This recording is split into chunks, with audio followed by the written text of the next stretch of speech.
All right, everything looks good. How's it going? I see some people joining the stream.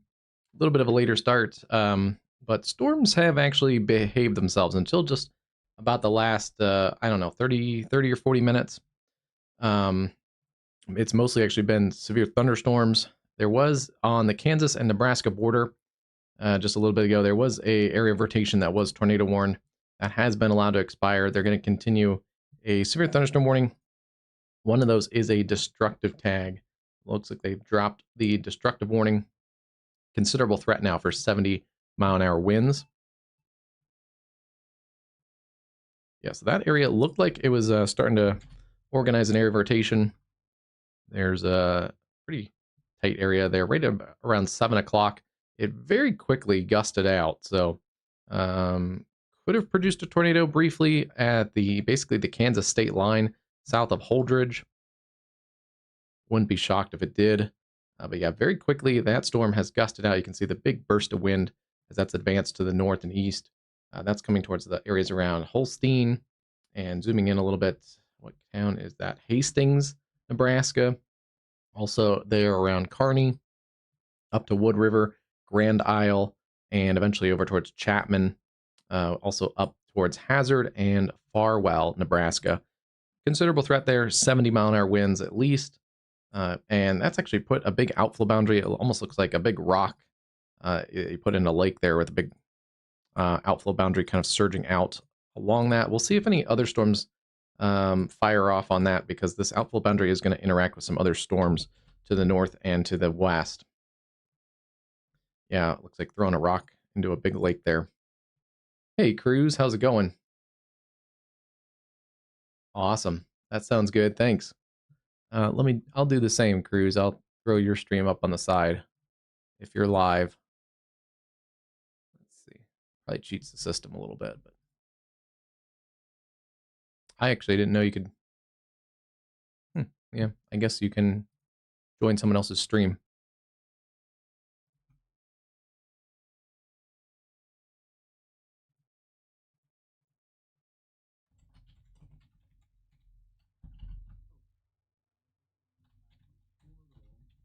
Oops, there's Cruz's audio. Okay.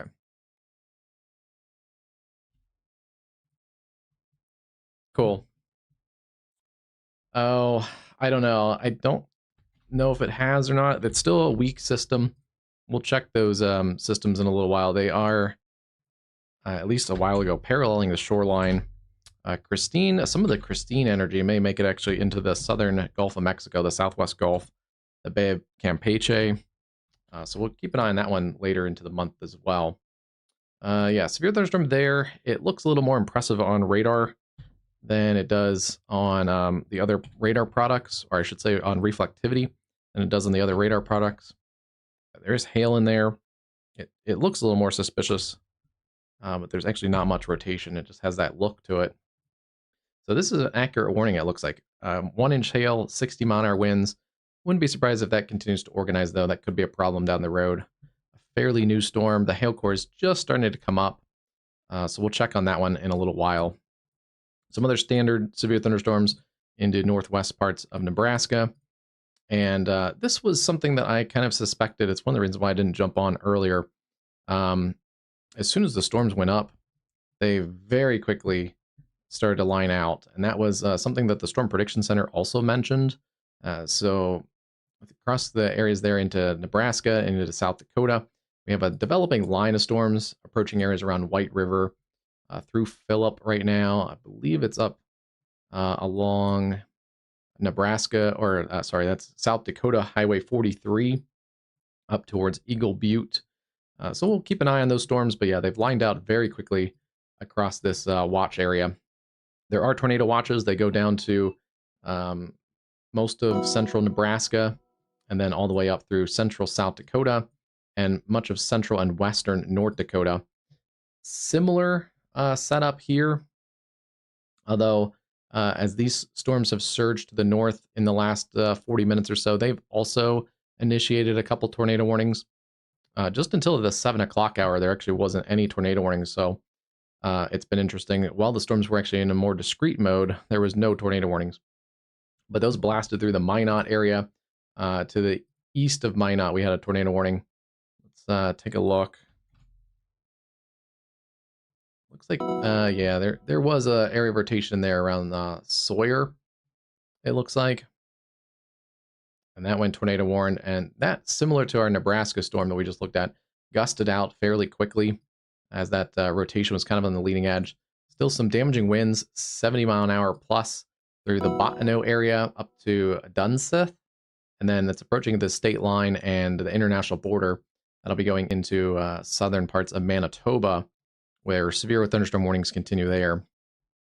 The other tornado warning is also on the Canadian border near Portal. That is one of the more heavily trafficked, and I believe it's one of the 24-hour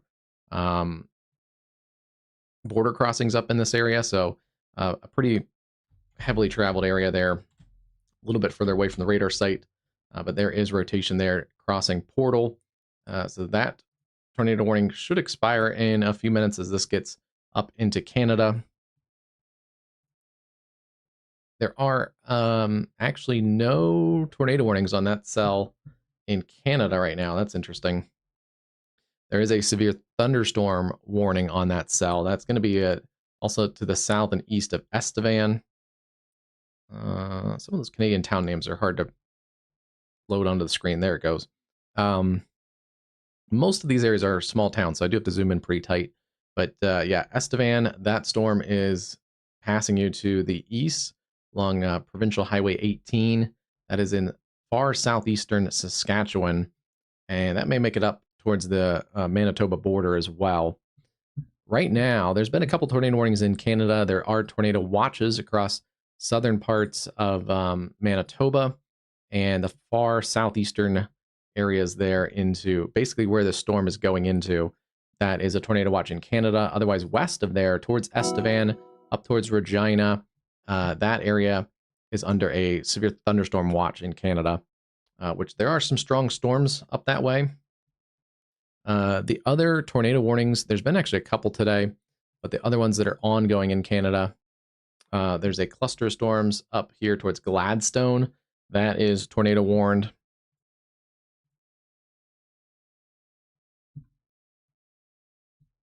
Kind of a loosely organized cluster, so like there is some rotation, especially in that northern cell. But tornado warning continues there for those cluster of cells. And then the other cell that is tornado warned has moved east of the Winnipeg area. Yeah, the strongest part of that supercell was east sides of Winnipeg towards Grand Point and Dugald. You can see that cell wrapped up pretty tight, actually, for a little while on the east side of the Winnipeg Metro. The good news is that is lifting to the north and to the east. So that is getting into some less populated terrain. But Lac de Bonnet, hopefully pronouncing that right, well to the north and east of Winnipeg. Yeah, by about like 50 miles, that's up that way. It's headed that direction. Tornado warning continues there.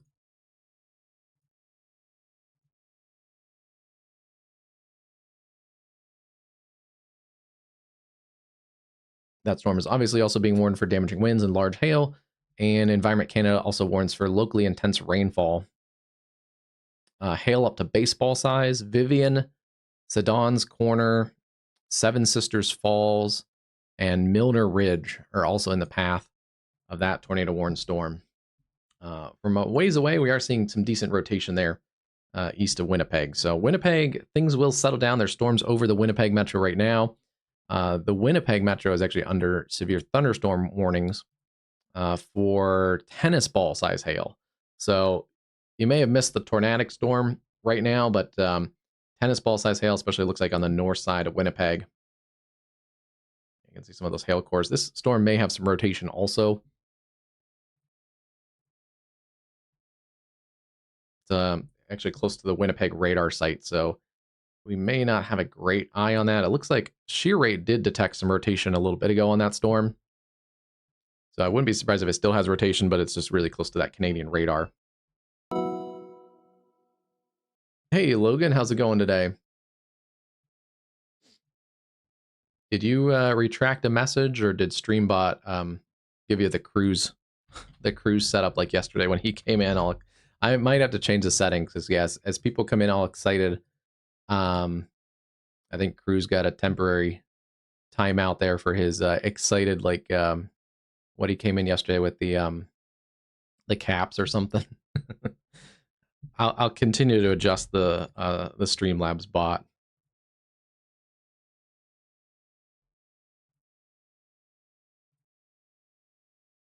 It seemed to work yesterday in chat pretty good, so after we kind of got the initial kinks out of the way. Watching this cluster here near Stanley, some hail and damaging winds. It's a nasty storm. And these have weakened. That's one interesting thing, as that has surged out very quickly to the north and northeast. So their crossing there is around Bottineau, North Dakota. But they're actually leaving the U.S. as less severe storms than they were earlier. Flash flood warning back when they were near Minot. Those were a considerable threat for hail and damaging winds.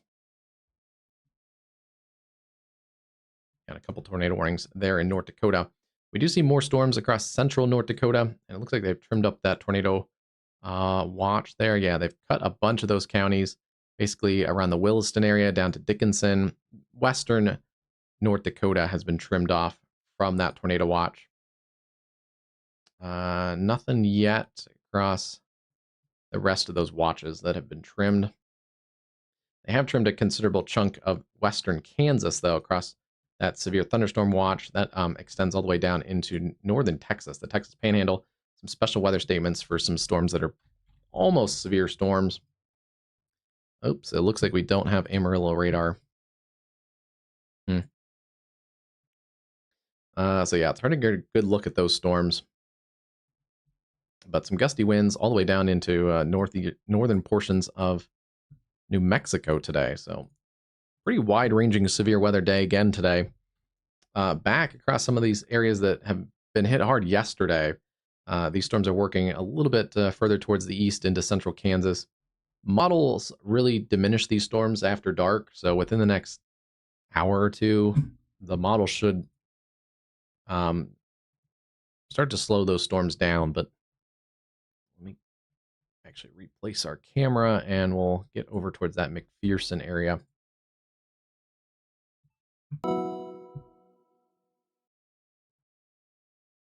There's what McPherson looks like. You can see the storms kind of working in. This camera looks to the north, so those storms are slowly working towards this camera perspective. See the darker skies on the left of the camera. But around Great Bend, Lyons, and Sterling, Ellsworth, 60-mile-an-hour gusts, and some quarter-size hail. This is nothing like yesterday, but dangerous, though, if we do get any storms kind of in this area, because there may be some tree limbs that haven't broke off that are damaged from yesterday's derecho event. Some areas got 100-plus mile-an-hour winds. I saw something this morning. I believe it was around Salina. It was in Saline County, but somewhere in here, there was actually about 20 minutes of basically sustained, like hurricane force winds, sustained at 70 to 80 and gusting to 90 or something like that. It was actually a pretty crazy reading. And then there were some single gusts over 100 in Saline County and down towards McPherson, I believe, also.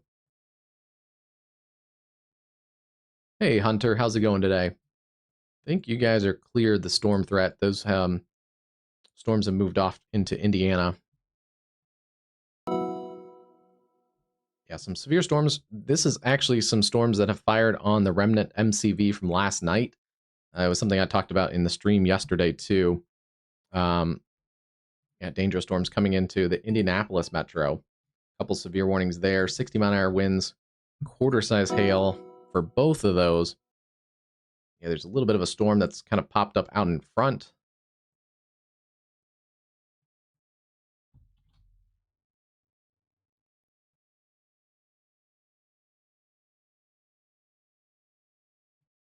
Actually even has a little bit of rotation there near Bluff Creek on the southern side of the Indianapolis metro.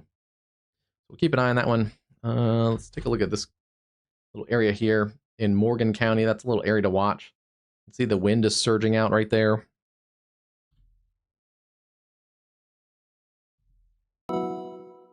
really close to the radar site too. So actually, let's pull the tower radar, maybe give us some good clues to that.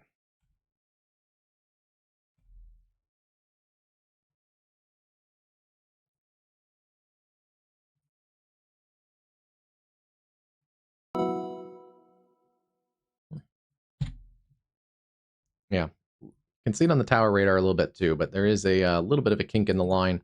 Have to watch that around Morgan County, coming towards Brooklyn, Mooresville. That should stay on the south side of the Indianapolis Metro as well. And just while we're looking at it, yeah, here's this A new flash damaging flood wind working warning has into been areas around issued. Avon and Plainfield, and then also gusting out towards Centerton, Adams, and all the way down to areas near the Bloomington Metro. 60-mile-an-hour winds, quarter-size hail coming towards Bloomington, Indiana. So, yeah, still some nasty storms across central Indiana. That special weather statement is for heat.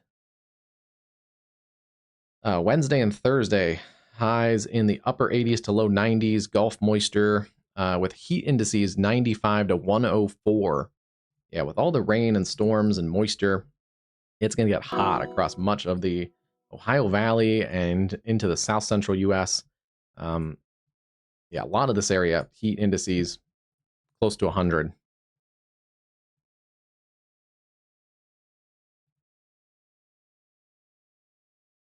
Sounds good. Yeah, that one might have an interesting look for the normalized rotation too. I want to turn off those special weather statements though.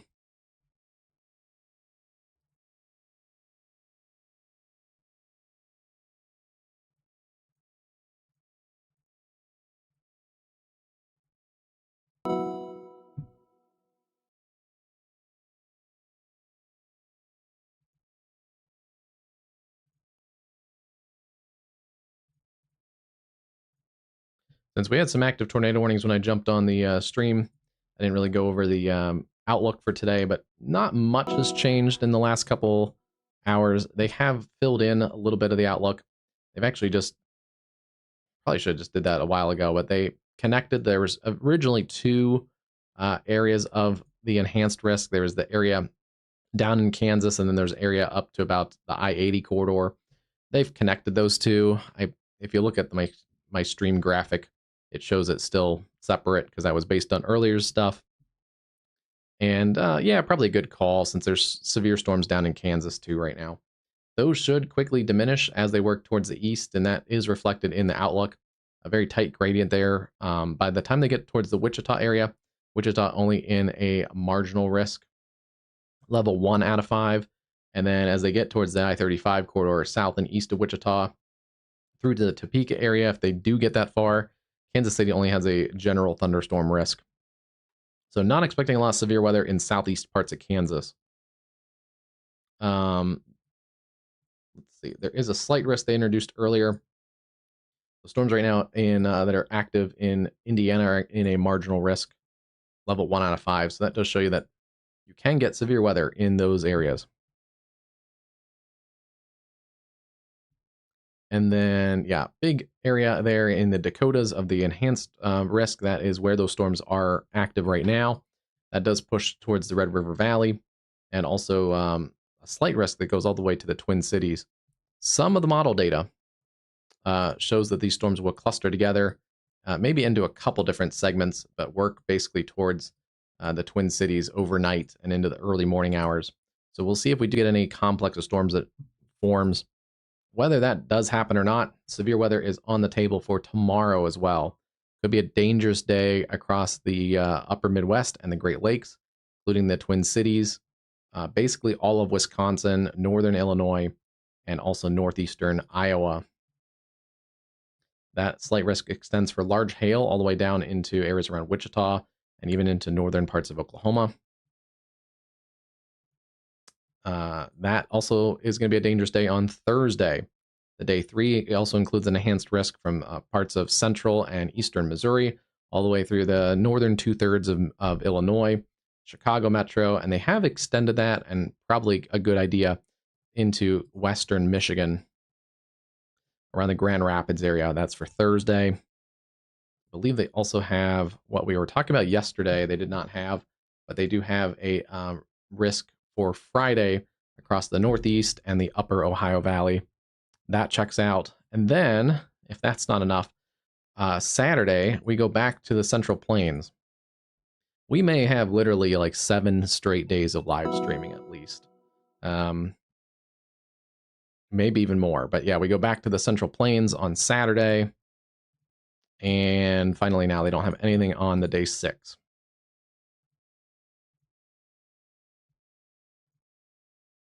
Let's see. I do want to check a couple other things. Yeah, the storms actually right now are just entering what the Storm Prediction Center shows as the most favorable tornadic area. It's interesting because I think the environmental conditions favor tornadoes in this area. It's just, I don't know if storm mode does. Storm mode may have favored the tornadoes back when these cells were a little more discrete. They're continuing to kind of line out, so we'll see if they continue to show that. That 10% hatch does head down into southeast parts of Minnesota tomorrow. And then we don't see the probabilities individually yet, but that enhanced risk covers a pretty big area on Thursday that could get some severe weather.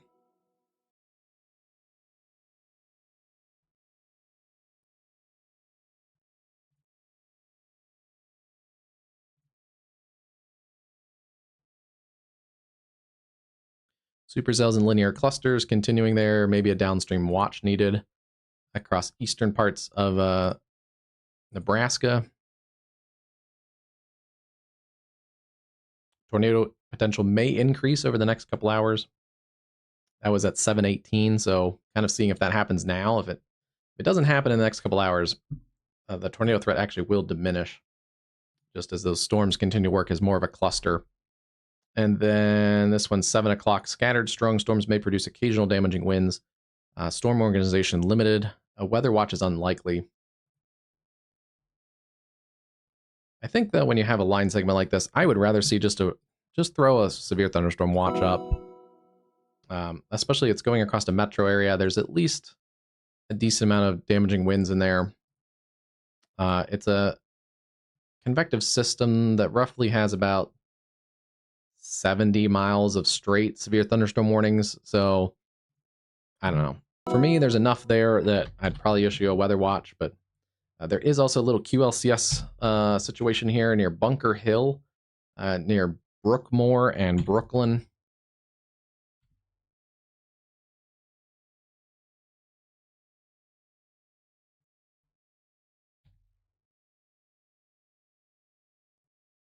Yeah, right over the Bunker Hill area.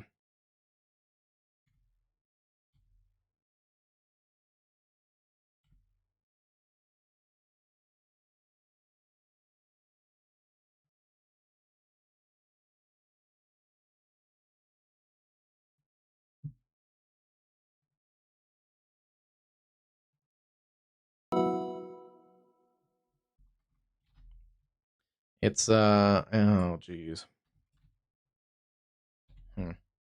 That looks more suspicious on reflectivity than it does on velocity. There is a little bit of rotation also there along I-69 south of Exchange. Yeah, that one shows now too. Heads up there across southern parts of the Indianapolis metro. No tornado warning, but there could be a couple brief spin-ups. There are a couple QLCS circulations, quasi-linear convective systems. They hang out on the edge, the leading edge interface here of these wind surges in the line segment. Does this have a tornado? This doesn't even have a tornado possible tag.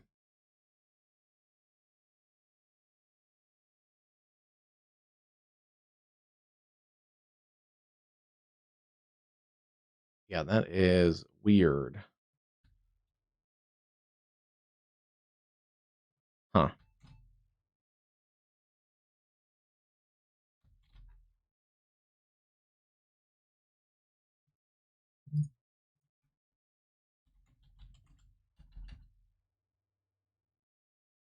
I think we have some traffic cameras down here along 69. I want to see this storm.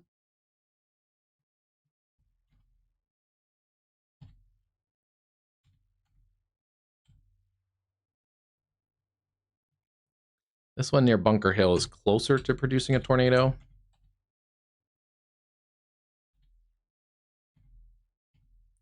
Actually, it is right now. Wow. Unwarned tornado, looks like in southern parts of Indianapolis Metro, near the Brookmore area. Brookmore, Sundown Manor, State Highway 67 on the southern side of the Indianapolis Metro. That is an unwarned tornado in progress between Bunker Hill and Brookmore.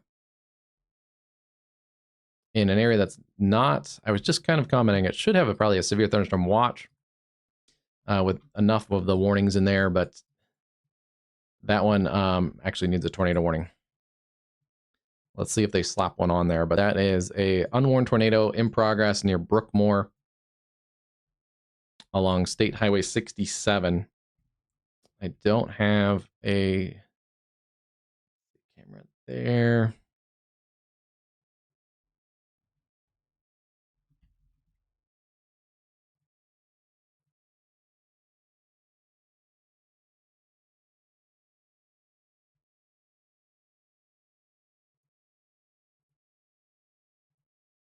I had a bunch of cameras set up. I did not set up a camera in Indianapolis. So let's see if this works.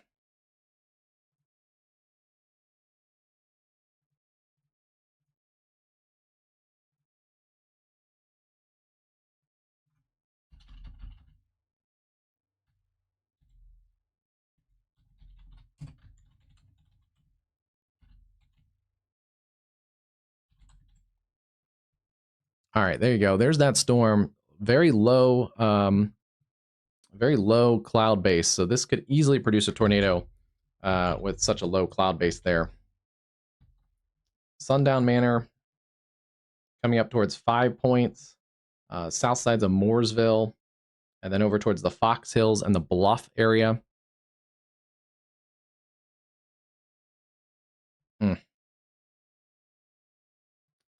Where are we? We're looking a little too far away.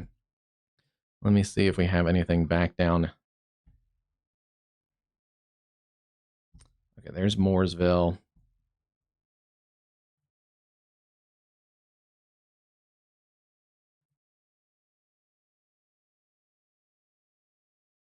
Okay, this is on I-69 near Bluffs at State Highway 37 and 144. Yeah. Okay, there's the leading edge of the shelf cloud. That is coming up along 64. That's 64 looking south. That checks out. That's that other area of rotation. We'll have to kind of watch for that one too.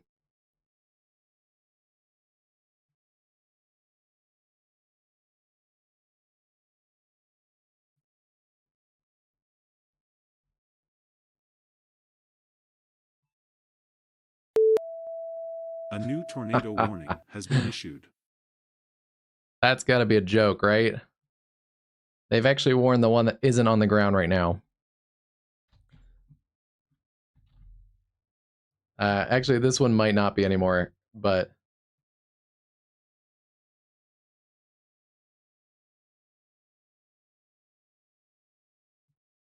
it may have just lifted.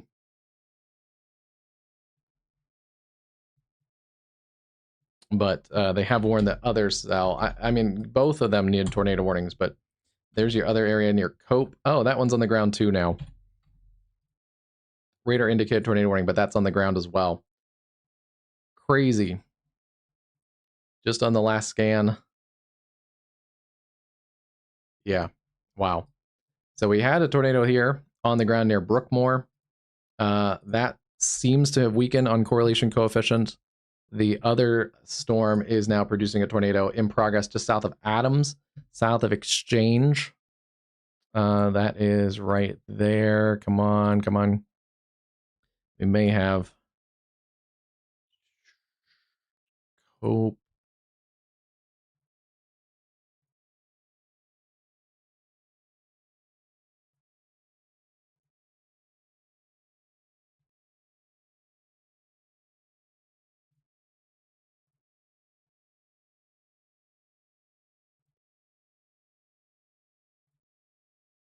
All right, here's a camera that's working. The Indiana traffic cameras are a little finicky. They don't hold up great in severe weather. They kind of lose their streams very quickly in severe weather.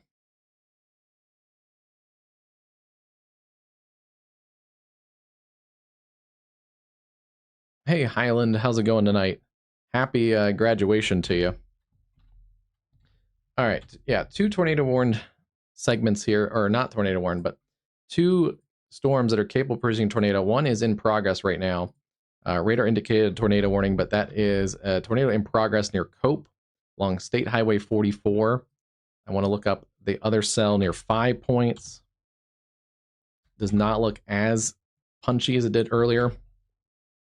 But yeah, that likely produced a brief tornado as well. So that's interesting. Yeah, here it was just a few minutes ago near the Brookmore area that has lifted. So two QLCS tornadoes in progress there. It looks like at one time before the one lifted, but there's that tornado now in progress. We have one tornado in progress. Yep, there it is right there. Just advanced to the east. These are going to be rain-wrapped circulations. And let's see. Yeah, I don't have a lot of cameras pulled up in this area.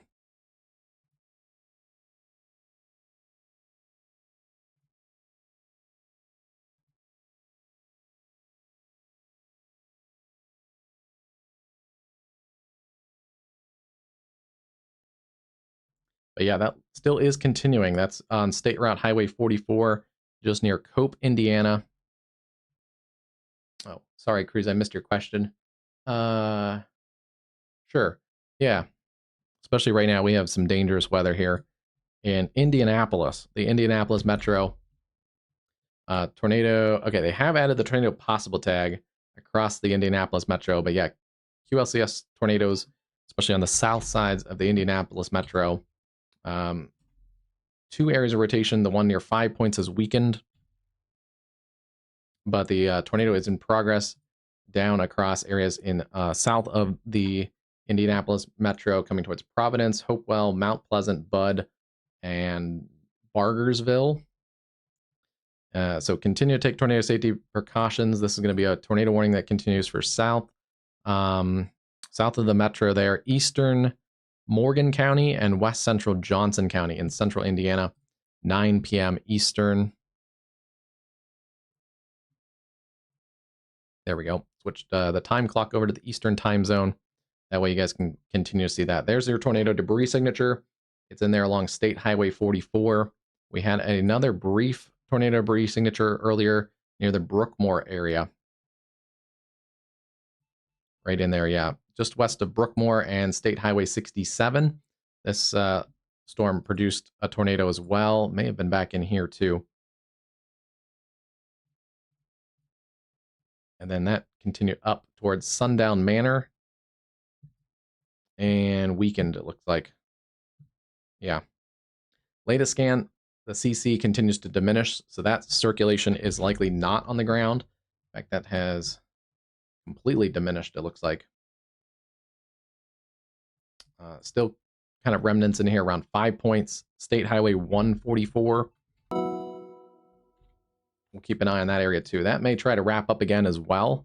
That's a dangerous situation. And then continue to see that tornado debris signature in progress there near Cope. Still doesn't have a radar confirmed tornado warning, but at least it has a tornado warning. And continue to basically stay in tornado safety precautions anywhere around this area. I would also appear towards 5 Points and Fox Hill, Francis, and those areas there around Waverly. Starting to get a little bit darker here, so let's see if we can catch some of these circulations in here.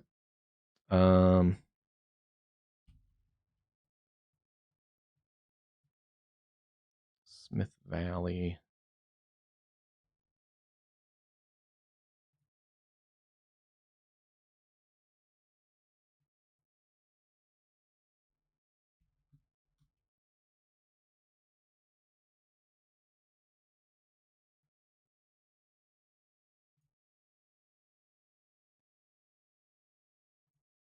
Okay.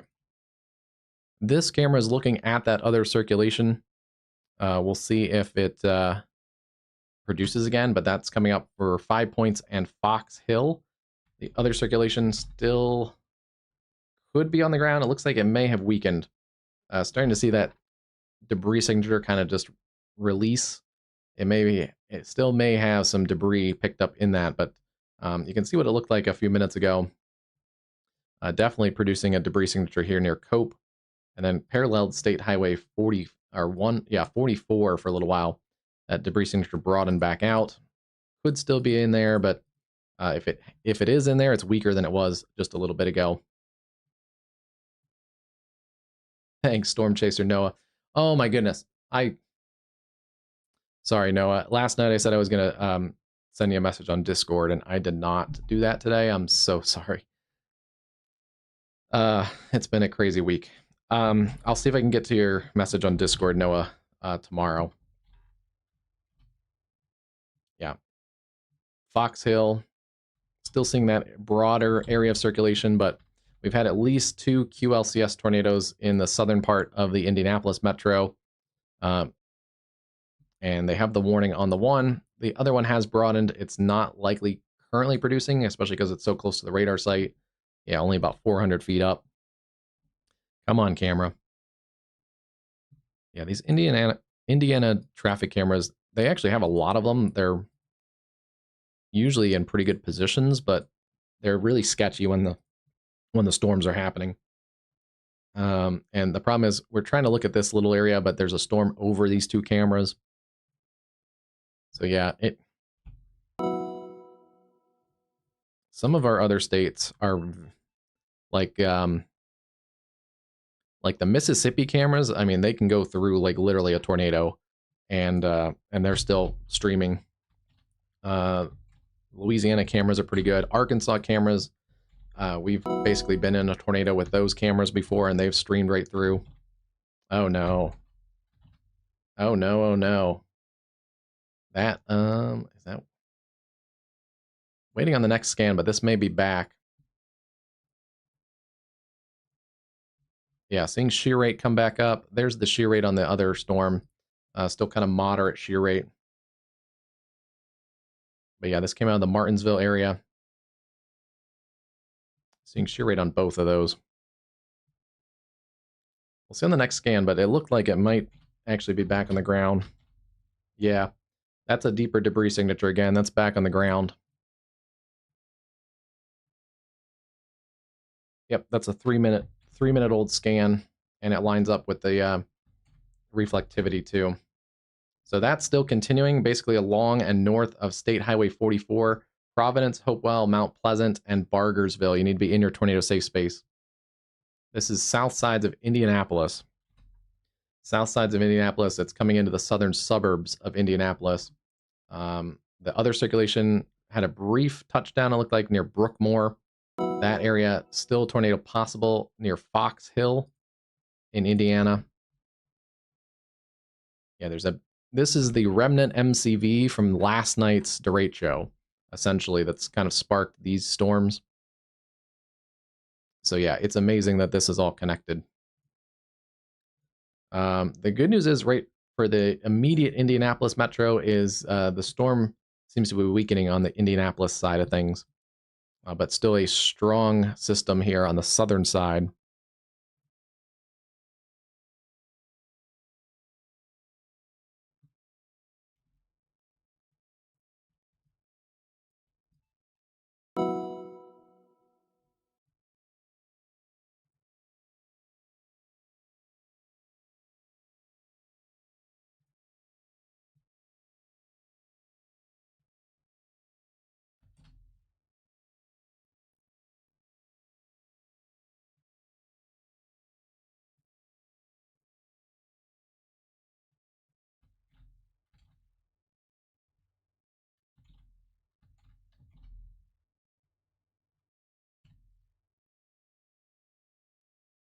New radar scan, it may have weakened again. Still seeing some CC in there, so it still could be in there. But it is, that's the tricky part about these QLCS tornadoes. They often don't last very long. They can produce like significant tornadoes at times too. Tornado possible. They're going to continue that, and they're A going to new warn it out. tornado warning has been issued. Absolutely shocked they still haven't radar confirmed this because it's been on the ground for a while, even if it's not maybe right now. May have wrapped up here just to the east of 69. That's at 812. It was unwarned tornado for about 5 minutes or so, and then it became warned. But yeah, okay.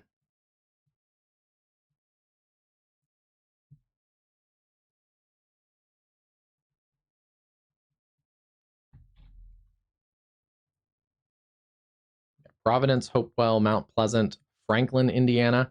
You guys are in the new warning polygon, Franklin, Indiana, south of New Whiteland. This is a tornado warning that continues for west central Shelby County and central Johnson County in central Indiana. South sides of the Indianapolis metro, you need to be in your tornado safety precautions. Lowest level interior room away from the doors and windows. Put walls between you and the outside. That circulation, if it does re-intensify, is basically center line for the Franklin area, especially just north of Franklin. This is 65 north sides of Franklin, looking south. So this tornado warned storm would come from the right side of this camera perspective. We'll see how long this camera lasts, though, as the storm closes in. But dangerous storm here. Good news is that circulation that's closer to the Indianapolis metro has weakened. So it's more of an issue down here towards Providence and Mount Pleasant and the Franklin area. There's a look at that warning polygon. Anywhere there around Providence, along State Highway 135 south of Stones Crossing, all of the Franklin, Indiana metro area or local area, and then over towards Bogstown and Needham. This is continuing to follow State Highway 44. So if you're down in here, Shelby and Logan counties, I think it was, on Johnson. Shelby and Johnson counties on State Highway 44, you need to take your tornado safety precautions. Hey, Stones, how's it going today? Let's check correlation coefficient. It may have weakened. Still seeing a little bit of a CC drop in here, but it may. It looks like it may have kind of touched down and then lifted because we saw at least one time where the CC somewhat dissipated, and then the next scan there was a pretty big blue blob again. So it may have kind of skipped a little bit. We'll see if it skips or if it actually weakens. But if it is in here, it is still potentially on the ground near Providence and Hopewell and Mount Pleasant. There's the newest radar scan, so it's moved just a little bit. It's moving pretty fast. What do they have this moving at? East at 35.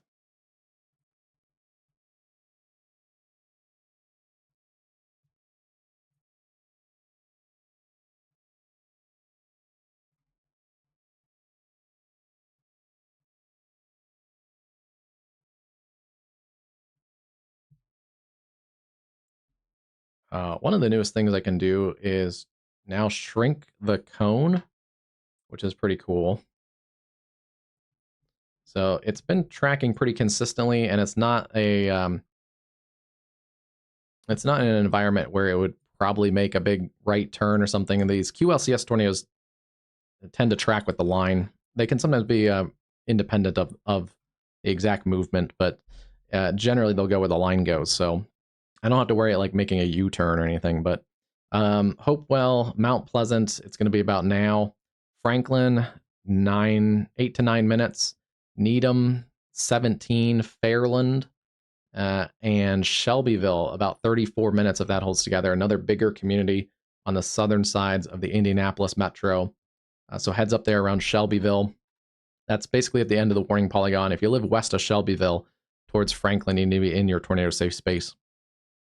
This storm has already produced a damaging tornado, at least one damaging tornado, if not two.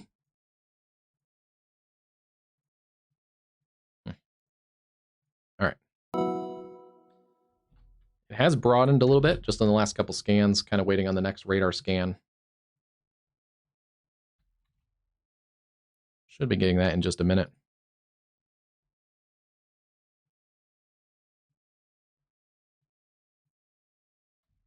Some pretty strong shear rate still detected by that storm.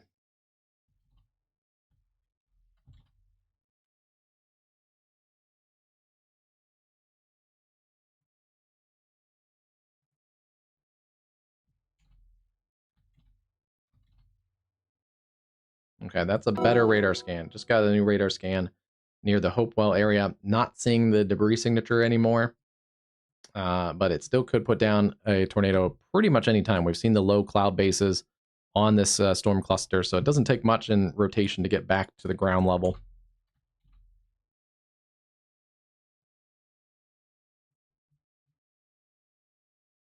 Continue to stay in your tornado safe space there across the Hopewell, Franklin, and towards the areas there in western Shelby County. Severe thunderstorms across the Indianapolis metro, especially Indianapolis on the east side of town now.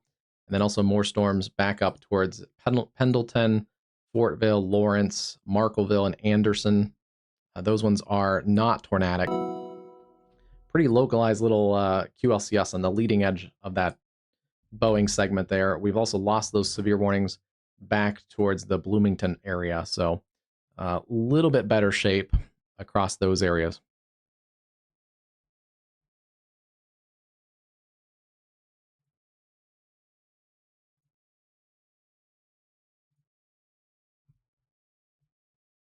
All right, let's zoom back out real quick since that likely isn't on the ground at the moment. Let's go all the way back up to the top. Hey, thanks, Cruz. Hope you had a good dinner. That was a little crazy. I did not expect to be covering tornado warnings in Indianapolis tonight. Wow. Um, right now, it's a good thing. It's a good thing for anyone that lives up here. But right now, North Dakota is underperforming at the moment. This is not a big derecho event. This is not a QLCS tornado event at the moment. And this was a tornado watch that had a tag for potentially strong tornadoes in it. Right now, that is not verifying, which is a good thing. Still seeing some storms, quarters and 60 mile an hour around Bow Bells. That's going to lift off into southern parts of Saskatchewan. The other storm, considerable threat for 70 mile an hour winds. That's around Dunsith, Belcourt, Rolla, and the Turtle Creek Reservation. That will also lift off into Canada around Killarney in Manitoba. Let's see. Yeah, big wind threat, but not tornadic. And I don't see a lot of rotation in most of these other cells.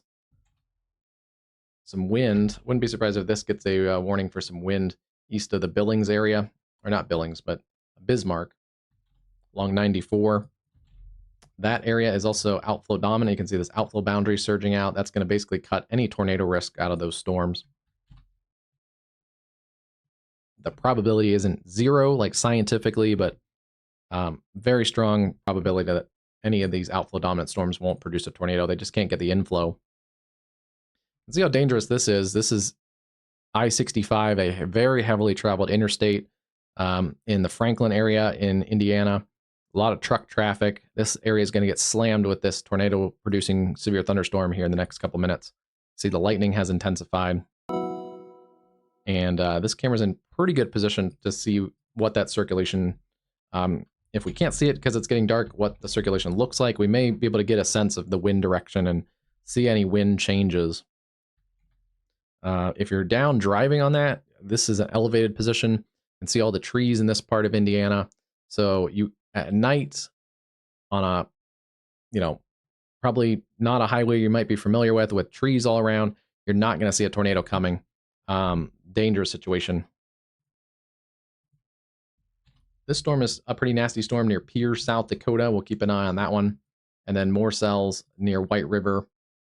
Those expire in a few minutes. So we'll see if we continue to pick up severe warnings there.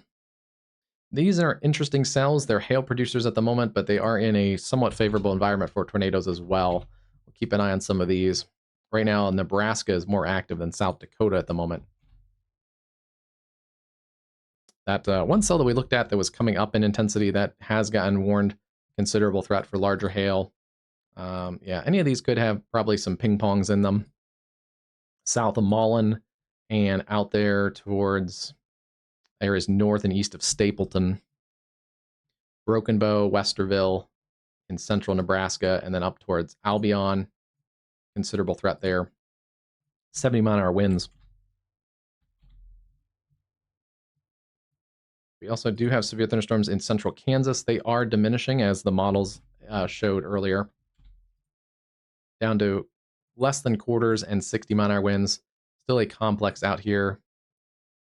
This is near areas east of Wright.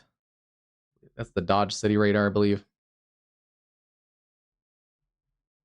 Yeah, that's the Dodge City radar. So east of Dodge City now. Squally line, but it's also pushed down an outflow boundary, so not a tornado threat. Those should continue to diminish in intensity there. Stronger storms, not severe, into the Texas Panhandle. So surprisingly, we have a ton of tornado watches. They have added a new tornado watch that covers, looks like eastern South Dakota, northeast Nebraska, and also parts of western Iowa and southwest Minnesota. It's a late night watch. We have all these tornado watches. Some of them include tags for potentially strong tornadoes.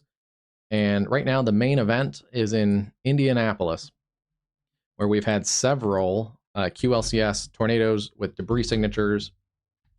Thankfully, right now, there is not, it looks like, a tornado in progress right now. Ooh, it's close, though. It's probably close. We see a little bit of a weak echo region here. The donut hole, that is potentially a new developing tornado. We'll have to kind of see. Sometimes we see that feature first, and then we'll see the correlation coefficient drop. That's right over the Legends Golf Club, so hopefully no one's golfing right now. Tornado warning continues there. I don't think it was on the ground because it's basically crossed this camera position.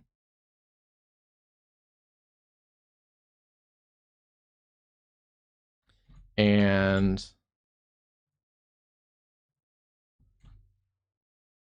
yeah, and we're getting wrapping rain curtains on this camera position. The rain curtains are moving from left to right, but this is looking southbound. The storm is moving from right to left. And that checks out across this position here. We're seeing winds going away from the radar across the camera position. So we have had a wind change. Yeah, you can see it in the car lights. The wind is coming this direction. So yeah, we have had a distinct wind change. If this is not on the ground, it's close to producing again. A little bit tighter now, too.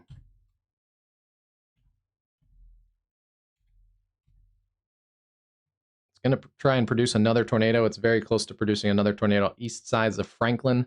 You need to stay in your tornado safe space around the Franklin area.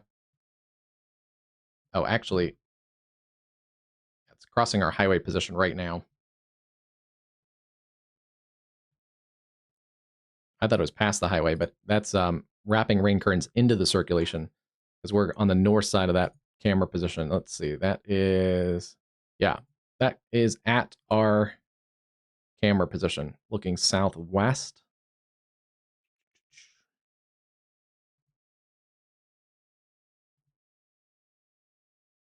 There's might be the tornado in there.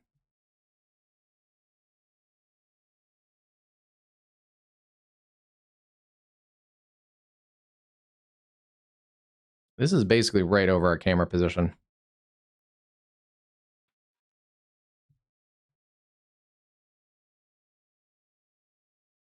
Come on, keep it going. This may be the tornado actually in progress right now. Looks like we might have a tornado in progress on our screen. It's rain wrapped. It's tucked up in the rain. Yeah, it's crossing the highway. Don't see anything on the ground. It doesn't show that it's on the ground, but at the very least, we've had strong wrapping rain curtains, so it's very close to producing. Yeah, there's a look at it just a minute ago.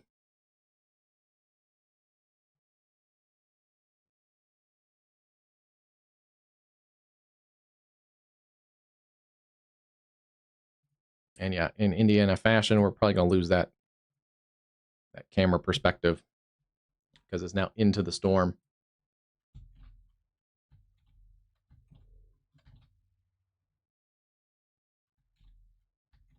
It's not on the ground. The areas there on the east side of Franklin are getting very, very lucky right now.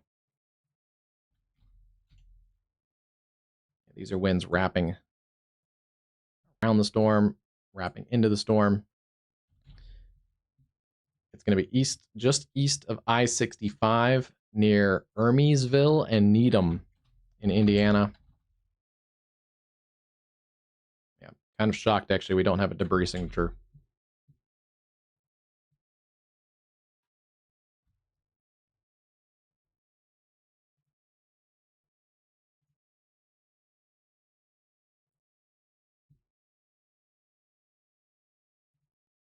Cameras aren't loading anymore. Again, I don't think it's a power issue. It's just historically these Indiana cameras do not work well in the heaviest rain. All right, up next in this storm, Needham, Bogstown, and the Red Mills. Continuing here into Shelby County. This is also still following State Highway 44. It's between Franklin and Shelbyville. That's State Highway 44 right along there.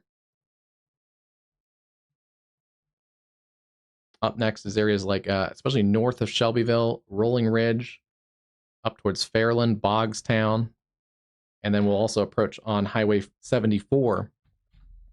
Interstate 74 leaves the east side of Indianapolis. In fact, with that camera not really cooperating, I'll probably just head over towards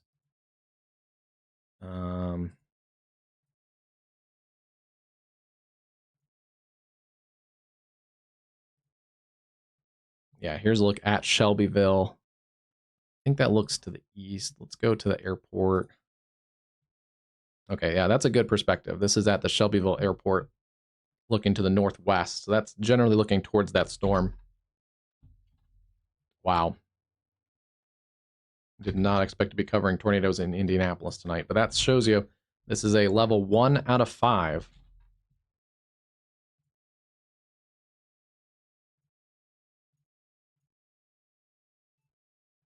Yeah, this is a level 1 out of 5 risk area, and we've seen at least a couple tornadoes in progress there south of Indianapolis. Look here, make sure there's nothing else crazy going on.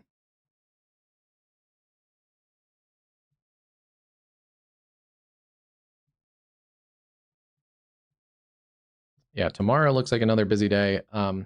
Kansas City and that Kansas area, this is going to be a threat for large hail and damaging winds.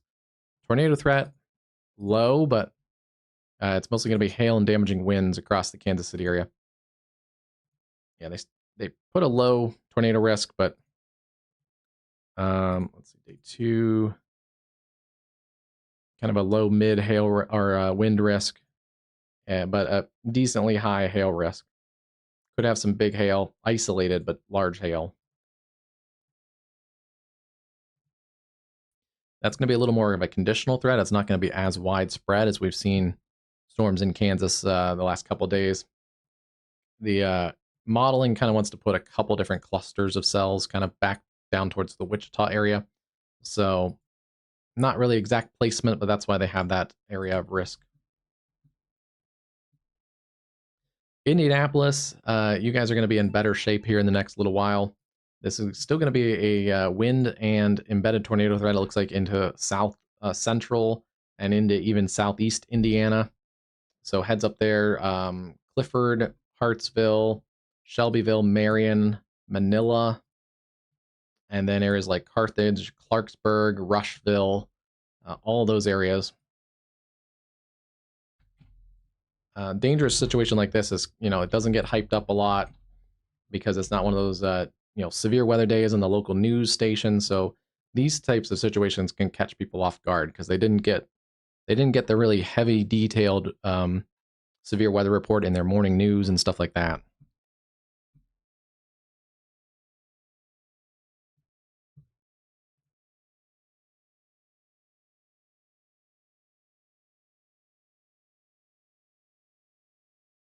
And see, like our last camera perspective, the a lot of lightning in the storm, but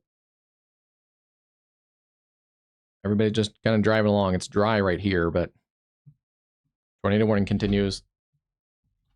Western Shelby County, and then areas east of Franklin. Actually, it's about to cross. It's at Needmore right now. It's about to cross into western Shelby County. If we have a tornado in progress, correlation coefficient does not show we have one, but if we do, it's near the Shelby County line, just to the south and east of Needham.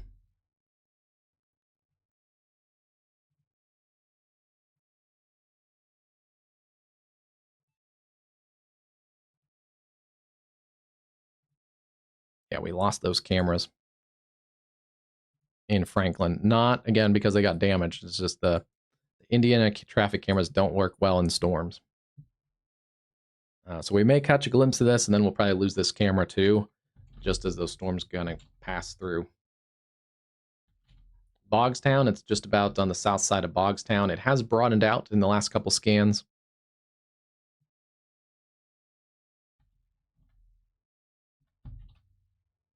Yeah, this is still a dangerous situation. Hey, Beanie, how's it going tonight? Yeah, we saw the tornado. It looked like a tornado. It looked like wrapping rain curtains. It was illuminated, and then the camera went down.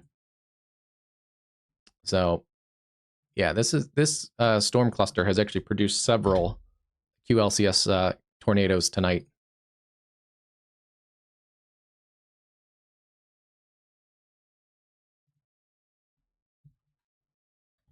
I don't know if that was the actual. I don't think that was the actual tornado. It was probably illuminated wrapping rain curtains. So the actual tornado is probably smaller within that, but it didn't look like a full condensation. It looked more like wrapping rain curtains, but still, yeah, it probably. And it was before that. It's tracked across this area in southern parts of the Indianapolis metro for quite a while. It was producing probably right about there. We can go back and look at the correlation coefficient. Yeah, it looks like CC started to drop there just as it crossed 69. And then you can see there, correlation coefficient, really deep drop there at Cope. Continued. It may have weakened and kind of broadened out. We had suspicious correlation coefficient. It may have broadened and kind of skipped. So we had probably one tornado roughly about 7 miles long. And actually, it probably still was on the ground because the next one showed a deep debris signature. So yeah, I thought maybe it skipped, but potentially they're 8.5 miles. And then it lifted for a little bit, but I think it kind of came back at times here. So yeah, it hasn't. It's lifted as a continuous circulation, but it has looks like produced kind of skipping tornadoes along this path.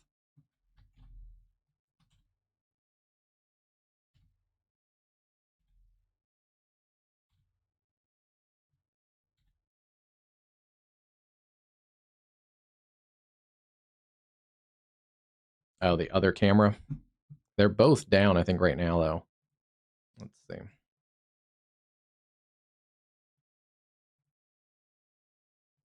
Yeah, they're both down right now.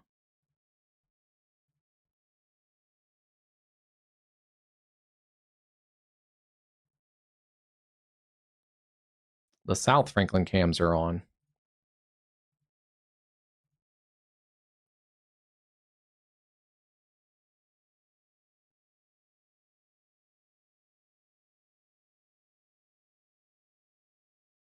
It's trying. All right, we'll continue to watch that, but let's get this camera back in position. This is at the Shelbyville Airport.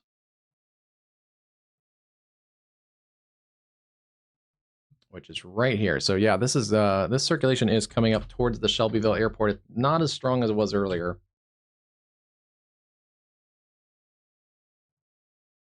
But yeah, there's the winds going towards the radar and away.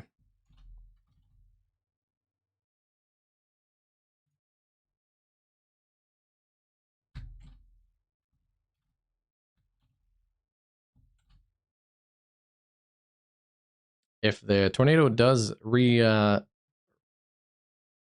down, it's going to be in here between Bogstown and Rolling Ridge, just south and west of I-74. I'm going to be kind of glued to this. Oh, there's the lowering, I think. We might have to blow this camera up, but there is a, it looks like a lowering on the left side of the screen. Because remember, this is not live radar, so it moves every couple minutes. So we may be seeing the circulation from this camera perspective that's looking off to the northwest. That would be near Fairland.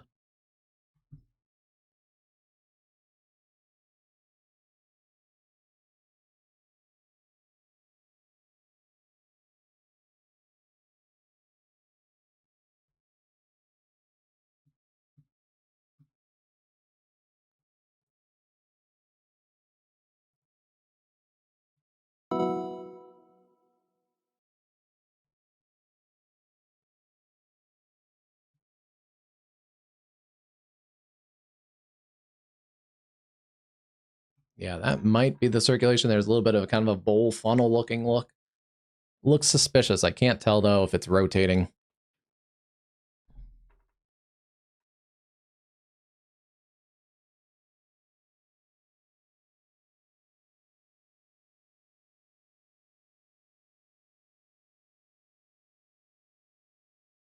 Kind of glued for power flashes.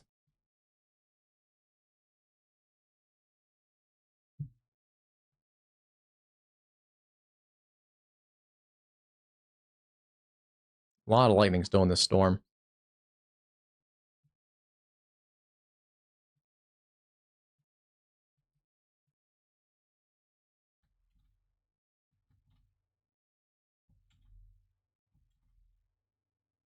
Yeah, so if it's in here, it's crossing the interstate near Fairland, just to the north of Shelbyville. And it does look like it continues to weaken, at least on the velocity signature, so...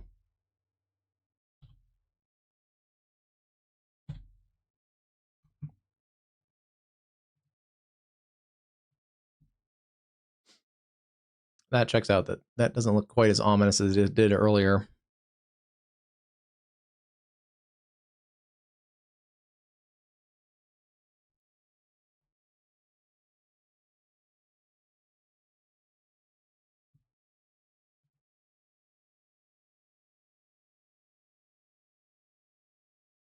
This camera's holding up okay.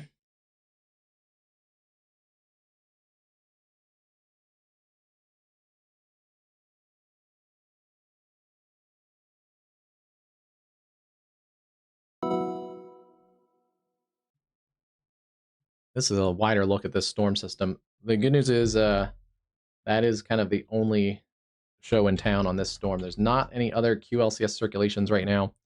There's no other tornado warnings. It's just that. And in fact, it's basically out of the tornado warning.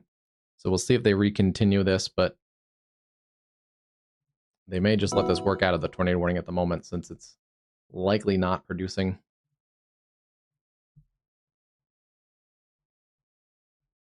That is our only tornado warning currently.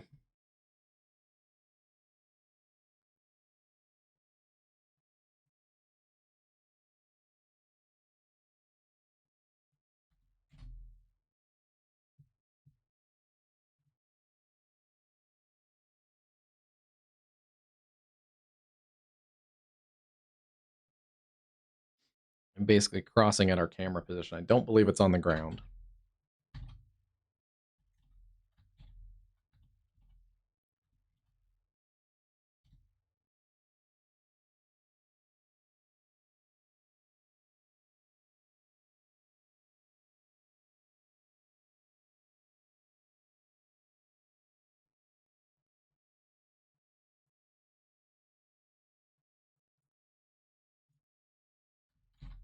Elsewhere, those storms are weakening as they push into the areas east of Indianapolis. There still is a couple severe warnings up towards the Anderson and Markleville area. And they are slowly weakening also from areas there around Nashville and down towards Columbus, Indiana. Still another stronger cell back across the Bloomington metro. Some gusty winds in there.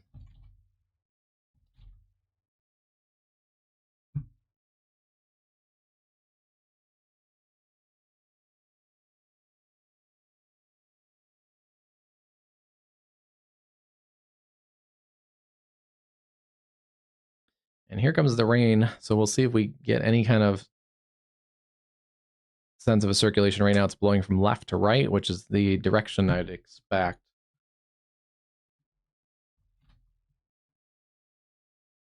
Yeah. Potentially getting we may get into some pretty heavy wind, but it does look like the circulation has just crossed the highway just north of this camera position, which checks out to what the clouds look like there too. And didn't see any power flashes on those as that potential area of circulation crossed the highway.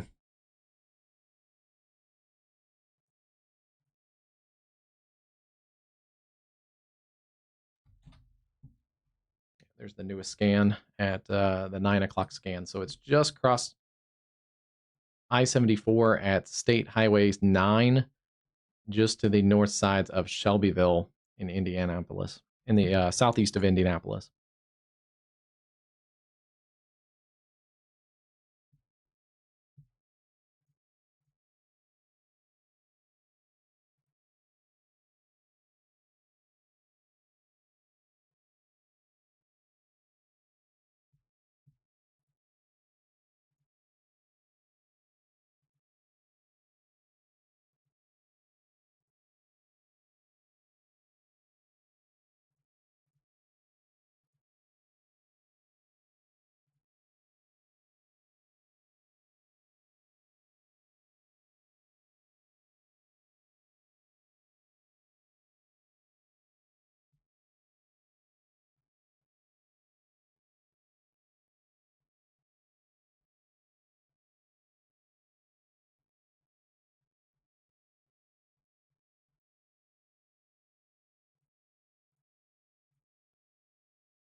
Good sign there too. All the lights are on still in the Shelbyville area.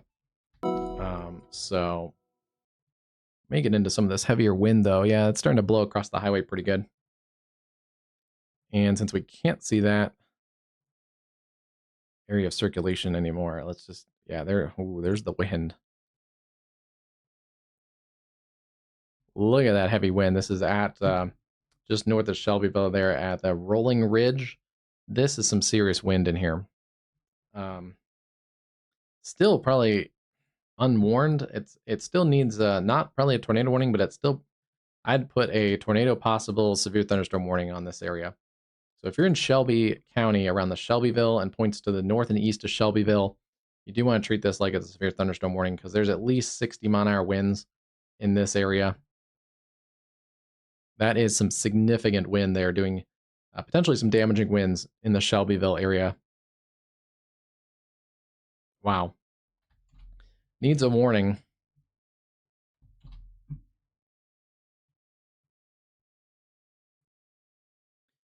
We did get a new severe or tornado watch. Yeah, look at that wind.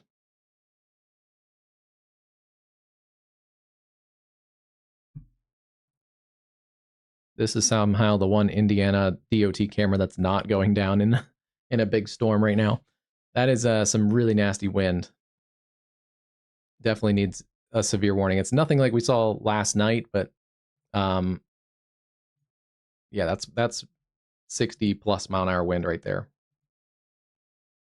So here's this new watch. It covers areas around Huron, Brookings, Mitchell, and Sioux Falls down to Yankton. It covers southeast South Dakota, parts of southwest Minnesota, Marshall, and Spirit Lake, Worthington area, and then into northwest Iowa, Sioux Center, Lamar's, Sioux City, Storm Lake, and then northeast parts of Nebraska, Norfolk, Columbus, and Fremont. It goes all the way down to areas around Hastings and Geneva. Does not include the Lincoln area. But basically, I-80 and north there in Iowa. So keep an eye on storms if you're in the Omaha and Lincoln areas. That tornado watch is just on your northern suburbs. That is for a couple strong tornadoes possible.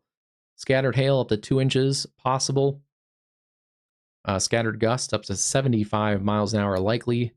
And that goes until 3 a.m. So it's going to be a late night severe thunderstorm potential there across portions of the Missouri Valley.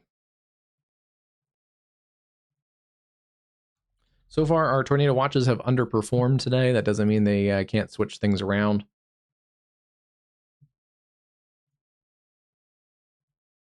But yeah, we've only had a couple tornado warnings.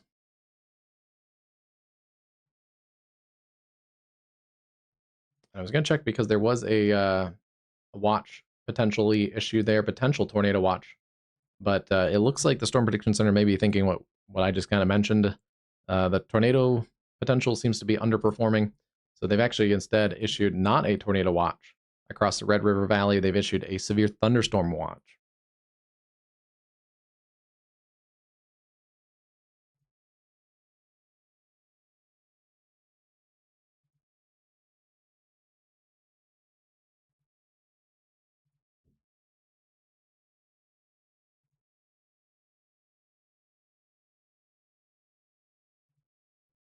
Yeah, that is a positive development if you're up here in the northern plains. It's likely going to be a late night watch. Yes. Late night watch goes until 4 a.m. in the central time zone.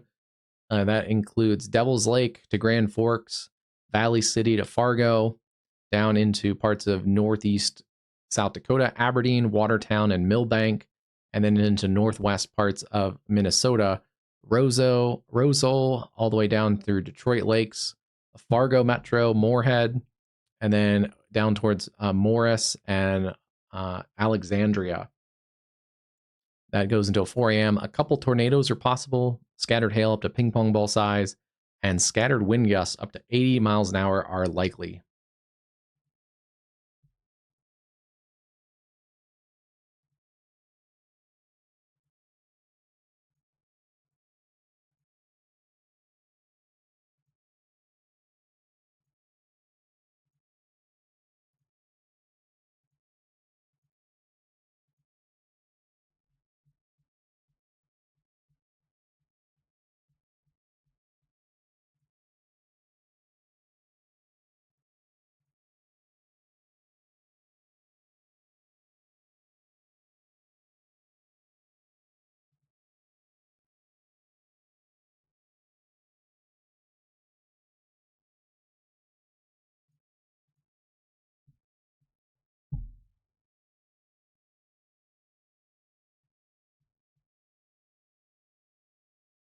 Still seeing the heavy rain there at Shelbyville. Things have calmed down just a little bit there. Still surprised there's no severe warning. I still think that needs a severe warning across the Shelbyville area. Still seeing some pretty good gusts in there. What's left of that circulation has continued to broaden. It still has some broad rotation in there, but it is mostly a wind risk right now. So yeah, still some isolated significant gusts in here around the Shelbyville area, and then points to the east, Manila. This is Rush County, Rushville. Those areas east of Indianapolis, still under the gun for a little while longer for some pretty nasty storms. These may work their way over into southern parts of Ohio too.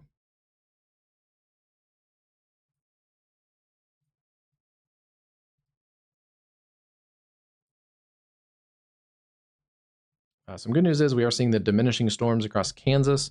No more severe warnings across the Kansas area.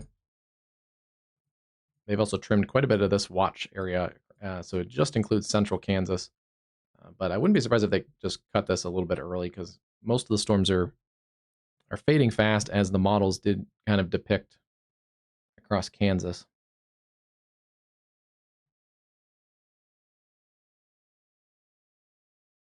aren't as strong as they were earlier, but those are still some pretty strong winds blowing across the highway.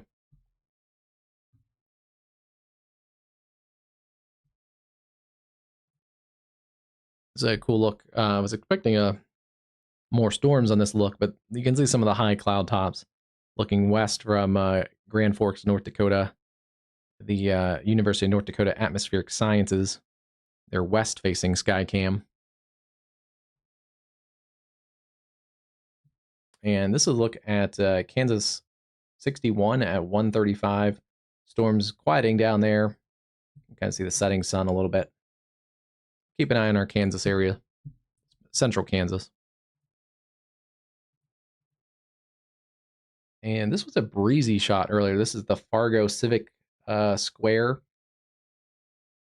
Doesn't look quite as breezy as it was earlier. Still, yeah, there's still some trees kind of blowing around a little bit, but not quite as a little bit calmer.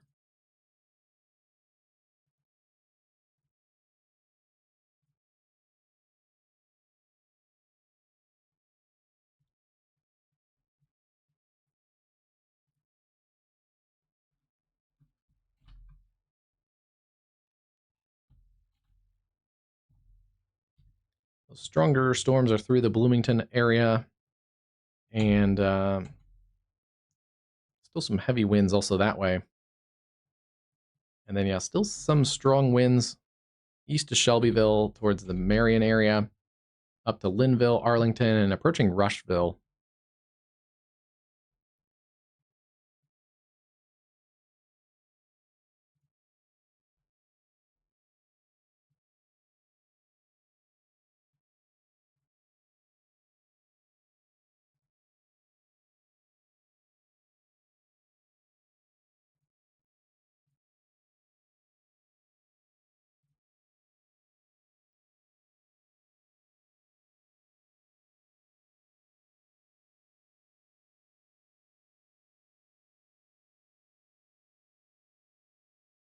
Sounds good, Stones. Yeah, it should be a fairly quiet night across eastern Kansas.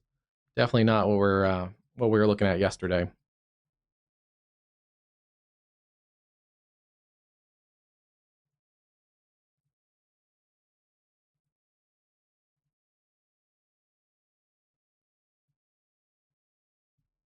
Take a look at the HRRR and just see what we're thinking here. Latest HRRR. Get this pulled up.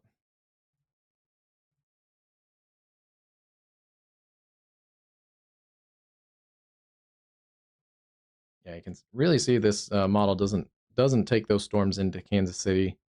It really kind of fades the storms that we have across east central Kansas and fades them pretty quickly as they get towards the Wichita area. This could be a little bit of a flood potential down into the Ohio Valley. And this new model data does take that storm cluster towards the southern parts of Ohio before things really kind of calm down. But this area in northern Kentucky has had a lot of rain the last couple days, and flash flood warnings earlier today across the Louisville area and Lexington. So that's going to be more rain overnight.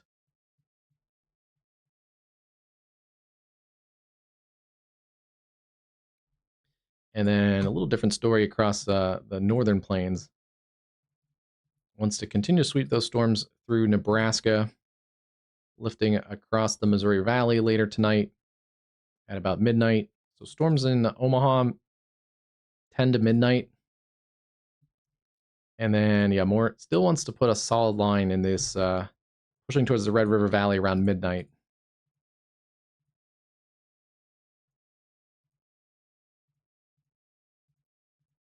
So we'll see. According to this model, 8 o'clock, 9 o'clock, midnight. Yeah, we should start to see some storms materialize and start to organize. This model wants to also put a couple prefrontals out. That would, if that happens, we'd have to watch for an all hazards threat.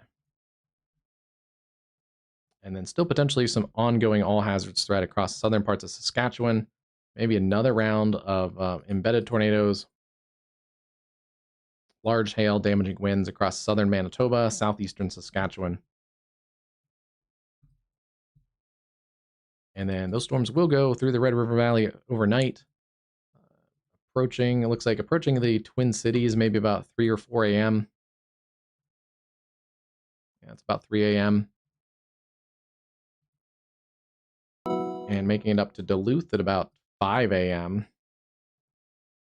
before they eventually kind of weaken. Still potentially in the morning, some stronger storms across the areas in northern Wisconsin.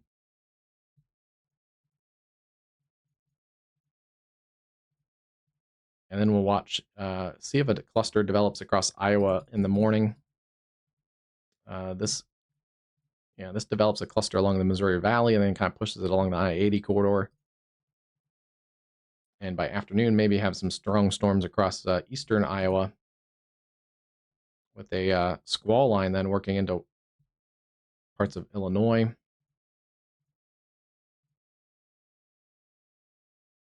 And by evening here, it's starting to develop some of those isolated conditional kind of hailstorms. Although the latest model actually upscales this a little more than, so that's a trend up according to this compared to some of the earlier models that I've seen.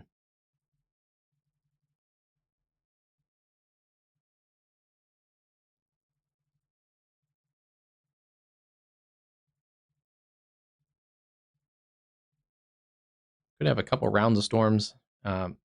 Still painting some discrete cells, some multi-cell clusters across Minnesota. But this model, kind of playing off this cluster of storms, sweeping through and kind of clearing out some of the instability, would have an effect compared to previous model runs. Didn't really have a convective system working across during the middle of the afternoon. So if that verifies, that could help some of the tornado risk across Wisconsin.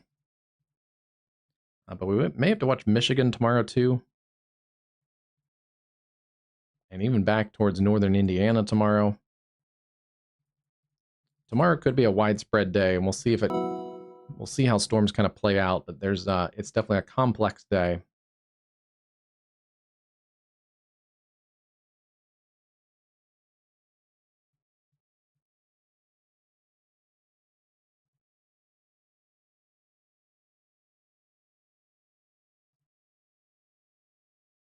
I want to go back and look at a previous model and see how it was different. Yeah, see, this is a previous model, still showing basically the same thing we had here. Big cluster of storms pushing through Minneapolis by about 3 to 4 a.m. And then still some strong storms in the early morning, 7, 8 a.m. Eau Claire to Rhinelander.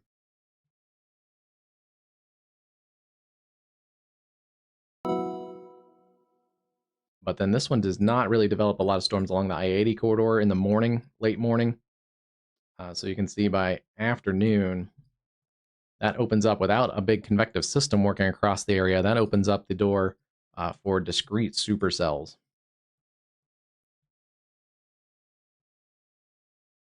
That eventually may work into multi-cell clusters, and also some more discrete cells popping up later in the afternoon with daytime heating. So yeah. And then eventually those storms kind of growing into upscaled clusters. So yeah, a couple different model runs show very different outcomes for tomorrow. But either way, Storm Prediction Center does outline this area. You're going to get probably some severe storms. It's just whether you get the morning to early afternoon convective complex or if you get supercells.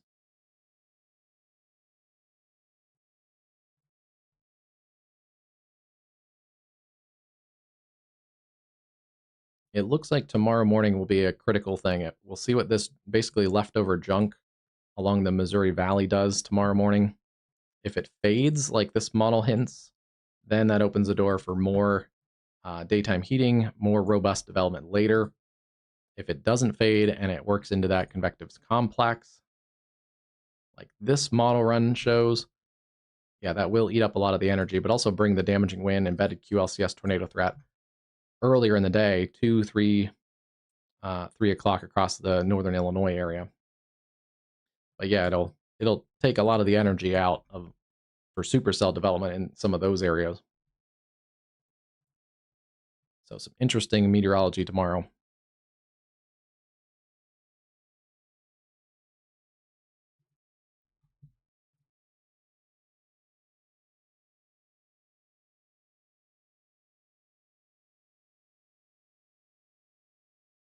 Our Franklin cameras are back, so that's a good sign.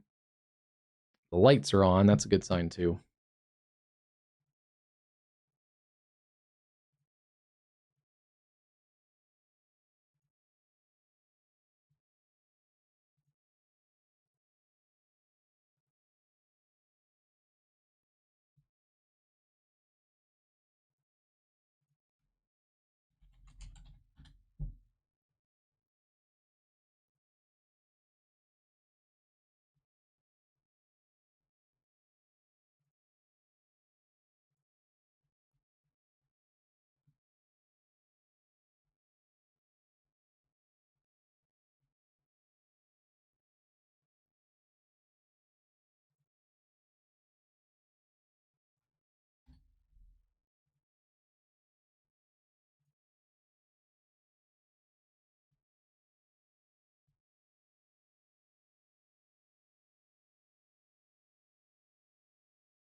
All right, let's get back into it.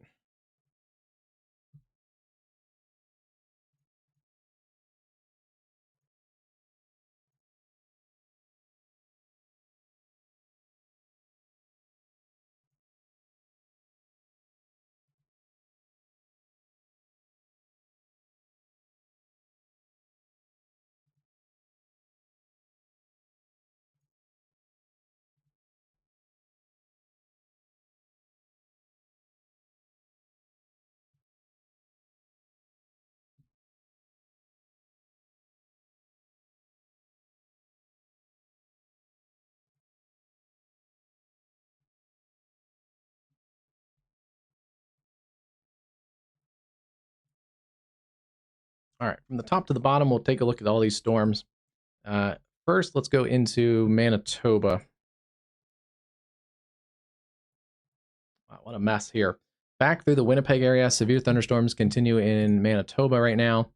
There is a tornado warning for areas west sides of Manitoba, or west of the Winnipeg area. Yeah, 9, 8. Yeah, just a minute or two ago, 9:18 Central Daylight Time. Environment Canada meteorologists are tracking a storm that is capable of producing a tornado, damaging winds, and large hail located over Headingley. That's going to be, I think, right. Yep, right in this area here, just on the Trans Canada Highway, just in the Headingley area, west side of Winnipeg. Tornado warning continues there, moving northeast at 30 kilometers an hour.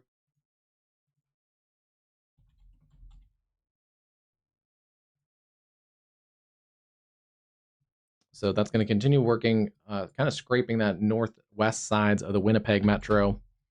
Tornado safe space there. That also includes areas around, let's see, zooming in here. Basically, the Winnipeg airport, if you're north and west of the Winnipeg airport. Yeah, it does include areas around the airport and points to the north and west. Green Eye or Gross Eel, Gordon, Manitoba.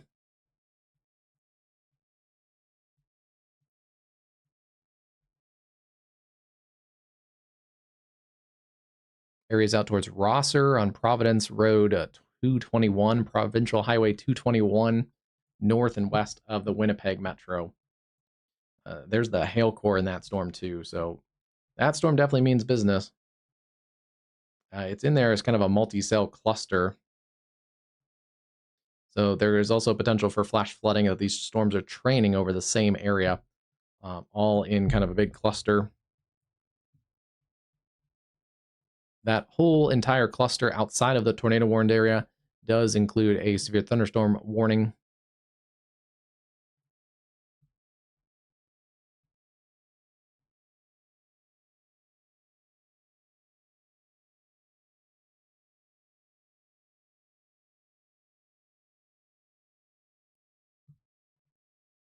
That tornado warned storm that is near Headingley, is it? Yeah, Headingley is also generally headed up towards the Stonewall area, north sides of Winnipeg.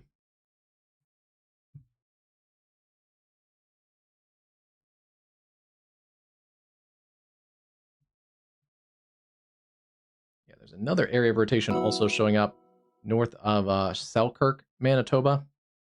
There's the Stonewall area, that area of rotation headed up towards you guys.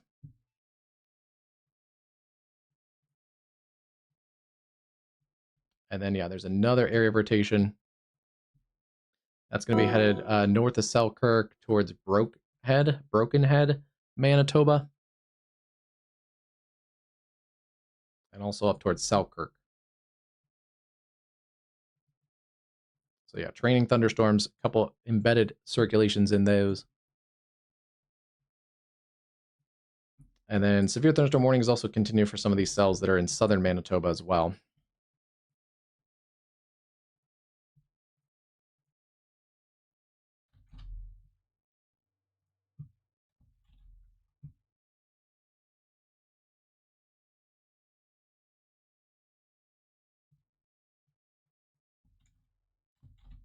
Back into North Dakota, Spring Valley, this area has some hail and also some gusty winds. We'll see if they re-up that. That warning expires in about 4 minutes. Tornado possible tag for areas around Bowden and Heimdall. Looks like that area has broadened out a little bit, but continue to take safety measures there. And then back here, this is going to be a severe thunderstorm warning that remains in effect for Sheridan, Wells, and Stutman counties. Areas along I-94 near Steele, and then up towards areas around Sykeston and south and west of Carrington, between Wing and east of Wing. Tuttle area along Highway 36.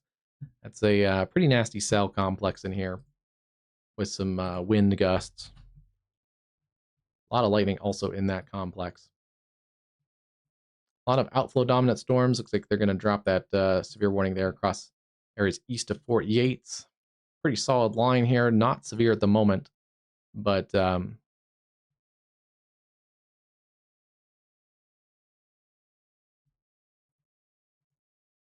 strong storms through central South Dakota. 60-mile-an-hour wind, quarter-size hail. Emergency management confirmed near Pierre, South Dakota. Some gustier winds also in there.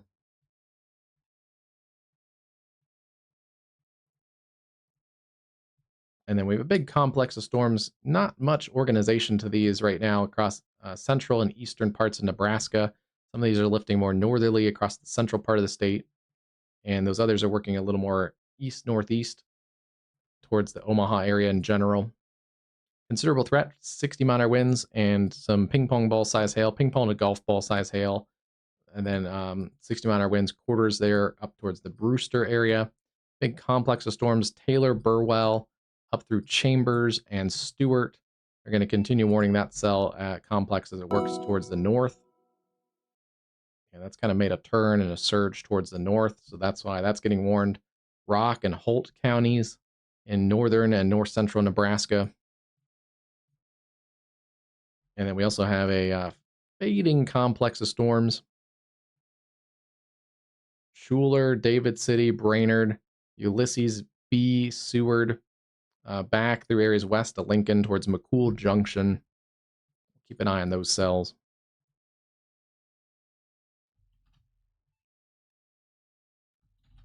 Storms continue to fade fast. Great Bend over towards Larned and Stratford, down towards Pratt, Ellenwood.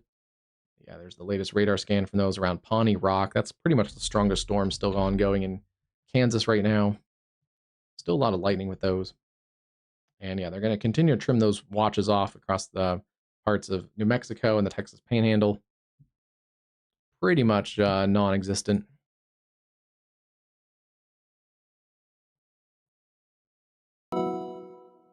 Since we have a moment, I did want to also point out we had a tornado possible severe thunderstorm warning in parts of the Thumb of Michigan, central Sanilac County until 10:30 Eastern time.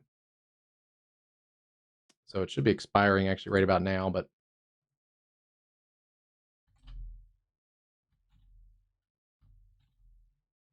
it looks like that's fading away pretty quickly. Been a couple low top cells earlier that produced some brief tornadoes and landspouts across Michigan early this morning and kind of mid morning. There's a tornado warning for a brief bit of time near the Detroit airport and the Taylor area. It was very brief and very weak, it looked like, but so it's been a somewhat busy day across Michigan. Flint, I think, had a tornado warning earlier today, too. So, yeah, definitely parts of the Great Lakes saw some unexpected severe weather. And then we're still seeing this cluster. This is what's left of the MCV from last night. This is a little bit of an interesting feature down here near Story, Indiana, along State Highway 135. A little bit of another area that's tried to wrap up. Keep an eye on that one. Becks Grove, Waymansville, and ever down towards Little Acre and Jonesville. There's still a couple punchy parts of this line segment. There's the leading edge around Rushville and Richland, Clarksburg, and then this other segment down here, Elizabethtown, Freetown, Seymour. Keep an eye on kind of both of those areas. Isolated damaging wind gusts and earlier QLCS tornadoes. Not as big of a risk right now. There's a little spin still ongoing near Sexton, north of Circleville. That's the remnant of that original area of rotation. And this has picked up just a little bit near Story. Still a pretty tall storm there, also 49,000 feet. We'll keep an eye on that cell as it, let's see, that's going to head down towards Jonesville. I think we tracked that, yeah.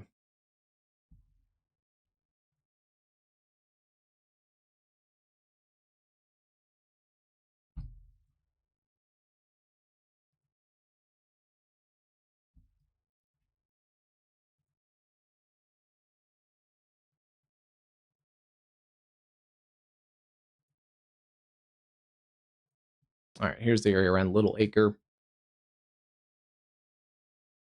if it loads.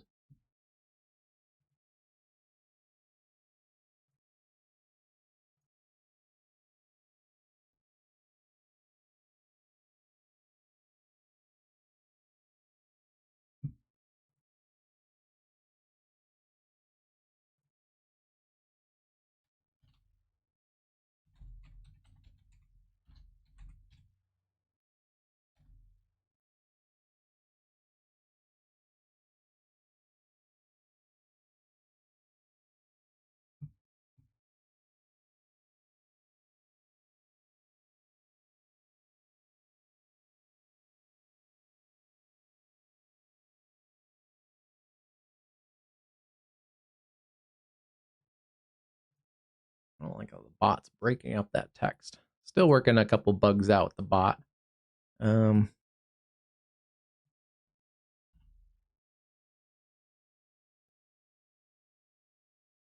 Not bugs, but just refinement.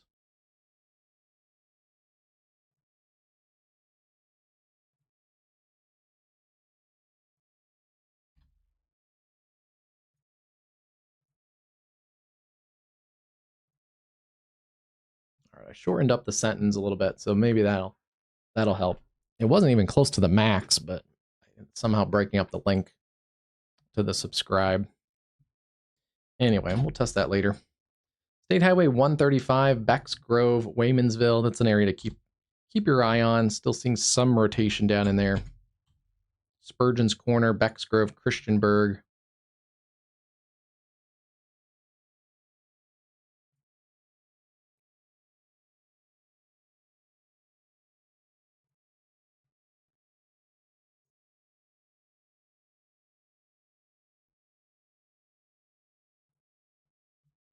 Okay, that area does have a special weather statement, so that makes sense. Radar indicated 40-mile-an-hour winds. This whole line now does have a special weather statement, it looks like, on it.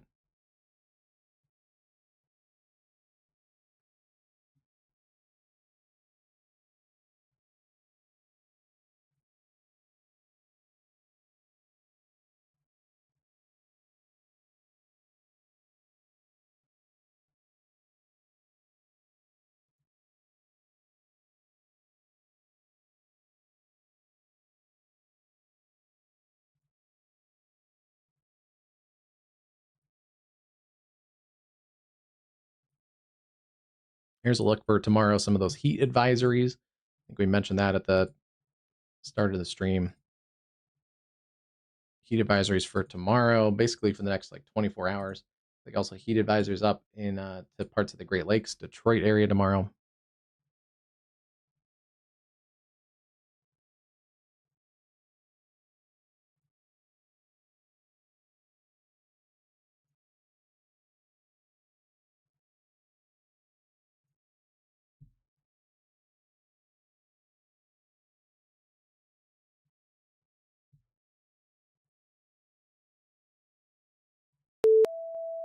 A new tornado warning has been issued.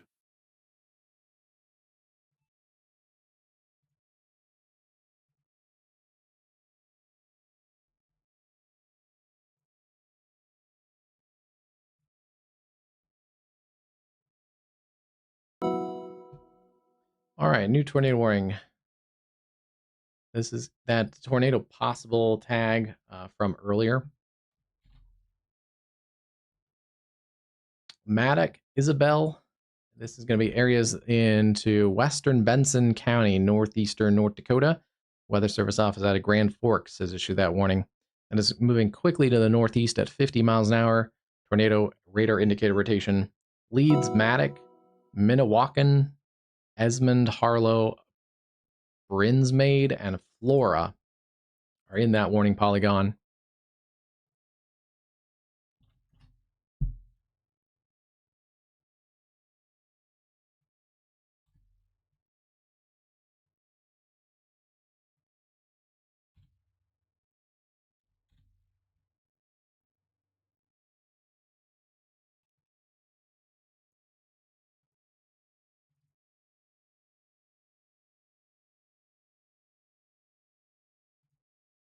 All right, there's some of the warnings locations there. Isabel, about 7 minutes. Hesper, 2 minutes or less. Same for about Maddox. Minnewacan, 20 minutes or so. And then it'll get up towards Leeds. Leeds, North Dakota, about 30 minutes. That's towards the end of the warning polygon on US Highway 2. So again, continue to take tornado safety precautions.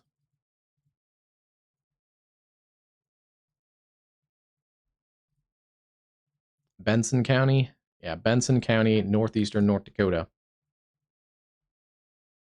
It's a large county.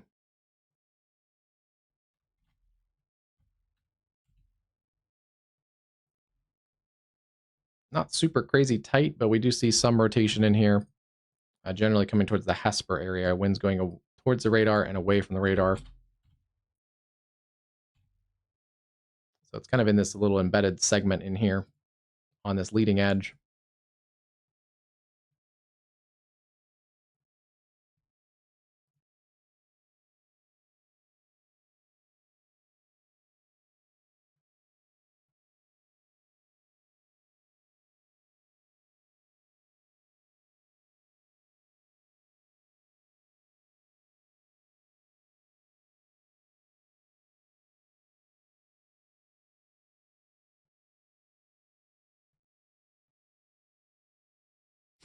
Thanks, Stone.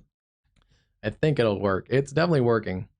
I haven't noticed anything crazy in the chat, so it's going to be, it works. I just need to keep kind of tweaking it just a little bit. We do have a little bit more of a cohesive line of storms around the Devil's Lake area, Ramsey County, Cheyenne, Carrington. Looks like they're just upping that warning there around the Carrington area in Wells County. Tornado possible tag, they've also added that. So this complex of storms starting to get a little bit more organized into north central North Dakota at the moment. And yeah, that's gonna, some of this is gonna peel off into Manitoba in the next little while.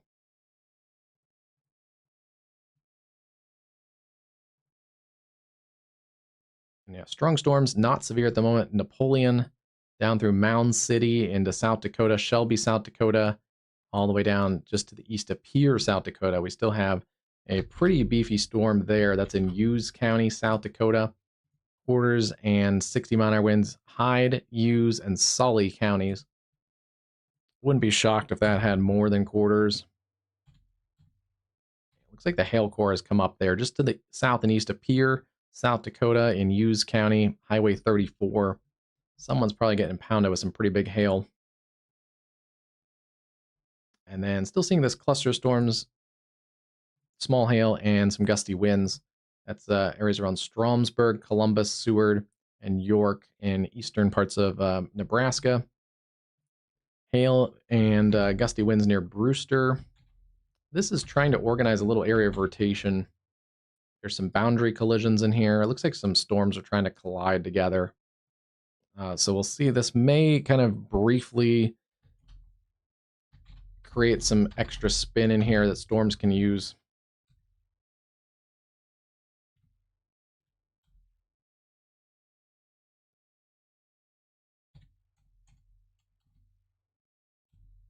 It's in a weird spot because of the boundary interactions, but that could easily produce a tornado pretty quickly. Just north of Nebraska Highway 91, north of the Dunning area. This area had like a random tornado the other night. It was very brief. It was a little further north along 83, but it was a boundary collision between a couple different storms.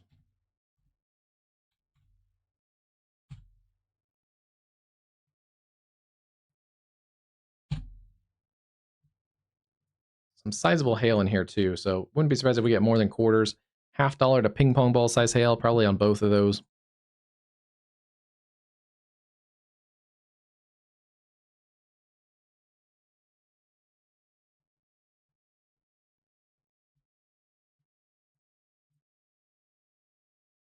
They have re-upped that warning east of Osceola near David City. That's Butler County, Nebraska. And then yeah, back to Indiana. Still seeing no warnings, but gusts to 50 miles an hour. These are just below severe limits. There was also this area of rotation now down near Becks Grove and Waymansville. Keeping an eye on that little area of rotation since this complex of storms has produced tornadoes earlier near the Indianapolis area.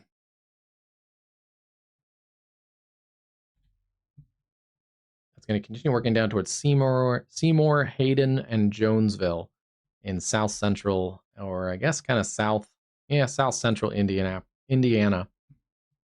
The bigger cluster storms that may actually make it north of the Louisville area. Again, Louisville had a ton of flooding rain. So hopefully these storms can maybe miss the Louisville area. That would be a good thing.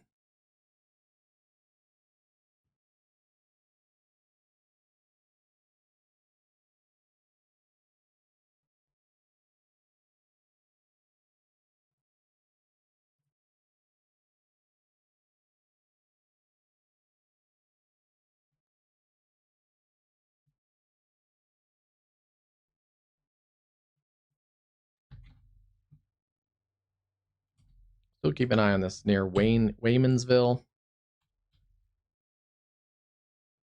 Rotation has picked up again.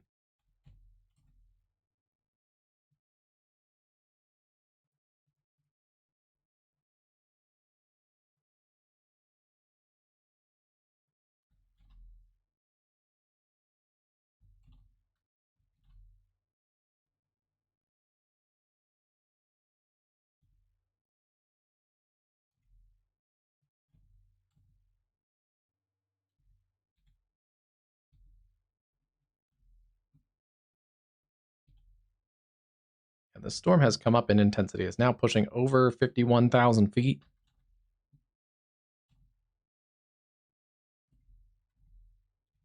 May have some small hail because there's a little bit of a hail spike, it looks like.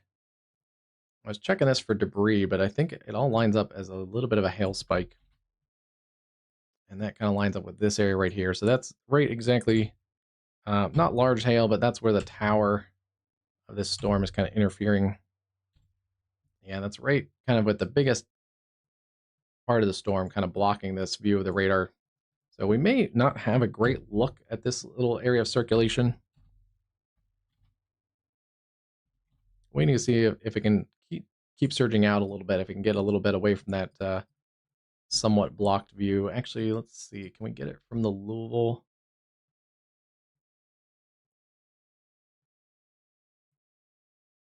see what it looks like from the Louisville radar.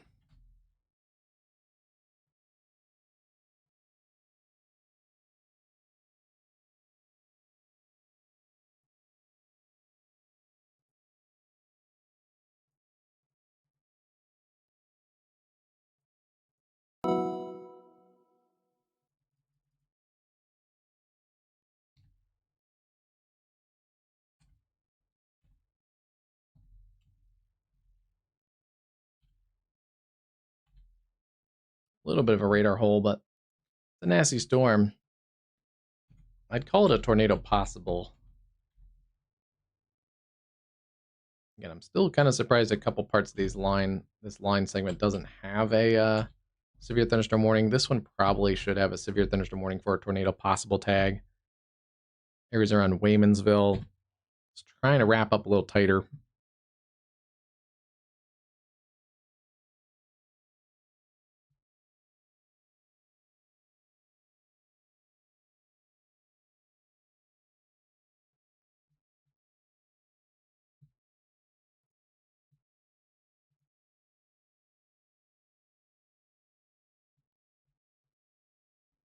And then let's check back towards Rushville and see if there's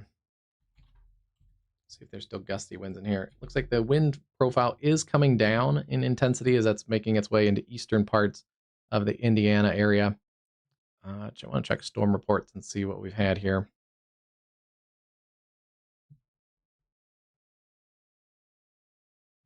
We haven't had a ton of storm reports, some flooding reports, but large tree branches snapped in Mooresville, where their other circulation was. That could be damaging winds. It could be a brief circulation. Trees down there at Franklin, estimated on radar. That could be, again, gusty winds, or that could be a brief tornado there. And then they haven't marked it in, but we did have a pretty cohesive debris signature that traveled along Highway 44 from near 69 to near Franklin, basically. Also had, it looks like east of Indianapolis at the regional airport, a 63-mile-an-hour wind gust earlier. So yeah, that complex of storms has definitely had some gusty winds in it. Tree reports down, as well as more flash flooding, a lot of flood reports.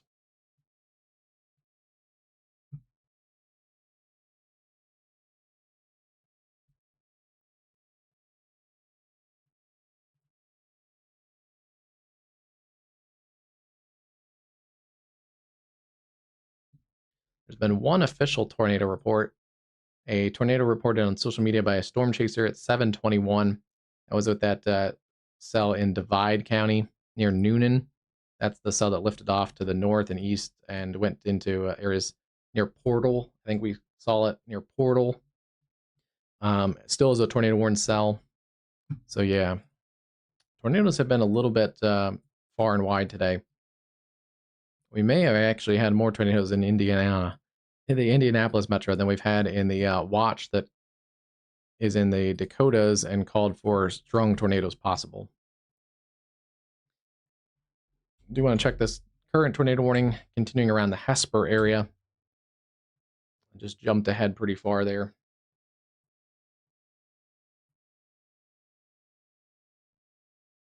Yeah, so that's crossing 19 near Isabel.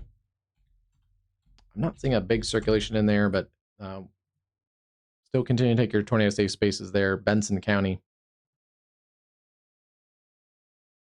Sounds good, Stones. Yeah, have a good night too.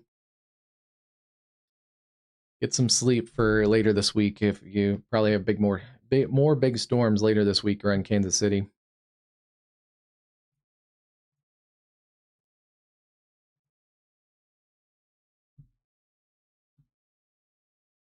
Still watching the fading sun there out of Grand Forks. A beautiful shot with some of those high clouds from the storms across central parts of North Dakota.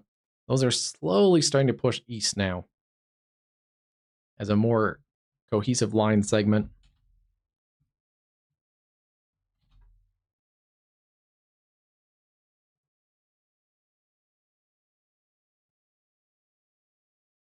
Those storms are over 100 miles away. That's actually generally looking at that tornado warning storm.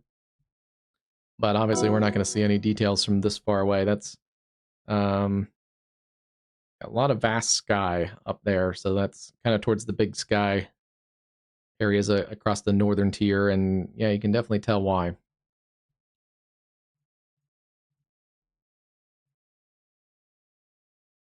All right, this is at what is it, acres, something acres, little acres.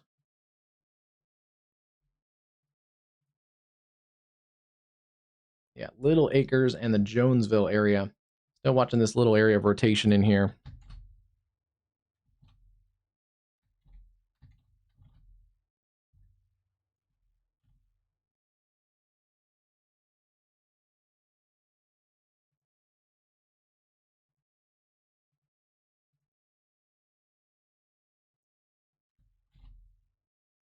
Yeah, it's kind of right in there. It has broadened a little bit.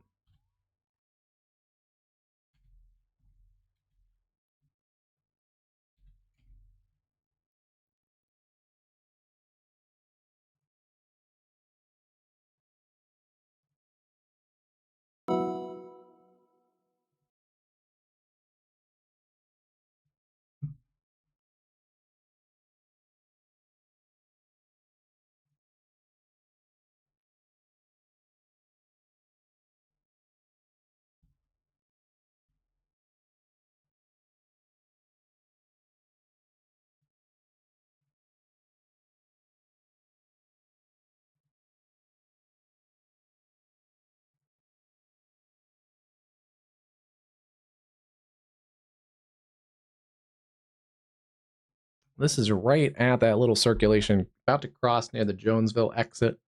I'm not sure we're going to see much. It's pretty dark. Looks like interchange, but a lot of lightning. That is a actually pretty distinct amount of lightning in that storm still.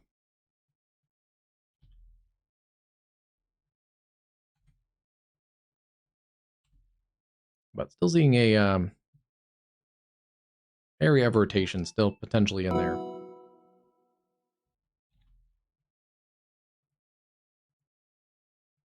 While we're in the East Coast, we did get a new severe thunderstorm warning areas in Fremont, Ohio. That's Huron, Ottawa, Erie, and Sandusky counties. North central Ohio, moving east at 20. Quarter size hail there.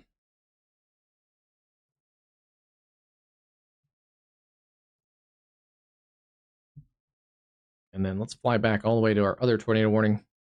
Still up in here into parts of north central North Dakota.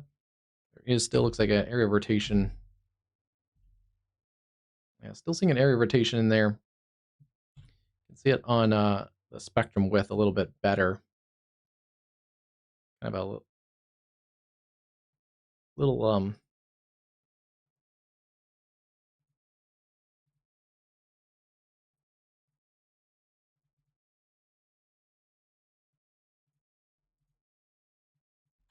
little area in there.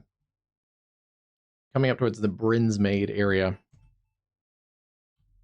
Doesn't look remarkable on radar, but we are a decent ways away from that too. They are going to also outline a tornado possible tag in those storms around there.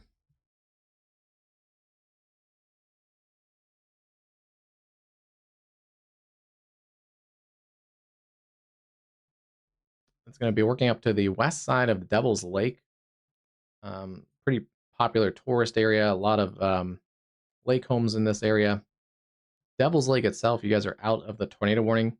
That is part of the severe thunderstorm warning tornado possible tag. That's over in Ramsey County. The west side of Devil's Lake, that's this area around Brinsmade and down towards St. Michael. The west part of the lake is where the tornado risk is, and then to the north and west of there.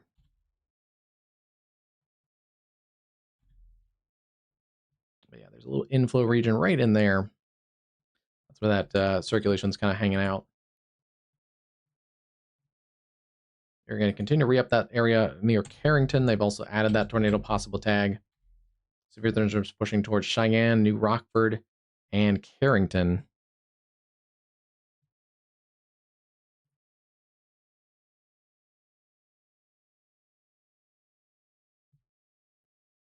We're going to trouble with that camera because of the circulation and the storm in there, in that spot.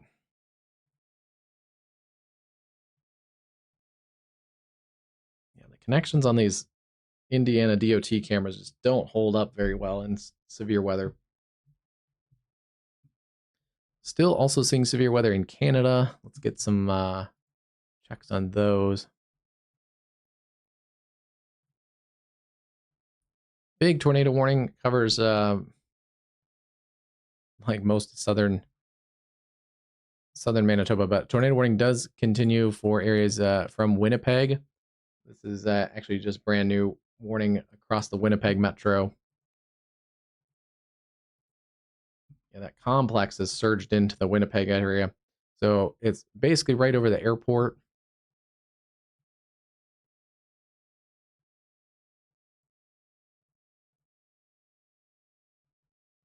Couple areas of circulation. There's still a other circulation that is north of there up towards Selkirk. In this cluster, there's kind of a multi-cell cluster of with embedded rotations, but there's a area of rotation there moving north northeast towards Selkirk. There's another area there near the Winnipeg airport, also moving up towards Lockport.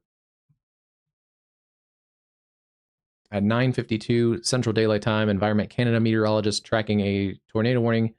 Let's see. Locations there: West St. Paul, Meadows, Middle Church, East St. Paul, Birds Hill Park, Anola, and the city of Winnipeg are all in that. Possibly producing a tornado, damaging winds, large hail, and intense rainfall. Take cover now. You are in a life-threatening situation there across the Winnipeg metro. So Winnipeg, Manitoba, tornado safety precautions, lowest level into your room, away from doors and windows, put walls between you and the outside. Circulation there on the west side of the city. There are more storms that are tornado warned. They're warning these storms in parts of south central Manitoba as well. I don't see as much in the way of circulation in there. Yeah, they're kind of warning this whole cluster of storms. I guess kind of a QLCS tornado warning. So they're kind of warning this whole cluster in here.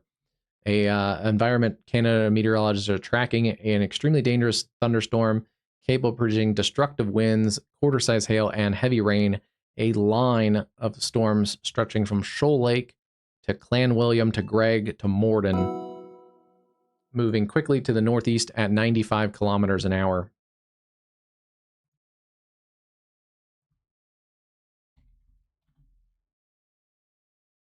That's about 50 to 55 miles per hour. But they are warning it as a destructive tag. They're warning it for 80-mile-an-hour winds. Just based on the radar signature, it doesn't look like it's those storms. I think they're warning this segment basically coming up, lifting up towards those areas like Sydney, Balder, Belmont, Glenboro. That would be the area I'm guessing they're warning is this cell coming out of the North Dakota area. Severe warned right now in North Dakota. But yeah, a couple different clusters of storms right now. A couple cells potentially producing tornadoes near the Winnipeg and Selkirk area. And then kind of watching, yeah, this part of the cluster of storms, 60 to 80-mile-an-hour winds. That's up to about 130 kilometers an hour. Quarter-size hail and heavy rain.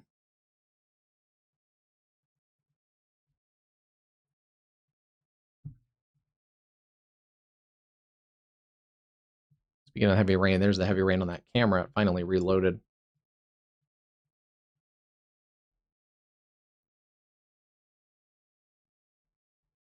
Interesting. Shear rate still shows that area of rotation near Jonesville and Little Acres. It was fairly strong near Waymansville. A couple suspicious CC lowerings in there. Just to the east of Waymansville, it may have briefly touched down. And yeah, you can see where it wrapped up near Bexgrove. We've been tracking it for a while. It's probably been consistent enough where it probably should have a tornado warning, but they've been a little bit light on those today across this part of Indianapolis and Indiana. Still a lot of lightning in that cell. There's the rotation there near Jonesville. Has weakened some, it looks like. Crossing there around Little Acre, State Highway 11. And that's going to head over towards Reddington and Queensville. It's been a fairly consistent storm.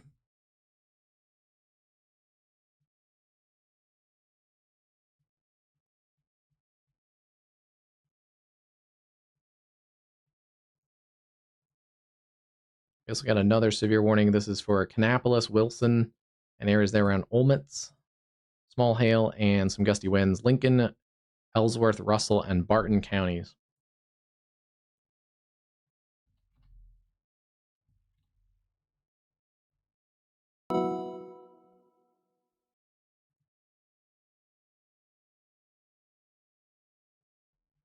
.60-mile-an-hour winds, quarter-size hail, Hillmore and Millardale Colony, Han, Sully, Hyde, Hughes, and Buffalo County, south-central South Dakota. Those are moving east at 35. Dangerous storm cluster there. That's that area that's working out of the Pierce, South Dakota area. And yeah, we do have a much more solid line of storms. There's not a ton of high-end severe warnings right now, but this line is starting to congeal a little bit. Some of these storms are outflow dominant. They're not going to be a tornado threat right now. It does appear like most of this tornado watch that was a fairly high-end tornado watch is a bit of a bust for the Dakotas, but again, that's a good thing.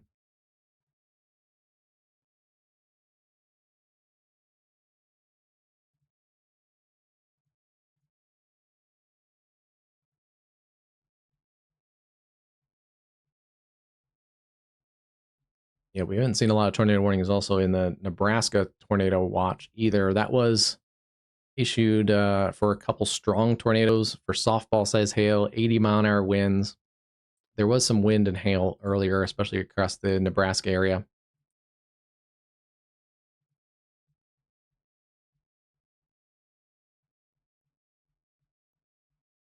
But yeah, the other tornado watch was for a couple strong tornadoes, possible apple-size hail, and 85-mile-an-hour wind gusts, and I don't think we've seen any of those across this area.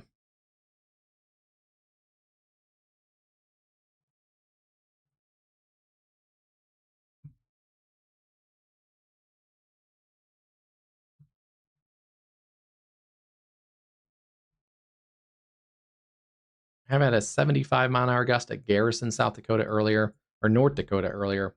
That was probably one of the peak of those storms. 72-mile-an-hour gust at Seward. Yes, I don't think we've had any 80-mile-an-hour gusts. I don't think we've had any 75-mile-an-hour or 75-plus-mile-an-hour gusts.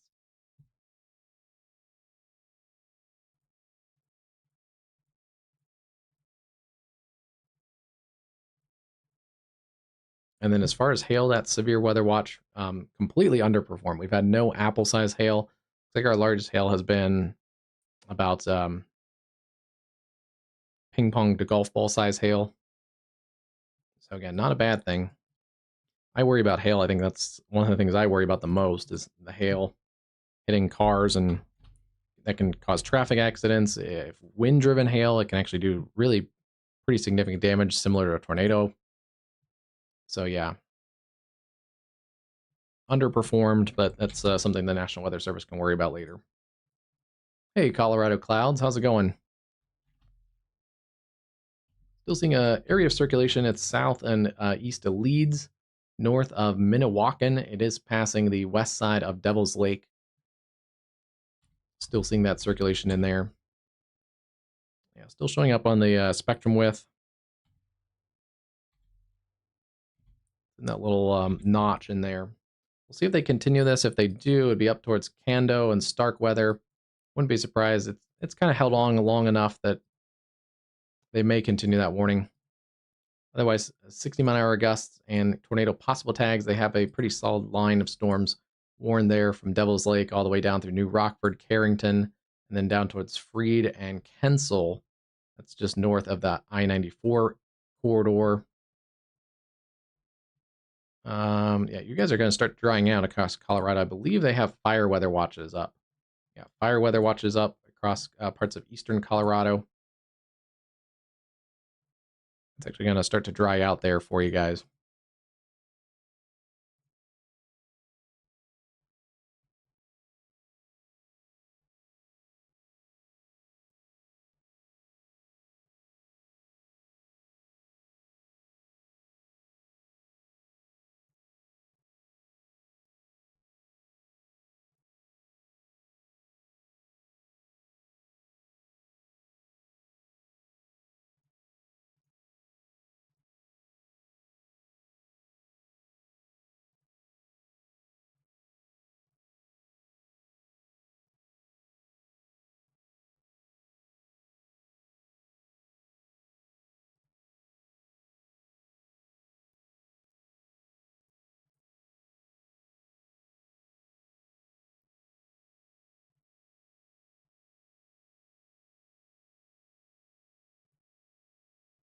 Oh yeah, most of Colorado either has a fire weather watch or a red flag warning, and some areas have both.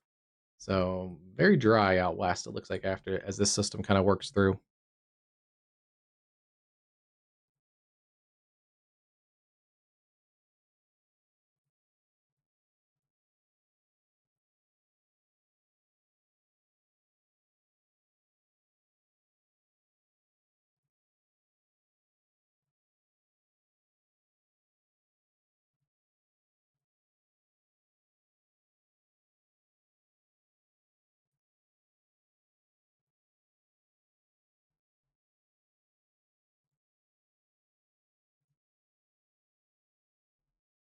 All right, just updating a couple of settings.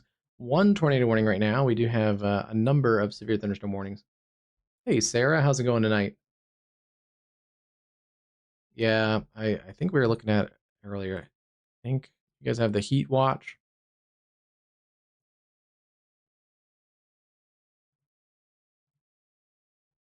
I believe you guys have that heat watch too tomorrow. Heat advisory.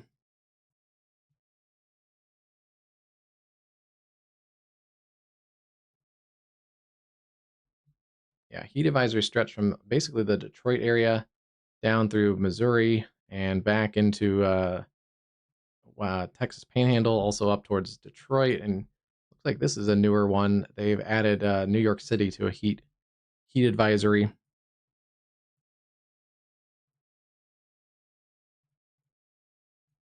And oh, this is not a heat advisory, but I believe they have a special weather statement for heat across Indianapolis.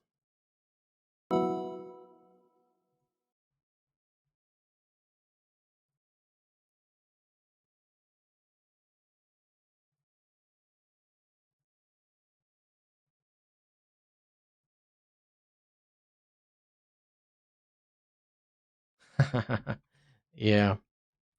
Actually, that was one of the things I was just doing in my settings. I was turning off some of my winter watches and warnings because I don't think we're going to have to deal with much of that anymore. Still seeing a new warning there around Hosmer. This is gusty winds surging out from the thunderstorm. This is actually kind of an interesting little radar thing. This is the gust front. And if you look at this gust front, it's leading out ahead of the storms. But if you look at it in correlation coefficient, you can see it shows up as blue. It shows up as non-meteorological targets. That's because this gust front is picking up bugs and maybe some leaves and some dust and things. Probably this time of night, mostly bugs and dust. And so, yeah, they're showing up as non-meteorological targets. But yeah, especially because we're so close to the radar site, we can see some pretty low level look at that gust front. Still severe warning that's headed towards the Miller area. This is from the storms that came through the Pierre, South Dakota area. Highmore, Miller, 60-mile-an-hour winds. That's also an area that's gusting out. So that could have an accentuated risk for some higher winds.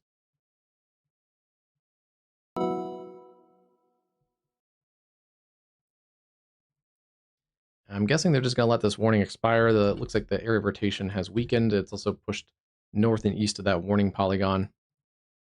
Tornado possible tag continues there. Cheyenne around the Spirit Lake Reservation, across Ramsey County and the Devil's Lake area. Tornado possible tag. There's a look at those storms. Still about 100 miles away, so really can only see the high cloud tops from that. But storms around Cheyenne, west of Grand Forks, are pushing about 48,000 feet. Same for that tornado warned area, about 47 to 48,000 feet. So that's kind of what you're looking at there on the top of the screen.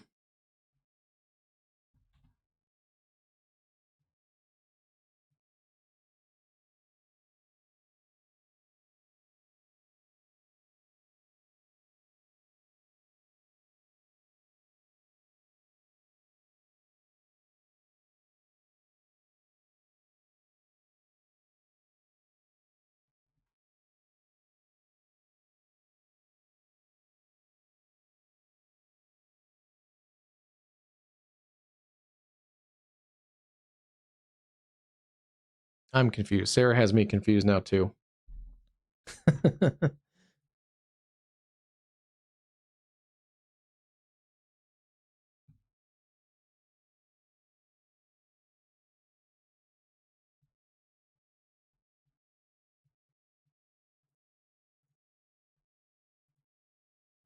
These have also surged gust front out, so likely less of a tornado threat as well. Across the Devil's Lake area, you can start to see that gust front starting to surge out.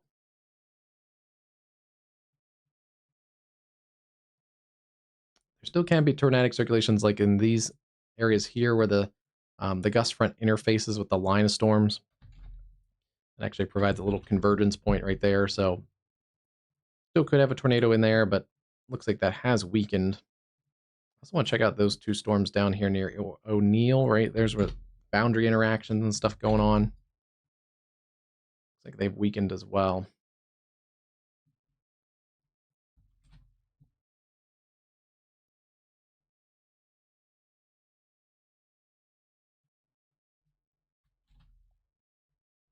Hmm.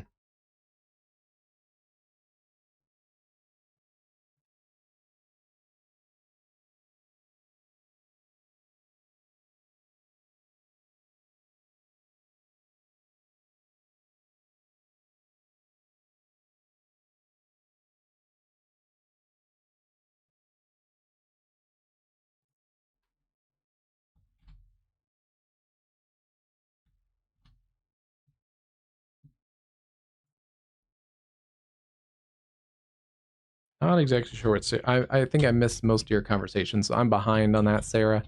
I'm not sure what you're talking about, but continue the conversation. I'm gonna test that one. Um, since we've had a couple chat things, I'm gonna test that again. It's still breaking it up. Hmm. Oh, and it did it twice? Still playing around with the bot. I don't know why it repeated it twice. All right, let's see.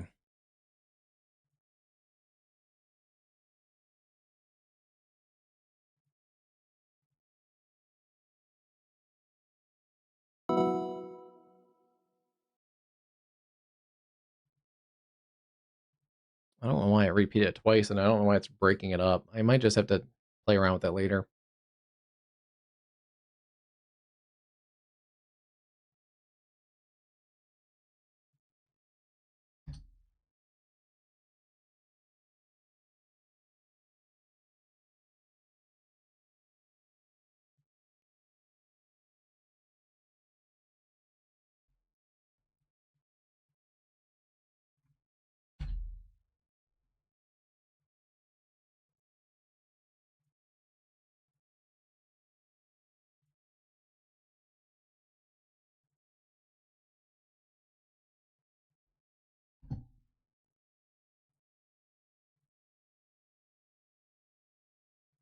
All right.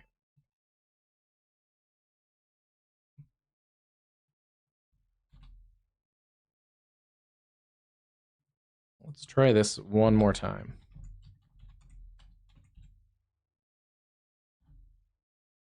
The other chat things were working yesterday, okay. We'll see if it, I just don't want to break up the link. There we go. Hey. All right. So even though you can type, I guess, a lot into the little message, I guess it likes it to be a short message. Otherwise, it puts the link into a separate post, which is fine, but I'd rather just kind of keep it a cohesive little nugget. All right. Well, that works good. And yeah, unfortunately, it's something I have to test when I'm live. I tried to test earlier today and it wasn't working. And then I realized I had a private stream. So the bot doesn't join your private stream. So then I tested it a little bit ago before we started the main stream as a very brief public stream because, yeah, I guess it has to be public. So I just like labeled it as a test stream, which is a little annoying.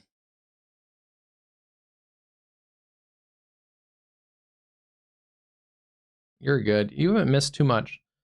One of the most exciting things I think is we had a couple QLCS tornadoes with debris signatures across Indiana earlier. One of them was unwarned for about 5 minutes. Those storms are continuing to weaken as they push almost into Ohio. New special weather statement actually includes parts of Ohio there, into southwest Ohio, Butler County, and also into the areas west of Cincinnati. 40-mile-an-hour winds, frequent cloud to ground lightning, and heavy rain. Pushing into Eaton, Camden, Oxford, Riley, down through Cleves, Harrison, and Blue Jay Ross. The northwest side of the Cincinnati metro is going to get some rain and storms overnight. And still some decent winds in there near Brookville.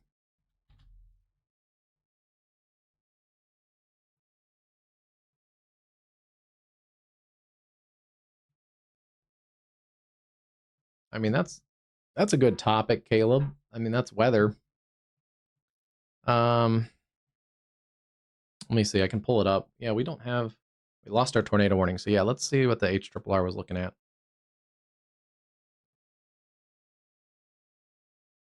I was looking at HRRR earlier. There's some different runs that show some different things. So yeah, there's a bunch of different outcomes.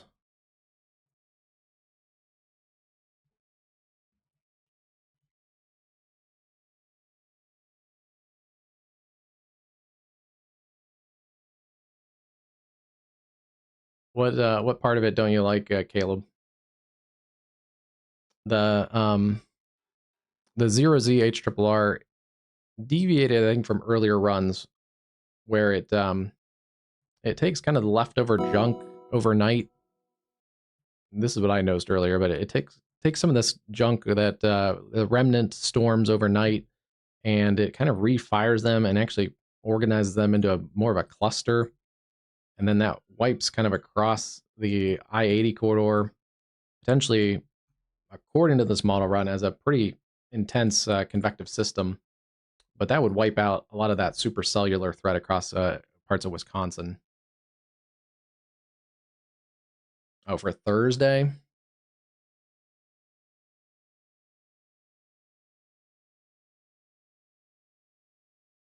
I'm gonna have to fix that bot again. It's now breaking up the other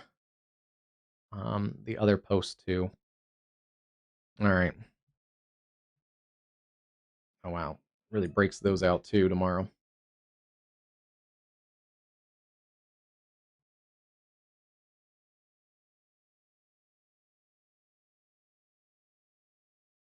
Okay, this is like 10 a.m. Thursday. It's gonna still kind of play around with the remnants. It probably overdoes some of the remnant storms.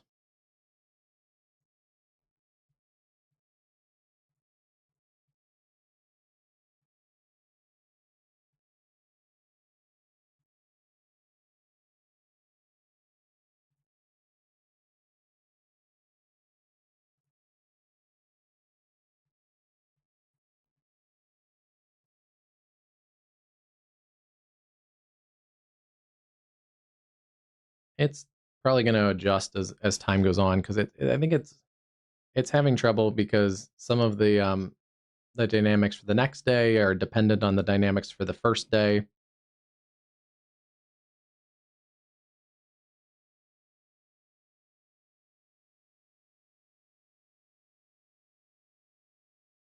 If this verifies, it's going to be more of a linear risk, but it's probably not picking up on some of those supercellular dynamics, and yeah, we're still a little far out. So Thursday, this could easily change, but right now, yeah, it doesn't look like, I don't know, it's not handling that enhanced risk area very well.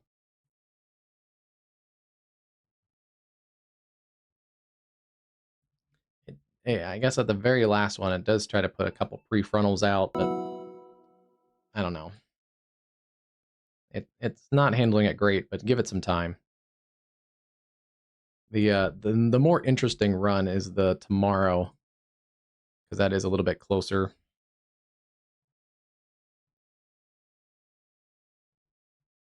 But yeah, the 00Z definitely uptrends on this convection across tomorrow morning, across Iowa, and if that happens, that sweeps out some instability and some storm fuel. It tries to build stuff back in, but that gets a little messier.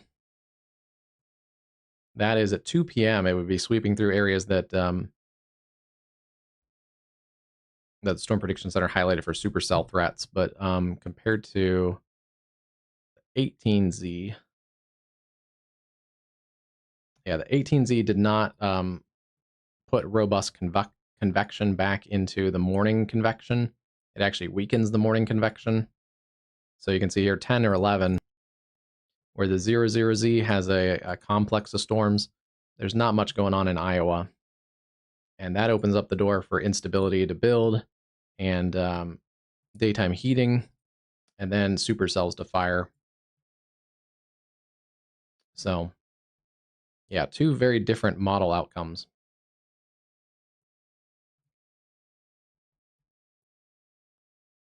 And both models still kind of hint there could be round 2 or 3, because by the evening, even if there are supercells during the afternoon, by the evening, some of that starts to line out, but there may be a couple different bands of storms, and then also potentially some hailers back along the boundary back into areas like Wichita and Kansas City.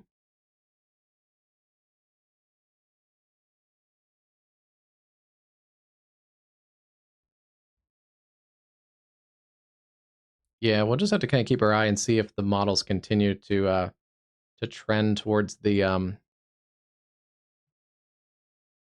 towards that convective system or not. I was trying to look for it, but I was still on the 18Z.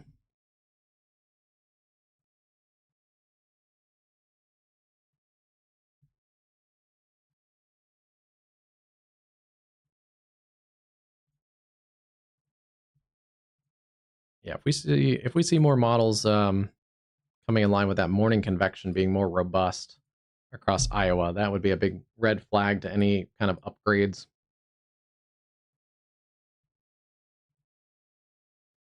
Come on, HRRR, reload.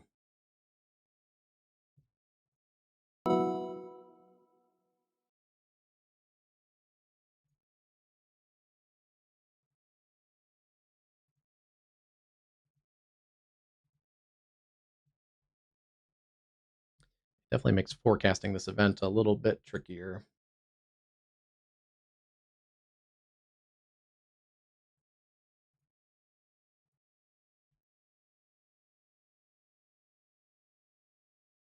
Yeah, that's a big difference between the 18Z and the 00Z. That's a lot more storms at about 11 to noon across an area that would really limit daytime heating and also just take a ton of the instability away.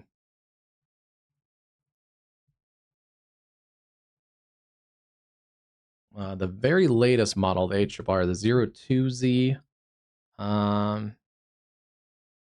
does try to also put storms kind of in there at about 1 o'clock. So yeah, tomorrow's going to be very interesting. Not sold on it yet. You can get a wind-driven moderate, but If this continues to show an upscaling, robust convective system, that would likely limit the tornado potential across eastern Iowa tomorrow. But it is still showing more development across Minnesota.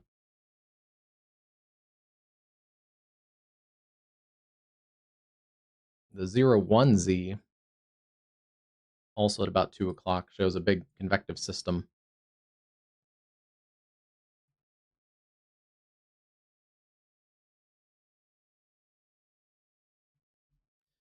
This would put more supercells up into central Minnesota. And I do think Michigan is in play tomorrow. A lot of the models are hinting at some development out ahead of this, whatever cluster does develop. But certainly eastern Wisconsin and also central Michigan could be in play tomorrow too.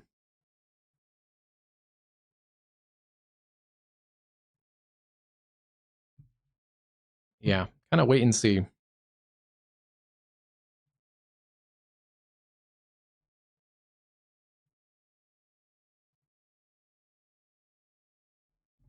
All right, still seeing that one severe storm, and that's near the Ellsworth area, Wilson, Kannapolis, in central parts of Kansas. 60-mile wind, quarter-size hail.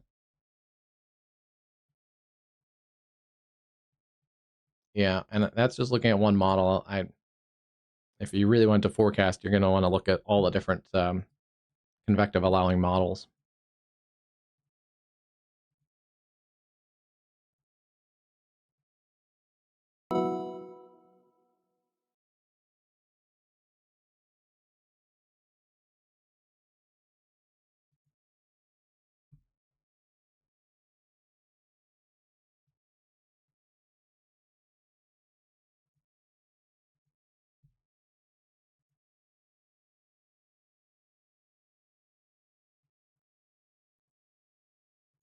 Now I'm curious myself, so let's look at the NAM 3K.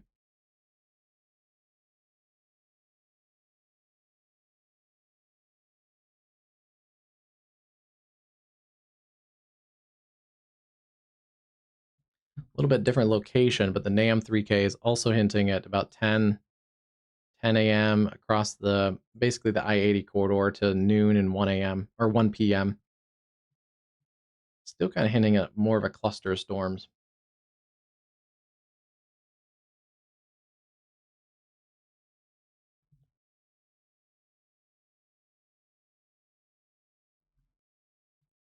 I mean, this could be an option that does show maybe some pre-cluster storms. That could also be an option, so you could get a couple different storm modes in there. Still shows a prefrontal there too. So yeah, watch that cluster. Definitely the models have trended up in a cluster sweeping across there.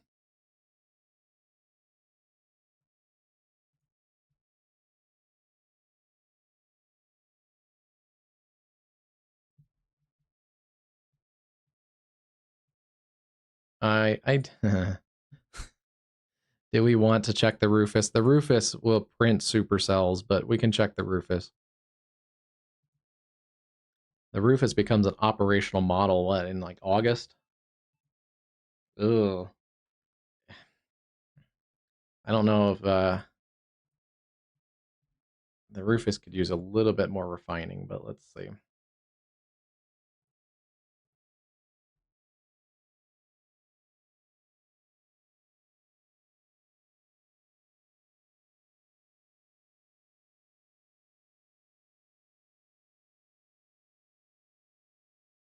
Yeah. Well, the Rufus is still shows some stuff in Iowa tomorrow morning, but it shows less of a organized system. So with that, kind of on the heating and difference rain-cooled boundary, it does print out a supercell near Mauston, and then starts to kind of redevelop whatever. So the Rufus, I mean, that is a solution still, and it is all seems dependent on what kind of system we have working through Iowa tomorrow morning and into the early afternoon.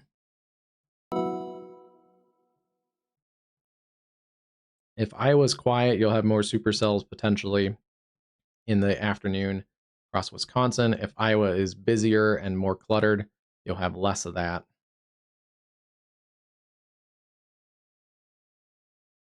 And yeah, the Rufus model still kind of hints what I mentioned earlier too. There may be a couple different clusters, some embedded supercells, wind, hail.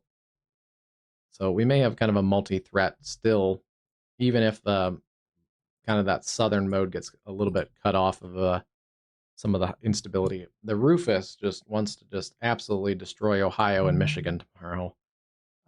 But don't take that. I do still think areas here into central Michigan do need to pay attention tomorrow, tomorrow afternoon and into the early evening. I do think this area is a little bit of a corridor to watch tomorrow, but this is Rufus doing Rufus stuff.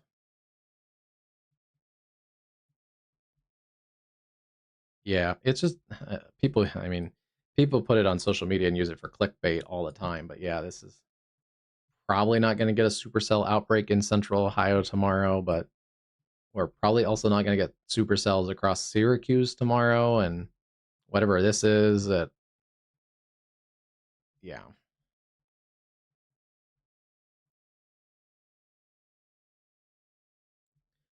The Rufus is okay at looking at kind of location based things. I've sometimes used it for that.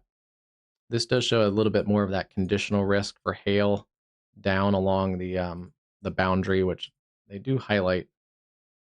Yeah, they do highlight down to a slight risk. I wouldn't be surprised if models do pick up on that more. I wouldn't be surprised if they extend the slight risk maybe down into the Texas Panhandle.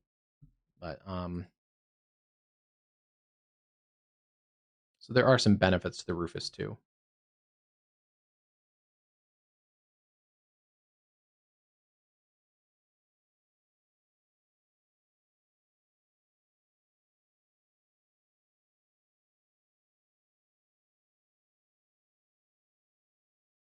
The Rufus turns Thursday into derecho day with another really potent system coming across the Missouri Valley or the Mississippi Valley.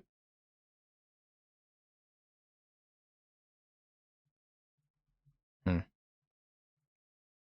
Well, that's interesting.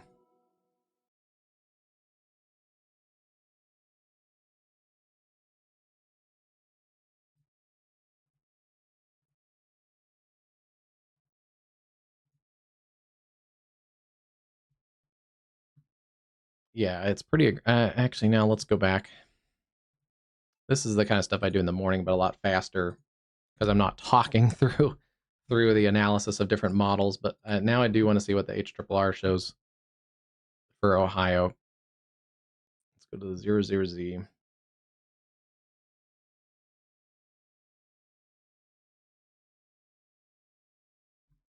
Yeah, okay.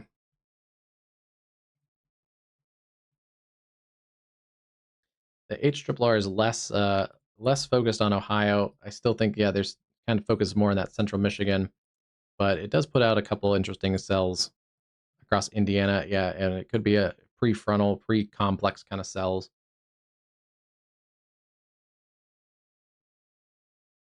But quickly kind of uptrends that and just kind of puts a mess into Ohio. Not much organization showing there. So yeah, that's definitely a different outcome than the Rufus.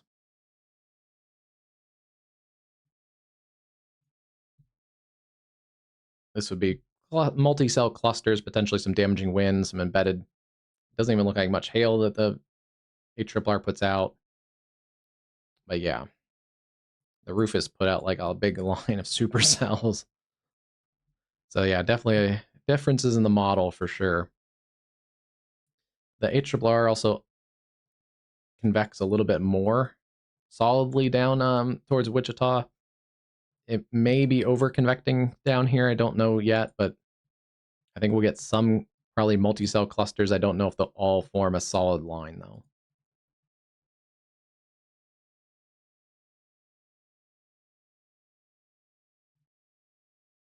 Oh, I think we just saw, yeah, there you can see the lightning now on those storms that are like 80 to 100 miles away from Grand Forks. They've gotten a little bit closer and it's also gotten dark. So yeah, you can definitely see some of that lightning now. Very cool.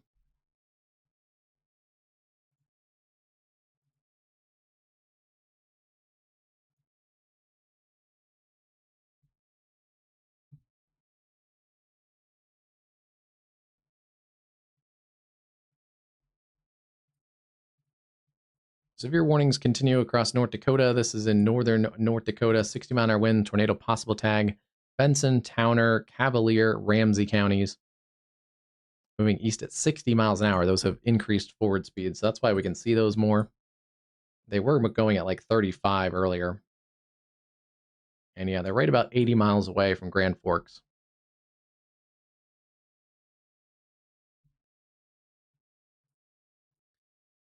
Still seeing a strong storm near Carrington. This is all outflow dominant.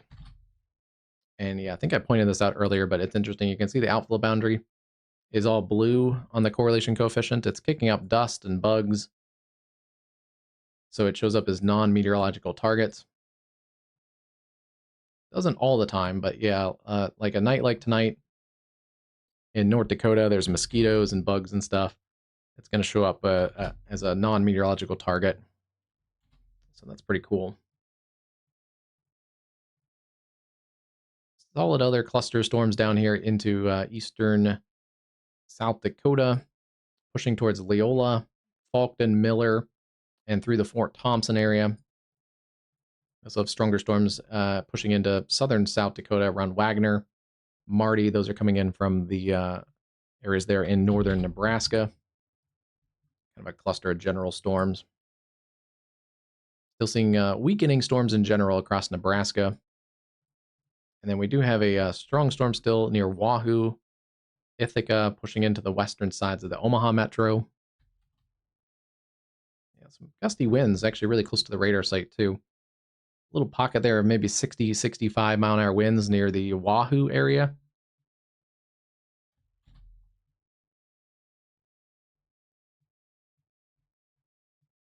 And then a couple of those storms in central Kansas are still trying to hold on near Lincoln, Annapolis, Brookville, Tescott, and eventually maybe towards the Bennington area. Kind of borderline severe storms. You're not getting anything like last night across central Kansas. That area got hit hard. This is some of the same area: Lincoln, Salina, Lindsborg, down through Heston and Lincolnville. We had an observed 113 mile an hour wind report. Let's check our Cincinnati friends. Gusty winds coming into the west side of the Cincinnati metro. Those are diminishing very quickly. Just some gusty winds and mostly rain showers. Like the lightning is backed off.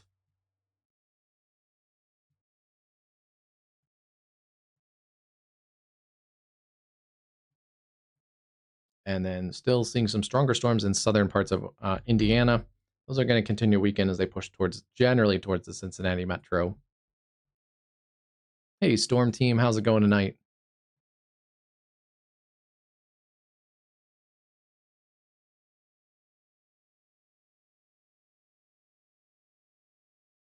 Yeah, there's been a couple strong tornadoes, I think, in southern parts of Saskatchewan and also Manitoba tonight.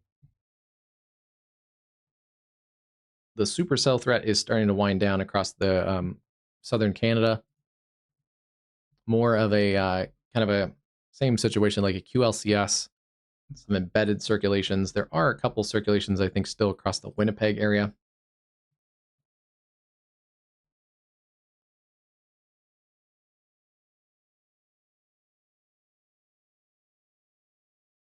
Maybe I've lost a radar site because the data went really weird. That's what we were dealing with a few minutes ago across the Winnipeg area, especially north and northwest of Winnipeg. This cell could be producing a tornado warning there. That's near Selkirk. Tornado warning there continues. Damaging winds, large hail, intense rainfall, moving northeast at 45 kilometers an hour.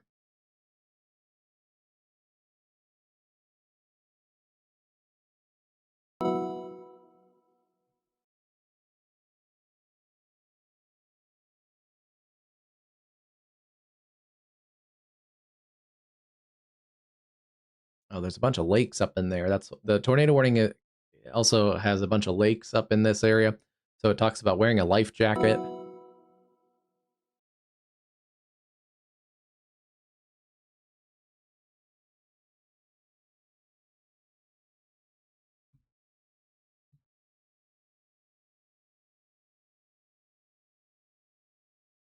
Yeah, that makes sense because this is starting to push away from some of the more populated areas in Manitoba.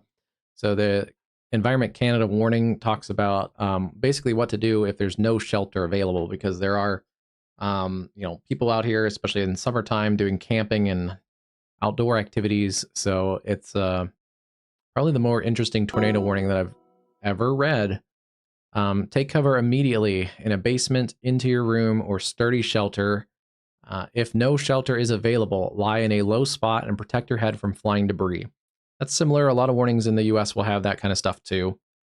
You can, especially if you're driving and there's no shelter, you can lie in a ditch or a culvert and protect yourself. Never go up under a bridge. That can be actually worse for you. But anyway, so that part is normal. Lie in a low spot, protect your head from flying debris. If you're out on the water, this is a part of the tornado warning I've never heard before. If you're out on the water when threatening weather approaches, return to shore and seek shelter if possible. Otherwise, move away from the path of the tornado to escape. So I don't know how possible that is in a boat, especially if it's like a small boat or a canoe or something like that. You're not going to outrun a tornado.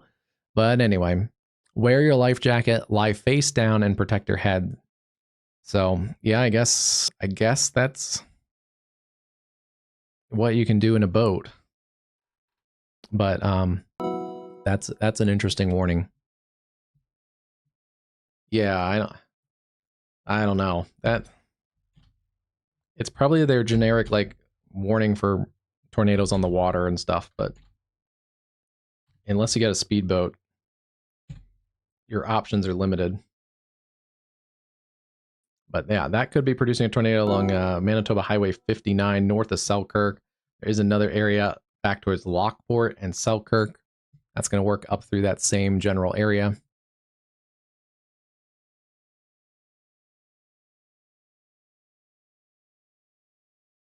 Yeah, that one was just about 10 minutes ago. A warning there near Gross Eel, Manitoba, moving northeast at 45. Stony Mountain and Emersville are in the path of that cell. So yeah, some strong storms still north of Winnipeg. Winnipeg itself under a severe thunderstorm warning.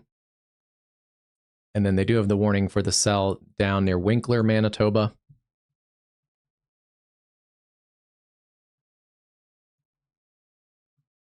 It's for those cells that are coming out of the US. Yeah, so they are warning this cluster of cells capable of producing destructive winds, quarter-size hail, tornado possible, moving east at 90 kilometers an hour. So that is Carmen, Morden, Winkler, Altona. And then, yeah, no warnings back in Saskatchewan. So that must be an earlier report that Bam mentioned.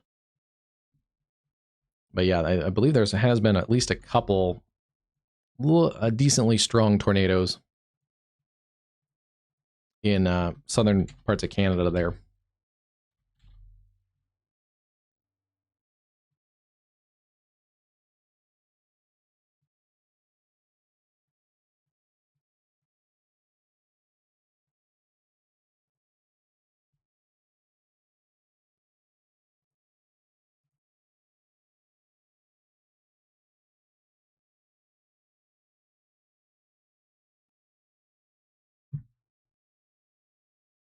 I don't know if it does have an observed tag. It doesn't really say observed, but I wouldn't be surprised if it does.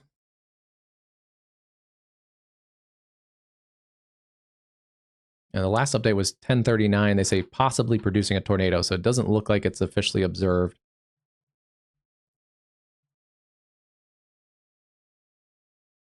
Yeah, both of those are possibly producing tornadoes near Selkirk and near Gross Eel.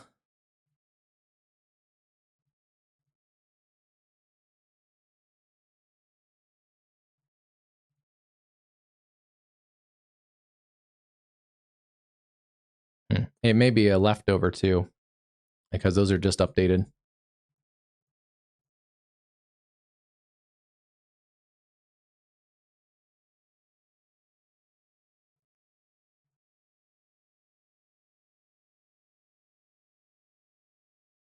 The severe warning for Winnipeg is a severe thunderstorm warning, capable of producing wind gusts, ping pong ball size hail, and heavy rain. That includes that line of storms working from Selkirk down through western Winnipeg. And it's basically a tornado possible note because it says severe thunderstorms can produce tornadoes, and talks about that too.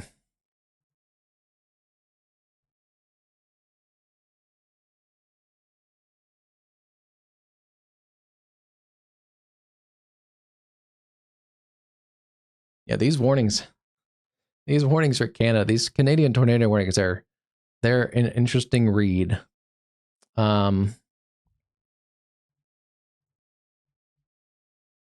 they're actually quite different from each other. There's different wording on the boat one versus the one near gross eel. The one near gross eel has a particular clause in there. It doesn't talk about boating safety. Oh, it does. It does also talk about boating safety, but it also talks about tornadoes at night. Tornadoes at night cannot be seen, and many strike suddenly. Sometimes they are preceded by strengthening winds, large hail, or an approaching whistling or roaring sound. So, I mean, that's all true. It's just that I've never seen it laid out in a warning like that.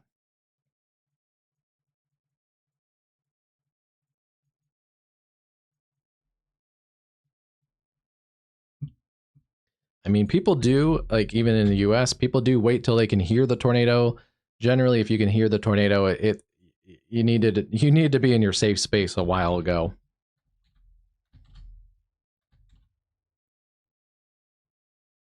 Still seeing a couple of severe warnings. Tornado possible tag north of Devil's Lake. Little bit of a radar hole up there in north central parts of North Dakota. It's pretty far from the Grand Forks radar. It's also getting further from the McHenry County area too, so we're not getting a great low-level look at that. But severe windstorm continuing up towards Langdon. Let me see.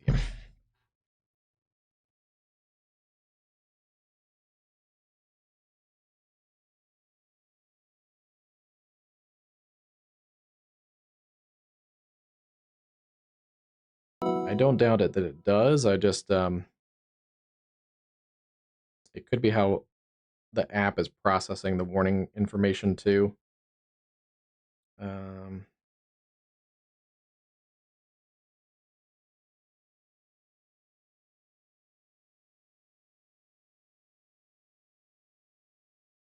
see if I can do it real quick. How do I get Canadian warnings up?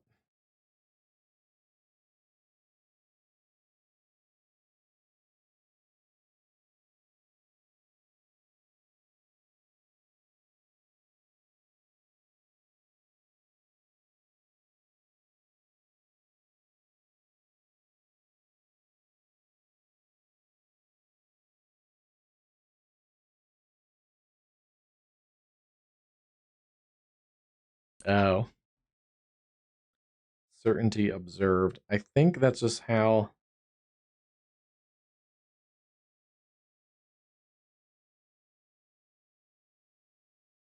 Yeah, I think that's how the app is basically translating the data.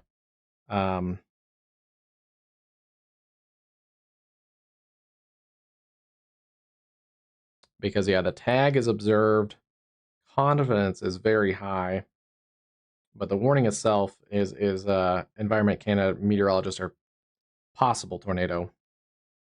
So I think it's just how the app is translating the data, because it's probably built more for optimization for the US warnings, I would guess.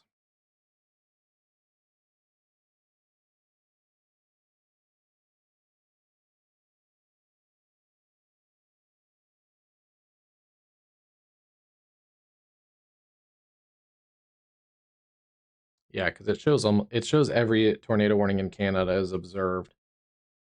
So I think that's just how the warning is coming into the program.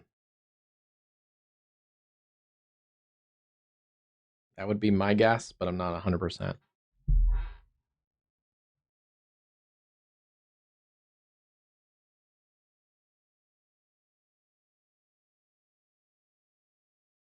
Yeah, yeah. It could also be that they could be a it could be a mass observation of like confirming wind and stuff. But yeah, yeah. The warnings look a little different.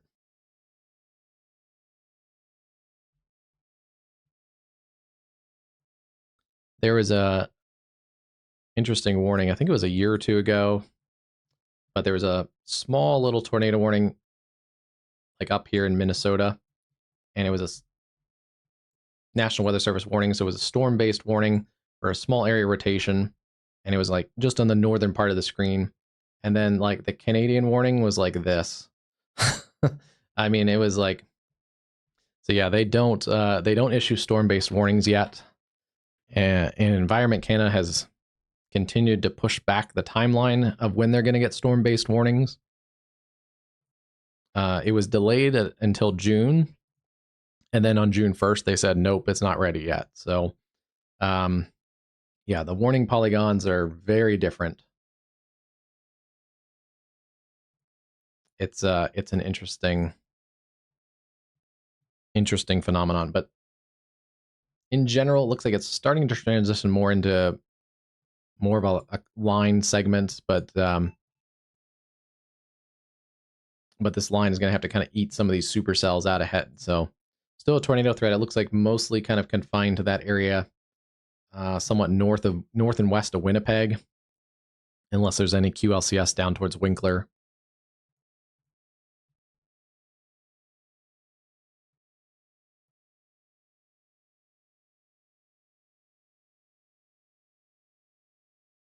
Yeah. Yeah, and then you get into the warning theory thing because certainly if there's a tornado warning here and they warn this whole area, your experience with that warning is going to be, people up here near Kenora would be in no threat of a tornado that that could track like over here. So yeah, you get into warning theory and you get into way big of warnings. Um, Part of it is to do they warn basically the whole administrative unit, or so that's why some of the warnings also look like other warnings will look like they're all like puzzle pieced together because they warn the different, and some of them are like skinny and blocky, and they look really weird because they warn the different administrative units, and some of those are townships and towns and cities, and yeah, it all kind of gets thrown into one warning. And I believe how kind of like the US used to be, like if your township is all weirdly shaped and you have a town and a city in here, you can have kind of a square and a blob and a circle. And I believe what it kind of does is like, not an expert on Canadian warnings, um, but basically, if if the kind of background warning touches any of those, then this whole thing gets a warning. So it's kind of like how we used to do it in county-based warnings earlier. If the warning was covering a little bit of a county, the whole county would get warned. That's, I think, kind of how I get this. What's going on in Canada still is basically if the warning touches your administrative unit will get a warning. So that's the problem. And like in that case I mentioned is like, yeah, like this area here must be like one administrative unit. So because the tornado threat was down here, that whole thing gets warned.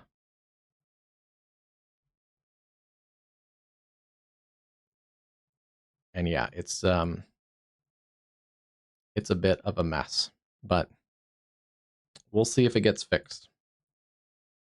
It appears like not anytime soon.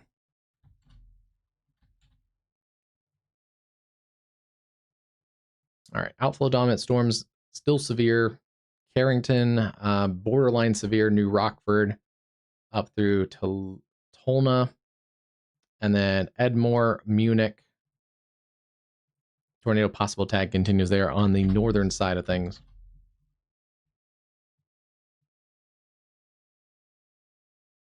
Yeah, the lightning is picking up there.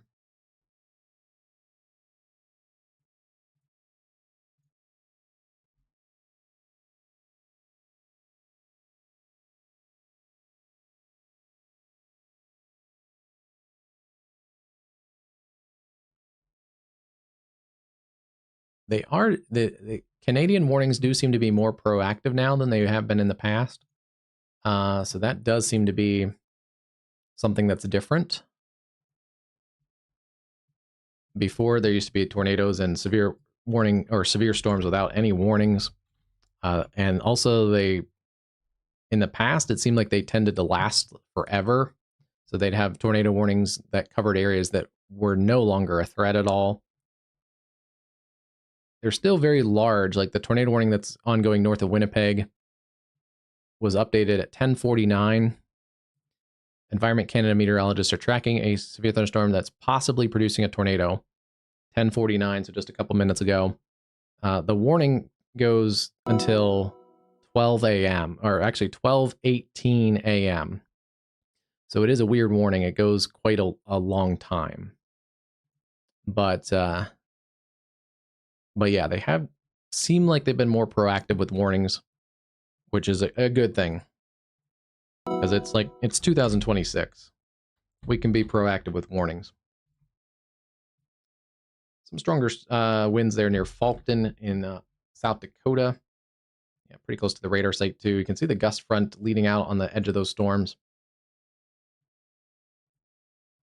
And then I want to check back here towards the Wahoo area. Still seeing that 50-mile-an-hour gust coming towards Meade on the west side of the Omaha Metro. All right, chat, let's see. Yeah, it would be really annoying. I could see that being a chaser because it's hard to plan if the warning is 100 miles wide. Sounds good, Caleb. Have a good night. Yeah, tomorrow will be interesting, that's for sure. We'll see which model was correct.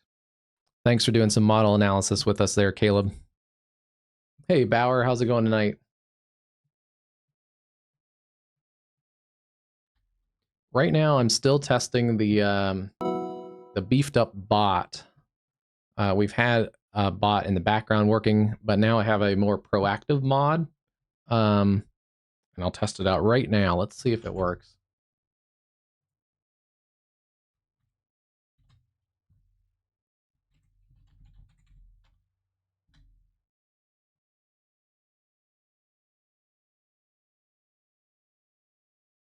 It may work.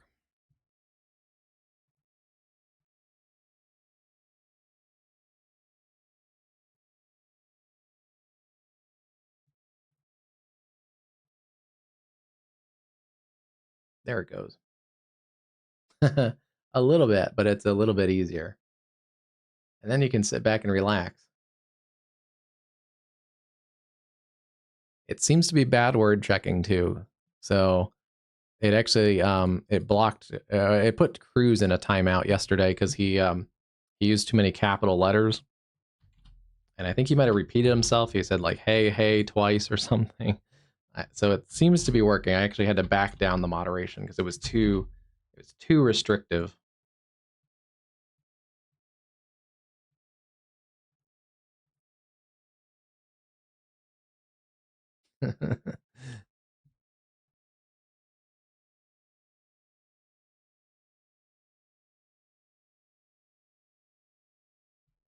But it's working, so that's the best thing. Because then it allows our chat to be nice and happy and no interference from any spam protection. Let's see.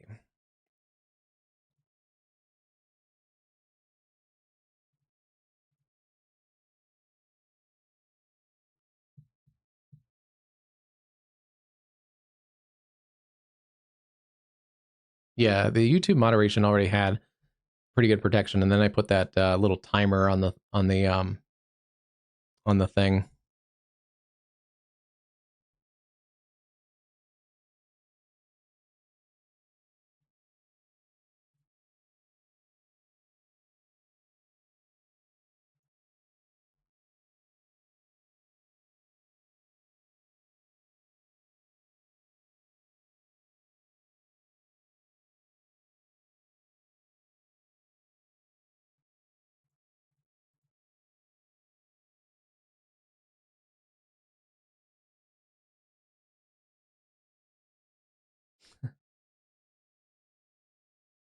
Oh, it got Colorado clouds.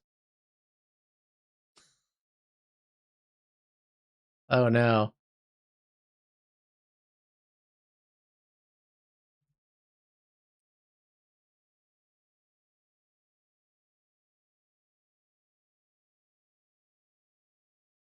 It's still not catching Bauer.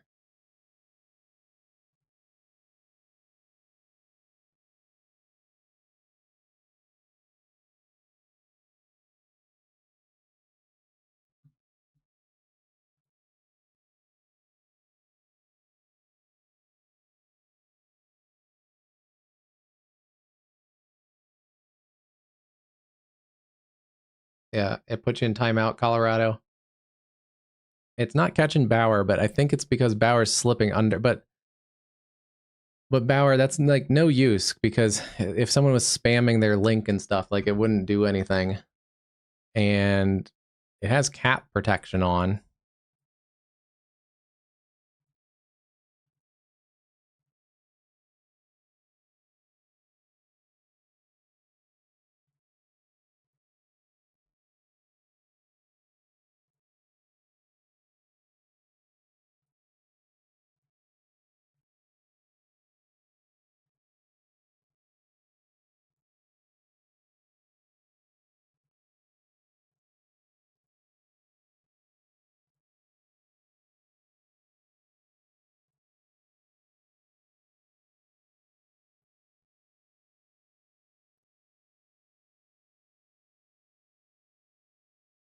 Yeah, you're good. I think it just puts you in like a quick timeout, or it at least on mine, it deleted your symbols and it told you to stop.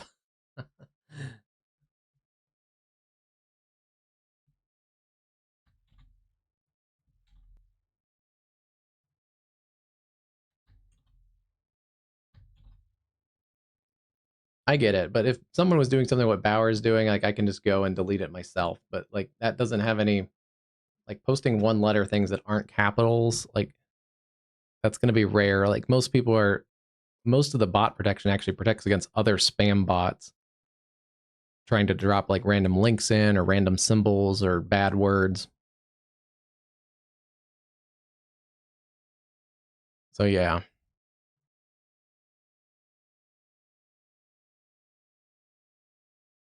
Oh, there it got her or him. It Bauer did something and it took it out. Hmm.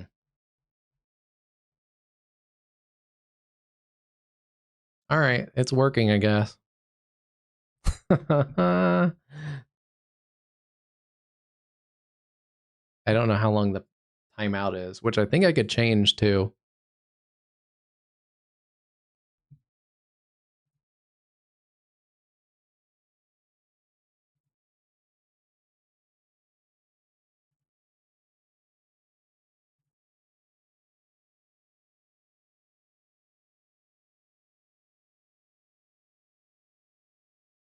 I'll make sure after the stream I go back in and make sure no one's actually like permanently banned by the bot. But it looks like it did work.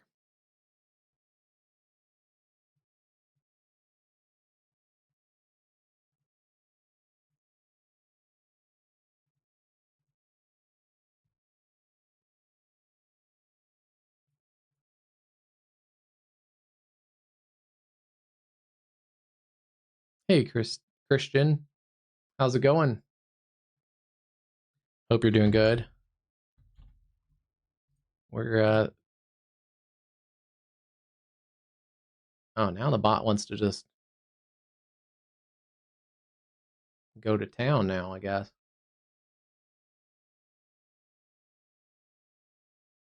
Yeah, click that bell icon, get notified. That's good. All right, it's working. With a little bit of downtime, it's good to check the bot settings and stuff. I'm obviously not going to do that when there's tornado warnings, but yeah, the unfortunate thing is I can't do much testing unless it's actually live on a stream because it needs comments and it needs a public stream. I tried to test it earlier at like noon and it wasn't the bot wasn't doing anything because it was a private stream, and I think it was also because like I was the only one on my own stream. So it probably also, I don't think it can block me, so it was also like not doing anything. Yeah. No, it's good to test it out. As the channel grows, obviously the target for spammers grows, so it's good to kind of have everything ready, just for especially big severe weather coverage and stuff.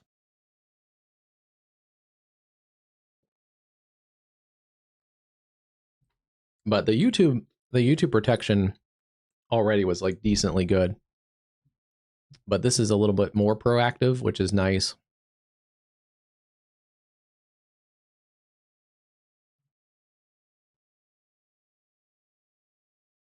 I guess you can because it didn't block it. But I do have words that are already blocked by like on the YouTube settings. So I don't think you can say anything worse than that. Hey Storm Team, how's it going tonight?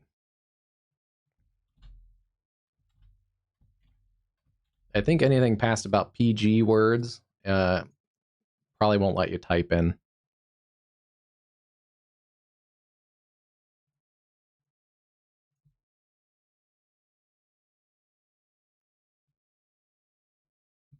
Yeah, starting to see that lightning pick up on that camera out of the Grand Forks Skycam from the University of North Dakota. It's slowly making its way towards the Fargo Metro. Hunter, let's see, forward progress about 40 miles an hour. So it's going to be a while to get towards the Fargo Metro. And the closest storms are still about, still over 100 miles away. So it's going to be wild. It's going to be probably 1, 2, 3 a.m. sort of thing.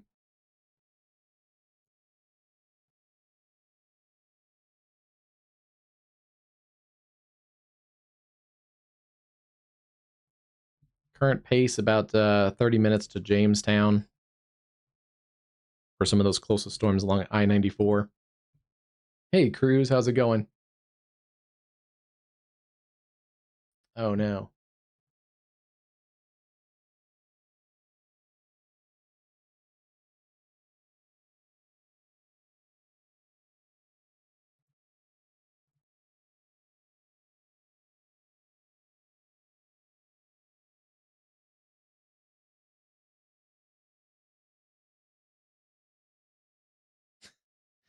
Cruz, it took out one of your fans for putting your name in all caps. I'll have to change some settings just so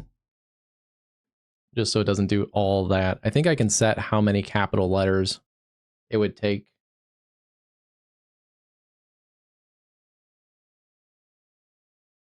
Hey guys, how's it going? Yeah, Cruz has had his stream up for a while. Is your stream still on? Oh, it ended. I had it up. I popped in once or twice, but I've had it up the whole time.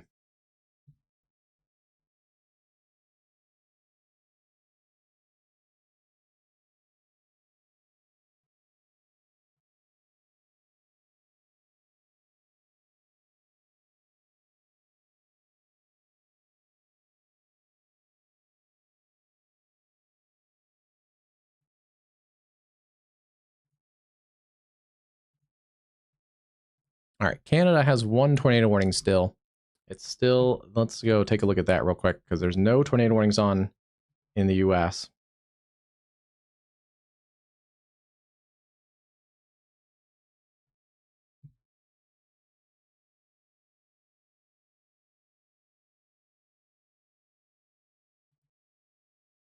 Oh no. Now I got Cruz. Hold on. That guy who got timed out is the head meteorologist at Frontline Weather and is a backup meteorologist for my channel. Hold on. All right, I got to make some setting changes because now it blocked Cruz for a long message, which that wasn't even that long of a message. Hold on. I wonder if it kind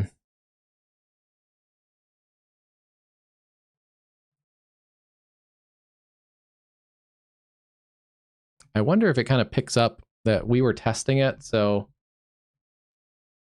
I I wonder if it's because we were actually testing it and it started to block a bunch of people, that maybe now it's in kind of like high alert mode. I don't know if it has like a, I don't know how smart it is, but it might be in just higher alert mode because we've been testing it a little bit. Yeah, that was not a long message. Let's see. I think I can fix that though. I'll say, I don't know. I'll say like,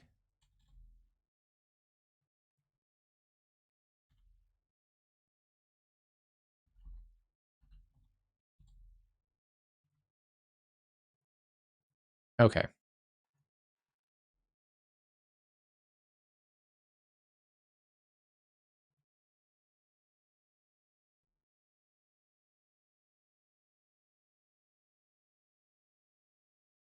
Yeah, I think it was just a little bit too anxious there with getting some tests done.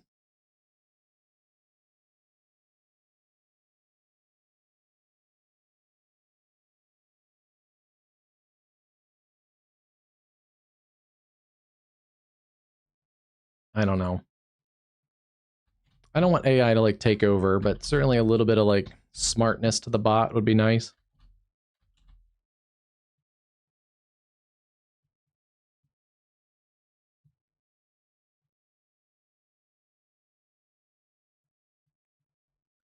So still seeing a tornado warning in Canada. It's going to be for that area north and east and north of Winnipeg. But let's see. Yeah, hasn't been updated since 1050. But it's for the areas north of Selkirk to Stonewall. Yeah, it's this cell right here. I guess there's two cells in here that are still tornado warned. This cell potentially, and also this cell. They are both lifting away from the Winnipeg area. Winnipeg is under a severe thunderstorm warning all the way down to the U.S. border. Winkler.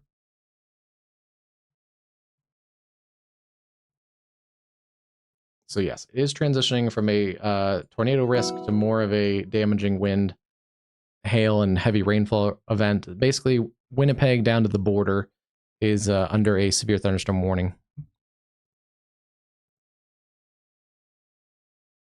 And that is just updated as 11:06, just about 6 minutes ago. Quarter size hail, heavy rain, and 90 to 110 kilometer winds. So that's basically 60 to 70 miles an hour.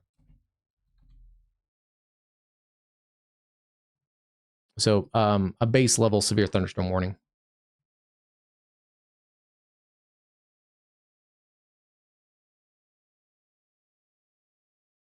Hey, frontline weather. How's it going? No, you should be good. If you want to pop back in, did it? I'll have to check after the stream and make sure it didn't like block you or anything crazy, but I think you just put Cruz's name in bold and the bot took it.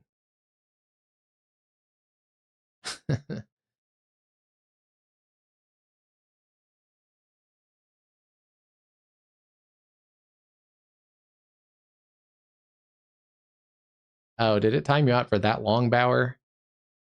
Yeah, Bauer was trying to test it out, and for some reason it did not. It kept letting Bauer put like just one letter at a time, and then all of a sudden it just had enough and told Bauer to go away. Yeah, okay. I'll have to change some settings around, but at least you know it's working.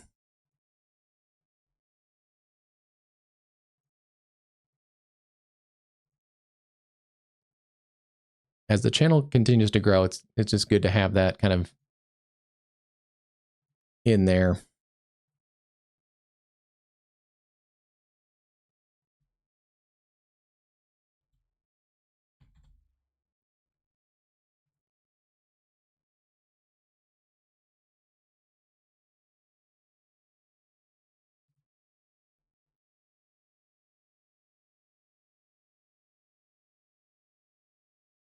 Looks like it's working pretty good now.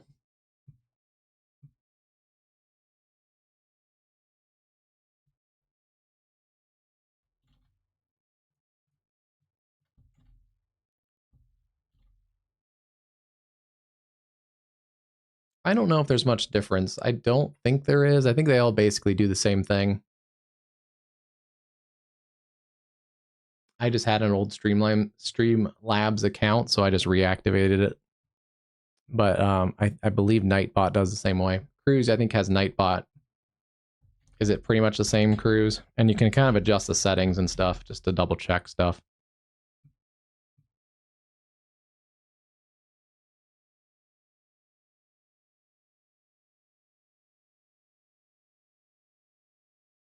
Yeah, we had there was a burst of crazies that came in like, I don't know, a year and a half ago on one of my bigger streams. It was one of the first times we had like a big stream, because when you start streaming, it starts very small and like a few people at a time. But it was on one of like it was an actual tornado outbreak too. There was like tornadoes in progress and stuff, and but we cleaned it up real quick, and then I haven't noticed anything since then, but I just want to be proactive with it.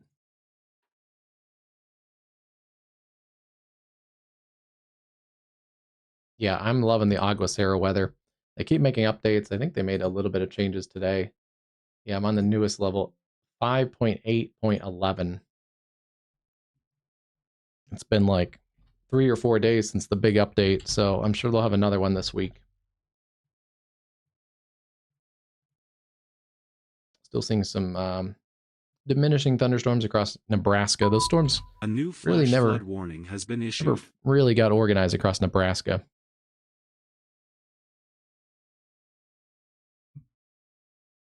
And yeah, I can do this on the chat too. Let's see, radar.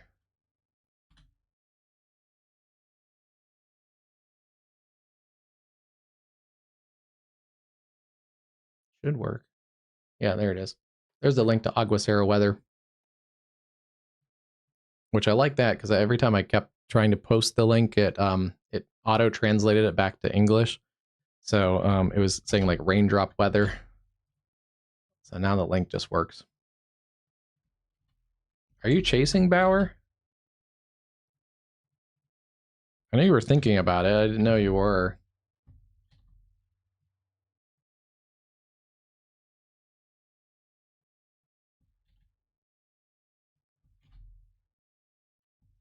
I do want to get some chasers added eventually.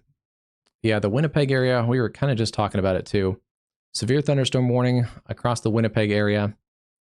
Severe thunderstorm capable of producing damaging winds, large hail to about quarter-size hail, and heavy rain.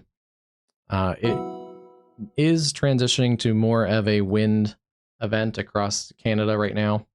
We're not seeing a lot of those bigger supercells, especially west of Winnipeg. This is a line segment that's going to work through. Boeing line segment, 60 to 70 miles an hour, which is wind up to about 90 to 110 kilometers. That is including the Winnipeg area and then all the way down to the Canadian and US border through the Winkler area. It's eventually going to get through all of southern Manitoba. There are pockets there. There could be a little bit more hail in those clusters in there. But yeah, turning the rotation tracks on, I'm not seeing a lot of organized rotation in this line at the moment. Doesn't mean there can't be a quick spin-up tornado, but we're starting to lose more of that supercellular threat. And actually on Canadian radar, I can go in and double check that we're not seeing anything crazy. Yeah, that's a line of storms that's basically kind of organized and worked up from the US border. Yeah, outflow dominant. The line coming towards Winnipeg looks very similar. Back closer to the next rad. Looks very similar to this. You can see the outflow boundary along here. That really limits any chances of tornado. So the tornado threat is diminishing very quickly from Winkler up to areas west of Winnipeg.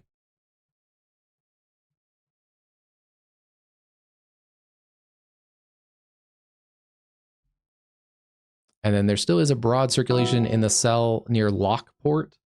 That is moving away from the Winnipeg area. Get back into those. Yeah, this cell near Lockport has a broad rotation. basically near Lockport and Selkirk. It is moving to the north and east, moving away from Winnipeg.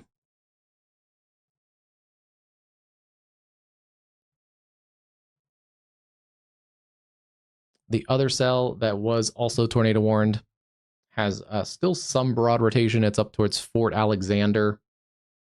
This area up here still has some broad rotation. It's headed out into some far less populated areas north of Fort Alexander.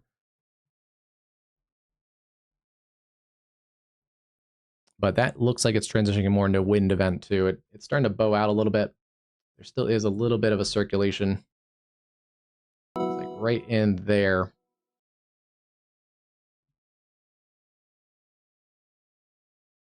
Yeah, and you know what? The flooding risk is going to be another factor because you have this big wall of water still coming back into the west side of town. The good news is it's moving. It's definitely moving at a pace, this line segment. But yeah, those storms, especially on the north and northwest side of town, just kind of sat over that area out past the airport. Still pockets of some heavy rain, small hail west of the airport, out along the Trans-Canada Highway. A new flash flood warning has been issued. Yeah, this is going to be some heavy rain, a lot of lightning, tons of lightning, and maybe some small hail out here.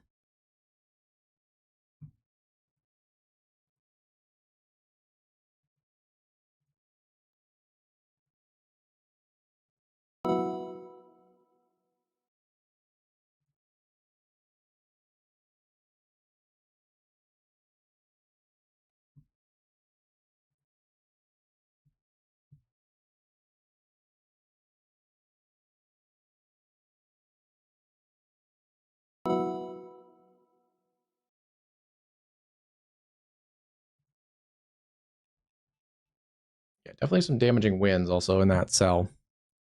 That may be one of the stronger cells actually in this whole line segment, actually.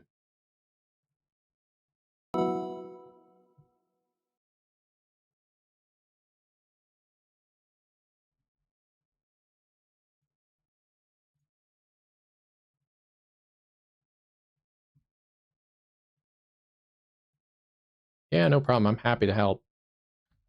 We've covered a couple Canadian severe events, especially down in southern Ontario. I haven't done too much in the Winnipeg area yet, but I do want to cover more Canadian severe weather.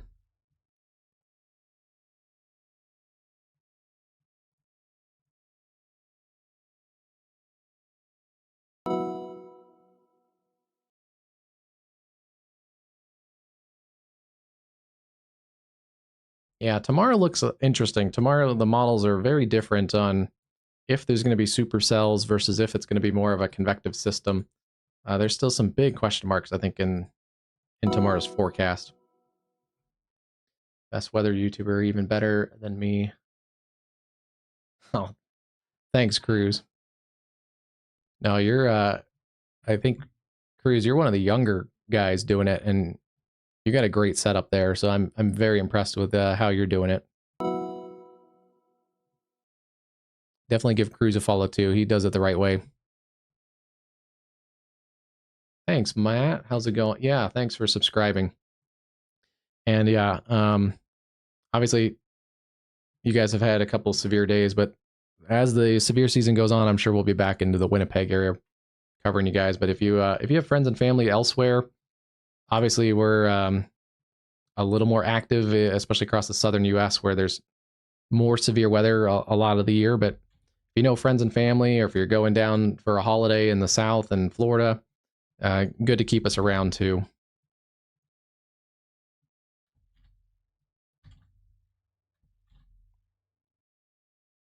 So still seeing those severe warnings. They are outflow dominant.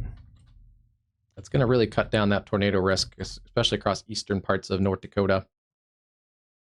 And yeah, still kind of geeking out. You're seeing the outflow boundary is all blue. That's all non-meteorological targets. The outflow boundary is picking up dust and bugs and maybe a leaf or two, but mostly dust and bugs as it's kind of surged out. That's rain-cooled air that's surged out ahead of the line of storms. So with the rain-cooled air surging out ahead, that really prevents, it's basically a big defensive line preventing any access to warm and moist inflow for these storms. So they can, I've talked about it in other streams, but they can catch their outflow boundary. They can surge ahead and get caught up and be back into that warm, moist inflow. So just because you see an outflow boundary doesn't mean that storm is never going to produce a tornado, because it can catch back up to it. But just while it's behind the outflow boundary, it's a extremely low risk of producing tornadoes. And if it would be a weaker end tornado. Yeah, the cold front, that's why those storms kind of stalled over the Winnipeg area, because that warm front was probably north of town. The cold front's still going to be back behind this line of storms, but we can actually check that probably. Let's see.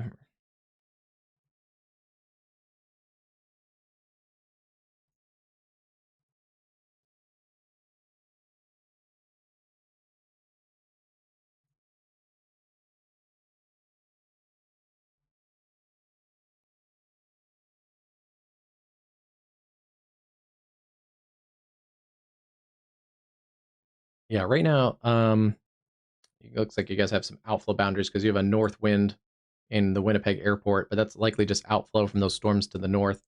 There is a north wind up here. So your warm front is sitting north of Winnipeg.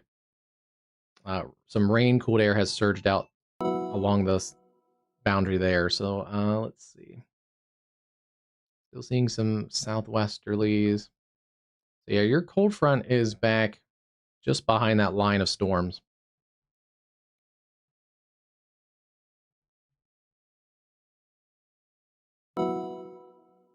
And yeah, definitely cold front has already kicked through Saskatchewan, Estevan, northwest wind, back into northern and western portions of North Dakota. This is all northerly wind. Looks like still some southerly winds right in here. Belcourt.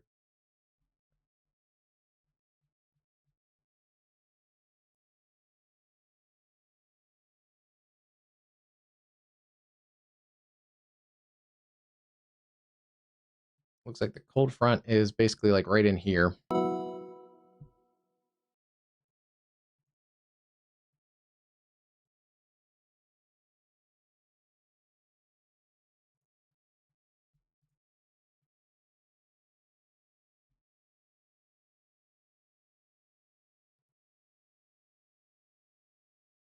And then, yeah, your warm front is probably just like that. Based on just the wind observations, that looks to be pretty close to accurate, but it's obviously going to keep advancing as it works its way east. But there's no storms after this line. This line, once that clears here, it clears out pretty quickly. Yeah, already calming down across parts of it's already calming down across like Brandon and out along the Manitoba Saskatchewan border. So you got one more shot of some heavy rain, one more shot at some severe weather.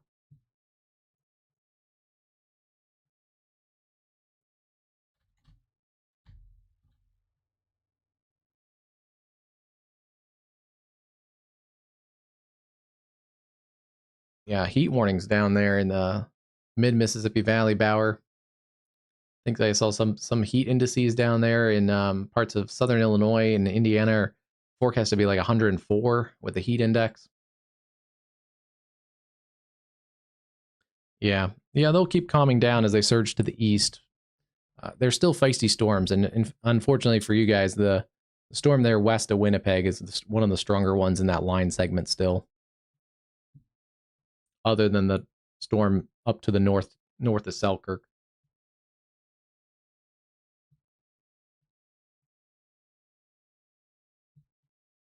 Oops. Keep clicking the wrong thing. Still getting used to the drawing tool. That's why like this storm has weakened. This storm north of Selkirk is probably right along the warm front. Still pretty nasty storm, still tornado warned. Still has some rotation on it. Yeah, still has a rotation there north of Selkirk, but once it crosses this warm front boundary and things are more stable. It should continue to diminish and weaken as it works its way to the north and east. But yeah, that's one of the more stronger cells. West of Winnipeg, out towards St. Francois Xavier, west of the Winnipeg airport. Back towards Newton, Manitoba.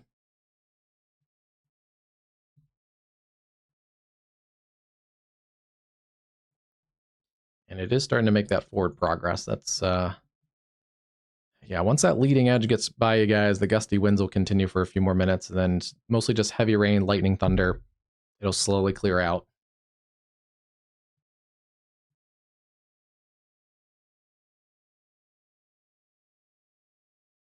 That's awesome. Yeah, you had a good stream last night too, right? Cruz, you were on for quite a while. I think today you were on before I was.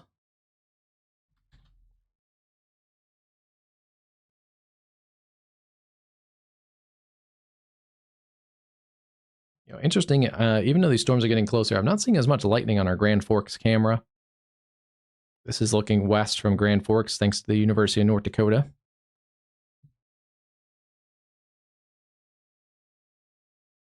Oh, there's more lightning.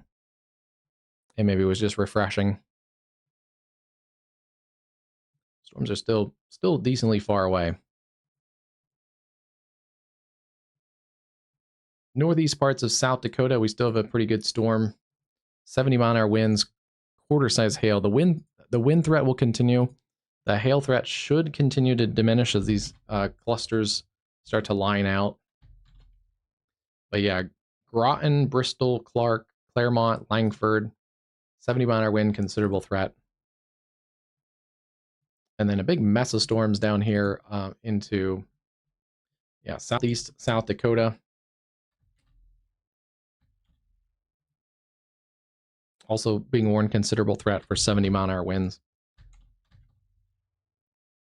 Not every storm in this cluster is going to have the 70s, but parts of this can. Down here, it's not as outflow dominant too, so some of these storms are going to continue to upscale. Yeah, they've actually grown and strengthened in the last little bit. Some more storms, boundary interactions. This could grow a little bit stronger as these storms kind of get incorporated and organized into more of a line segment.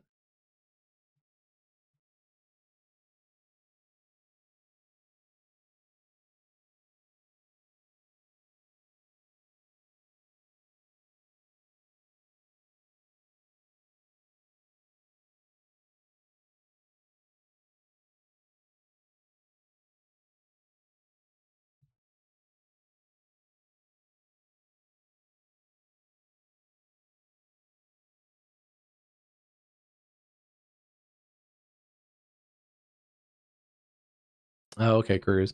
Yeah, yeah. I think I mentioned I had to test the bot live. I tried to test it earlier today at like noon, and then yeah, like lunchtime I tried to test it, and it wasn't working, and I figured out why later. It was a private stream, so it wasn't testing anything I gave it. So yeah, then I had to throw out a test right before we started just to make sure everything was working.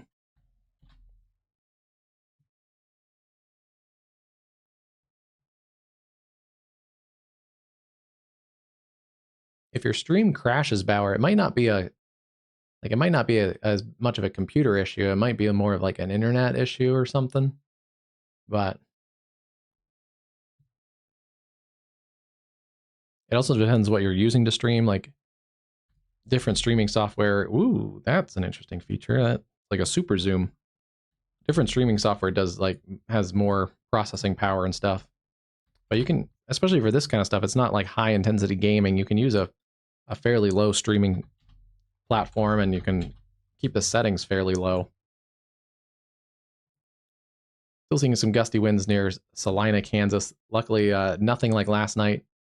Those storms continue to fall apart across Kansas, and they've surged out an outflow boundary. So some gusty winds across central Kansas, but really the severe threat across Kansas is really like zero, basically zero.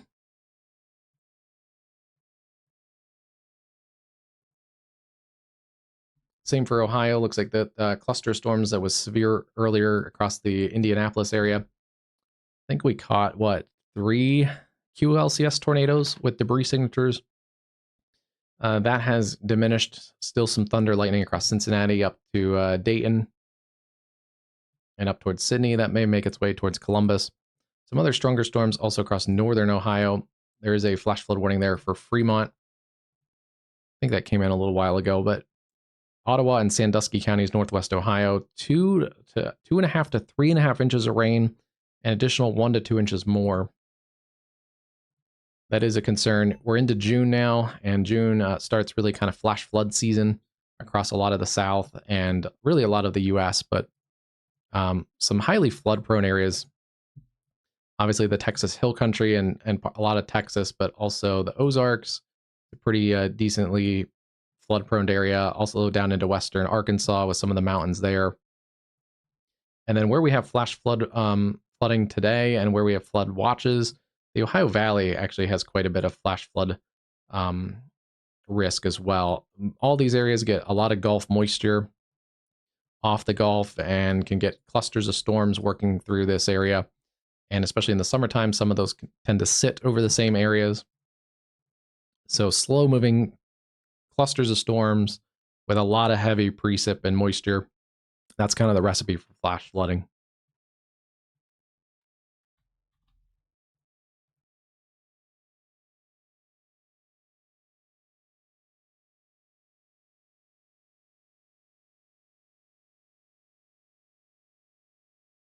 Yeah, I'm on OBS. I have not used StreamYard. So it might be that too. You might, Bauer, want to play around with like a different program like OBS.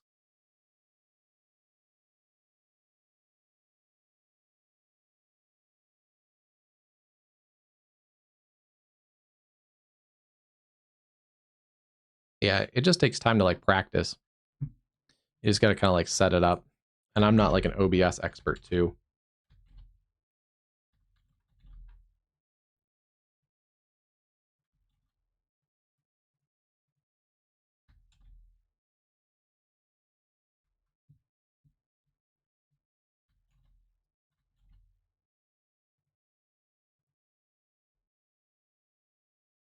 Okay, the tornado warning there in Canada did get updated. Let's go take a look at that storm. North of the Selkirk area. Looks like it's weakening on radar, but let's it's going to eventually get incorporated into the same line that's working through the Winnipeg area. At 11:24 p.m., Environment Canada meteorologists tracking a area of severe thunderstorms, possibly producing a tornado, damaging winds, large hail, and locally intense rainfall. That location is near Petersfield. Locations in there: Netley, Petersfield, and oh boy, Clandeboye. Clandeboye. I think that's how you say it. Clandeboye.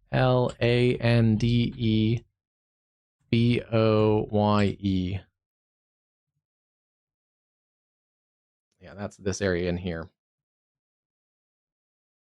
So airs up towards Winnipeg Beach, Broken Head. Tornado warning continues there. Tornado possible. That is moving northeast at 35 kilometers an hour. About like 22 miles an hour.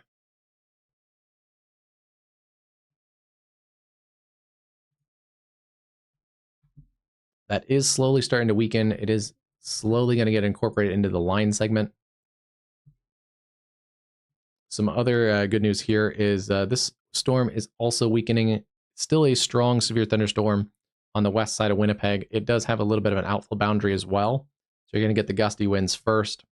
Looks like the hail threat has come down. Still some hail out by the airport. Some of this heaviest may lift just on the north side of Winnipeg. And then there's an outflow boundary that'll push through. So kind of general severe thunderstorms, 60 to 70 mile an hour winds for the most part across southern parts of Manitoba, basically from Winnipeg south. And then still a slowly reducing tornado risk across the areas there north of Winnipeg. There is rotation on that cell up near Winnipeg Beach. Yeah, it's kind of between Winnipeg Beach and Broken Head. Yeah, so it's kind of splitting the difference here, this area of rotation. Generally paralleling Provincial Highway 59, just to the west of there.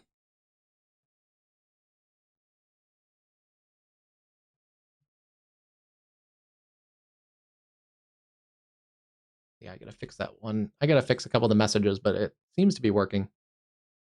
I don't even, did I have that many already? I mean, it helps because it builds on top of each other. I think once you have more followers, people see you as more of a legit thing. Back a couple years ago when I was streaming to like 2 people on a stream, I mean, people are like, who's this guy? Um, but yeah. And just consistency. I've been putting out some really consistent videos. We've had really good warnings and stuff. I think the one significant tornado we gave like over an hour heads up to those people in Mississippi. So just having accurate forecasts and accurate weather predictions and all that.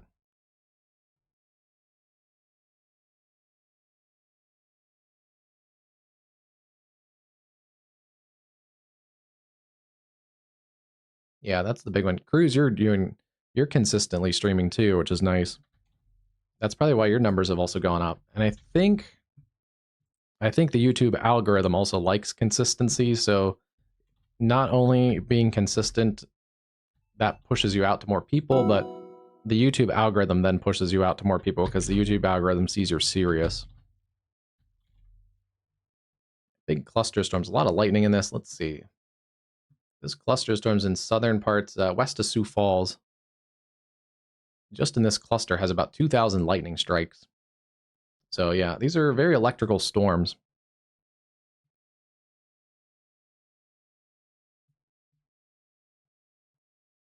The storms are almost out of the original tornado watches.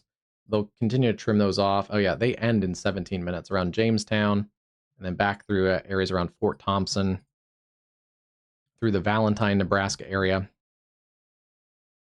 I will say the tornado watches, the original ones that covered west and central North Dakota, a lot of South Dakota and parts of north central Nebraska. This, I mean, pretty much busted because this tornado watch set was for strong tornadoes, 85-mile-an-hour winds, and apple-size hail. We have not had any gusts over 75. The largest hail I saw earlier was ping pong ball size or golf ball size, and there's been maybe a tornado or 2. I'm saying that not in a critique way. It's good that this busted because this was a higher end severe event. There's a lot of populations out here. People, especially if you're on the East Coast or something, think like, oh, it's North Dakota. But there's actually a lot of population out here. There's the oil boom in western North Dakota. Cities like Williston, Minot have a lot of areas that have temporary work areas like trailers and things. So we haven't had like major tornadoes going through those areas. It's a good day. Right in the middle of that warned area or watched area was Bismarck and Mandan, one of the more populated areas in this area. So major cities there. Yeah, we've gotten pretty lucky today.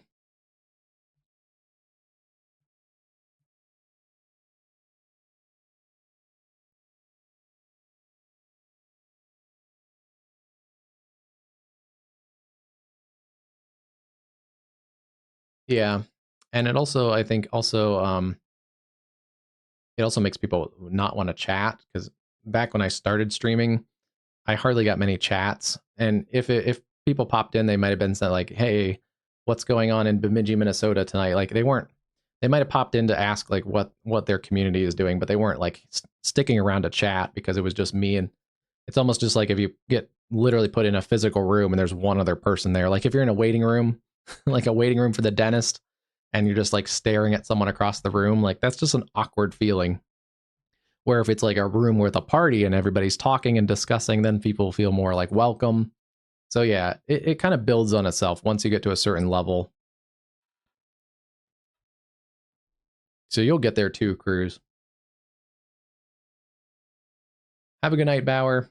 We'll stay safe tomorrow. You guys may get some severe weather tomorrow, but also Thursday looks like a potentially um, problematic day for basically central Iowa and western and further east into western Wisconsin. Hey, Marjorie, how's it going? Yeah, that's what I was just kind of mentioning. So far, storms have underperformed, which is good across parts of the Dakotas and even into Nebraska.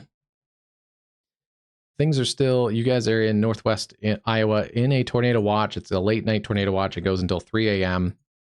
But right now, storms are behaving themselves. They're actually weakening across northeast Nebraska. Some of the strongest storms are up into southern parts of South Dakota, but they're going to lift more along the I-90 corridor. So yeah, if there's a severe threat for you guys into Iowa tonight, it's going to be kind of watching this cluster of storms if anything redevelops, and then just keeping an eye on a couple of these lone cells out here. But they're, I think, on the downtrend too, because this was the severe warn cell earlier out of the Omaha area. And that's kind of fading. This guy's kind of on its own, but it's going to continue working up towards Webb and Esterville.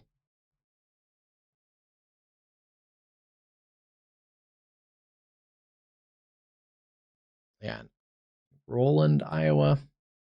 Same thing. You guys are up here near Ames, right? Yeah, there it is. Along the I-35 corridor. Tomorrow morning looks like it's going to be could get some storms early morning, and we'll have to see what those storms look like.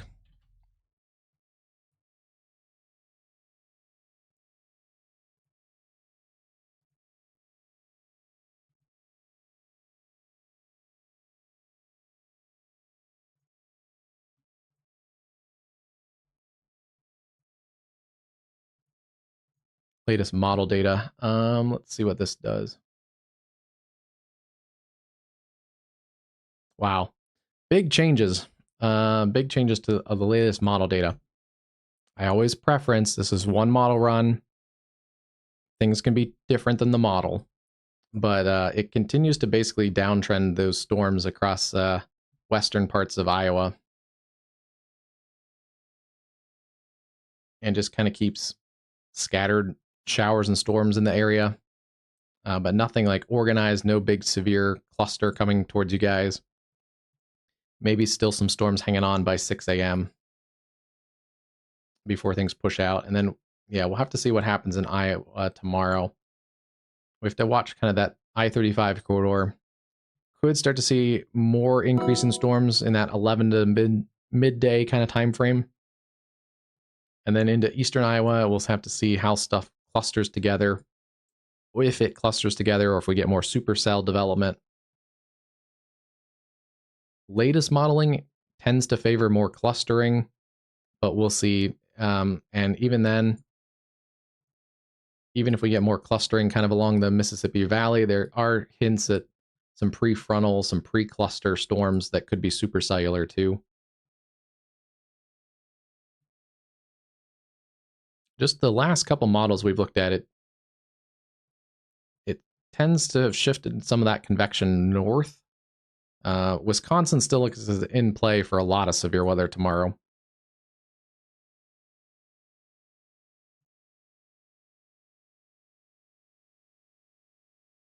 Yeah, that too.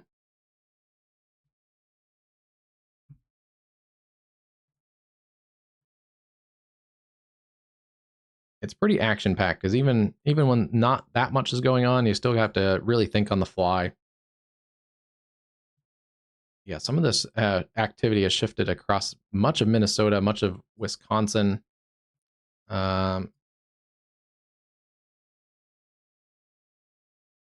could be a close call for Winnipeg and especially southeast parts of Manitoba, if this model is correct.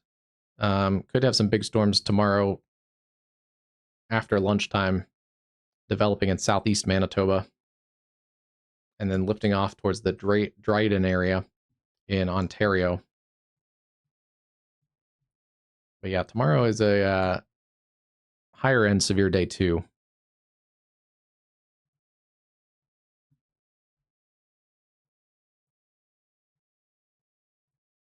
So yeah, I'm feeling a little more confident this area. A little bit of a lower threat of severe weather, but still have multiple ways to get warnings overnight. That tornado watch does cover the Sioux Falls area until 3 a.m. out towards Spencer and then down towards Sioux City. Up to Marshall, Minnesota.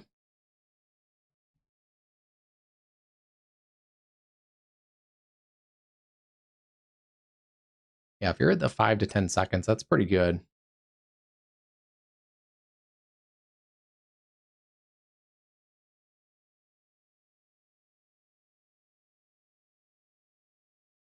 When I first started streaming, I definitely felt that adrenaline rush more, and sometimes it probably conveyed on stream.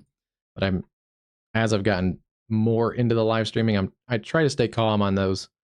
And that way, also, if my tone does change and I tell people like, "Hey, they got to go to a shelter, like they got to get into the safe place," like that way they know, hey, it's time to get serious. Because we've seen some crazy stuff on streams here. We've seen flash flooding, tornadoes, lightning strikes, all kinds of crazy things.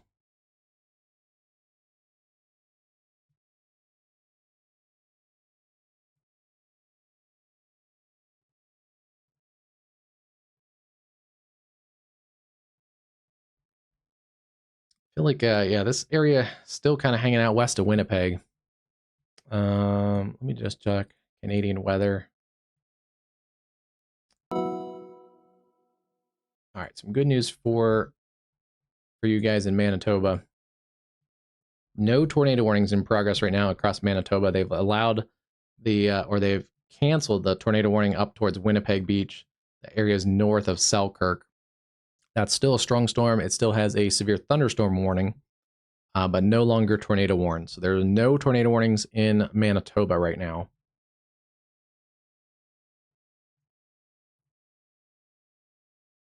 And they've updated just a few minutes ago.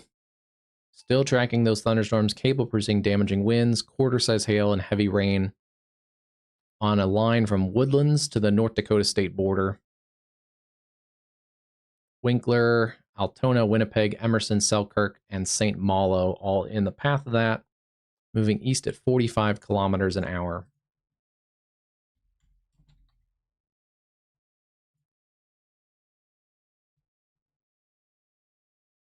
That's about like 25 to 30 miles an hour, I think.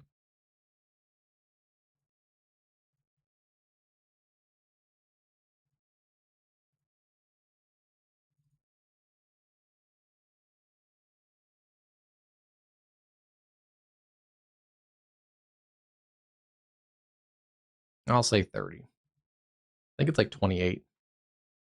Puts it into Winnipeg in about 21 minutes.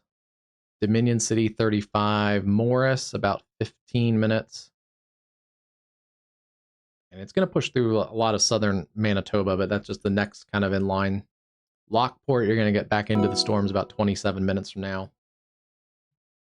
And then areas like Oak Bank on the east side of Winnipeg, about 40 minutes. So Winnipeg, over the next hour, it's going to be rocking and rolling pretty good. As just mostly right now, general severe thunderstorms. Damaging winds, some hail, although the hail is coming down, and a lot of lightning. If you have trees on your property, a lot of tall trees that are over your structure, you maybe want to, stay extra hunkered down, but otherwise, the tornado threat is diminished quickly across Manitoba this evening.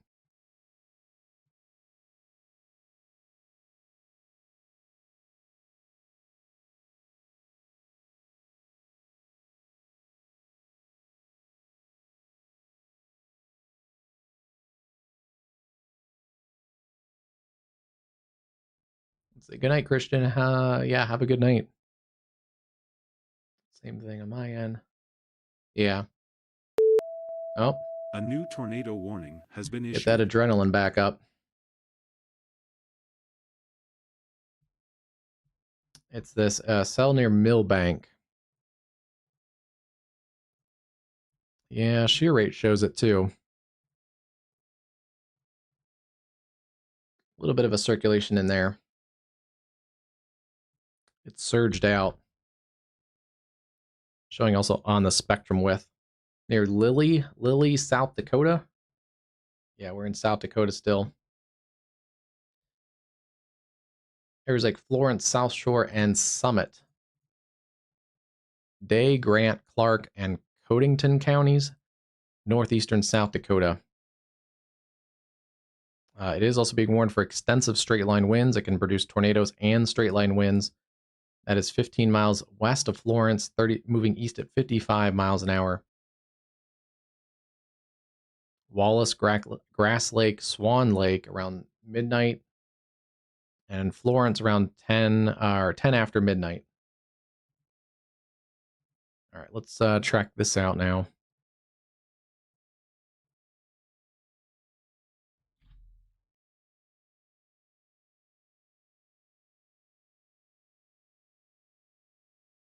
It's kind of a little bit of a messy warning. It's going a little bit more north of just due east.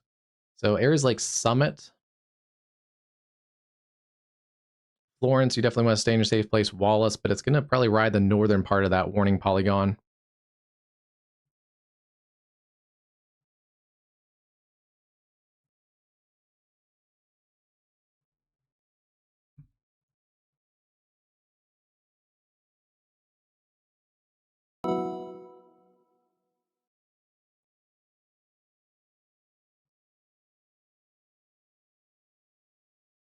All right. There's some of the communities that are impacted potentially here in the next few minutes. Summit, about 34 minutes. Spring Grove Township, 36. So basically 35 minutes to the I-29 corridor. Wallace is going to be about 9 minutes. Florence, yeah, about 16 minutes. Millbank, 54, if it does hold on to that. Yeah, Millbank over there.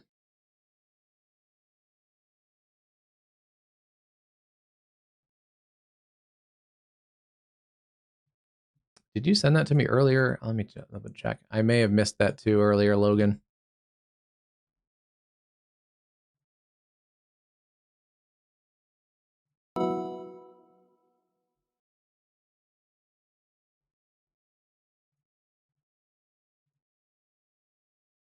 Hey, Frontline Weather.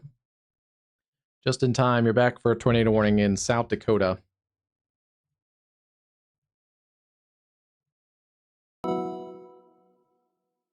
Day, Grant, Clark, and Codington counties. The wind is picked up in that too, about 73 mile an hour velocity, only about 2,000 feet above the beam height. Where are we getting radar out of? Okay, yeah, not too far away. Not a perfect value, but check this little area out. Moving pretty fast. This is one of those areas that actually still is not outflow dominant. We were talking about outflow boundaries earlier. Looks like north, there's an outflow boundary, and south, there's an outflow boundary. But this is an area of the storm that does not have an outflow boundary out in front of it. So this is an area that is getting access to warm, moist inflow. So that spin is kind of right in there. Shows up pretty good on the spectrum width. Shows up pretty good also on storm relative, about the same. Storm relative highlights just a little bit more green. A new tornado warning has been issued. I was going to say there was a little bit of an area south of there too, near Garden City. Tornado warning now for that cell. Grant, Clark, and Codington counties. Very similar warning. Tornadoes and straight line winds.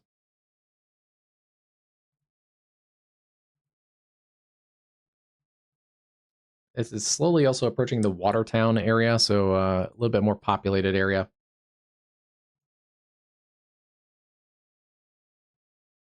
And I think what I'm going to do is just line track this now.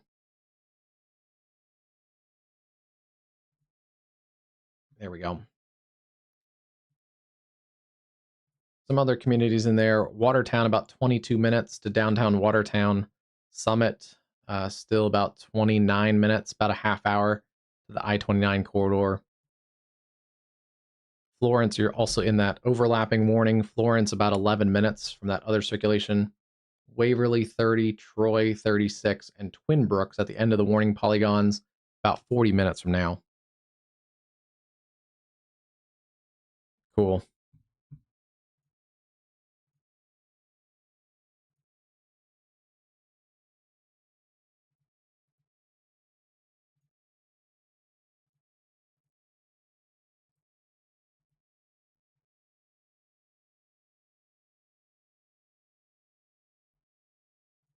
Why am I not seeing it yet? I don't know why I'm not seeing it yet, but I'm sure it'll come in a few minutes.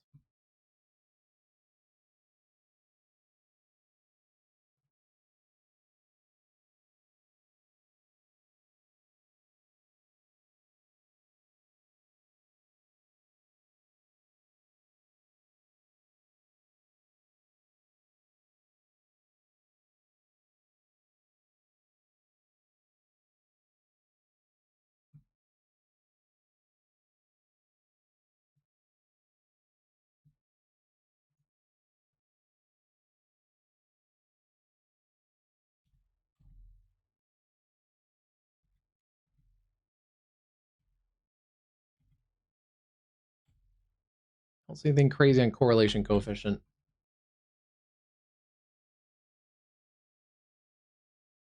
Max is live again. I haven't seen the normalized rotation come in. Yeah, I don't know what Bauer did right now. I think he's trying to rest up for like the next couple days because I think he was unsure about streaming yesterday too. Yesterday was going to be my day off until I saw the forecast picked up. But yeah, there's this rotation. Garden City and Elrod. Other areas broadened a little bit, but still seeing it in there.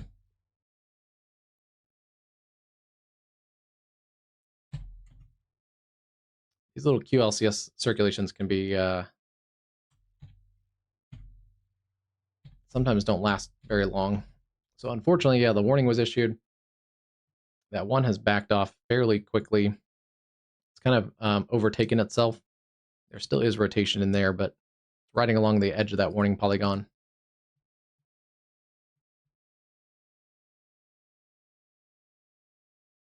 Yeah, let me try to do that. I just had to refresh the whole Twitter. Let's see.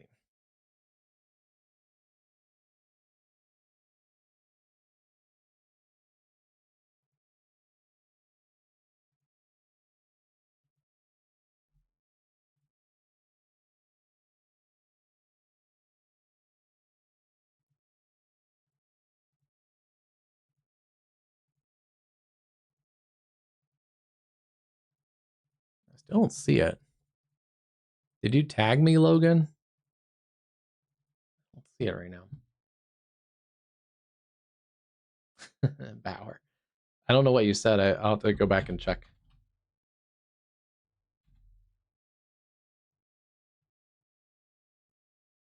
Yeah, showing those areas, they show up in shear rate near Garden City.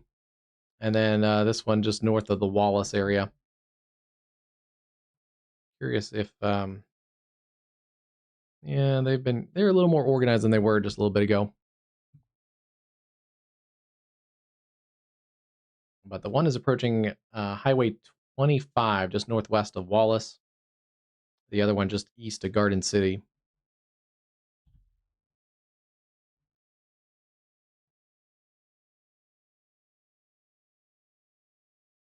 Not both of them are not quite as organized as they were just a couple minutes ago.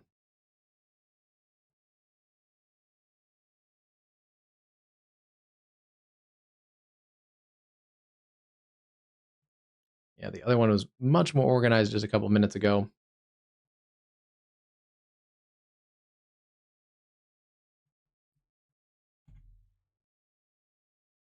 Yeah, still seeing that one in there near Elrod, Garden City area.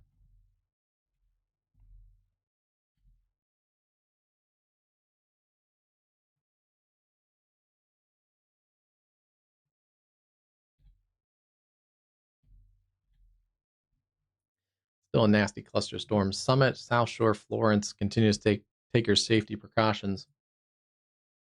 That other warning for Grant, Clark, and Codington. So almost the same counties. Day, Grant, Clark, and Codington for that warning. Oh, okay.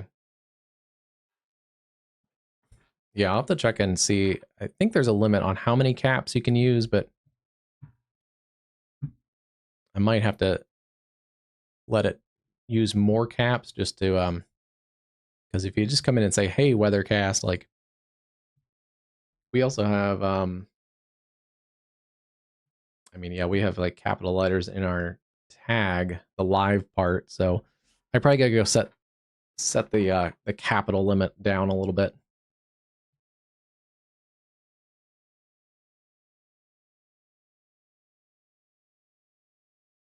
Oh, okay.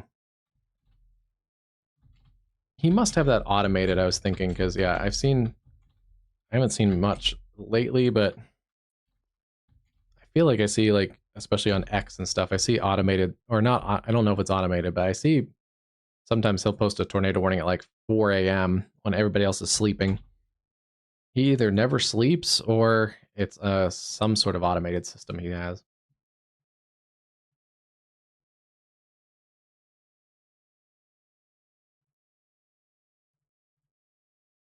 They've also warned this whole line segment out ahead of this.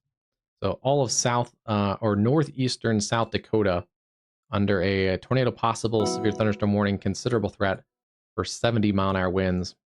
Britain, Agency Village, Webster, Millbank, the Watertown area, down through Dempster, Lake Norden, Toronto. That's a massive warning. It covers a ton of different counties. Moving east at 55 miles an hour, 70-mile-an-hour winds, nickel-size hail. Seeing also some strong storms approaching the Brookings, South Dakota metro. That's going to be lifting off to the north and northeast. This is a different cluster of storms that's worked out of basically out of the storms from Nebraska. Yeah, those are kind of the remnants of those storms lifting across the eastern parts of South Dakota. Some of those are a little bit feisty into southern parts of Minnesota too.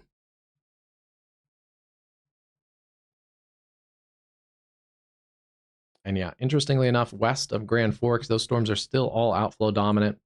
They've actually dropped those severe warnings. And it does appear like the lightning has come down a little bit. We're not seeing as much lightning. And those storms are getting closer to Grand Forks.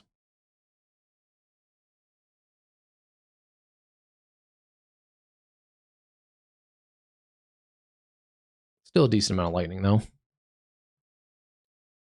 Pushing through the Cooperstown area now. They're through Lakota, Pearl Park River, Grafton, and then up to the Canadian border at US 29.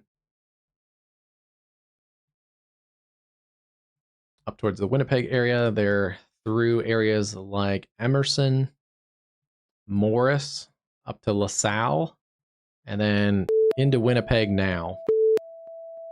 New information. This And it looks like tornado one of those warning has gone been observed. upgraded. Not seeing a lot of rotation in those anymore.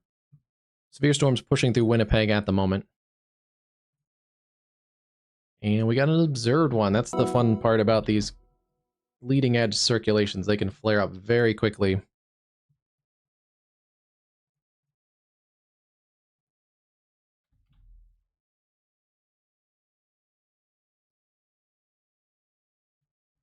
Yeah, it looks like a CC drop in here, just east of Garden City.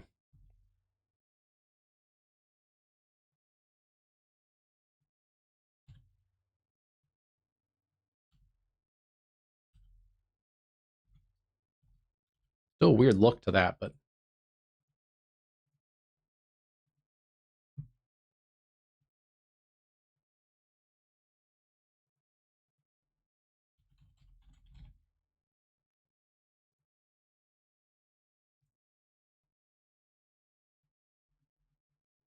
right now all of the tornado warnings are outside of the tornado watch.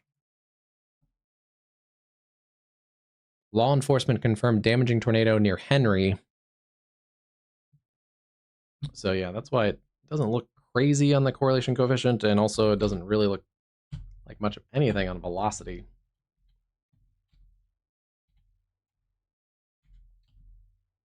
But it does appear like it's in here just north of Henry, so that would check out.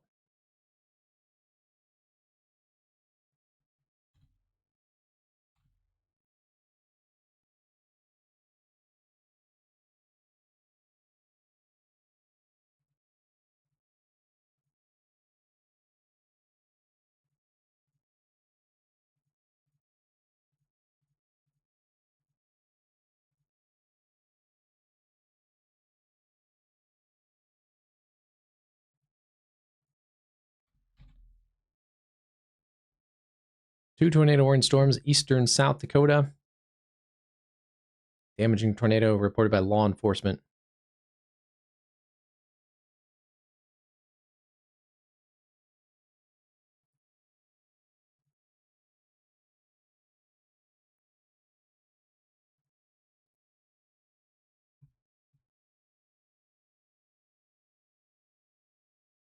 Let me check again. I refreshed earlier.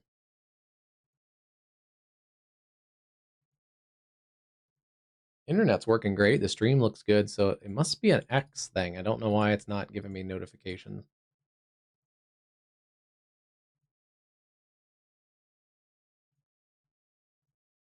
But I don't even see like a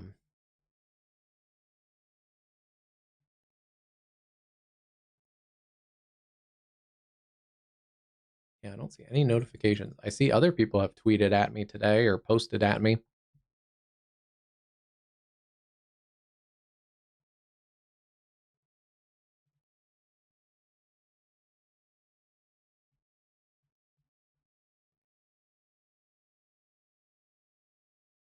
Hmm.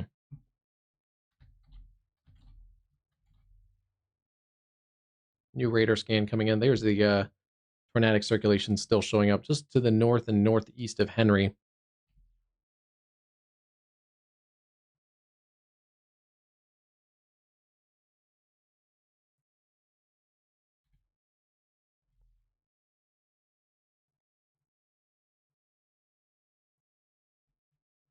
That other circulation has broadened a lot, actually quite a bit. And it's still kind of what's left of that other circulation is still basically riding the edge of that warning polygon. Still generally headed towards Summit. This other circulation is going to pass just probably south of Florence and center line for areas like South Shore. So continue to take tornado safety precautions. Oops, that's the wrong tool.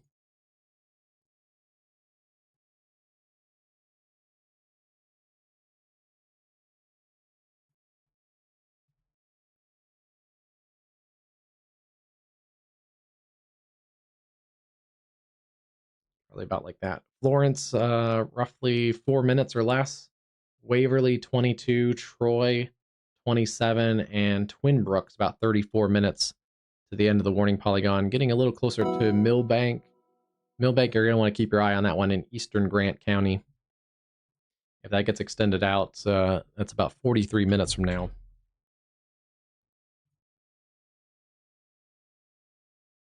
Yeah, they're going to up a considerable threat tag for areas around Carthage, Cavour, and Lake Preston.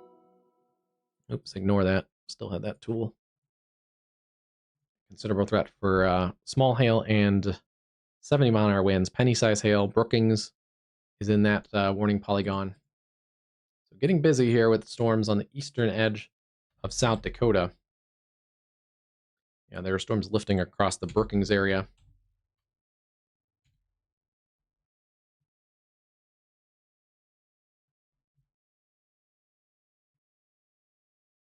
Looks like right now most of the severe weather is going to be confined north of I-90. Could get an isolated severe storm south of I-90. But yeah, we're seeing more of a concentrated severe cluster from roughly I-94 to about I-90. North of there, the storms kind of weaken. And yeah, south of I-90, I don't think there's any warnings right now.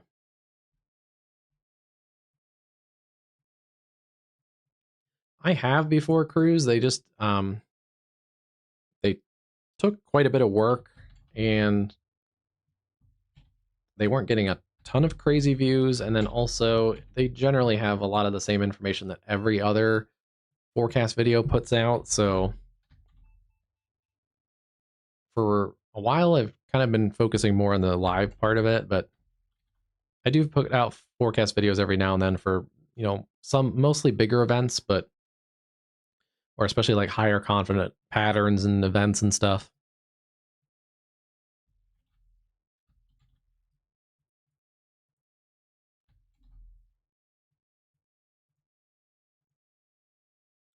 Fargo area, you guys are still in that severe thunderstorm watch. Yeah, the Fargo area, things are starting to close a little bit closer to Fargo. Right now, those storms west of Fargo are mostly wind producers, 60 to 70 mile an hour winds. The considerable threat tag there continues.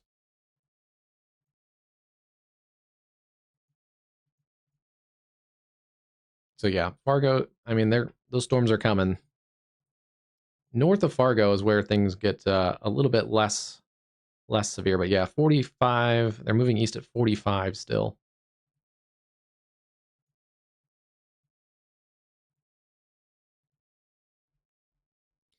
They've trimmed that one warning polygon up a little bit. Still includes areas south of Summit. Yeah, there's still 2 circulations in here.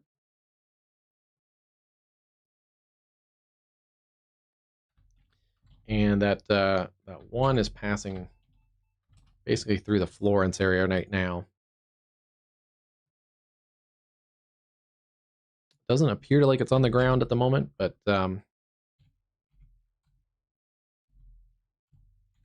if it is, it's going to be just about into Florence.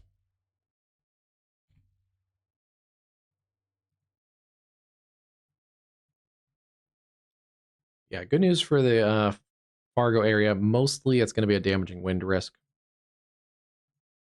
There is heavy winds in this line of storms.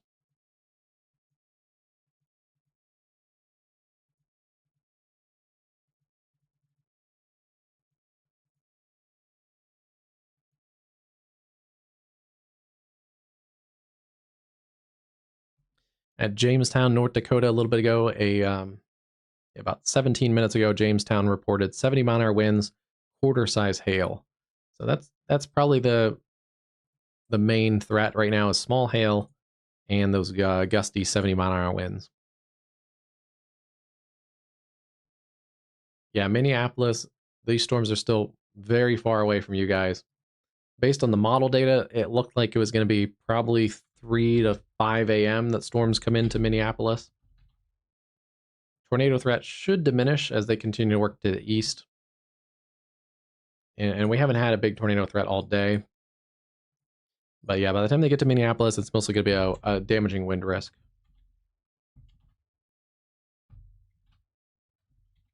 Potentially, like we've seen here at Florence, if there's boundary interactions and some stuff goes on, you could get some isolated tornadoes. But continuing that observe tag, another 26 minutes.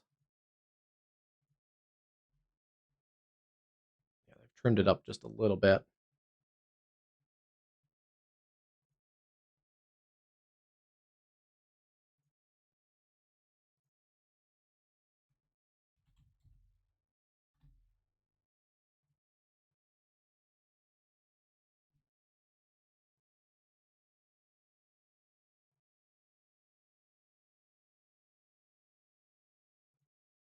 It was originally a law enforcement reported tornado.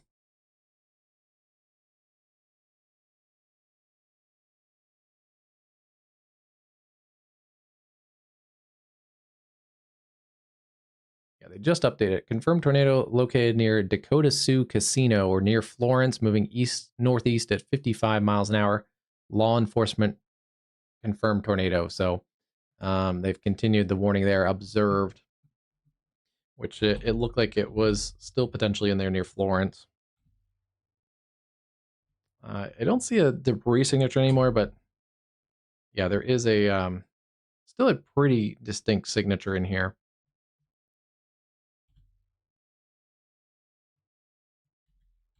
It's moving quick. It's probably just east of Florence along Highway 20 right now.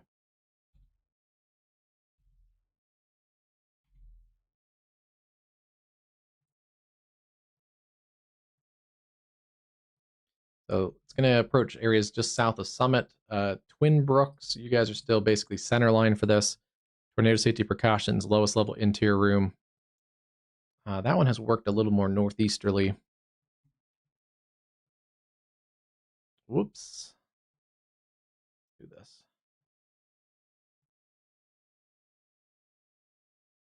All right.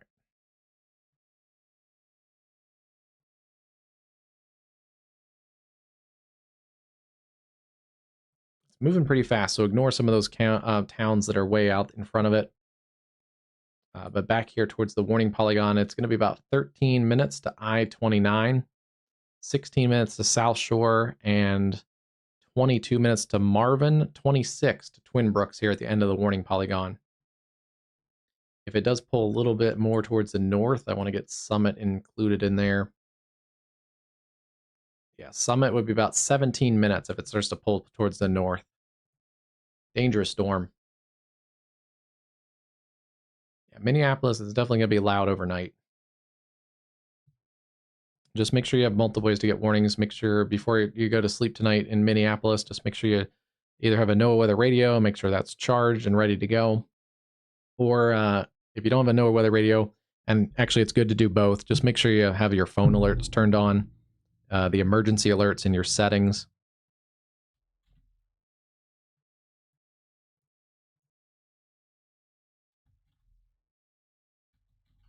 I don't know how it is in Android. I do know in the Apple, you can select which emergency alerts you get.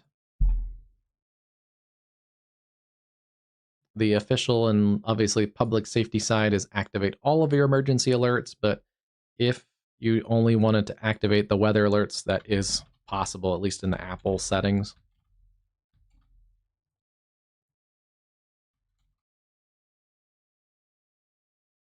Yeah, west of Fargo, these storms are showing a little bit of outflow boundary. So less of a tornado threat west of Fargo and also north of Fargo, approaching the Grand Forks area. Storms are slowly weakening as they push towards the Red River Valley. And then also, let's quickly go up. Still weakening storms across the Winnipeg area. Winnipeg looks like those storms are on top of you right now. Hold on a little longer and then things will start to clear out. And same way up towards Winnipeg Beach and Fort Alexander. Strong to severe thunderstorms all the way up across southern Manitoba, all the way down through the U.S. border there. But very similar to the U.S. storms, probably more in the 50 to 60 range rather than the 60 to 70. Those storms are weakening as they push east.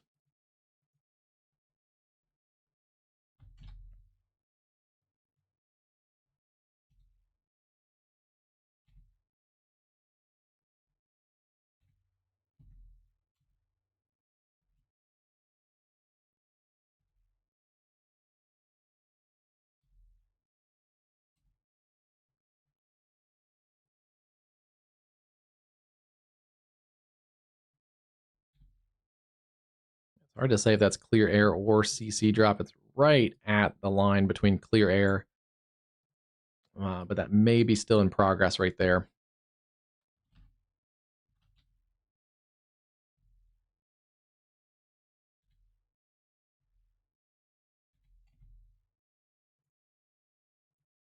Continue to take tornado safety precautions. This is still an observed tornado, at least a little bit ago.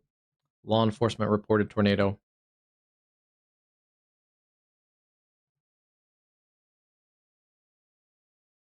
East Central Clark County.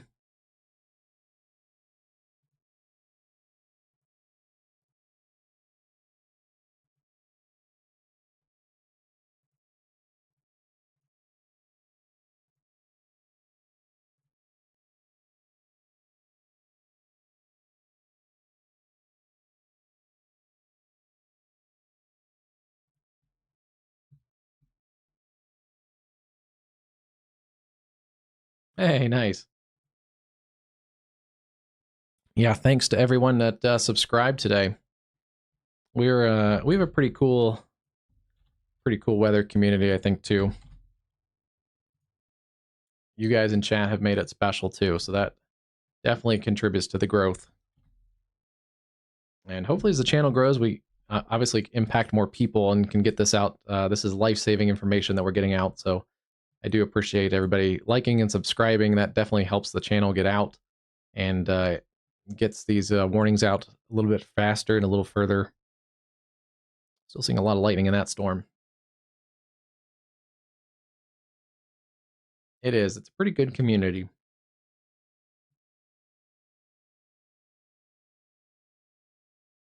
All right, getting new radar scans in. That'll help. I think this is starting to weaken, but the northern one looks like it still has some punch to it.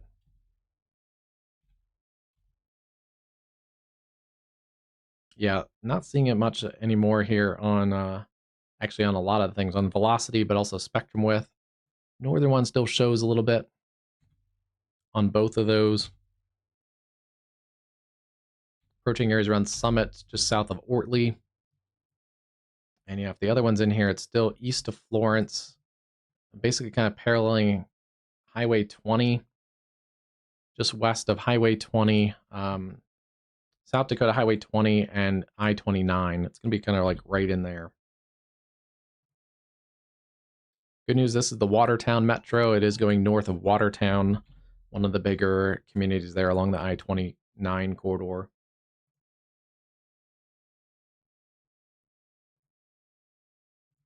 And yeah, still a big cluster of severe wind potentially in here. They're re-upping that warning. Carthage, Lake Preston, Badger, Artesian, Winfred, and Howard. These storms aren't moving that much too, so that's going to be a flash flood issue. Bunch of storms kind of combined in there.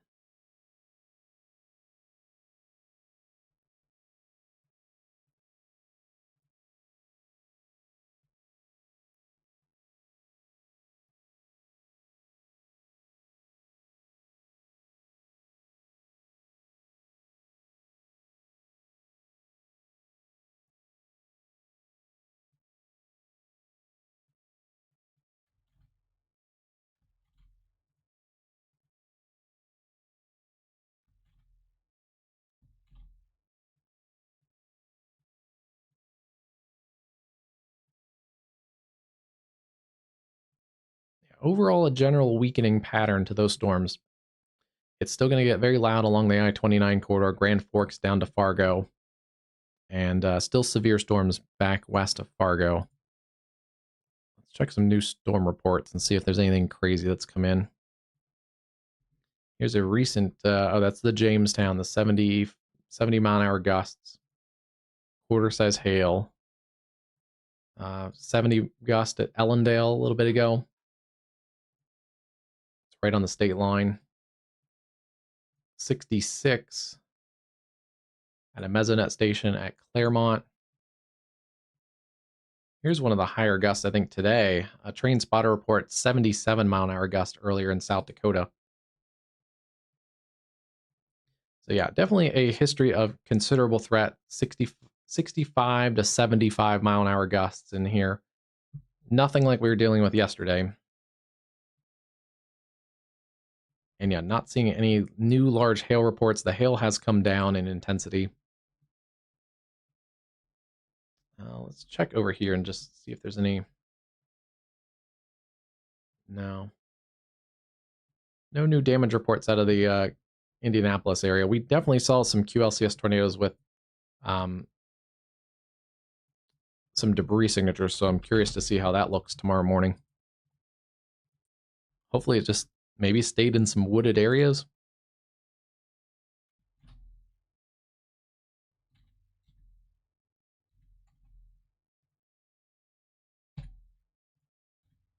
Both of these areas don't look that tornadic anymore.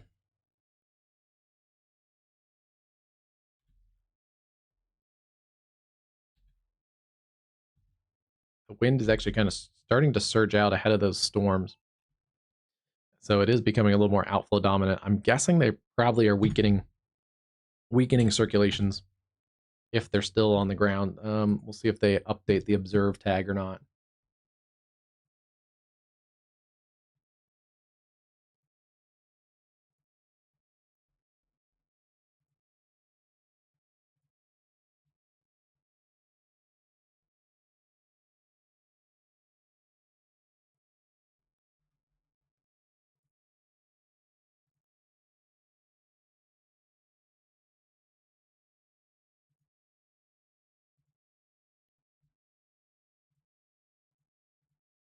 Let me check Canada too.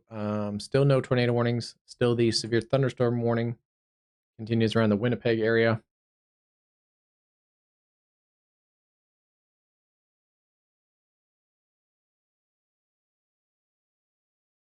Those storms are around the Winnipeg area have also increased in forward speed, 50 kilometers an hour, roughly about like 42, 43 miles an hour, I think.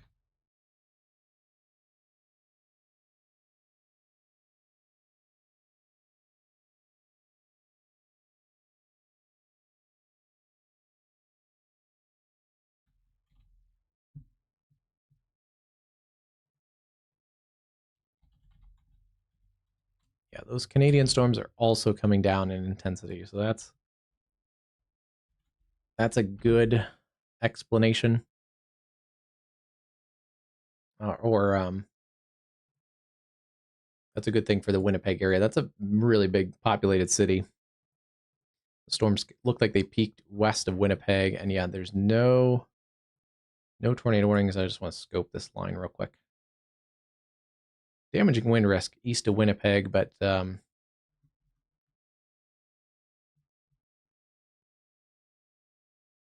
yeah, it'll start to calm down in Winnipeg. Ow. Howdy, short line rail fanners. Let's see. Pretty well trained. Spectrum width. Let's see how to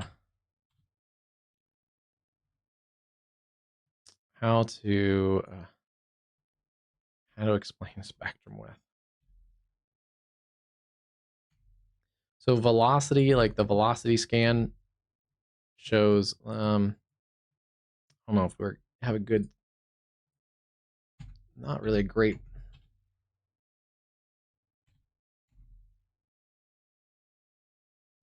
I don't know if there's even a great velocity scan to show you right now. Those two circulations are diminishing really and probably quickly here. Let's see.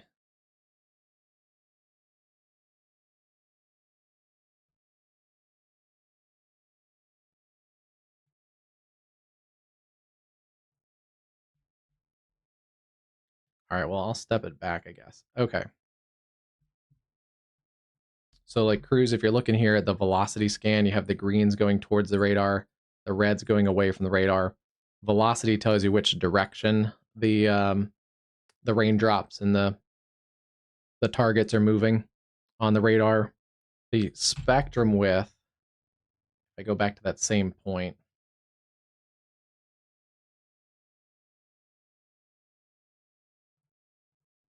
come on.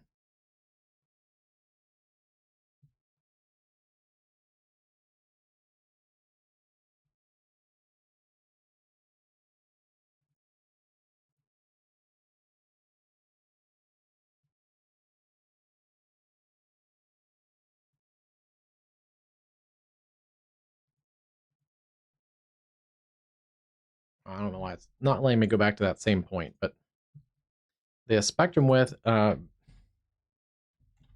to put it? Okay, so yeah, if velocity tells you winds are going away or towards the radar, the spectrum width tells you basically like how fast, and it's kind of an indicator of how fast and the movement of the particles versus the direction. So that is another way you can also kind of help see the tornadic signature, because if the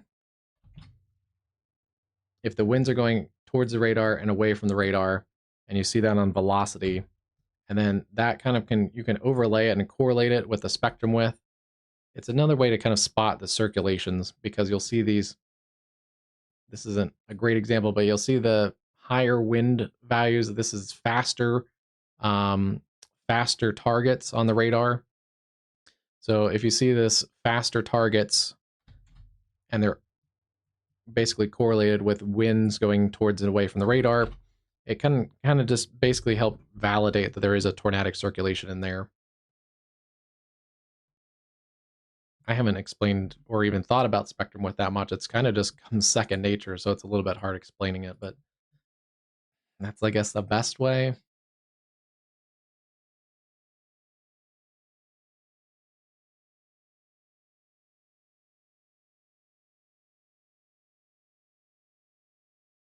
Yeah. So, especially next time there's like a really serious tornado, these aren't great examples because I think they've completely diminished. I don't know why it's not letting me go back. Let me see if I can reset it. Okay, there it goes. I may have just messed it up myself or something with settings.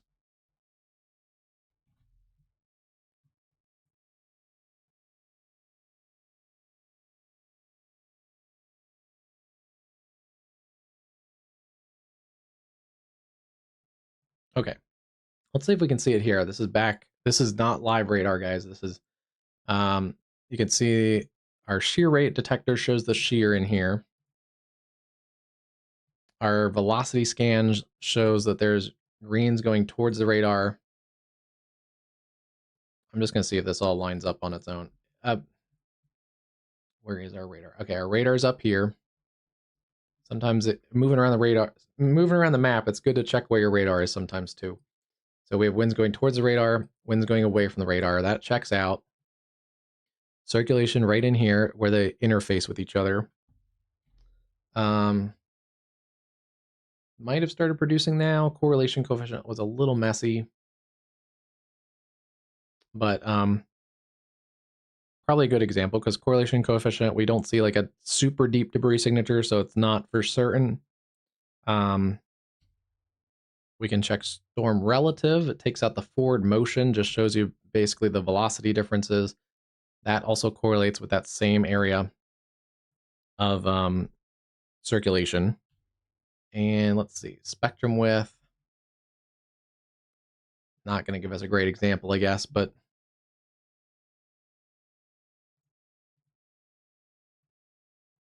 yeah, this is, I guess, when it started to pick up in intensity, because you can see a little bit of a higher spectrum width in there.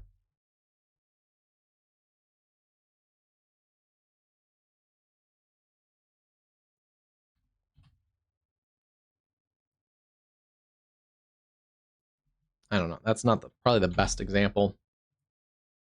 Next time there's a serious tornado on the ground, you'll kind of be able to see it.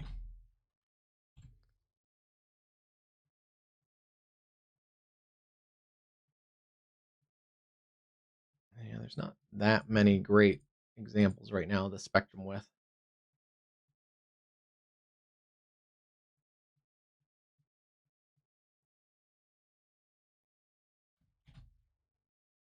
These storms are slowly diminishing, so there's not as much like chaotic or fast motion to the radar particles, the targets of the radar.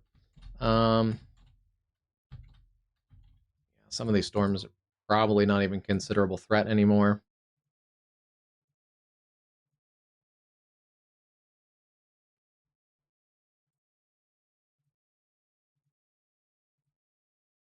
Five minutes left on that warning. Still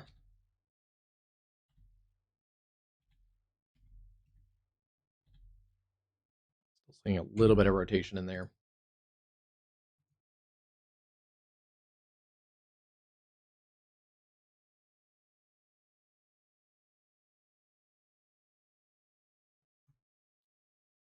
12:35, confirmed tornado located near South Shore, 14 miles west of Millbank, moving northeast at 55. Law enforcement confirmed tornado near the Dakota Sioux.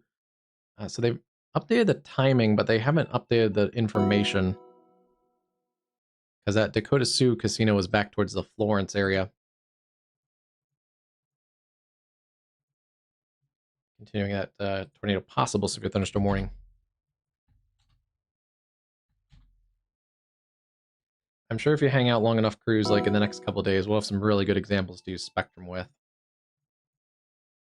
Last night had a few. A couple of the QLCS tornadoes with that leading edge of the derecho, that had a couple really good good examples. Spectrum width is really helpful in those QLCS situations because you can sometimes see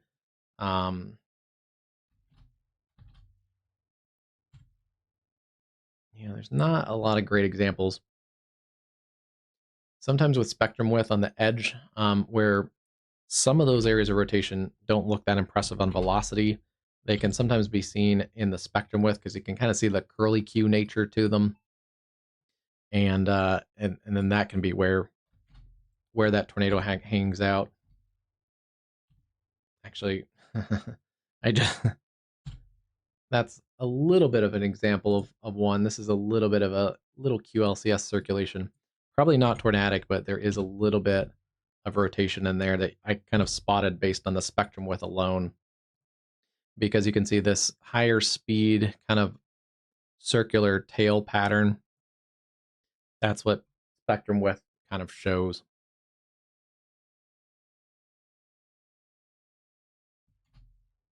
So it's another kind of highlight to help highlight that rotation, which is in here near the Sundale Hutterite colony.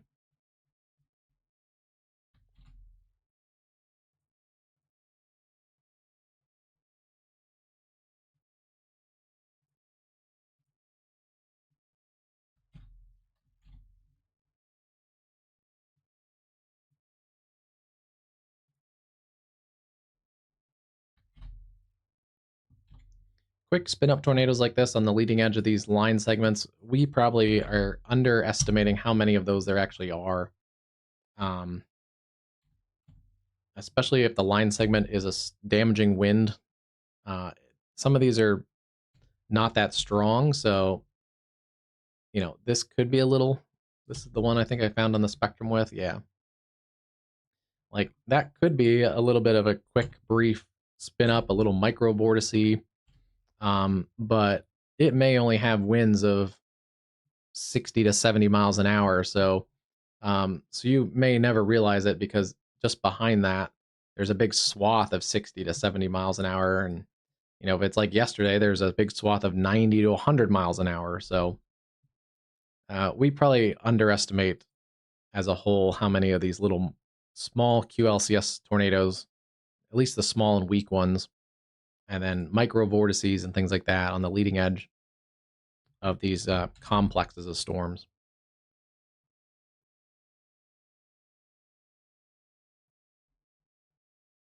Kind of waiting to see what they'll do here in another minute. I believe both of these warnings expire in a minute.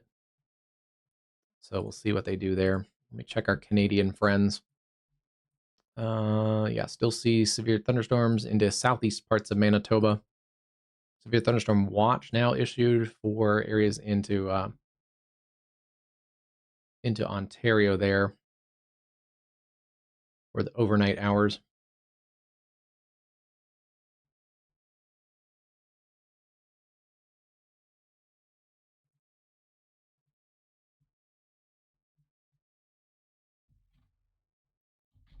This line segment has not. I mean, it's holding its own. It's 60 to 70 mile an hour winds, but it is not organized into a super cohesive convective system like we saw yesterday.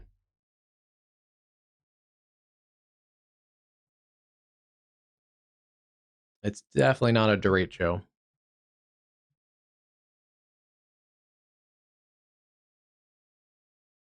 Still looks like it has a shelf cloud on it. You can see that actually on this camera.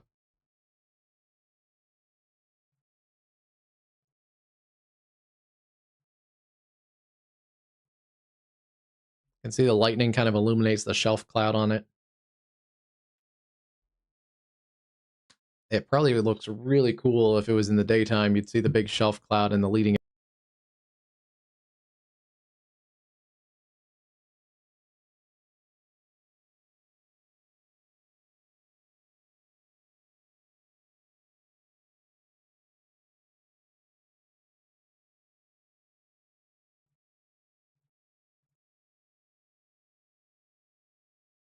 Yeah, still a lot of lightning on that.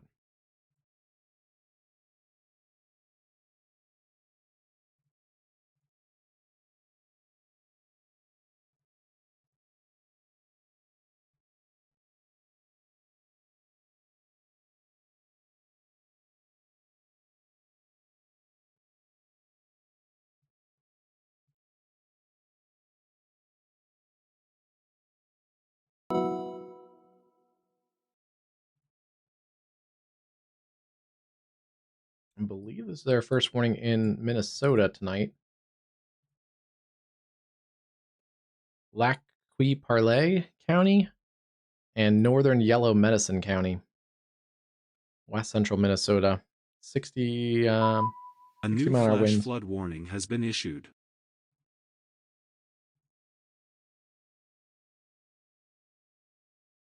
Flash flooding there across southeast parts of Indiana, Bartholomew and Shelby counties. A couple inches of rain and additional inches, couple inches also. And these are areas that are pretty waterlogged across the Ohio Valley, so it doesn't take a lot to oversaturate things. Pretty heavy rainfall still ongoing.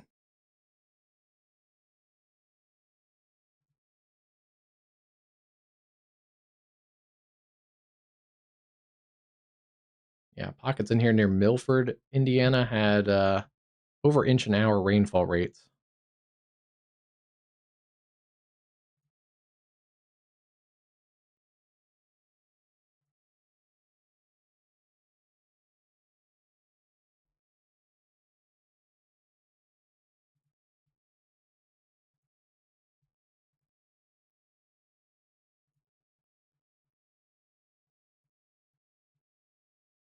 They've trimmed off quite a bit of that tornado watch that was originally going to go till 3 a.m. Looks like they're trimming off most of the counties into Iowa and then also southeast parts of South Dakota, so around the Sioux Falls area. Tornado watch no longer in effect for Sioux Falls. Yeah, there's not a severe threat really south of I-90 right now.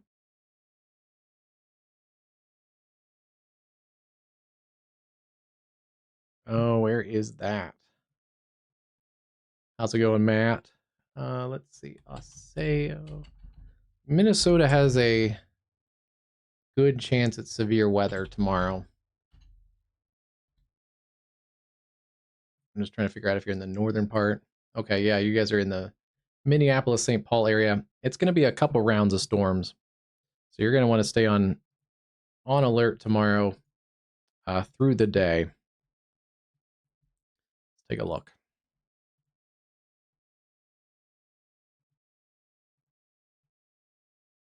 Latest forecast shows those storms along the Red River Valley.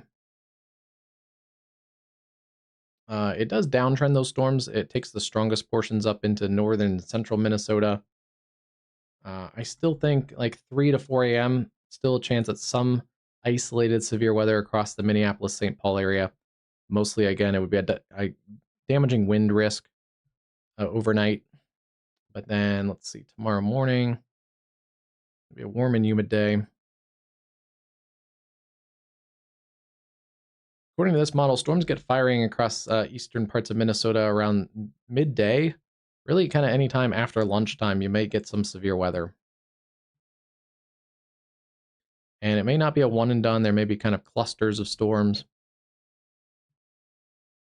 But the models have trended more towards multi-cell clusters, upscaling into line segments. So we'll see.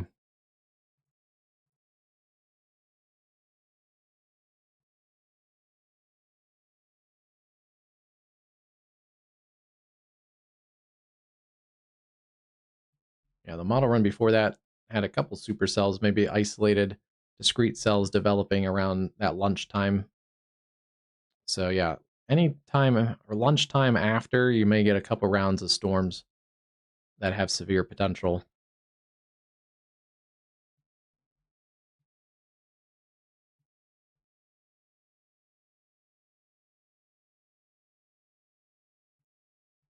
And yeah, Wisconsin, not looking great for rush hour tomorrow. That's at rush hour.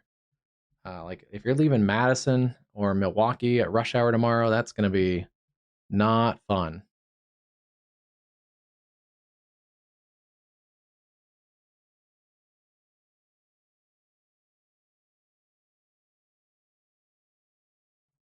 Yeah, I do feel like we've covered some severe weather on this on the channel for Minneapolis, but I do feel like you guys have not had a like crazy high end severe weather.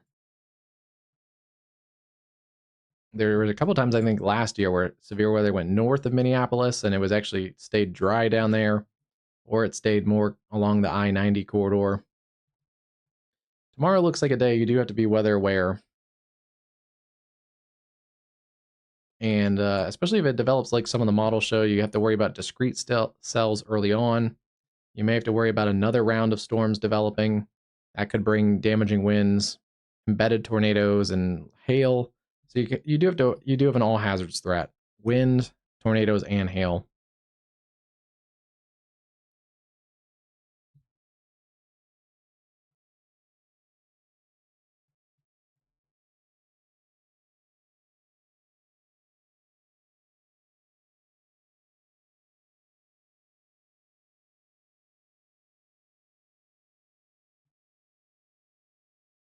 This model also puts a pretty strong cluster of storms across Chicago at about 5 o'clock in the afternoon. So just yeah, if you guys have opportunities to maybe leave work early tomorrow, Chicago and Milwaukee and Madison, that may save you a lot of hassle.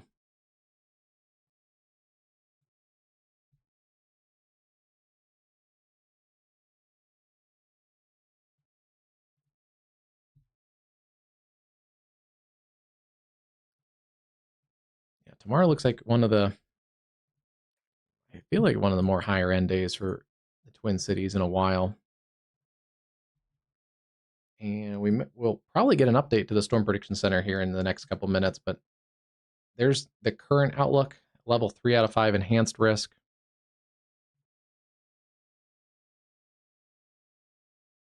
The highest tornado probabilities are just on the southeast side of Minneapolis and then to the south and southeast.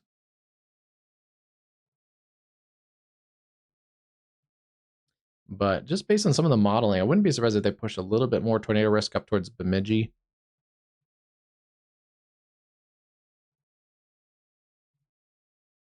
I believe they've escalated the wind risk. Damaging winds looks like a very high chance of damaging winds across almost all of Wisconsin, down to Chicago and back towards Galesburg and the Quad Cities.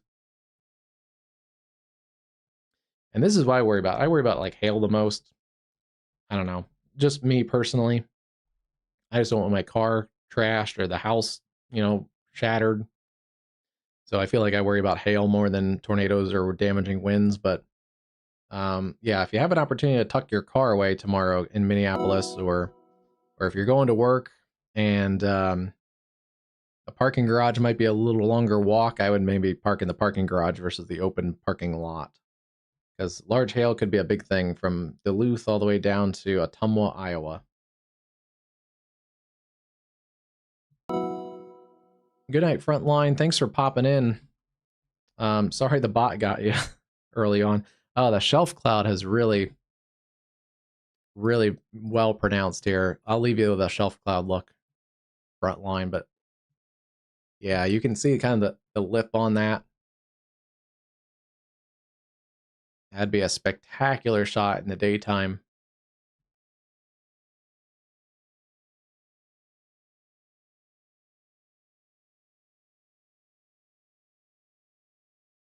Yeah, that's a pretty incredible shot.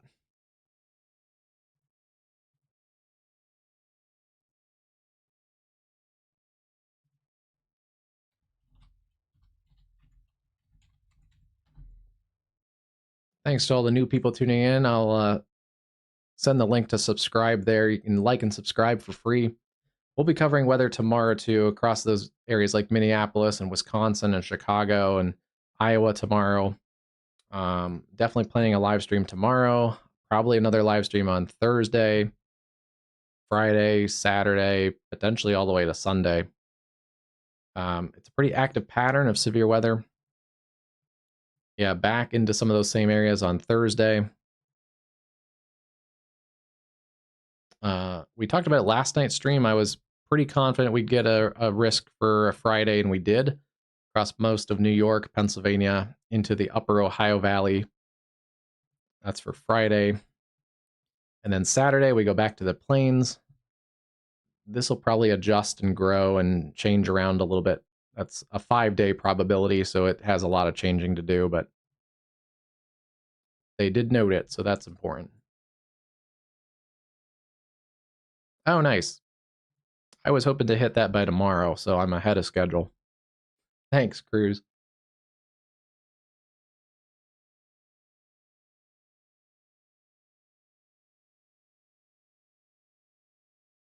I'll have to take a look at your channel too, Frontline.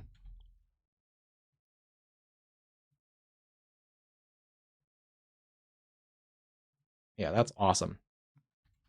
Our community is a really cool community, so I'm glad people are starting to get a sense of what that is.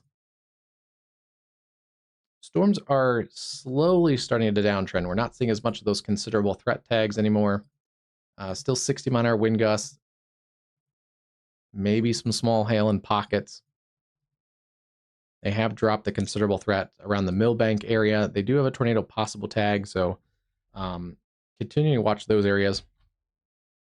They did let that tornado warning expire, so and yeah, storms are starting to break apart as they head towards the Red River Valley.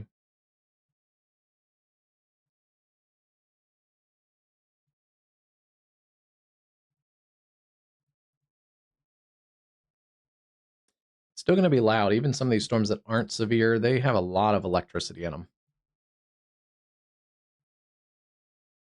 Let's see.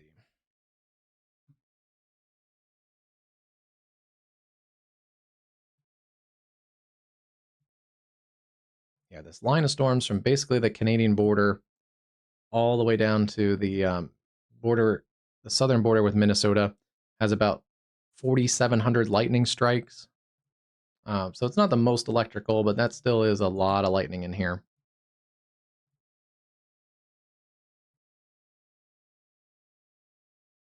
That has come down a bit, just backing it up about an hour or so. It's actually dropped about 1,000 lightning strikes. Lightning is a proxy for storm strength. Generally, the stronger storms have more lightning. So the fact that the lightning has dropped also kind of indicates that the storms are weakening. Have a good night, Cruz. Or you might be saying see you at a front line, but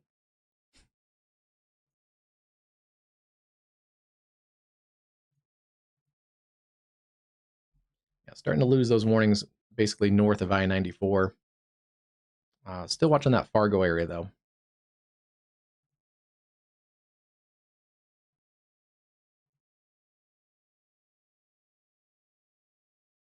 Can't really see much on this. This is the Fargo Plaza downtown, the Civic Plaza. It's still breezy. It's still gusty and breezy out ahead of these storms. If you look closely, you can see the trees kind of swaying in the breeze. All good, all good. I've never been to this little place. It looks like a neat little kind of civic park. I've seen some people sitting out on the benches there. Not right now, but in the daytime.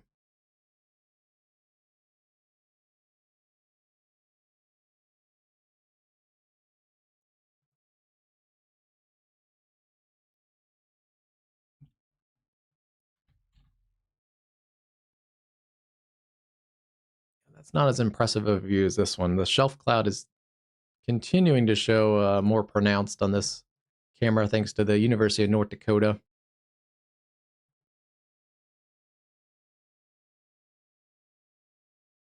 Especially when we get a really nice bolt of lightning, you can really see the lip and the leading edge of the shelf cloud.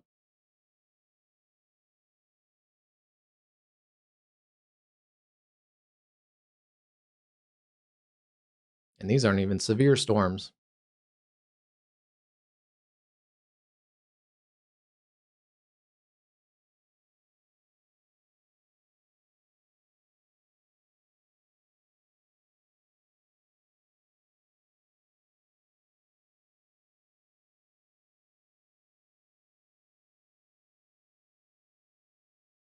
That's pretty cool.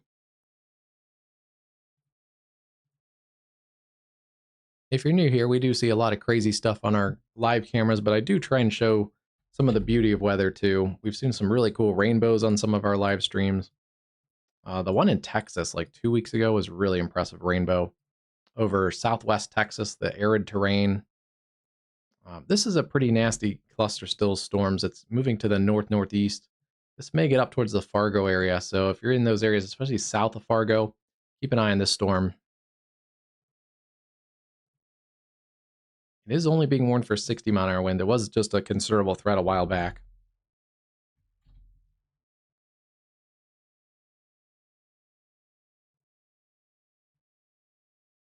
Yeah, that storm is working its way generally kind of to the north northeast. I would guess in a little while they'll extend that warning up towards Fargo.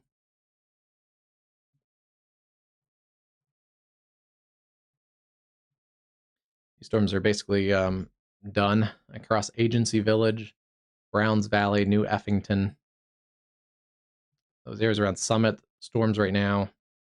And then it quiets out pretty quickly. Areas that had that tornado near Florence and back towards Henry. Yeah, you guys are calmed down now, so you can go to sleep.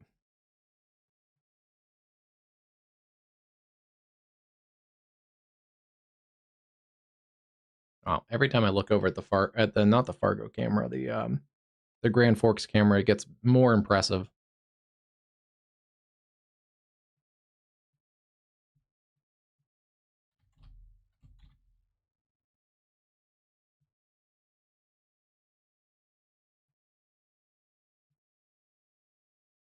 Hey, Cruz, I don't know if I've asked what grade are you in, or what grade are you going into?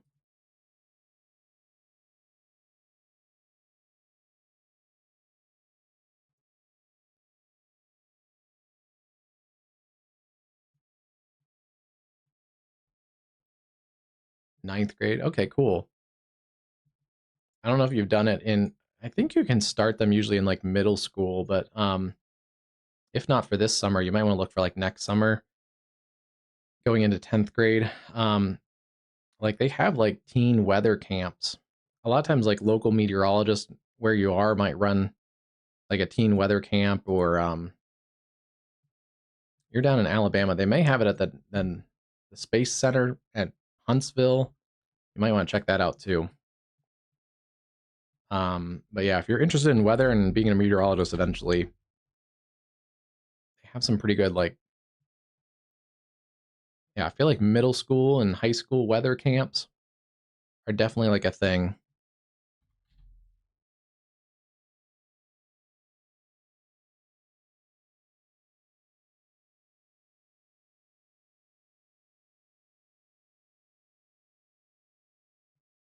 Yeah, you're going far already. You're doing stuff with streaming more than most other guys that are even way older than that.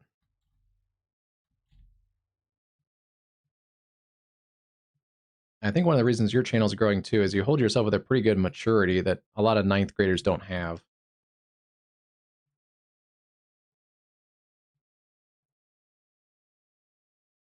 Yeah, still watching that. That's probably one of the stronger clusters of storms south of Fargo.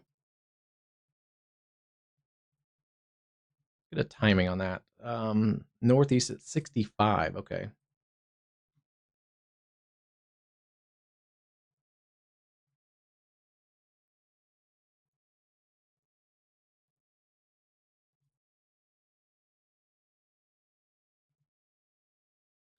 All right. On that track, it puts it towards West Fargo in about 24 minutes or so, and then about a half hour to downtown Fargo.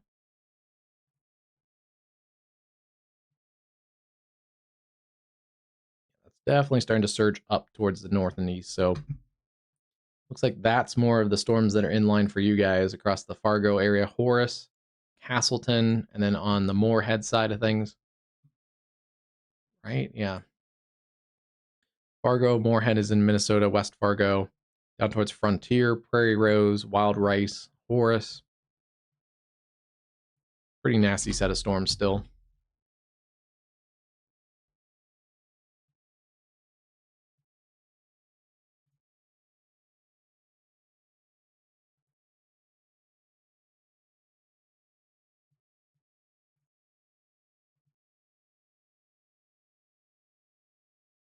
With this cluster of storms, they are warning some gusty winds behind the line. That broad shield of rain is accompanied by some 45 to 50-mile gusts there across southern parts of South Dakota.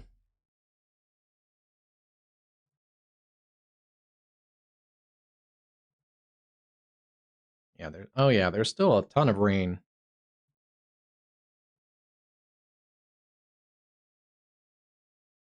It's not really a super organized convective system, but there is a little bit maybe of a wake low right in there. It does look like there's some spin a little bit on the reflectivity.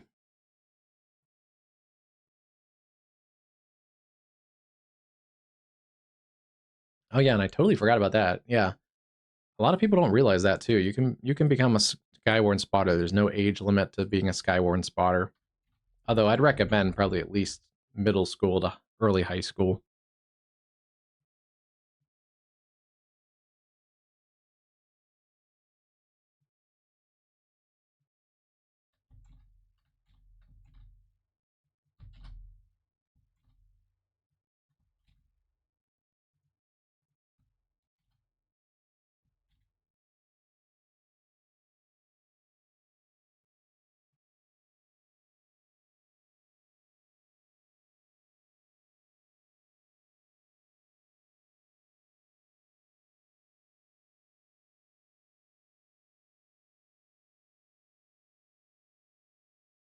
Just kind of watching the radar go around, seeing this new radar scan. Not much has changed, but still seeing storms. They're closing in on the Red River Valley now, about to push into western Minnesota.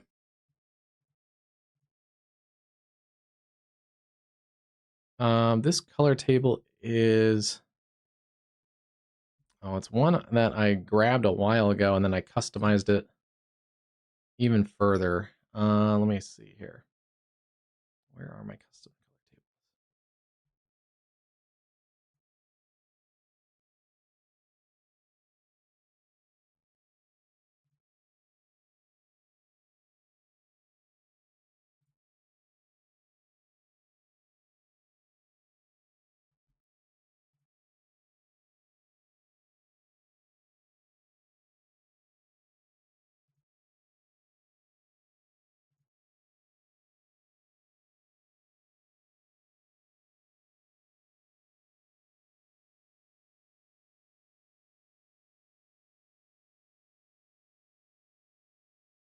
The base one for it cruise is KWCH12, and then I customized a few different breakpoints to get it a little bit even more customized.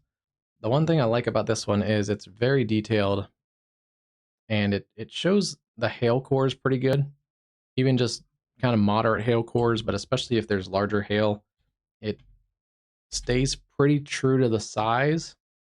And usually I can evaluate that based on ZDR and correlation coefficient to make sure there's larger hail in there. But yeah, I pulled it a while ago from the color table website, and then I modified it. Oh, like a year ago, I think. I took a long time to modify it. So I basically found one I liked, and then I rebuilt it, rebuild it basically, and then custom because you can rebuild it basically by breakpoint at a time, and I rebuild it with a little bit of tweaking. Wow, this shelf cloud's you're starting to get actually the city lights illuminating the shelf cloud. Hey, Redbird, how's it going tonight? Yeah, Watertown's South Dakota should be starting to clear out. Let me check. Yeah, you're on the backside of those storms. Still a lot of lightning around, but the severe storms have pushed to your east up towards South Shore and eventually closing in on the Minnesota border. This whole area, though, if you're going to make a Casey's run, it's going to be wet and still windy. There's 40 to 50-mile-an-hour winds still on the backside of this. I mean, if you're starving, I would make the Casey's run, but if you want to stay dry and you got some stuff at home you can eat, I would just kind of hunker down for the rest of the night. And I love nights like this where it's just rain and wind and then storms, but not severe. You can just For me, that's like a perfect night's sleep.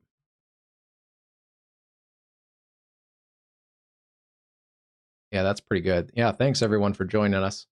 Feel free to pop into chat. We got a really welcoming and friendly chat. And if you have any questions about where you are and what kind of storms you're going to get, just let me know in chat too. If you're a little shy and don't want to say your exact city, just tell me like a town or city close to you, and that'll probably get you a decent forecast. Yeah, the shelf cloud on this is crazy. This camera, thanks to the University of North Dakota. Let's see. Let's slide this up.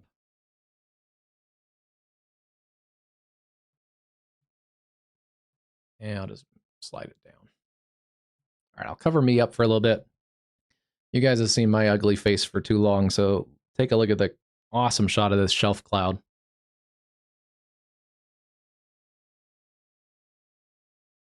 Oh, yeah. Yeah, a little different weather than Arizona.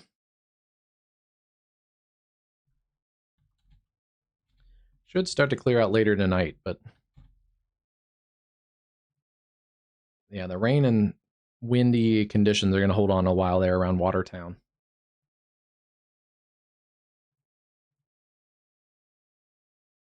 Yeah, that's impressive. That's got like the mothership UFO kind of look on it. In the daytime, you can probably look up and see the striations on the leading edge above that lip of the shelf cloud.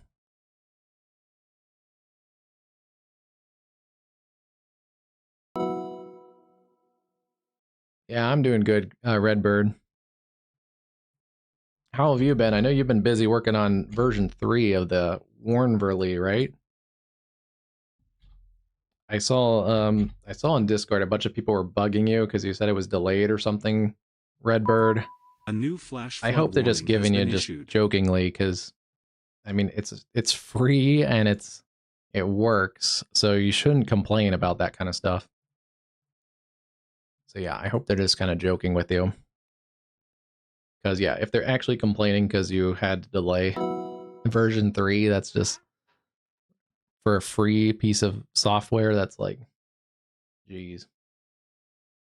Castlewood, South Dakota power outage. Yeah, let's see. Where's that?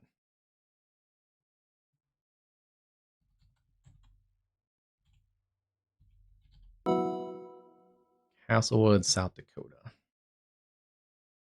Okay, yeah, that's just south of the Watertown area. So yeah, you guys got hammered pretty good. Still windy and rainy.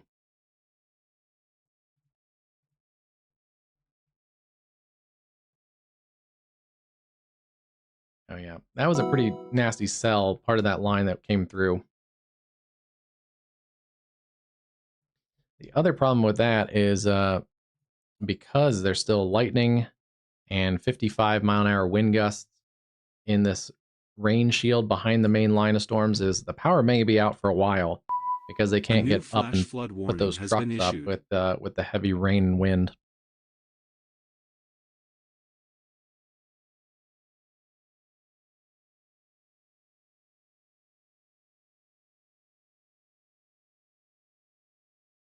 Hey, Jezebel. Twin Cities tonight, probably less of a tornado risk. They may eventually get up to your part of the state with some wind, some isolated damaging wind gusts.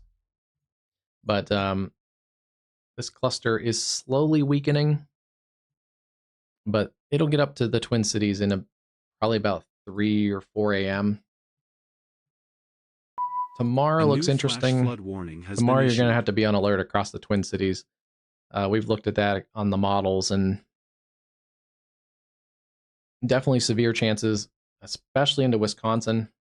I think there's even a higher chance of severe weather in Wisconsin tomorrow and southeast Minnesota.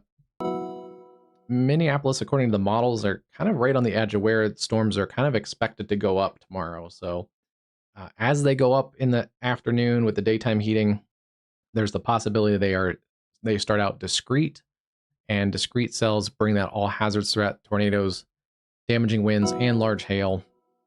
The one good thing is the models do kind of hint at those discrete cells clustering fairly quickly. So that may bring down some of that hail threat, but still considered the damaging wind and embedded tornado risk. That shelf cloud is just about over this camera, but that is A still a new really flash flood warning has amazing been shot. issued. Almost looks like kind of the underneath of like a stadium. Like if you look up and you can see that stair step down, like if you're under, like in the locker room or something, it almost looks like that, kind of tucked under there. But yeah, that is, we're going to lose the perspective of that shelf cloud, but that's a really cool look.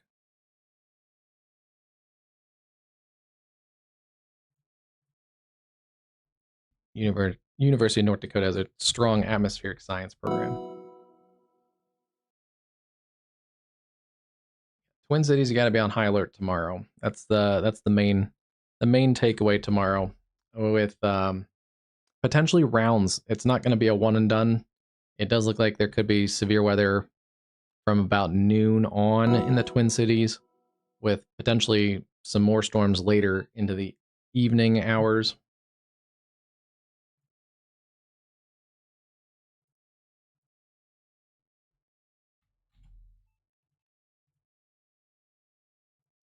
So we do have a new destructive severe thunderstorm warning, 80-mile-an-hour winds.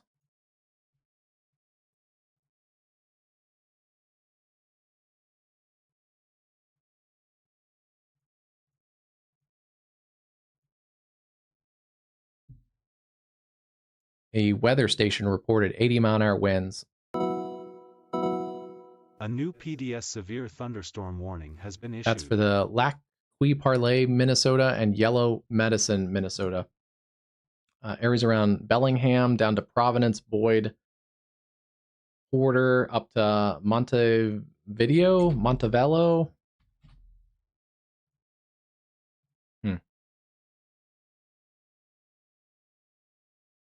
Let's see where that weather station was.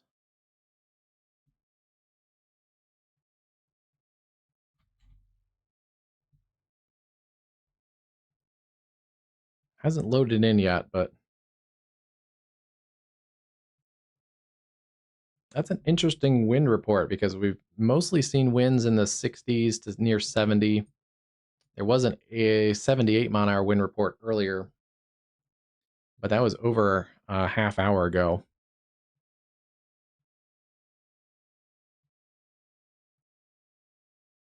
Yeah, I think it's because of how humid, and this system is pulling up quite a bit of moisture, and it is June, so there's a lot of heat energy out here. Further south and into like Oklahoma, Missouri, Illinois, and Indiana, there's heat warnings and everything, so there is a lot of fuel for the storms. But yeah, and then the other thing is because of all the heat and instability and the Gulf moisture getting pulled up, the outflow boundaries and the rain-cooled air and any of the small mesoscale setups from storms overnight kind of help basically set some boundaries across the region that'll help kind of as focal points for convergence. So it's a little bit of severe thunderstorm a complex scenario for why the storms are going to go up likely early. Yeah, they're going to continue that destructive tag up through Appleton and Fairfield, Milan, and Benson in Minnesota. That's for Chippewa and Swift counties. Doesn't say where, it just says weather station reported. So it's a weather station reported source.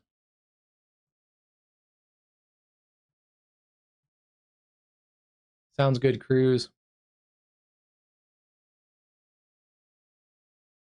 Yeah, I'll check it out when you're live too. I'll try and take a look. I'll probably, I don't know when I'll start streaming tomorrow. But yeah, definitely give Cruz a follow there too. Tonight, probably not, but let's check. Coming into Fargo, it's mostly a damaging wind risk. And the Fargo-Moorhead area is now under a severe thunderstorm warning. That goes 60-mile-an-hour wind gusts, penny-size hail. can always get higher gusts, but for the most part, the storms are not high-end severe right now across the Fargo area. You can probably look like we have here at the North Dakota Skycam. You can probably see the shelf cloud if you're west of Fargo.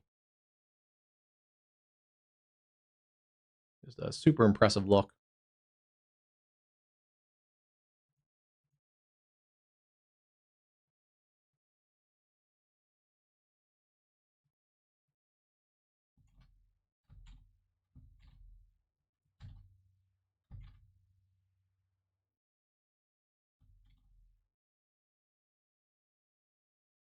Oh yeah, yeah. There's I think quite a few storm chasers that are headed to Wisconsin and southeast Minnesota tomorrow.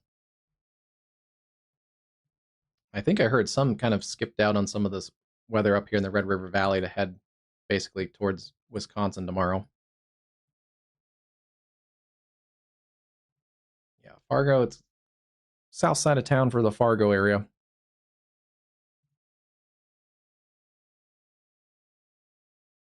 This is going to come into Horse in the next few minutes. And we can get a track on this. Let's take the line track tool. And I'm going to track this out from the leading edge, so it'll give you maybe a couple extra minutes.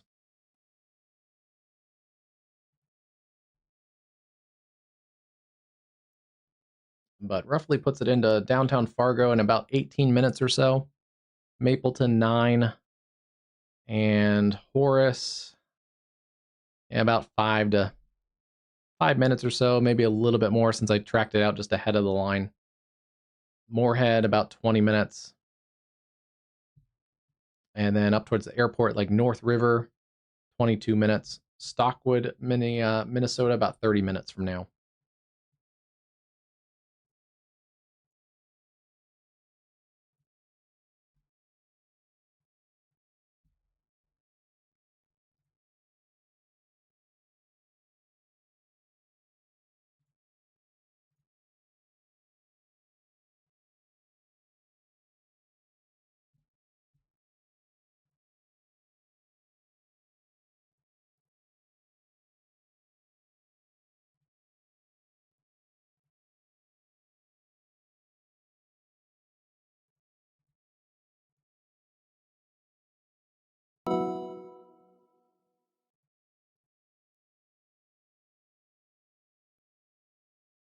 Okay, just updating a couple settings, and then we'll take a look at some of these storms again.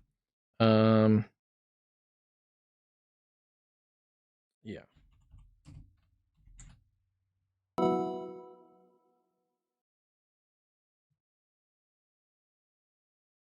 Here's a look at the Fargo area. That's actually on Moorhead. That's at I-94. There's some gusty winds already. It's already breezy out ahead of these storms across the Fargo Moorhead Metro. You can see the camera's bobbling a little bit. We also have a camera located downtown Fargo at the Civic Center Plaza. This shot's been kind of cool looking at the breezy conditions. You can see the trees swaying sometimes. Kind of a dark camera at night, but in the daytime, when it was light out, you could see a little bit more breezy conditions.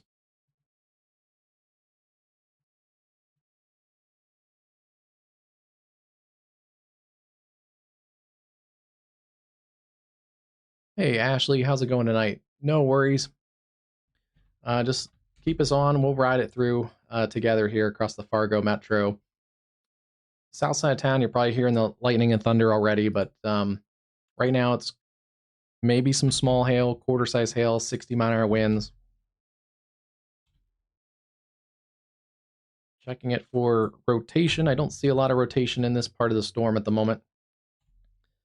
So not a big tornado risk, at least at the moment, and it's making its way generally northeast across the Fargo Metro.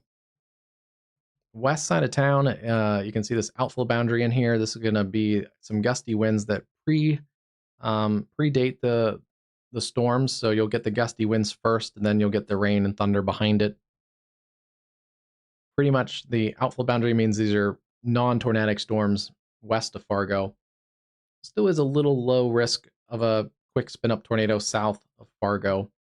That's where some of these storms that have crossed into Minnesota still have access to some warm and moist inflow. They're not outflow dominant right now. This outflow boundary acts as basically like a defensive line. It's rain cooled air that surges out of the thunderstorms, and thunderstorms feed off of the warm and moist inflow, and that outflow boundary just really blocks that inflow from getting into the storm and fueling more of that growth. So where you see that outflow boundary, like across the Grand Forks area, strong storms, but right now not quite to severe status, and not really a tornado threat across the Red River Valley north of Fargo.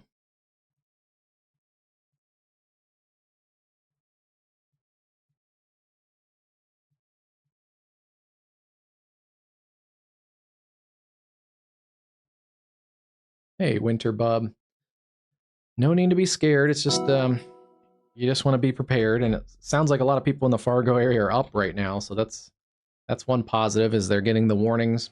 They're probably hearing the thunder and lightning, and yeah, that'll wake you up sometimes too. Trying to think, because I'm not in Fargo right now either. I've been there a couple times, and I have friends that live there, but this may be one of the stronger storms right now across the Fargo area that you guys have had so far this year. I feel like, yeah, maybe. I don't know. It's not a tornado risk right now, so that's the one good thing. And the hail is diminished. It's mostly just a wind risk. There's little pockets of small hail crossing the Red River right now at Abercrombie, crossing into Minnesota. But yeah, towards the Fargo area, I'm not concerned about hail, and it's mostly just a damaging wind risk. Yeah, West Fargo, you guys will get it in a couple minutes. Put the tracking tool back on.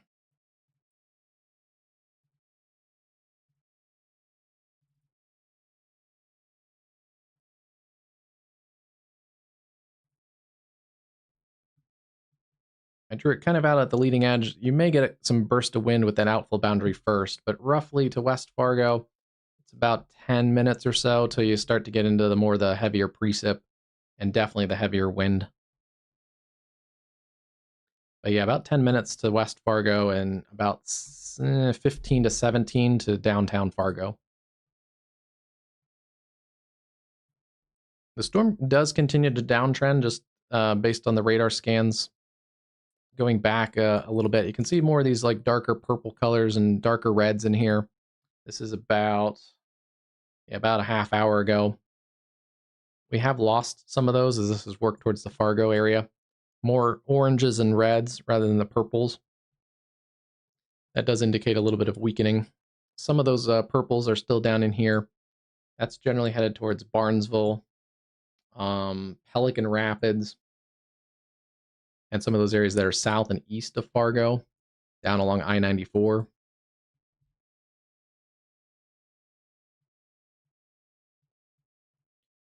Further south, though, let's see. I do want to jump back down to the south. Move the draw tool away. Areas around Appleton and Cerro Gordo, Benson, Minnesota.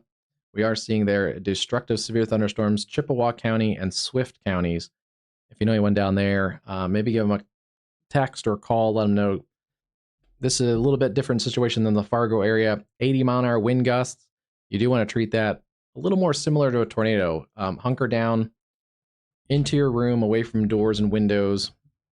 Certainly, if you have trees on your property in a destructive severe thunderstorm, you definitely want to stay hunkered down. Almost like tornado safety precautions. I would if I had a bunch of trees on my property. I'd basically be in my tornado safe space for a destructive severe thunderstorm.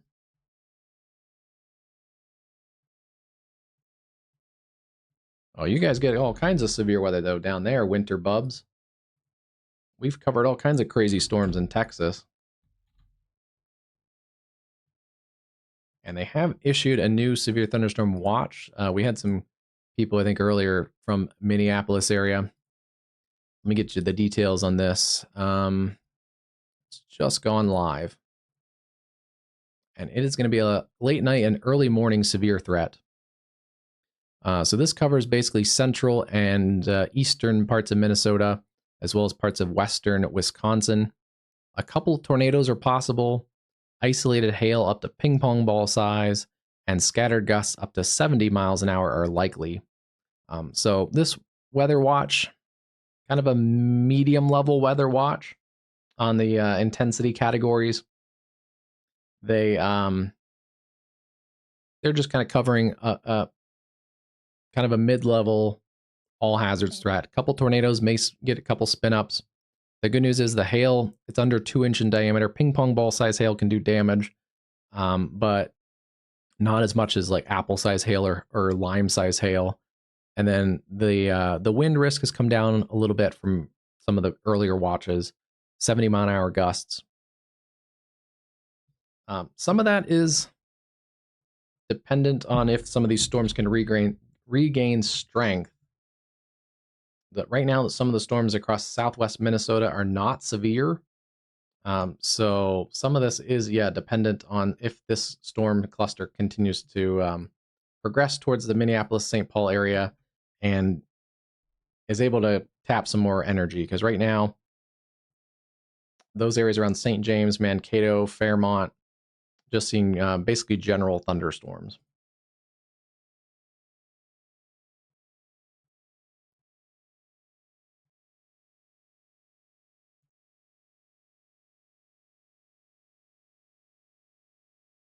Yeah, we're gonna have to watch Texas. Oh wow, this shelf cloud is a super cool look. Look at that, it's an awesome lightning shot there. But this is like underneath the shelf cloud. You can see all the kind of the bubbly looking clouds. And yeah, the lightning really illuminates that shelf cloud look. Just an amazing shot there from the University of North Dakota.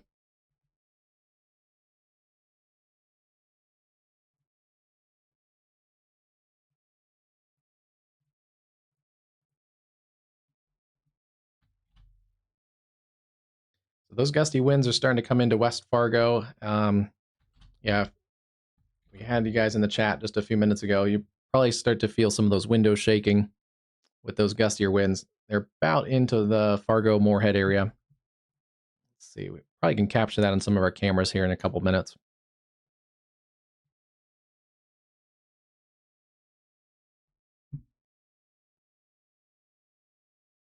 Yesterday, there was a couple storms in Oklahoma, but Oklahoma was fairly calm yesterday. If I remember right, the only severe warning in Oklahoma was up in the Panhandle. There's a couple storms that went pretty feisty up in Lipscomb County, Texas, and I think those worked into maybe Shattuck or Beaver County, Oklahoma. But yeah, Oklahoma's been a little quiet as of late.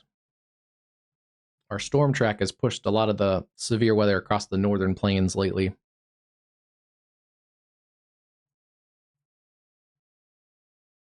Strong storms across the Red River Valley, Grand Forks, and then up into northwestern Minnesota, Marshall County, Minnesota, up across the Canadian border. And we have had some Canadian friends on tonight.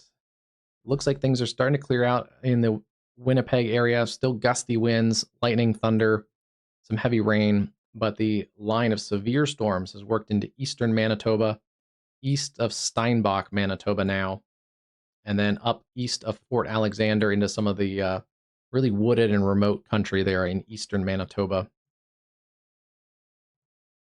Severe thunderstorm warnings there continue eastern Manitoba and then into Ontario there. But it does get a little bit more remote into that part of the country.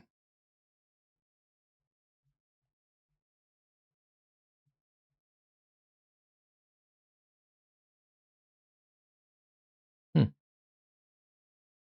don't know if it's on purpose or just by accident. I didn't know. This is this little portion right here. This is actually part of Minnesota, and the Canadian severe thunderstorm warning covers that area.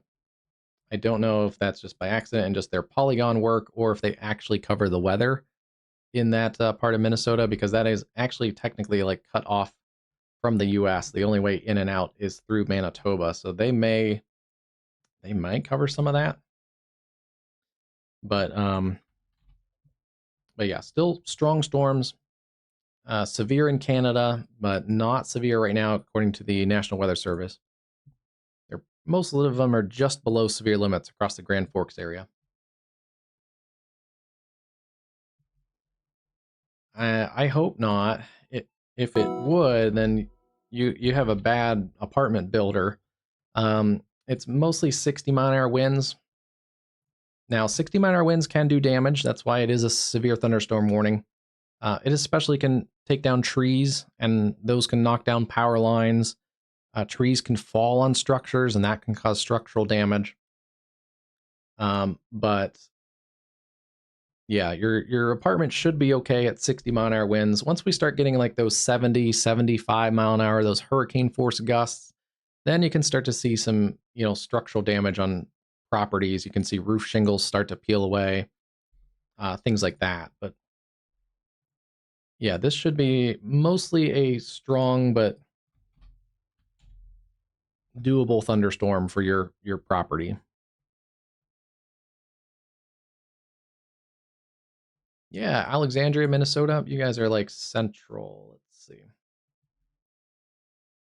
Yeah, there it is. West central Minnesota along the 94 corridor. You're going to get strong storms in a little while. Those storms are still sagging back along the border with South Dakota.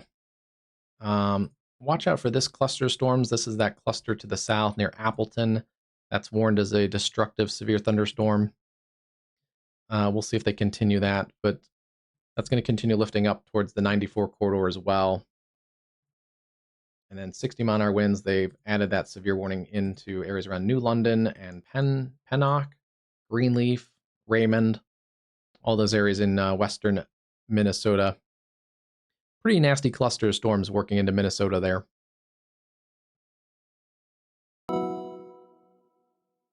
But yeah, you're going to get storms across the northern and central portions of Minnesota tonight.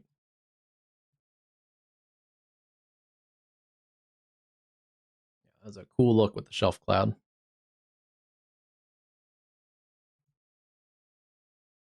Still seeing those gusty winds out ahead of this line of storms. This is you can see the camera's kind of bobbling a little bit. Maybe just lost the connection. That might go in and out a little bit with the storms closing in, but yeah, just stay away from the windows, and you should be okay there in the Fargo area. Obviously, it's late at night, so hopefully no one's doing anything crazy, but stay, off the phones, the connected cables, stay out of the shower, that kind of stuff, with a lot of lightning around.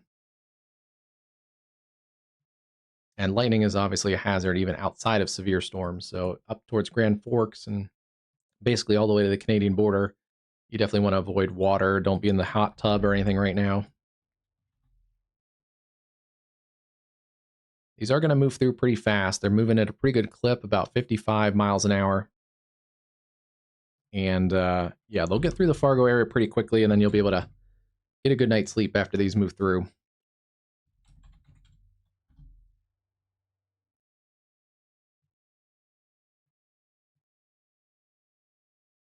If you guys are new here, there's the subscription link. It's free to like and subscribe, and it helps get the channel more algorithm time, get these severe warnings out to more people. And even if we're covering a storm that's not in your area, you maybe have friends and family in other areas of the country that you can share our link with too if we're on a stream. And we'll be covering severe weather a lot this week.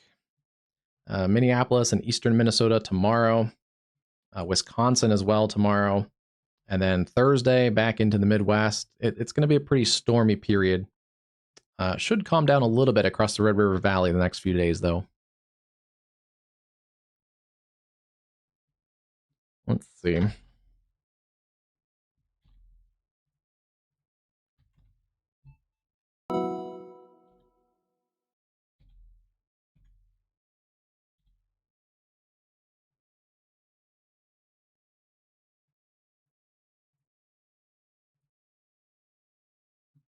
Some good news here further south along the Minnesota border. Areas around Morris, Cyrus, Starbuck, and Donnelly, they are continuing the severe thunderstorm warning. They are not continuing that destructive tag. They've dropped the winds down to about 70 miles an hour. Some small hails possible. That's western Pope and Stevens counties in west central Minnesota. So that may have been kind of a unique wind gust back there south of Appleton. Some gusty winds still in that storm.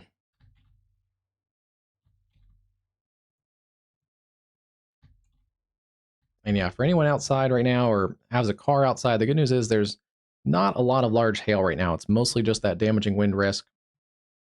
We've only had a couple tornado warnings on really actually our stream since we started streaming.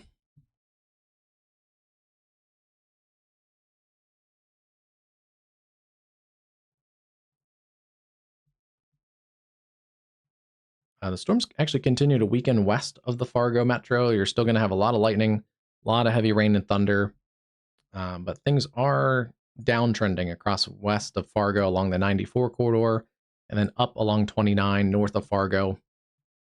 Not a great drive. I would not want to make that drive right now, but those storms do continue to weaken across areas there in eastern North Dakota.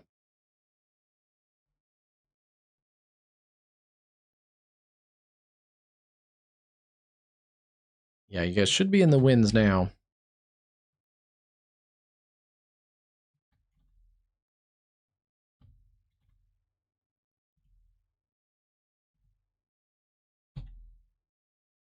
Because this storm is kind of breaking up too, it's not just a solid line of wind. There's pockets of heavier wind. Maybe one kind of right there near Horace. Another area kind of down in here. So yeah, not everybody is going to get the same experience across the Fargo area. Some parts of the storm are a little bit stronger than others. But the general warning covers, the entire Fargo area. Small hail, under an inch in diameter, about nickel size hail, and then 60-mile-an-hour wind gusts. Although I'm frankly not seeing a lot of hail in general. If there is, it's actually down south of the Fargo metro, down near Wolverton, Minnesota Highway 9 towards the Barnesville area. A couple pockets of hail in there, but I'd be surprised if really many people at all get hail around the Fargo area. Oh, I know. Hyper Blitz, yeah. Still looks like it's coming down in Winnipeg. A new PDS severe thunderstorm warning has been issued. Yeah, you guys are still getting some heavy rain. The back side of that is on the way. So back here towards Long Plain and Portage La Prairie, things start to clear out. But yeah, another hour or two of heavy rain. Probably some gusty winds and lightning still.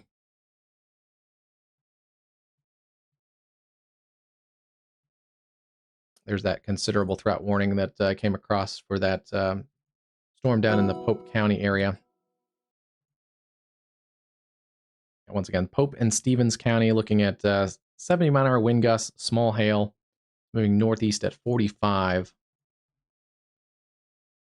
That's helpful because that can help track. We had a question about Alexandria earlier.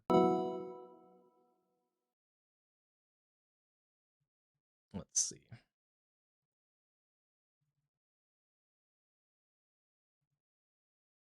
So that puts that cluster of storms into the Alexandria area along I-94 in about 45 minutes or so. So you have a little time towards the I-94 corridor across central Minnesota.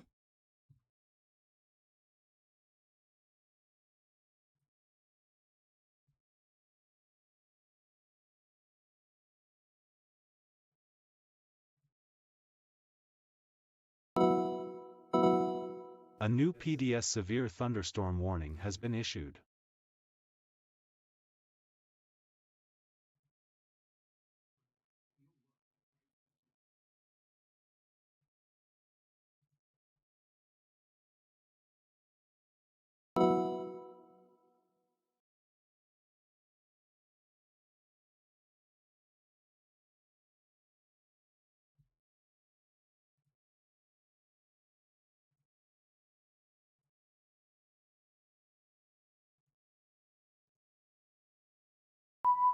A new flash flood warning has been issued.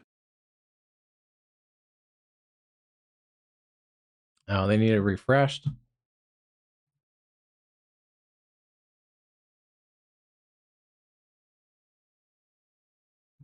Yeah, let me see. A new flash flood warning has been issued.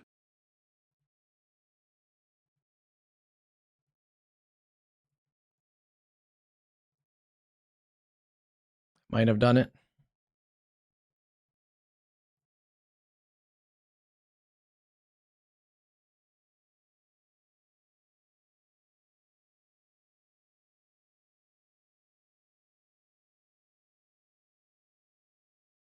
Nebish, Minnesota. Yeah, we can take a look.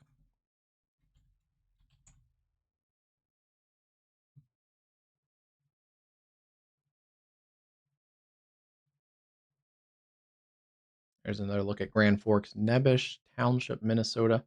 Oh, you guys are way up there. So you're going to get this line of storms. It's right now it's not severe. Still kind of the same deal. Another couple hours you have the severe weather watch, covers northern parts of Minnesota. Gusty winds is the primary threat. Small hail, kind of like what we were talking about down in the Fargo area. Small hail has diminished quite frequently, but there still are pockets, a little bit of pockets of small hail in here. Mostly gusty winds, and yeah, we haven't really had any tornadic storms in this area. It's all outflow dominant at the moment. So right now, it's mostly that wind threat. But yeah, you're going to get rocking and rolling in a little while. All right, Elbow Lake, Fergus Falls, up through areas around Barnesville, Pelican Rapids. Storms are closing in on the 94 corridor. 60-mile-an-hour gusts. You guys are probably getting those winds starting into the Fargo area pretty soon. That storm has kind of fallen apart, though, as it's come towards the Fargo metro. Looks like it's still dry downtown.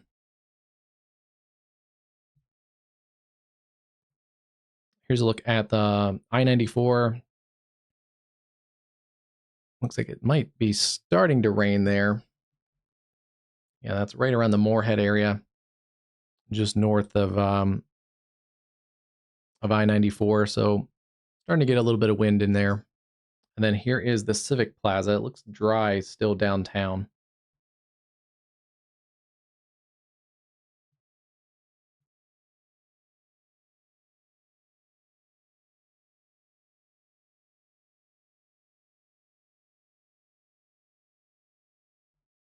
Let's see.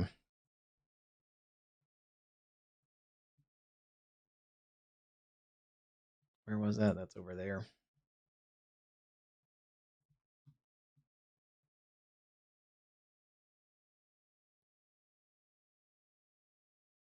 Storms right now are roughly about 100 miles to your west. So still another couple hours. 2 o'clock, probably about 3:30, 4 o'clock, something like that. If you're out there, I wouldn't stay up for the storms. I would just go to bed, make sure you have a weather radio or a phone alerts turned on for severe warnings. But yeah, it's going to be a late night situation there for the Nebish, Minnesota area. Pull up the latest model run. We can double check that too.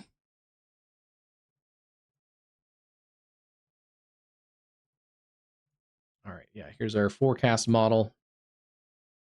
Actually just ran, so let's see.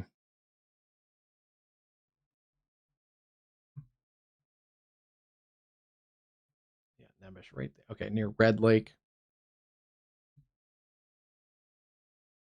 Yeah, roughly about 3:30, 4 o'clock. That's pushing those storms through you guys. And then these will get up into the north woods there in northern Minnesota and actually kind of weaken as they get towards the lake shore. These may get over towards Duluth at about 5 a.m.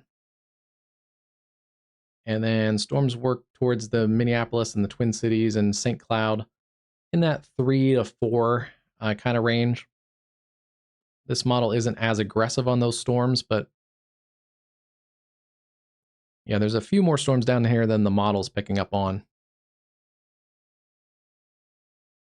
So yeah, 3 to 4. St. Cloud to Minneapolis. Same for that Nebish area, northern Minnesota. And then, yeah, about 5 a.m. to Duluth. This model does show storms redeveloping tomorrow, just around lunchtime and just after that. So keep an eye on another severe threat across eastern parts of Minneapolis and Minnesota, really from lunchtime and on.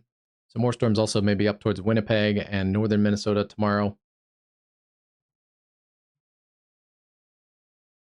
And it may be a couple rounds of storms because this model also wants to put out more storms later into the afternoon, evening. And yeah, down towards Iowa and especially Wisconsin. Looks like a couple rounds of potential severe weather tomorrow. So if you have friends or family or planning on traveling tomorrow, just be very cautious of the weather if you're traveling.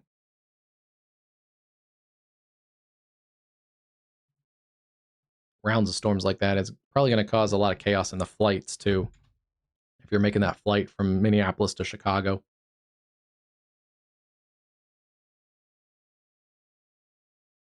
Yeah, tomorrow, the models are pretty aggressive on the storm system across the Wisconsin area. And that matches some of the higher confidence from the Storm Prediction Center as well. Yeah, we're seeing the storms kind of break up around the Fargo area, so it still looks like it's fairly dry downtown. Looks like the gusty winds are starting to pick up, though. And then seeing that camera bobble along 94.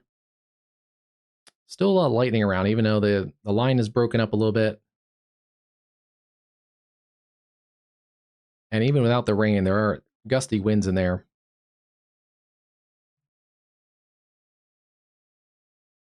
Yeah, Horace, you guys are kind of in the... It's diminished quite a bit across the Horace area, but you're basically in the worst of it right now.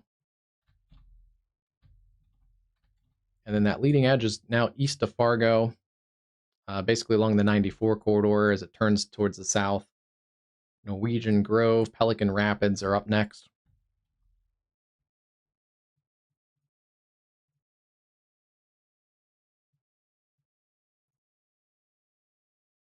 .70-mile-an-hour winds around the Morris area. Still watching that storm. That's going to make its way up towards the Glenwood and Alexandria metro. That has a little bit of hail in there too, near Morris. That's Stevens County, Minnesota, along Highway 28 west of Morris. That's a little bit of hail in there. Quarter-size hail.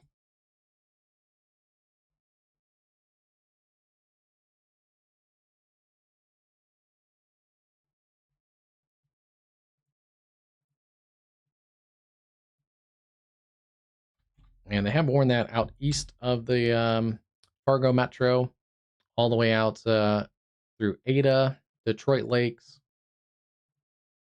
Let's see, a bunch of counties there. Clay County, Norman, Mahanomen. Probably said that completely wrong. Becker, and then Clearwater and Cass counties.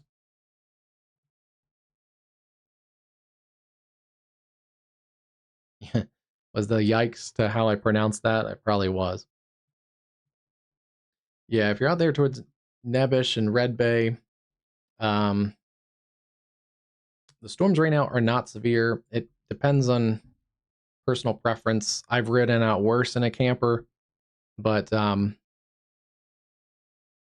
depends on personal preference. Also depends on the camper. Depends on if you got the tie downs and a lot of situations.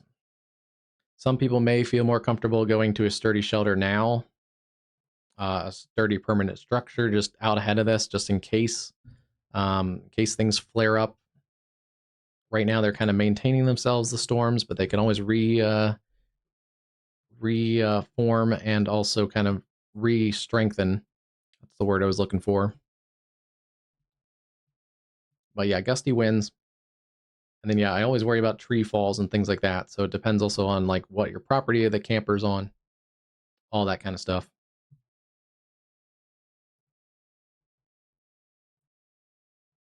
Oh yeah, they've put out a new mezzo discussion.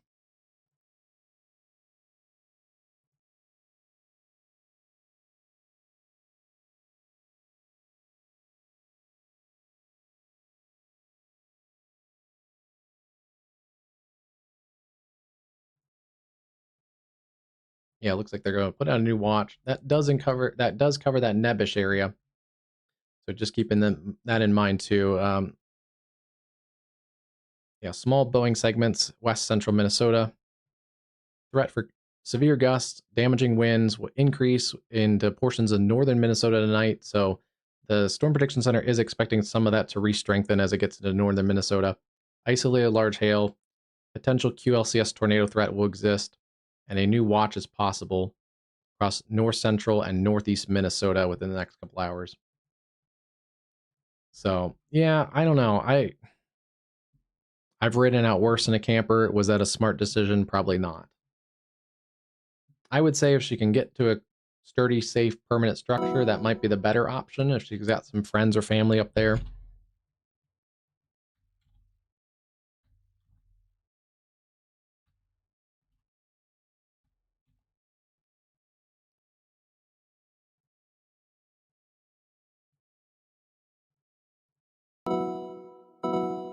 A new PDS severe thunderstorm warning has been issued. Some of these storms are also progressing a little bit quicker towards the Twin Cities, so yeah, actually it's about 2 o'clock. So yeah, about 3 to 4 storms are going to get into the Twin Cities. I just didn't realize how late it was.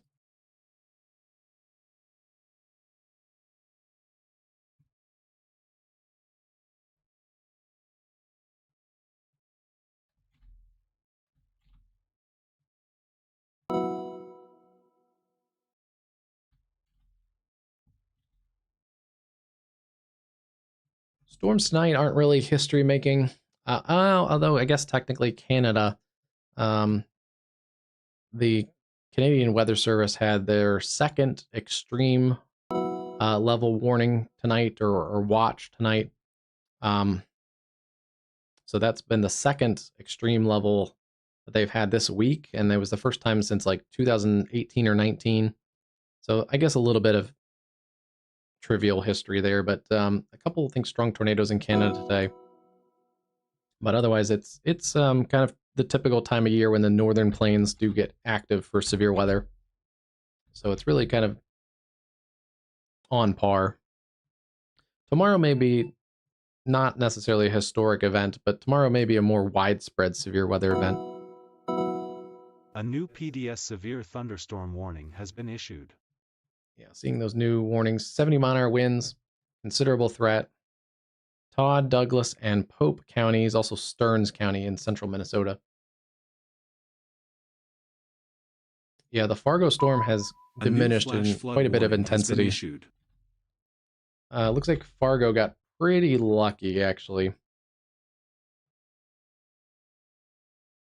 little bit ago, about 40 minutes ago, we had a pretty good, solid line of storms coming towards the Fargo metro. Little pockets of hail in those purple colors has been issued. And that was in areas like Barrie and Colfax and Abercrombie. As that's lifted across the Red River Valley, you can see in real time, it kind of breaks up as it lifts into the Fargo metro. So still gusty winds, lightning, and some rain, but yeah, Fargo has lucked out quite a bit. And then there still are some gusty winds also behind this line of storms, down into parts of South Dakota as well. There's been some gusty winds reported down there.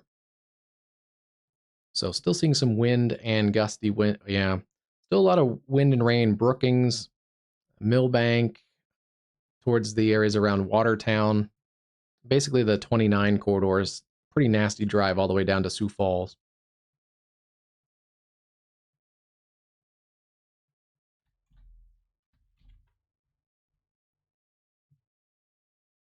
Let's see.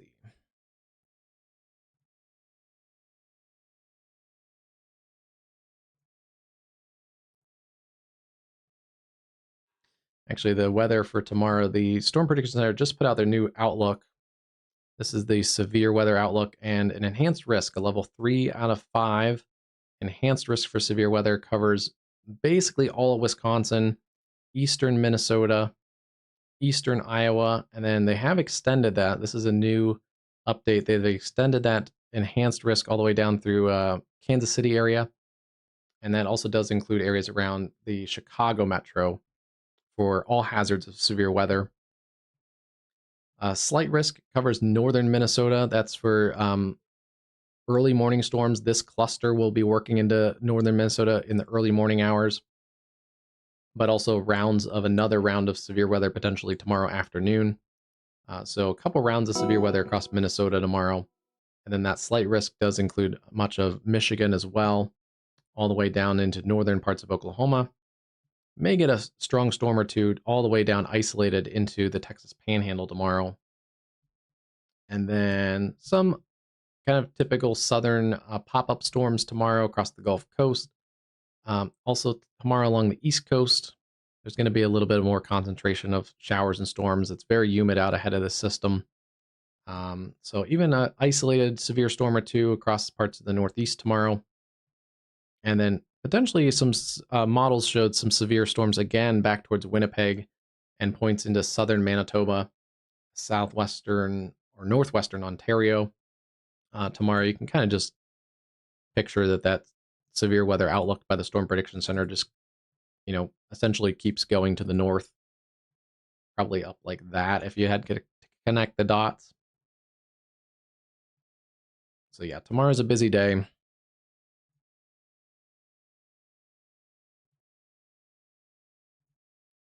Tornado risk is still centered in southeast Minnesota, eastern Iowa, and much of Wisconsin, central Wisconsin.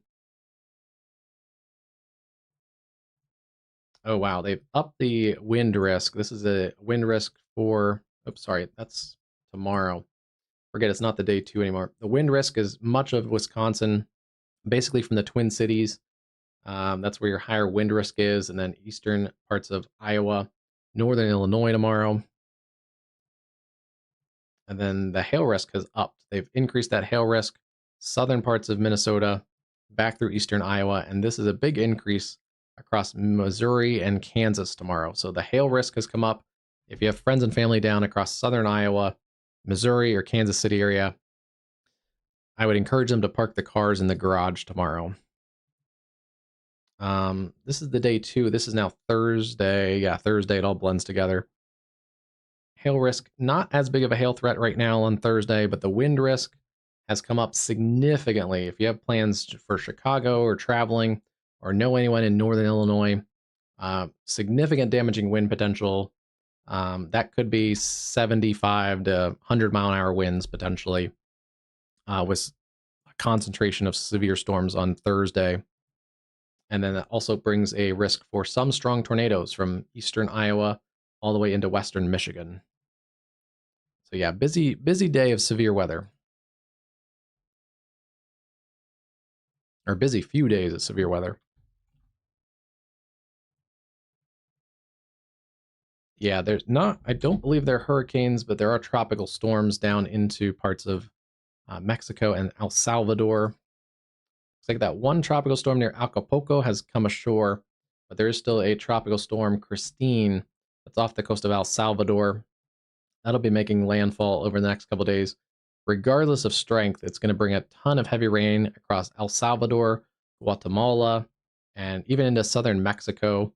If you have interest down there, flash flooding can be very, very deadly down there. So definitely adjust travel plans as needed. There's also potential for more Pacific Coast systems. This is the time of year that the Pacific Coast, the Eastern Pacific, does get active. There is also some model data. It's not super strong, but it takes whatever kind of leftover low pressure after Christine makes landfall and does kind of drift it up into the Bay of Campeche. So there are some question marks on some of the models, longer range in June. If we may get a redevelopment of a tropical system, if we did, it would be likely weak and likely roll into Mexico and not be much of a U.S. risk. But that is something to keep your eye on if you have any interest in Mexico later this month.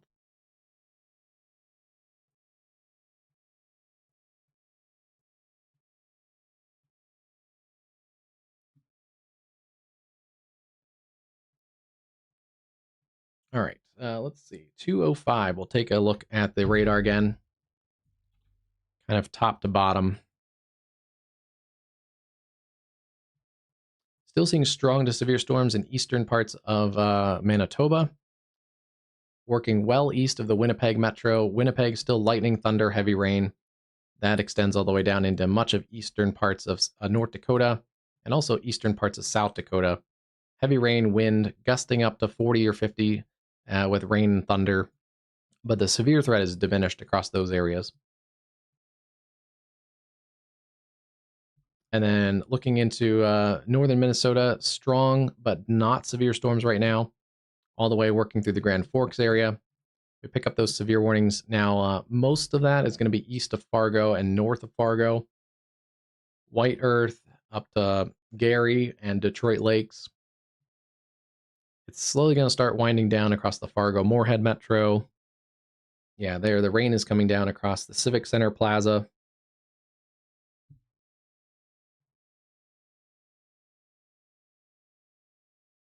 And actually, that's like the first time on that camera shot, I don't see the trees blowing, so I had to check and make sure it was live.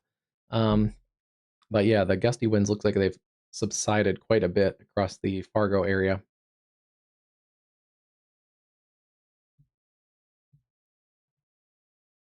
The UND camera is still really lighting up with a lot of lightning still. Heavy rain and a lot of lightning still in that storm system across the Red River Valley.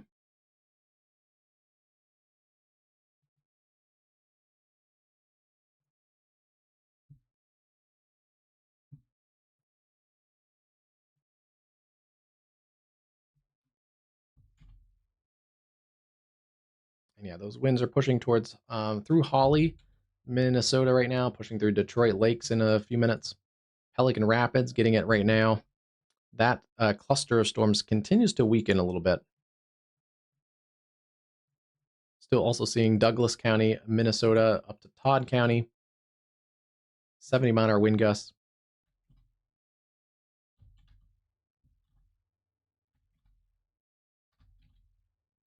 Yeah, nasty line of storms. Yeah, that's what it's looking like. The Civic Center Plaza looks calm. And especially it looks like the warning has been dropped if you're south and west of the Fargo area. Davenport, out towards Everest, and down towards Walcott, Colfax. You guys are on the backside of things. Still, there may be some wind gusts in here, but non-severe winds, heavy rain, lightning, thunder. Good like sleeping weather. I like that kind of weather for sleeping. The storm threat has passed, you guys. The tornado threat, the hail, and the more destructive, damaging wind threat has also passed the Fargo metro.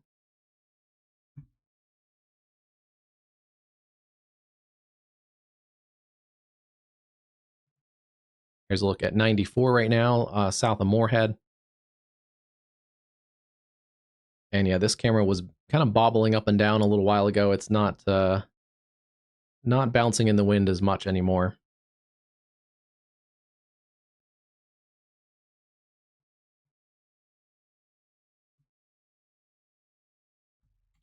Thanks for that report there, Nora.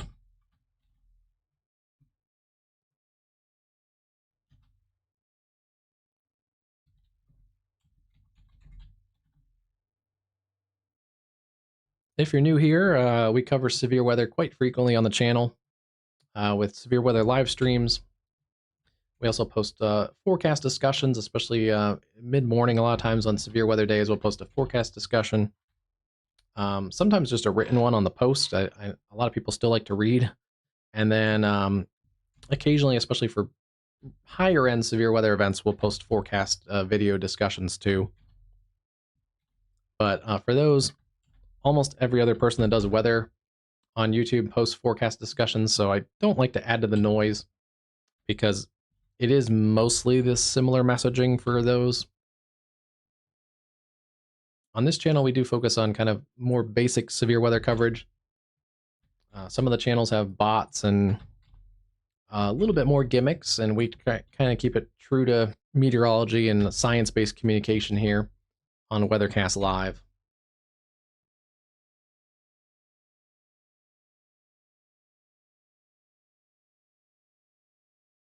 Yeah, still a lot of lightning. It's catching my eye on the cameras from the Grand Forks area. The wind field is coming down a little bit across some of those areas around Detroit Lakes. Still a pretty good pocket of wind in here near Anthony. Yeah, that area is kind of bursting out a little bit there, surging out with some damaging winds. And that's what I mentioned earlier on the Fargo area. Is not everybody sees the same kind of storm in this setup. There's pockets of damaging winds, but you know, if you're just south of there, you may not get as much.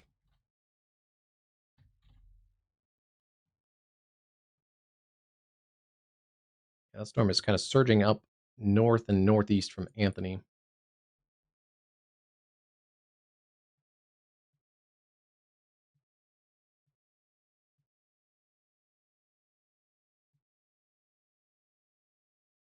Pretty rough ride now on 94 from Alexandria up through Ashby, and then Pelican Rapids, Barnesville, all the way into those areas east sides of Fargo. That's where some of the heaviest storms are. Fargo east on Highway 10 towards Hawley, Audubon, and then not quite into Detroit Lakes yet. Other severe warnings in south central Minnesota, New London, down to Greenleaf and Lake Lillian. Still watching storms pushing towards the Twin Cities. Right now, those are non-severe, but some stronger pockets of storms in there.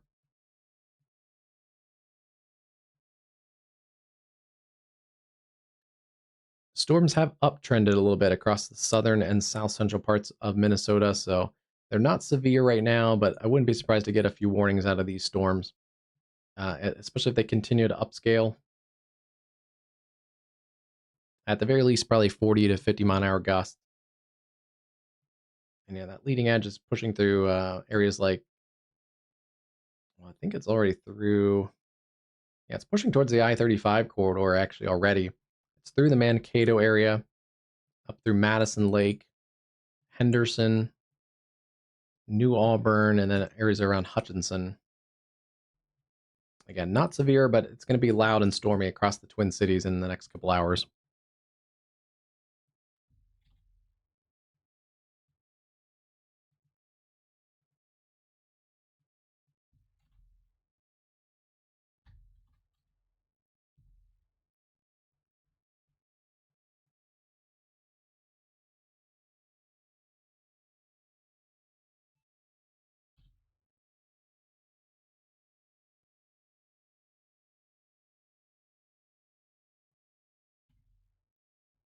Mostly damaging winds in this area near Lockhart and Anthony. Trying to get a little bit of a spin there, but it's not anything tornadic yet. Just one area to keep your eye on. That would be generally headed up towards Fertile and Erskine.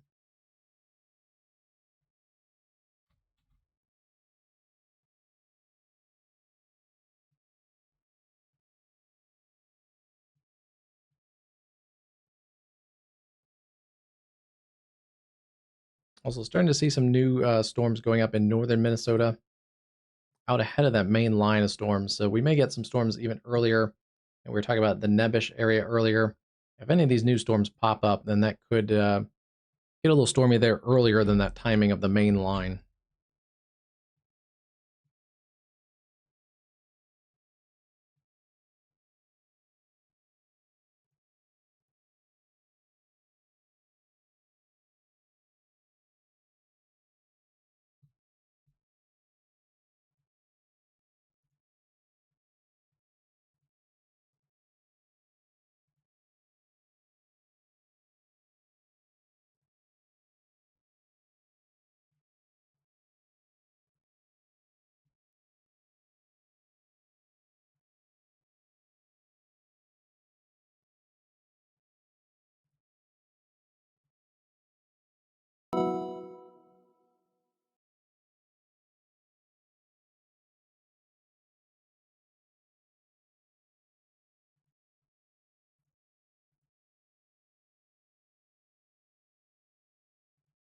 Yeah, we'll see if we get a new weather watch for that area.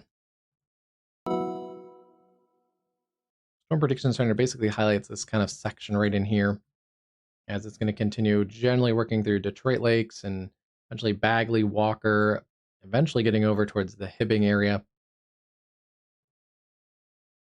and basically working into the early morning hours.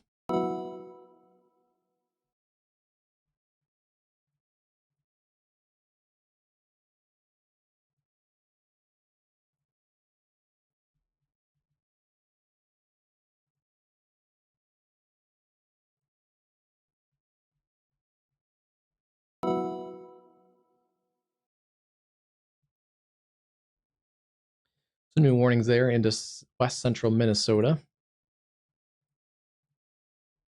60-mile-an-hour winds, 70-mile-an-hour winds still in that area, the Pelican Rapids, Vergas, and Battle Lake. Sirens going off where?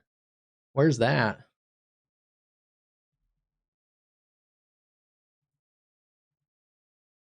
Some communities will warn sirens for considerable threat or destructive severe thunderstorms. So if you're in one of these warnings that have 70+ mile-an-hour winds, you may get some sirens going off. Areas around Alexandria, Little Sauk, Bertha, and Bell River. 70-mile-an-hour winds there in Douglas County.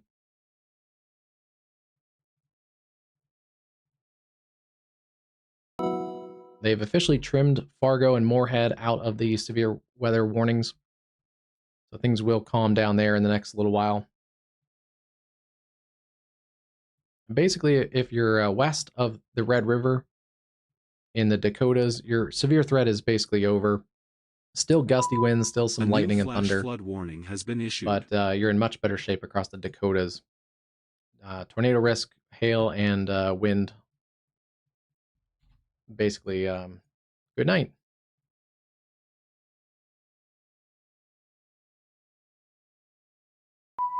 A new flash flood warning has been issued. Yeah, we've gotten a couple flash flood warnings across eastern parts of Ohio. Still some storms hanging on there, but there's been some pockets in here that have had like 3 to 5 inches of rain. Already flooded areas too. A new PDS severe thunderstorm warning has been issued. All right, that area that we were looking at earlier, that area of rotation has tightened up a little bit more. That's near Beltrami, Minnesota. Tornado warning up towards Gentilly. This is that area that we mentioned earlier towards Fertile and Mentor and A new tornado Erskine. warning has been issued. This is for north central Norman County and south central Polk County, northwestern Minnesota. Severe thunderstorm capable of producing tornadoes and extensive straight line winds. Located over Beltrami. And that is moving northeast at 55.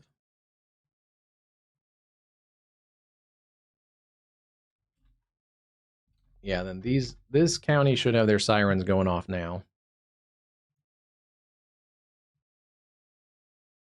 Actually, I was going to take it from there. Let's grab the line tool and we'll take it out to the north and east at 55. It's going to work through northern Minnesota pretty quick.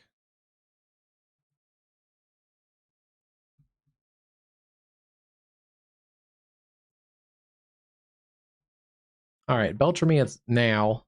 Gentilly, about 20 minutes. Fertile or Fertile, about 8 minutes. Yeah, moving at 55 miles an hour. It's going to work quickly through that warning polygon. Red Lake Falls, 30 minutes. And then if it does hold together, areas around Thief River Falls would be about 50 minutes or so. But yeah, in the warning polygon, Beltrami now, Gentilly 20 minutes, Mentor 21, Fertile 8. That is a severe thunderstorm capable of producing a tornado in northwestern Minnesota. You can see the reds and greens in here. Kind of a weird look on the leading edge, but red's going or green's going away from the radar or towards the radar, red's going away. So that rotation's sitting up in there. Oh yeah, we're pretty close to the radar site as well.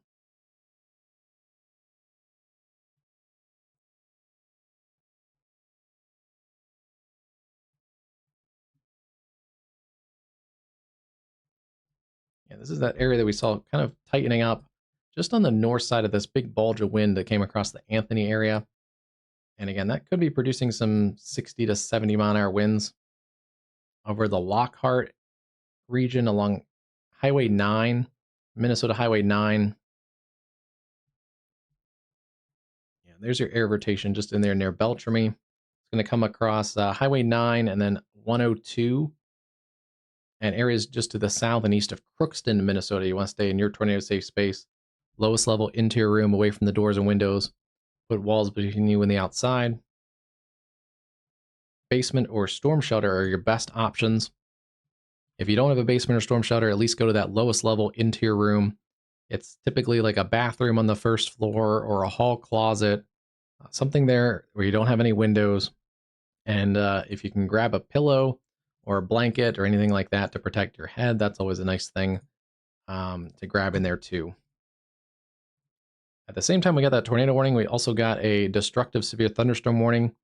These are, like I was saying earlier, you want to treat these very similar to a tornado warning anyway. So basically lowest level interior room, away from doors and windows. This is a line near Fergus Falls. Wind gusts of 82 miles an hour have been reported with this storm. So that's a destructive severe thunderstorm for Grant and Otter Tail counties. Confirmed 80 mile an hour gusts.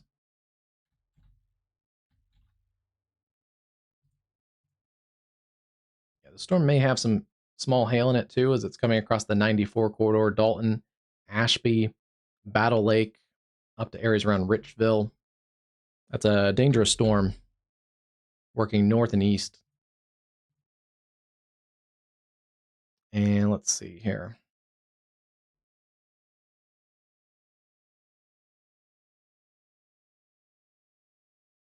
Yeah, northeast at 50 miles an hour.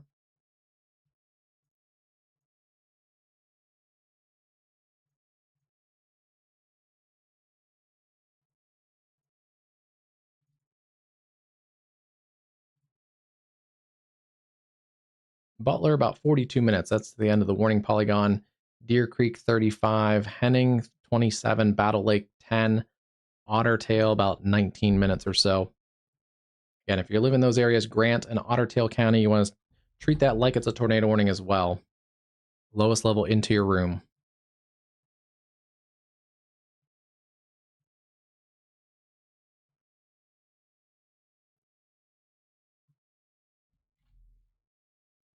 Trailers are not good for those destructive severe thunderstorms, just like tornado warnings. You do want to find a sturdy shelter. So if you have time, I don't know where you are, but if you're out towards like Butler or Bluffton or Deer Creek, you have a couple minutes. You may have a safety plan, like a tornado safety plan. You may want to act on that. But yeah, not recommended to stay in a trailer for a destructive severe thunderstorm warning. Similar to a tornado warning.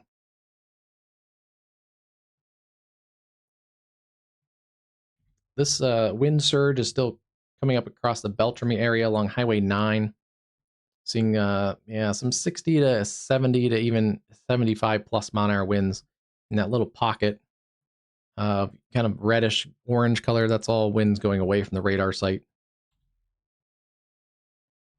And then right here is our little area of rotation still. This little highlighted area of yellow, that's our spectrum width showing our chaotic winds. And yeah, that kind of checks out right where that little interface is. The area of rotation has weakened some, but still in here.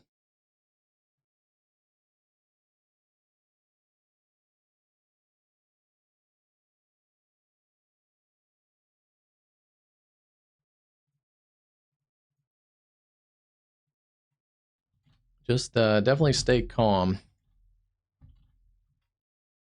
And you may want to eventually talk to management about getting that actually usable for shelter too. The good news is, I mean, these aren't like most of the tornado threat here. The rest of the evening is going to be these kind of quick spin up tornadoes. Some of these swaths of damaging wind are more concerning, but because they obviously cover a wider area. But most of the tornadoes actually so far today have been fairly short-lived, kind of brief spin-up tornadoes.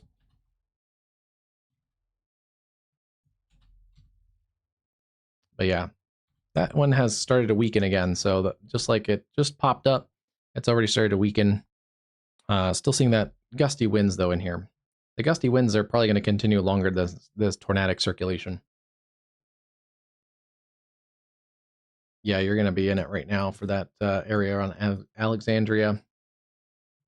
Would not want to drive on 94 right now. Probably a mess.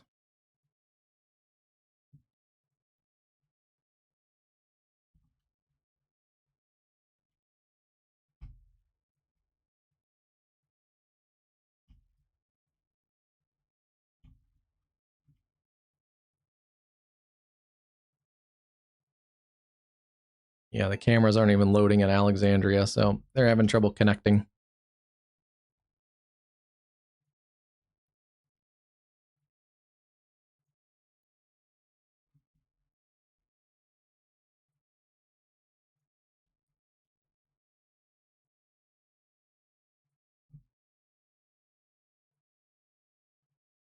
Still seeing a lot of lightning on that Grand Forks camera. Alexandria, you guys are continuing that considerable threat for 70-mile-an-hour winds. Tornado possible tag also in that.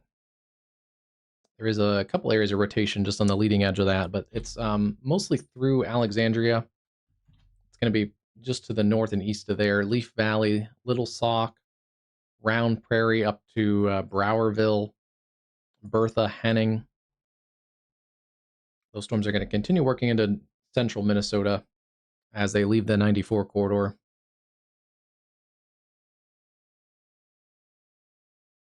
Let's see. Rogers, Minnesota, I'm guessing.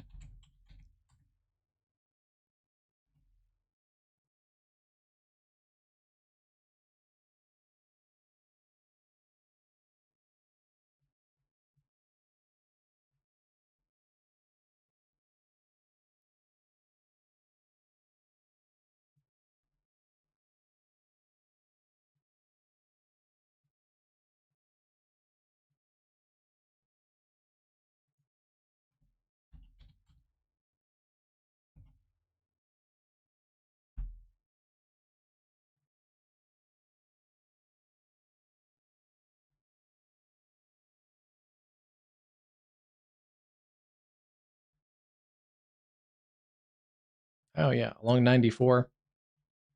We should. Those storms aren't in there yet. They are pushing into some of the southern suburbs. They're out towards Arlington. Yeah, they are getting into some of the suburbs of the Twin Cities on the southwest side of town. Approaching areas around Medford and the 35 corridor. Those are non-severe though right now. But yeah, we can work down that way. Twin Cities have tons of different cameras.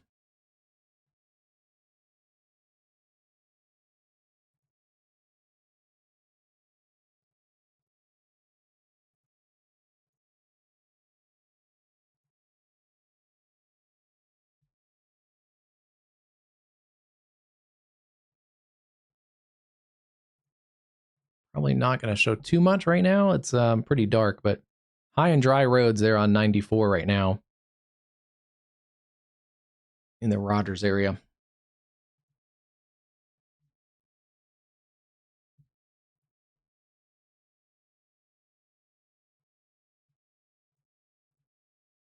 get back into the northern Minnesota area. Crookston. Actually, we may have a camera up that way at Crookston. I feel like we used to.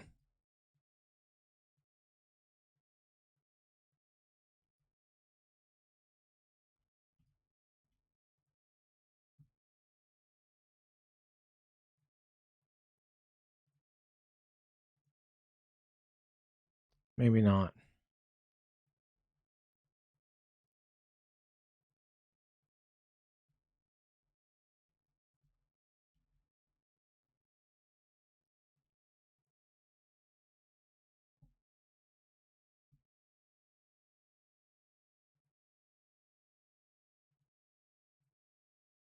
Yeah, we'll stay looking at those storms from the backside near the Fargo area.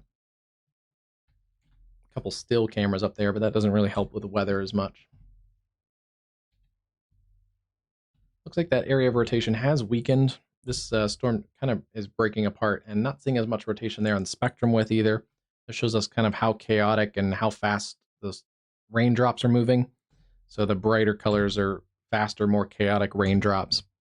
It does correlate with this area. This is a pocket of heavier wind in here, with also seeing that in the velocity scan. That has come down just a little bit though as well, from probably up near 70-mile-an-hour winds to back into those 60-mile-an-hour wind range.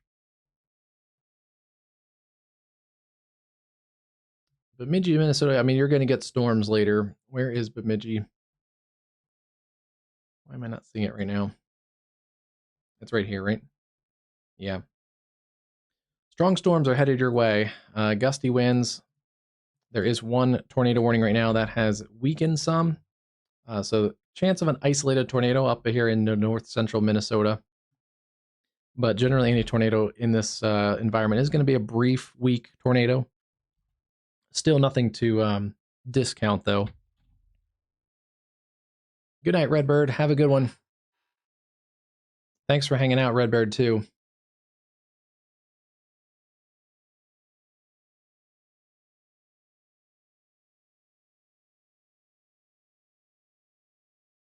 Yeah, you're down in here.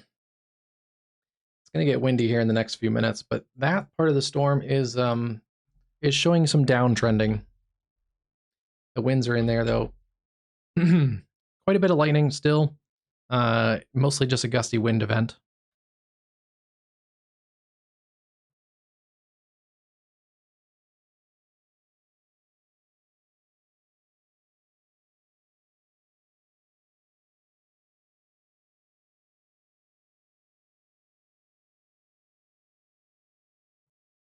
Yeah, that checks out. User. It's a fairly lower end chance of a tornado today, or tonight, this morning, I guess, across the Bemidji Metro. Just like this kind of brief and weak rotation, it kind of flared up, got tornado warned. So yeah, mostly I think they kind of list those watches out in probabilities, and the probability was for a generally lower end tornado. That can always overperform, so you never want to just look at the watch and say it's only calling for weak tornadoes, because even a weak tornado can do a lot of damage.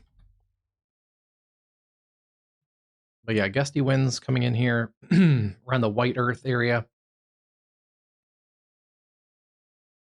60-mile winds, some pockets of penny-sized hail. Do you think the hail has come down? And yeah, this is another area like Fargo that the line of storms is starting to break apart a little bit. So like this area here around Twin Valley, not the same experience as Gary, just fairly close apart. But yeah, it's just the cells are kind of breaking apart as they go. So it is your experience may vary quite a bit in this warning area. Yeah, St. Cloud, you're going to get in on it in a little bit. They've lined this whole line here from the west side of the Twin Cities up to west of St. Cloud, basically the 94 corridor, as a special weather statement. Wind gusts 50 to 55. Not really a hail risk right now. But yeah, these storms are pushing towards the southwest sides of the Twin Cities metro. And then eventually up along 94. There's St. Cloud there in this special weather statement. So gusts to 50, a lot of heavy rain, a lot of lightning and thunder. Can't rule out, like we've seen a little bit ago, just a brief spin-up tornado. I'm not seeing a ton in there at the moment, but we'll keep watching it for a little bit.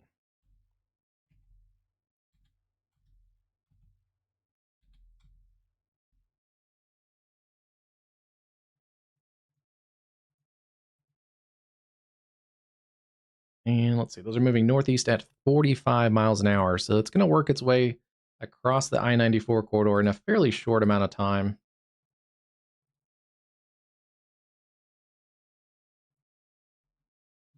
Yeah, so St. Cloud, about 20 minutes or so, 20, 25 minutes. It's going to be into that St. Cloud metro.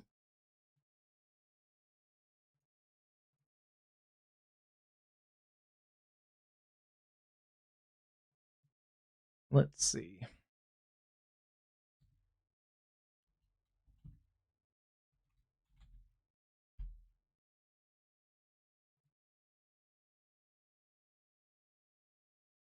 That's what I thought. You guys are north of the Twin Cities.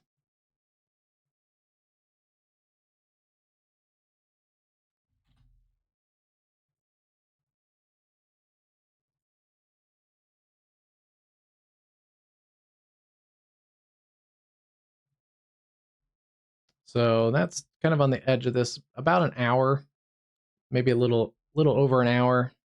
Depends if these kind of surge out and speed up a little bit, but roughly about an hour to get into that area north of the Twin Cities. And then yeah, let's just while we're down here grab the Twin Cities. Track this out. Whoops, that's the wrong tag.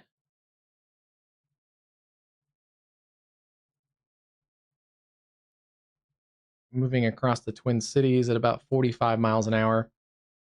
The leading edge of this line is back here towards Montrose, Watertown, Jordan, down to Shieldsville. Approaching areas around Northfield. Let me grab that. Northfield about 9 or 10 minutes. Farmington 20. Savage and Edina, Minnesota about 22 minutes. Downtown Minneapolis 31. St. Paul about 40 minutes. Brooklyn Park about 30. Anoka 34. And then up towards Oak Grove about 45. Elk River 30. Coon Rapids also about 40 minutes.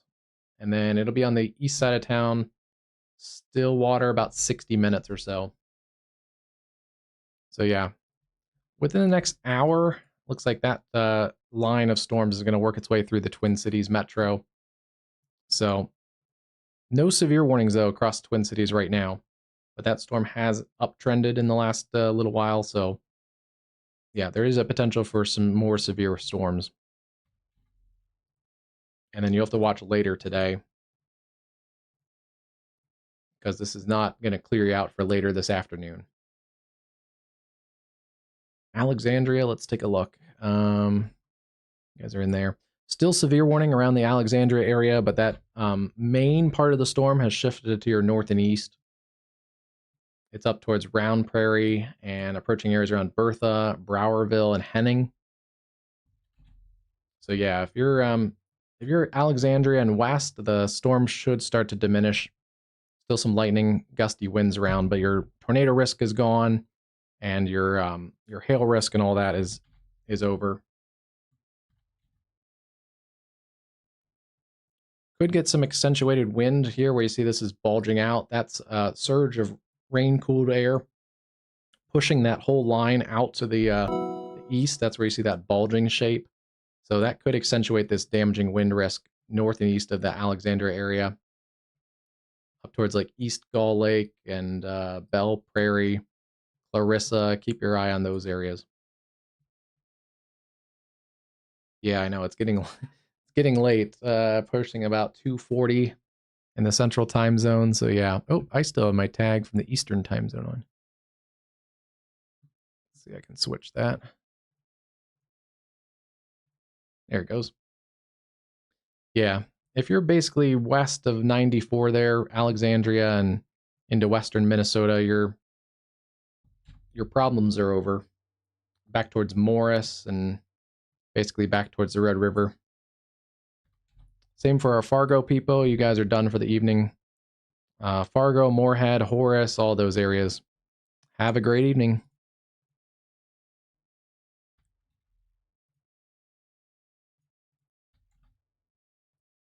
A new scan in here. Still pockets of some pretty heavy wind. Fertile, Sundow, and Gentilly coming up towards areas around Crookston, Minnesota. Red Lake Falls, you guys are up next. Not seeing as much in the way of rotation in there anymore, but pockets of definitely damaging wind, and they have issued that severe warning out ahead of this. Red Lake Falls over towards Clearbrook, tornado possible tag, and 60-mile-an-hour gusts.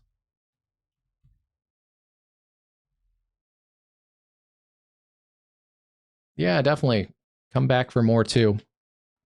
And if you know anyone in eastern Minnesota, we'll be rocking and rolling there tomorrow. Looks like a couple rounds of storms, Twin Cities and into Wisconsin. It's gonna be pretty nasty.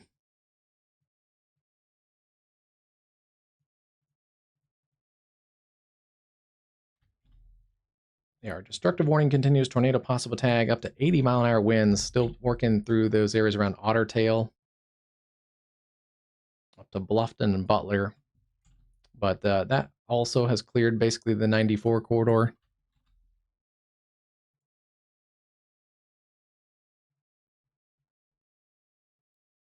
I'm going to kind of back up, and I want to take a look at the local storm reports. It helps give an idea what these storms are doing and if they're weakening or uptrending or staying about the same.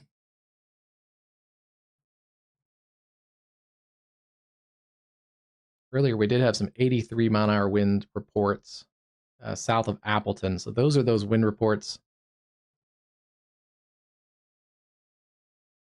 Even a 90-mile-an-hour gust near Goodwin, east of Watertown. So that's we had a couple of people earlier that said power was out near Castlewood. So yeah, some of those areas near Watertown and Castlewood may have gotten some pretty intense winds. And yeah, that kind of corridor right in there towards Madison, 83, 78.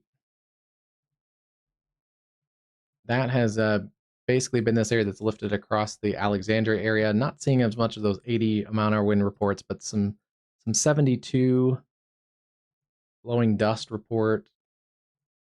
74 just a little bit ago at Glenwood and Pope County. Looks like 64 at Alexandria. So hopefully not seeing as much of those highest wind reports. And then Fargo, yeah, the Fargo area, you have had some wind. Fargo Airport looks like 60-mile-an-hour gusts. 62 at Dilworth. So yeah, the Fargo area kind of missed some of the higher end gusts.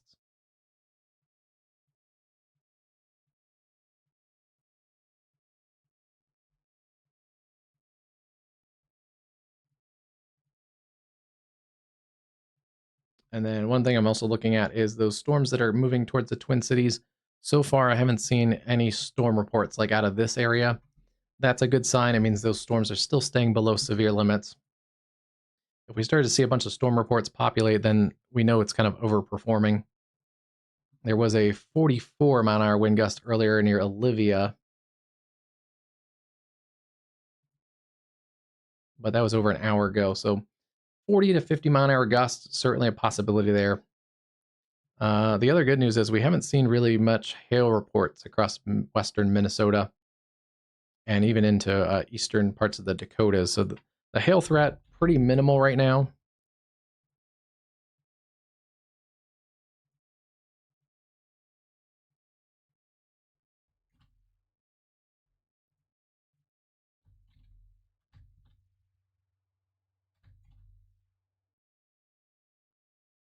And it does look like the wind field is diminishing on that cell near Gentilly. Still seeing a couple pockets of some nasty winds in here, approaching Red Lake Falls and also approaching the Erskine area. These brighter pink and kind of orangey colors indicate some of those higher winds. 65 to 70-mile-an-hour winds.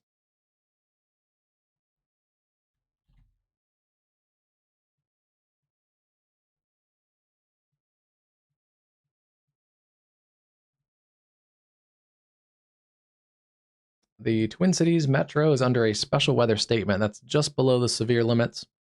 So they're saying there's strong storms, but they're not severe right now. Wind gusts up to 40 and maybe some pea-sized hail.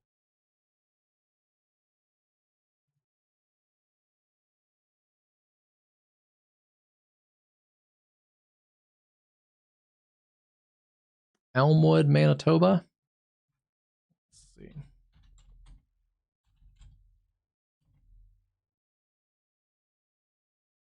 Elmwood in the Winnipeg area. showing me Elmwood, Winnipeg. Let's see. Yeah, still some heavy rain. Probably getting some lightning and thunder up there too, but heavy rain, you guys are, potential for flash flooding, but the severe weather has pushed into eastern Manitoba, now crossing into Ontario. So yeah, no more severe threat as far as like the wind and hail and all that, tornadoes across the Winnipeg area.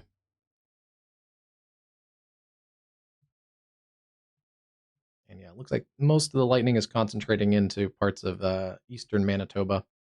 These are still pretty electrical storms. But yeah, still some moderate to heavy rain all the way down to Winkler, Steinbach, and then across into the Red River Valley into parts of the Dakotas. Thanks, Zachary. Thanks for subscribing. That helps get the channel awareness out and, yeah, hopefully get some life-saving information out to people. Storms on the southwest side of the Twin Cities right now, pushing into areas like Farmington and Credit River, soon into areas around Shorewood. It's a little bit ahead of schedule, I think. The storms have kind of accelerated as they've gotten into Minnesota. So we were saying about 3 to 4 for the Minneapolis area. Looks like it's basically going to be in that 3 o'clock hour. But still no official severe warnings for the Twin City storms. It is going to be rocking and rolling, though.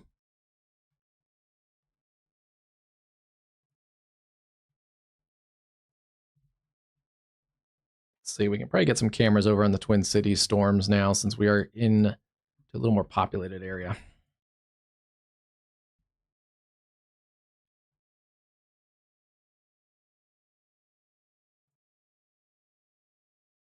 Let's see, I need a good elevated west-facing camera.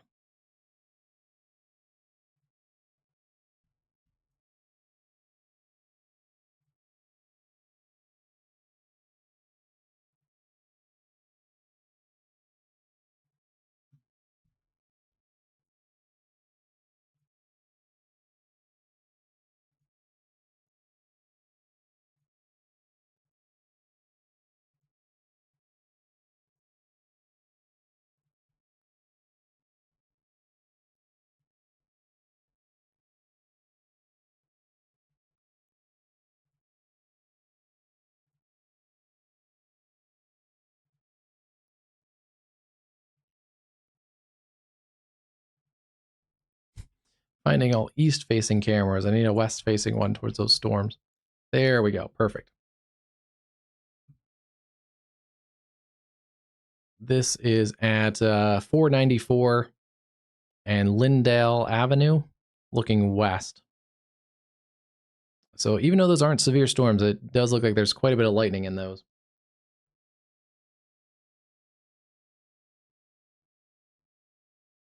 Yeah, that's looking towards this cluster of storms, basically near the radar site around Prior Lake.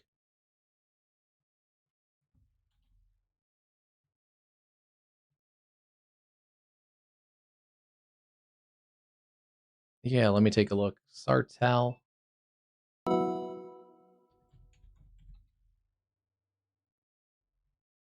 See where you guys are. I've heard of them before. Yeah, okay. You're up there near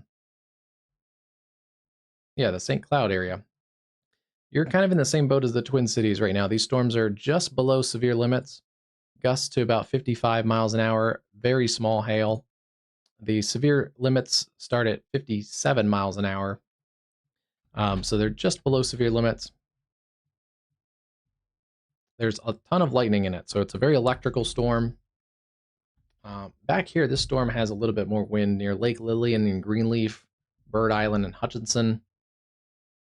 But yeah, the main line of storms is going to get through here in the next hour or so along the 94 corridor from St. Cloud all the way through the Twin Cities.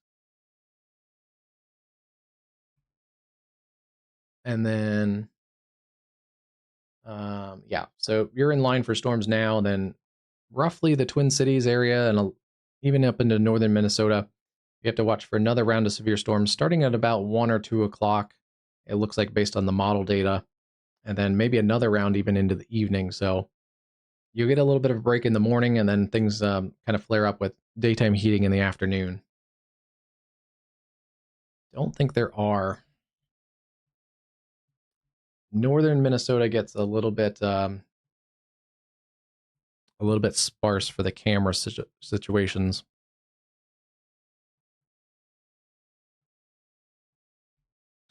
Let me double check. This is a nice clear view. I like this shot because it also shows the road, but also the cloud deck. And I did see a little bit of a shelf cloud look. But let me check.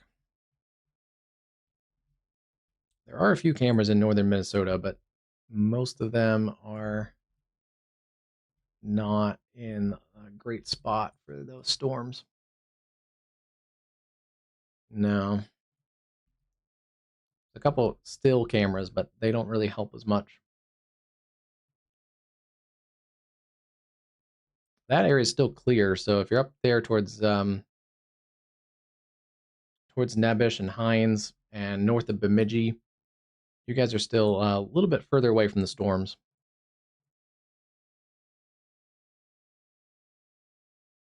Yeah, I think Elmwood, you guys should be done with the bigger storms now.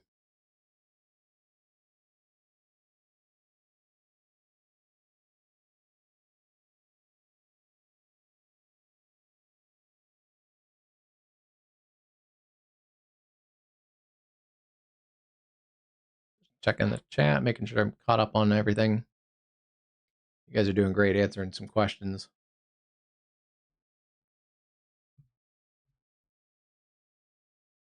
Canada has an interesting kind of tornado history. The area that has had severe weather the last couple days, southern Manitoba, southern Saskatchewan, the Canadian prairies does get a fair amount of tornadoes, even up towards areas like Calgary and those areas, because the Rocky Mountains kind of arc backwards, back towards the west. So the Calgary area and eastern parts of Alberta, it's almost like kind of the areas east of Denver, down here in the high plains of Colorado that gets tornadoes too. But quite a bit of research is still needed for Canadian tornadoes. Likely, it's a lot is underreported, just because Canada is much more sparsely populated.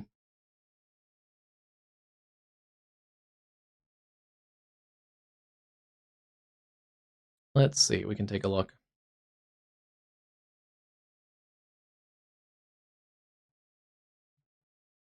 You guys not quite in the warning yet, but you probably will be soon. This area around White River and White Earth, storms are still moving at about 45 miles an hour. So let's see, let's track that out.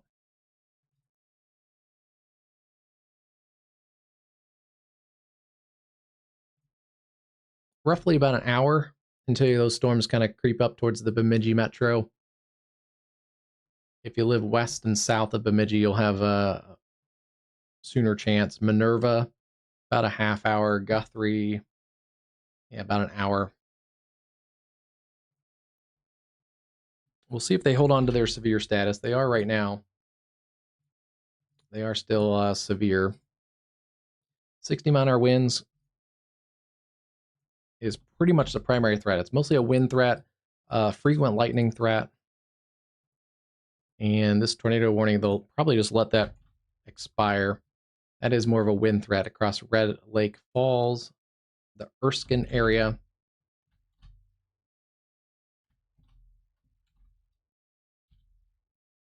Yeah, there's a pocket of heavy wind in here south of Erskine. Not for rotation, it's just a pocket of pretty nasty wind in there.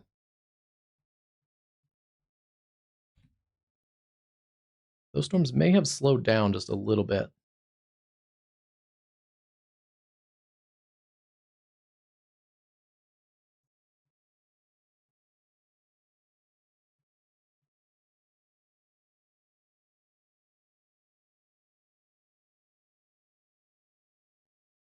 Yeah, this one was well, this one was pretty much expected to cross into Minnesota overnight, but it's the tomorrow's weather, especially for Wisconsin and southeast Minnesota, looks a little bit. That's the one that I think has been kind of hyped up in the media for a couple days now. This one was more of a severe risk for areas like, whoops, grabbed the wrong thing. This area was more of a severe risk out here in the Dakotas, and then it was forecasted to pretty much get into Minnesota as severe thunderstorms like we're seeing now, but not as 80-mile-an-hour winds. We've actually seen probably more of those here in Minnesota. So the Minnesota storms have in western Minnesota looks like overperformed a little bit, and they have issued a new severe thunderstorm watch for the northeast corner of Minnesota.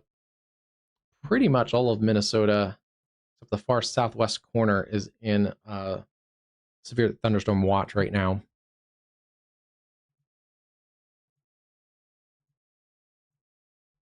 Let's get the details on that. It's just loading in.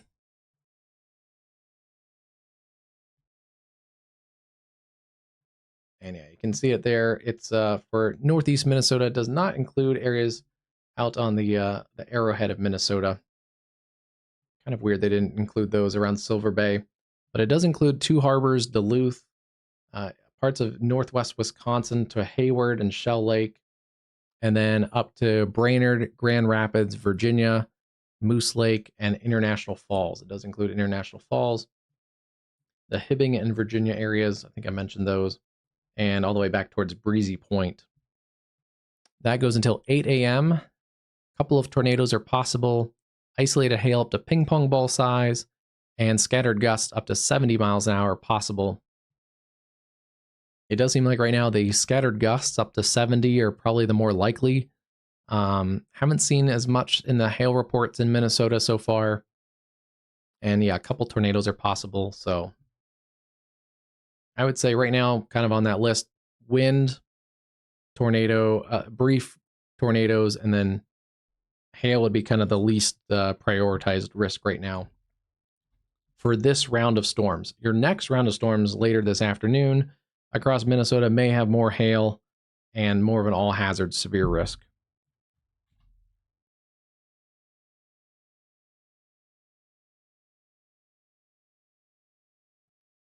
That tornado warning storm, they're just going to let the warning expire. It was pretty quickly became non-tornadic, but it was a good warning. Still seeing the big pocket of wind in here. Red Lake Falls up to Wiley, Garnes, basically along Minnesota Highway 32, and then pushing through the Erskine area, headed over towards Langby. It's going to kind of parallel Highway 2 there for a little bit. That storm looks a little bit weaker than it did earlier. Yeah, some of the strongest part of that may actually go north, because some of those individual windiest storms are actually moving a little bit northeast. The whole line is generally moving to the east, but like this pocket, that nebbish area is down here. It would have to kind of start to make a pretty hard right turn.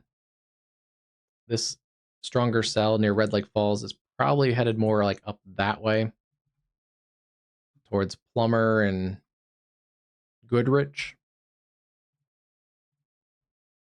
But yeah, if you have time out here, I would recommend maybe getting to a sturdy structure around the Bemidji area, just because those storms are generally coming your direction. Especially if you are in a temporary structure, out camping and doing outdoor activities this weekend or week. Definitely a good idea to get into a permanent structure out ahead of these storms.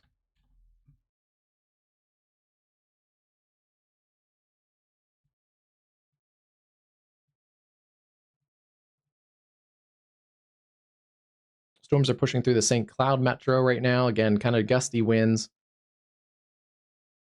50 to about 50 miles an hour. They're also pushing into areas around Big Lake, Elk River, Hanover, down through Wayzata, and then pushing through Bloomington, Farmington, Hampton, Castle Rock, basically the west side and southwest sides of the Minneapolis-St. Paul metro. My contact's kind of getting a little weird. I mean, the good news right now, these are coming in really light traffic. You can see the roads are pretty much free. Yeah, the worst of this is basically the southwest side of the Minneapolis-St. Paul metro. generally coming up towards this camera on 494. This camera, I think, is right here around the Richfield area. So yeah, those storms are knocking on the door into the metro.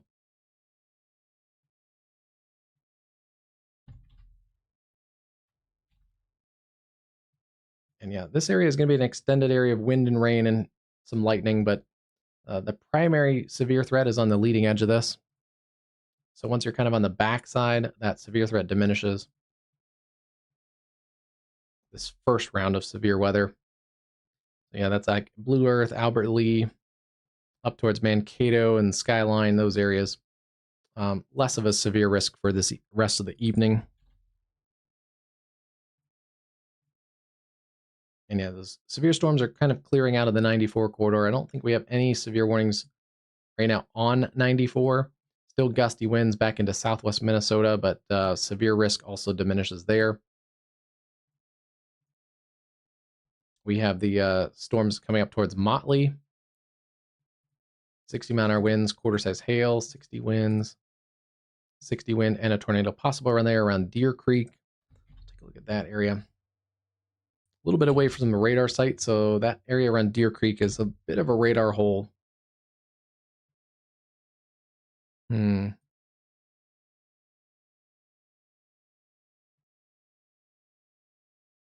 that's annoying. So can't really get a good low-level look at the areas around Deer Creek. That's probably why it has a tornado possible tag, just in case. Um, yeah, for better tornado confirmation, I would like to get a low-level look. We're looking up about 12,000 feet. I guess I didn't realize that area has a radar hole. Yeah, that's annoying. New warning there for areas around.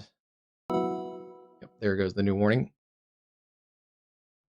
East Gull Lake, basically the center there, central Minnesota, Cass County, and Crow Wing counties. Moving northeast at 55 miles an hour. This storm complex is actually progressing through these watch areas fairly efficiently. And then there comes the heavy rain and the wind and lightning into the camera perspective there. That's at Richfield, just south of Minneapolis, St. Paul.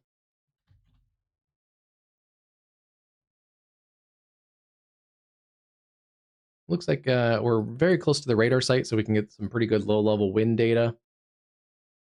Seeing about 45-mile-an-hour winds around the Bloomington area, Edina, kind of the same way. 30 to 40-mile-an-hour gusts.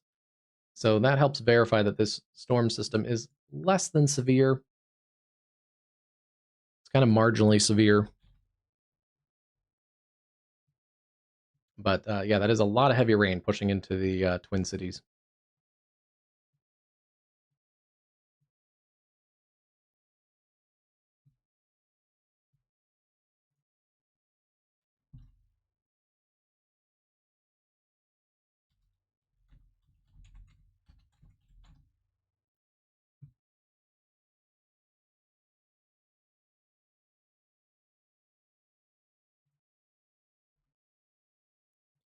Going to just check for some updated storm reports, making sure I don't see anything crazy going on.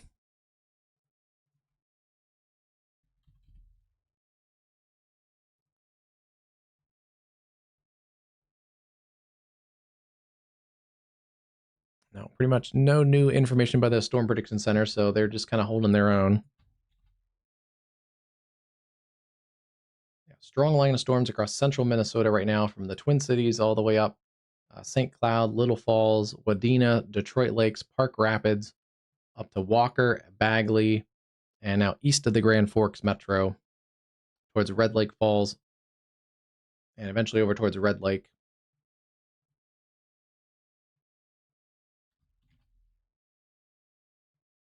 Some of this is diminishing in intensity across this area. Red Lake Falls, Brooks, Erskine. But yeah, that's one of the stronger pockets of storms. Tornado possible tag, 60-mile-an-hour winds. Approaching areas around Clearbrook. Yeah, they've warned that whole area there in central parts of the state. 60-mile-an-hour winds, 60-mile-an-hour winds. Just kind of checking everything. So yeah, we have seen generally the warnings aren't as strongly worded as they were earlier. We're not seeing the considerable threat or destructive tags. I will take a look here at storm reports again and see if we have any new storm reports. Yeah, 47-mile-an-hour gust at Sauk Center. So yeah, these storms approaching the St. Cloud area or through the St. Cloud area are just below severe limits. And then as this pushes into the Twin Cities, I wouldn't be surprised if we do see a few storm reports, just because we're in a more populated area.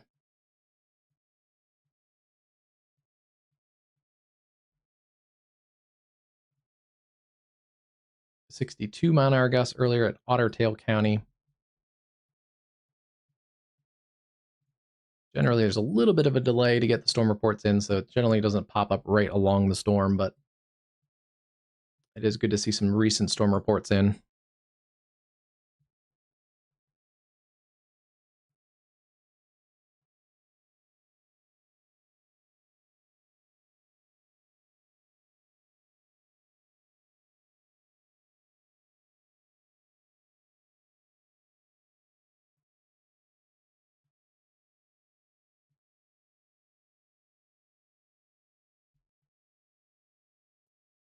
Yeah, strong storms all the way up into Canada, just approaching the Manitoba border with Ontario.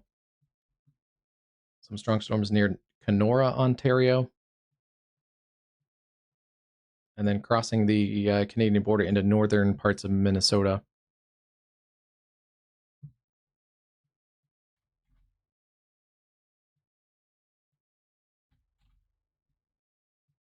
The strongest winds are going to be in these areas, like I mentioned earlier, that are bulging out. So there's little pockets in there that are bulging out.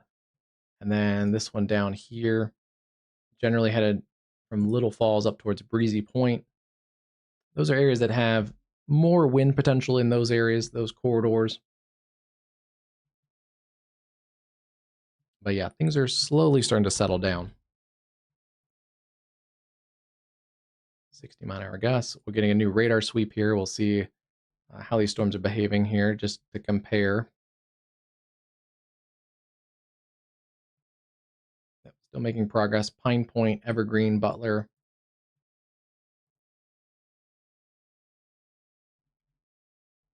Continuing to move into the north central portions of Minnesota.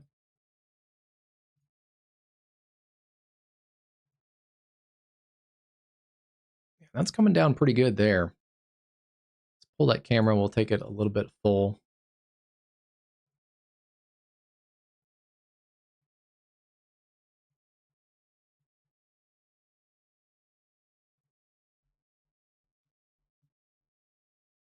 That's rocking and rolling in the Twin Cities right now.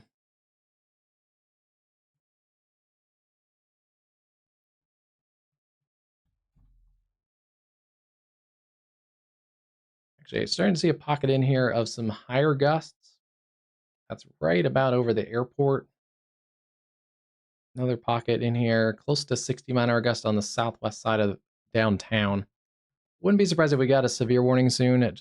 Those storms are still marginally severe, but in a populated area, I wouldn't be surprised if they pull the tag and put a severe warning up on those. Yeah, that's a pretty strong storm.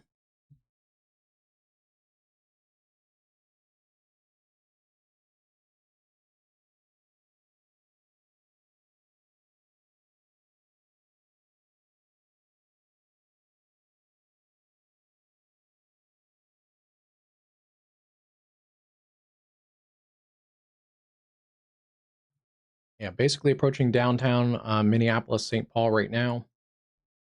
And then, yeah, the heaviest pocket of wind seems to be right around the airport.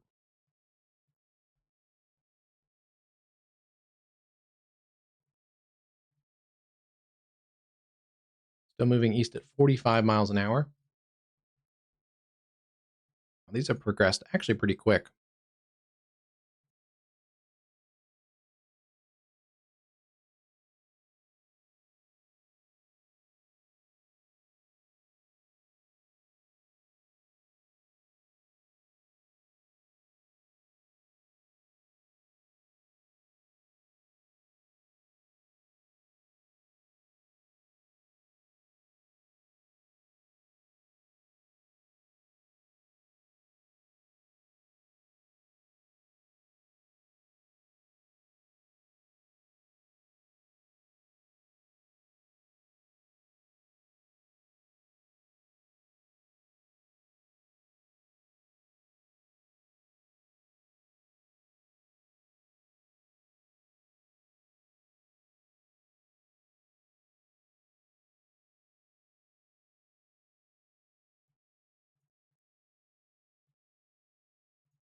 All right, put that camera back into its little place there.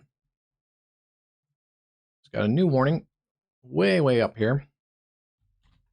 That's back in that area east of Red Lake Falls, Clearbrook, basically just extending that warning. They've dropped the tornado possible tag, so that's actually a good sign. And yeah, I would agree there's not much of a tornado risk in that cluster of storms at the moment. Could there be again? Maybe, but at least right now it does not look imminently tornadic. So they've dropped that tornado possible tag. And then northern Minnesota is still seeing a lot of outflow dominant storms at the moment across northern Minnesota. But still some strong storms up all the way to War Road and basically the state line into southwest or southeast parts of Manitoba. Well, pretty solid line of storms, actually. Let's see.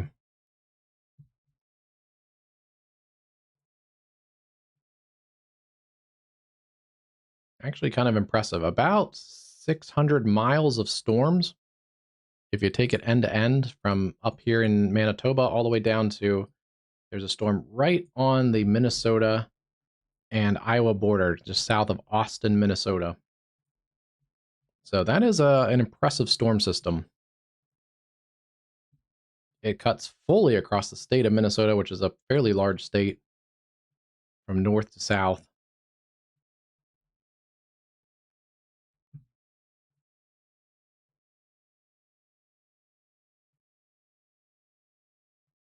Yeah, you guys, it's a pretty loud night across central Minnesota right now.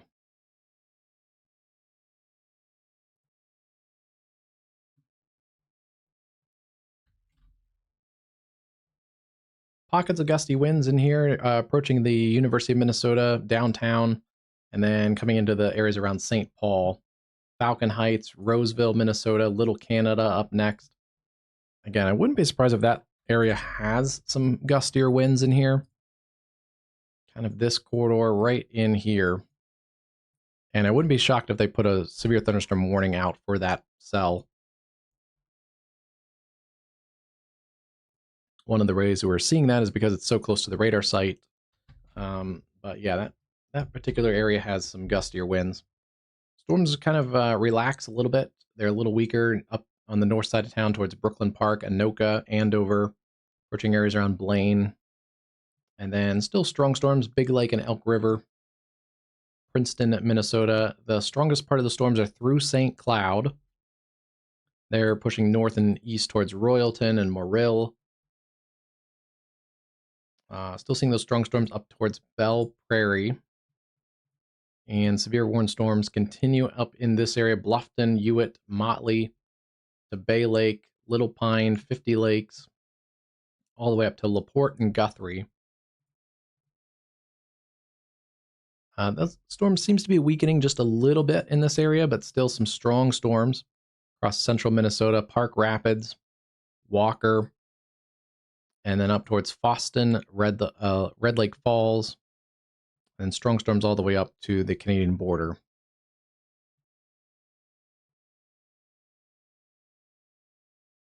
But yeah, not seeing as many of those bulging surges of wind. Still one kind of right in there. And still one down in here near Wadena, approaching Breezy Point. That's why the severe warnings are kind of concentrated right now into north central Minnesota. Basically, the 94 corridor, you guys are good to go.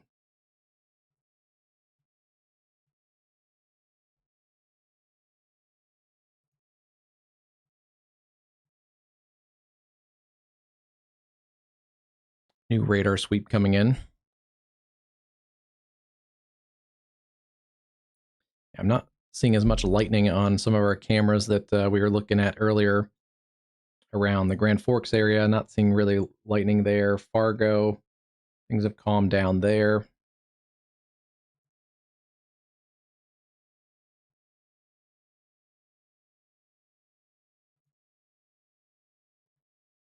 Yeah, there's our Grand Forks camera.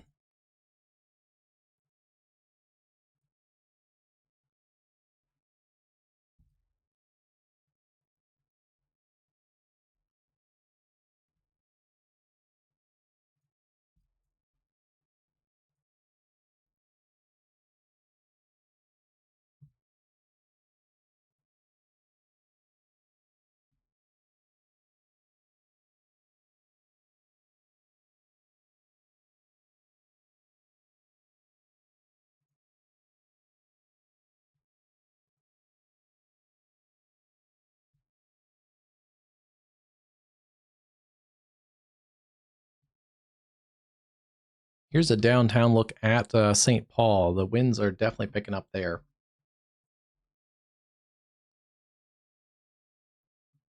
Yeah, strongest part of the storm probably right about on this camera perspective. Oh yeah, and up towards Roseville, some 60-mile-an-hour gusts in there.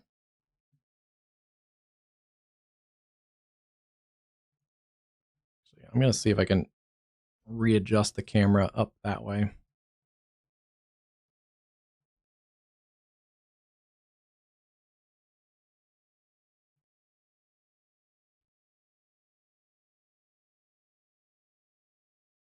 Okay, yeah, that's some solid wind there. That's at Roseville near the mall. Yeah, 51. Minnesota Highway 51.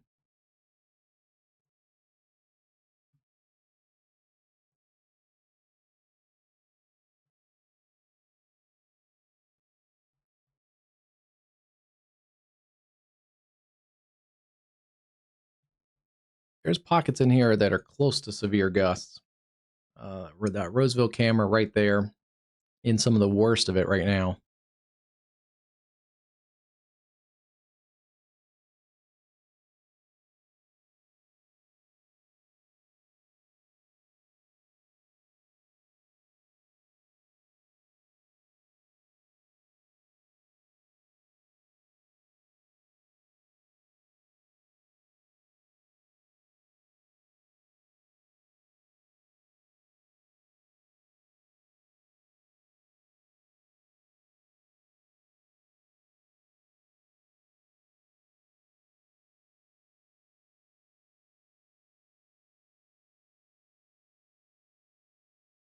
Strong storms also down towards Hastings and Red Wing, Minnesota, St. Paul. And yeah, clearing out Minnetonka, Burnsville, Bloomington. You're pretty much behind the storms now.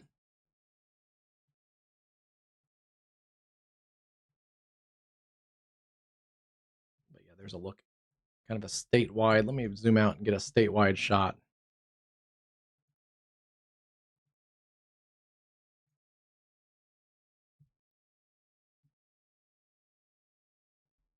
That's a pretty cool look. Storms end to end from the Canadian border all the way down to south of Austin, Minnesota.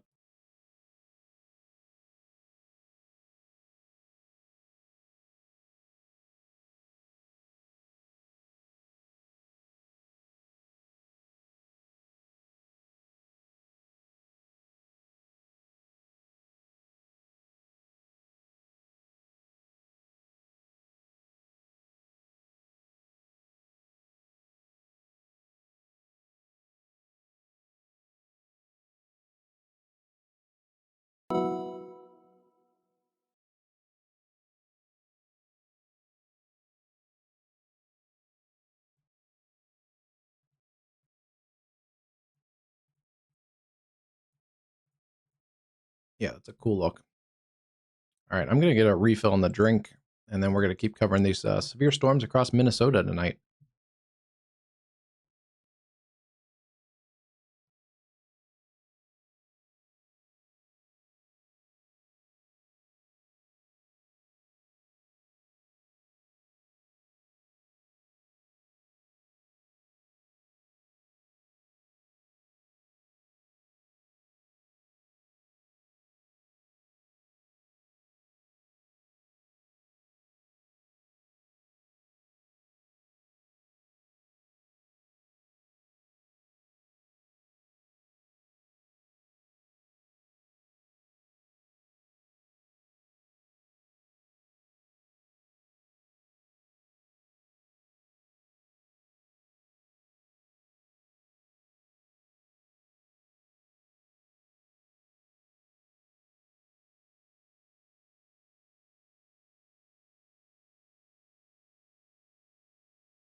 All right, back with you here on WeatherCast Live. It's let's see, 3:22 a.m. in the Central Time Zone, and we did get a warning there as I got a drink refill for that storm that I was talking about just a few minutes ago. This is a new severe thunderstorm warning. It's going to cover parts of the St. Paul area.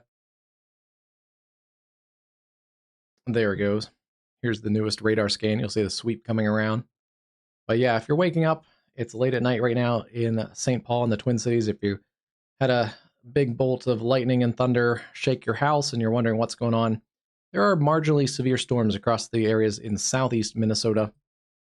One area that we've been tracking across the Roseville area, looks like it's calmed down maybe a little bit. No, it's actually still going. Oh yeah, it has calmed down a little bit. That area is pushed to the north and east of Roseville, but has gone severe. There is a little bit of a big surge of wind in here. Roseville up to Little Canada, Shoreview, and those areas. You can see it's surging out there. White Bear Lake, Hugo, Minnesota. So this is a new severe thunderstorm warning. It covers parts of the eastern sides of the Twin Cities metro.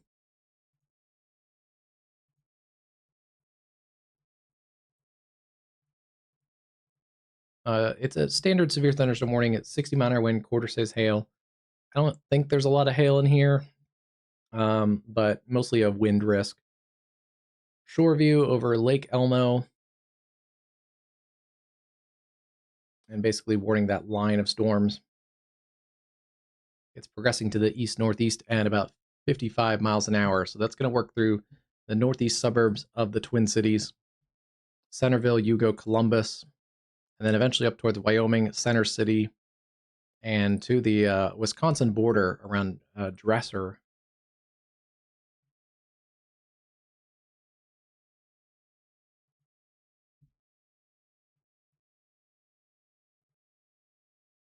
We'll track out the leading edge of this. It's actually working through that warning polygon fairly quickly. It's around the Stillwater area right now.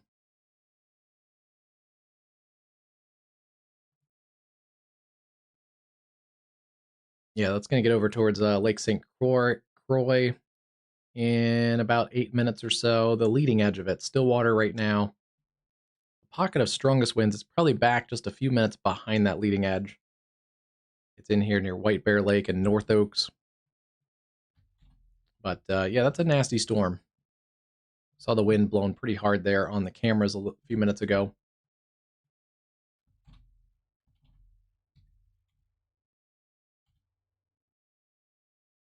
Not really rotating. It's not much of a tornadic concern at the moment.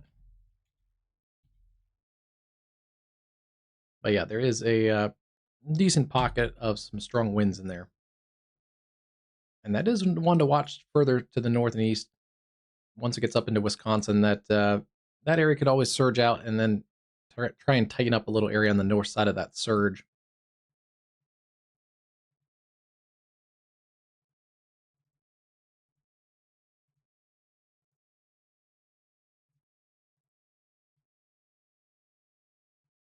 Still seeing those storms coming into the north central part of Minnesota, Folsom, Bagley, Walker, Breezy Point, Park Rapids.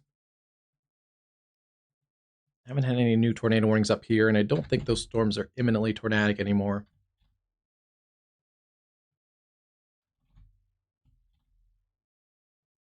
Yeah, we don't even have tornado possible tags on those anymore.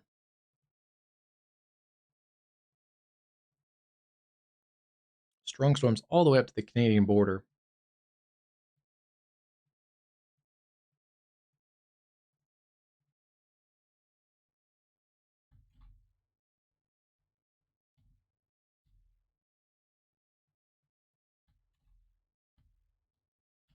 Strongest pocket of wind is in here near Hugo, Minnesota. It's just east of 35. Actually, let's go catch that pocket of strong winds.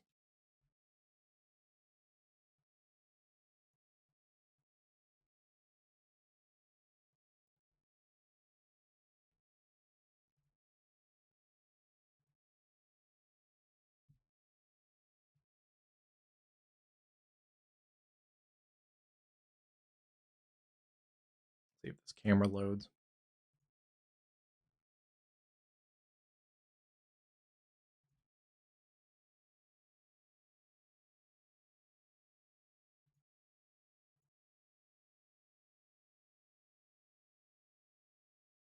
Yeah, that's right in the strongest winds. Those cameras may be having a little bit of a difficulty getting connected to everything.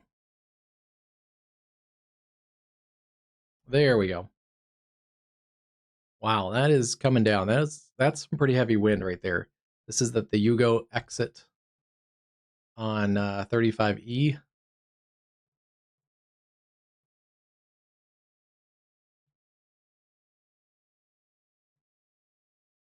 that's right there with some of the highest winds. That's potentially some 70-mile-an-hour winds in there. I would not be surprised if there are some 65 to 70-mile-an-hour winds.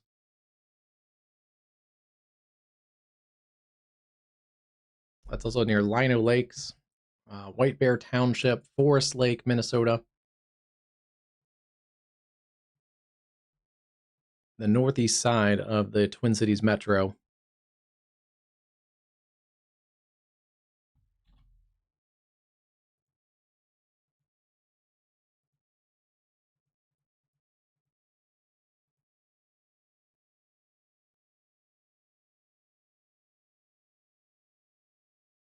Wow. Would not be want to be driving in that.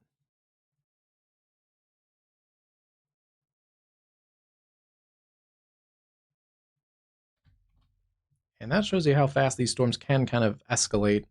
They were marginally severe coming into the Twin Cities.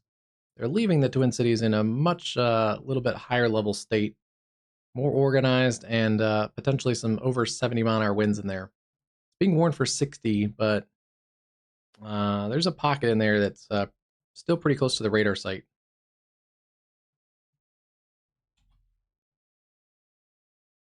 The rest of this still continues to work into central Minnesota. It's through areas around St. Cloud. It's now up towards Oligai, Brunswick, Platte, Buckham, or Buckman, and then approaching areas around Crosby. It's back towards Crow Wing.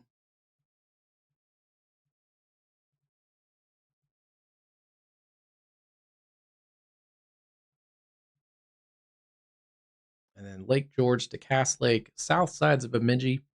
Stronger storm there. That's out towards the state park south of Bemidji.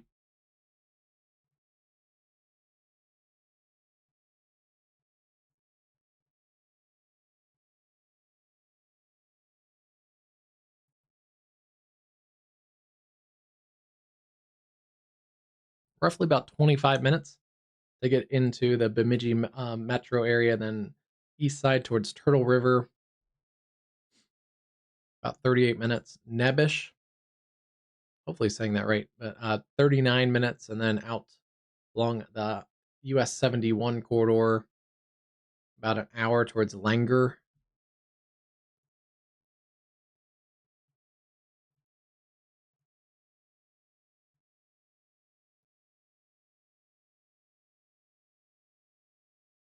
Storms are on a weakening trend to the west of Bemidji, though, across the northern parts of Minnesota. Those storms don't look quite as severe as they did earlier.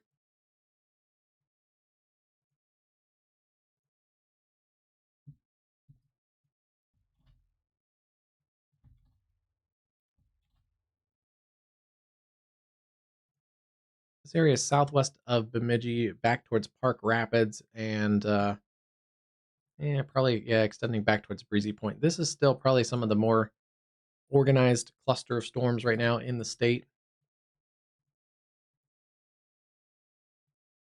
And then this area through the St. Cloud area has weakened a little bit.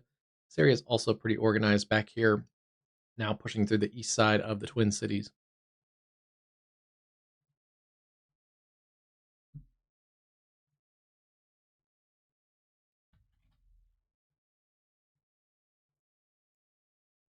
Yeah, if you're on the west side of town, Edina, Bloomington, things are starting to clear out a little bit. Still some gustier winds, some lightning and thunder back into south central parts of the state. And some spicy storms down here towards Rochester as well. Special weather statement for 50-mile-an-hour gusts. They've also added a special weather statement into western Wisconsin. It covers most of those western counties: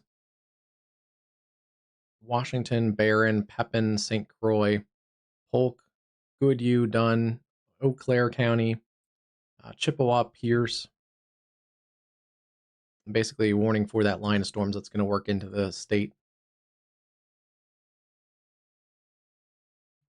See, the winds have calmed down just a little bit there on that camera perspective.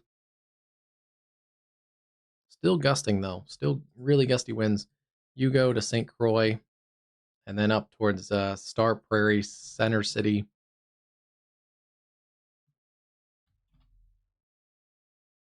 Yeah, there's those gusty winds. They're headed out of town. They're headed pretty quickly out of the Twin Cities metro.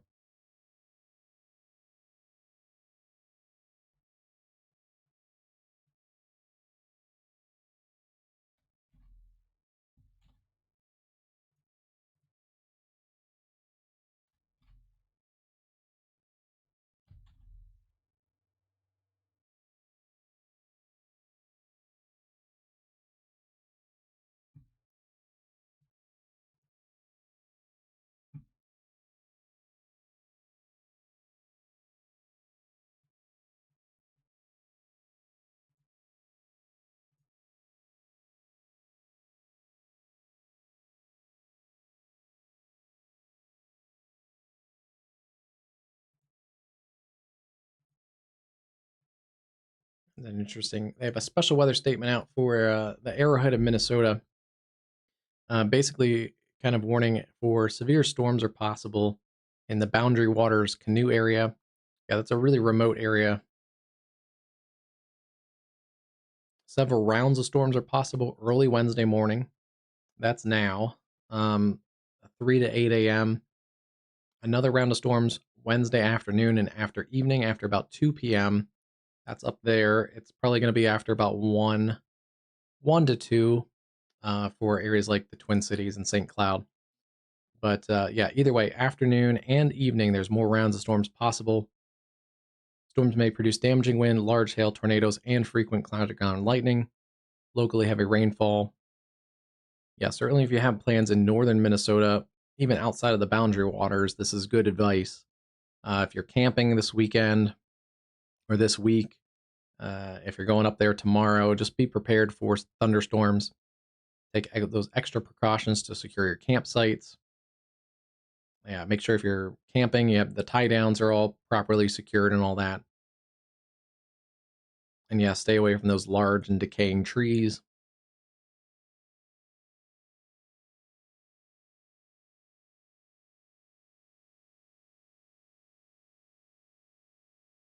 That's a good idea to protect yourselves from lightning. You can sit on your personal flotation device or sleeping pads, basically hoping that the rubber helps protect you if lightning hit a tree and scattered across the ground.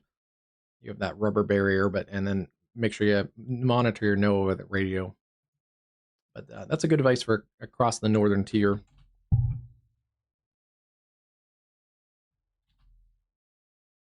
Storms do continue to generally weaken right now into northwest parts of Minnesota.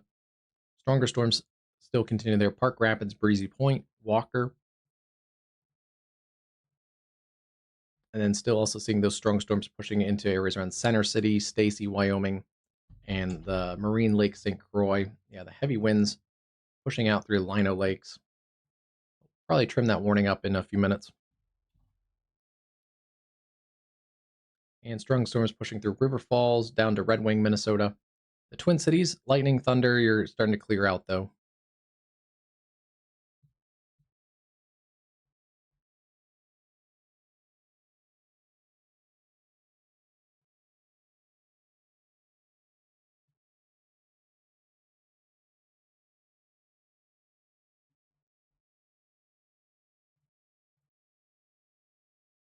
And yeah, stronger storms pushing into the southwest sides of Bemidji in a little while. It's a pretty nasty storm. The worst of it might go south of Bemidji. And it's still kind of moving toward the north-northeast.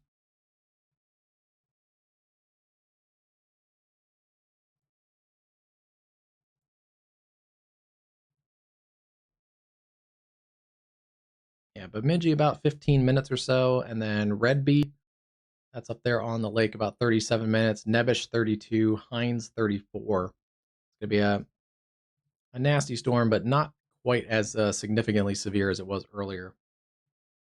That's 60-mile-an-hour winds, quarter-size hail. Yeah, there may be some quarter-size hail in there.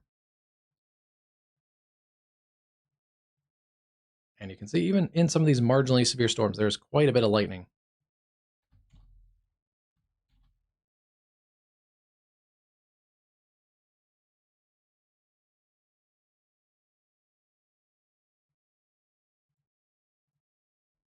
They've re-upped that warning around the Park Rapids area. They extended that out another 21 minutes. That's for that area south of the Bemidji Metro that we're just looking at.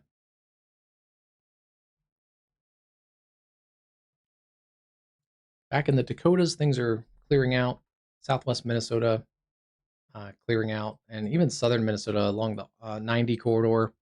I was skeptical that we would get severe weather this evening out there. It doesn't look like we're going to get any.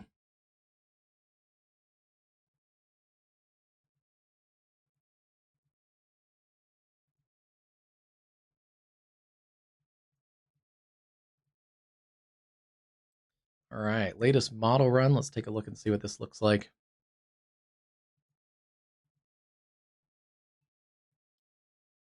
They've trimmed that warning up too, extended that out 20 minutes for that area north and east of the Twin Cities. But yeah, that shows it pretty good. The storm's pushing through the Twin Cities. They're going to continue up into northern and western parts of Wisconsin. They should start to weaken as they get through areas into central Minnesota, north central Minnesota, like Bemidji, Grand Rapids, and eventually towards Duluth. That would be about 5 a.m. International Falls also in that 5 to 6 o'clock hour. And then up into the Boundary Waters and the Arrowhead by 6, 7, 8 o'clock before they weaken. And then, yeah, we have to watch more storm development late morning tomorrow into parts of northern Missouri and Iowa, and then potentially into the Twin Cities and western Wisconsin about 1 o'clock. Also starting to see some development also back up into areas south of Winnipeg, into areas like Grand Forks, and even up into the lake there, Lake of the Woods. Some of those could have some large hail, gusty winds, all hazards threat really, and potentially even some supercells developing into Wisconsin. Clusters of storms with bowing segments, embedded hail, damaging winds, and embedded tornadoes possible across the Missouri Valley, across the Quad Cities. This is by about 2 or 3 o'clock. Yeah, maybe even get some supercells up into southern parts of Canada again. And then that continues to upscale. Wisconsin looks like almost a bet that you're going to get some type of severe weather tomorrow in Wisconsin, as that congeals and pushes towards the Great Lakes into Madison, Janesville, Milwaukee in that 4 to 5 o'clock hour. And then we start to see the boundary kind of unzip, potentially some hail producing supercells into northern Missouri. That upscales potentially into areas into also northern Missouri and then also back into Kansas. Could see some hail producing supercells into the evening, sometime between that 6 to 8 o'clock time frame. Previous model runs also developed some storms back down in this area, so there could be even some isolated storms back down into the Texas Panhandle. Wouldn't be shocked about that. And yeah, potentially another round kind of develops back into there late afternoon, 3, 4 o'clock. May get some more storms back into the Twin Cities. So a couple different rounds of storms. Yeah, this model even hints at more storms back towards Mason City in Iowa into that 8 o'clock hour. So it could very well be rocking and rolling for quite a while. Make sure you have multiple ways to get warnings. Have your batteries and flashlight batteries and your phone, what are they called? The charging pads and all that. Have them all charged up. And in case you lose power, because with multiple rounds of thunderstorms, It may be difficult if you do lose power for the power company to get out and repair stuff before the next round moves in. And then I definitely have multiple ways to get warnings. No weather radio is the best option, but you can also make sure your phone alerts are turned on, your emergency alerts, and your settings. And we'll have you covered too tomorrow. We're going to be live again tomorrow.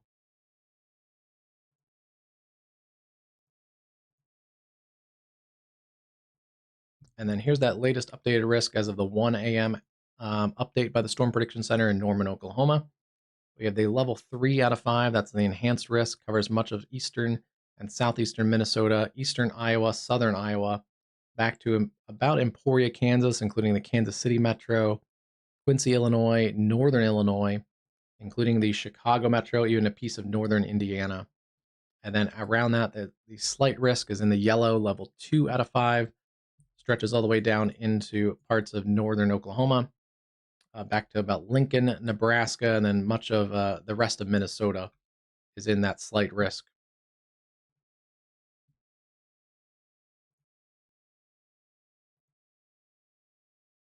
Tornado probabilities, your highest tornado probabilities, southeast Minnesota, much of western and central Wisconsin, northern Illinois, and eastern Iowa. The hatched area that also extends into much of the upper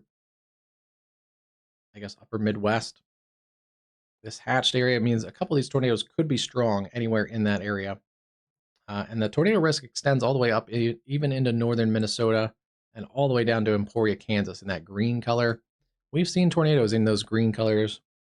That generally indicates a lower probability, but not zero.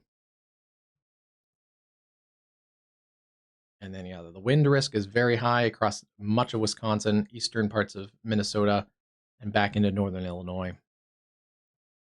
And your hail risk is great. They've, I think, extended this. Could have large hail all the way from Canada, all the way down through western Wisconsin, eastern Minnesota. Some very large hail, potentially southern Minnesota, all the way across Iowa into areas like Emporia, Kansas.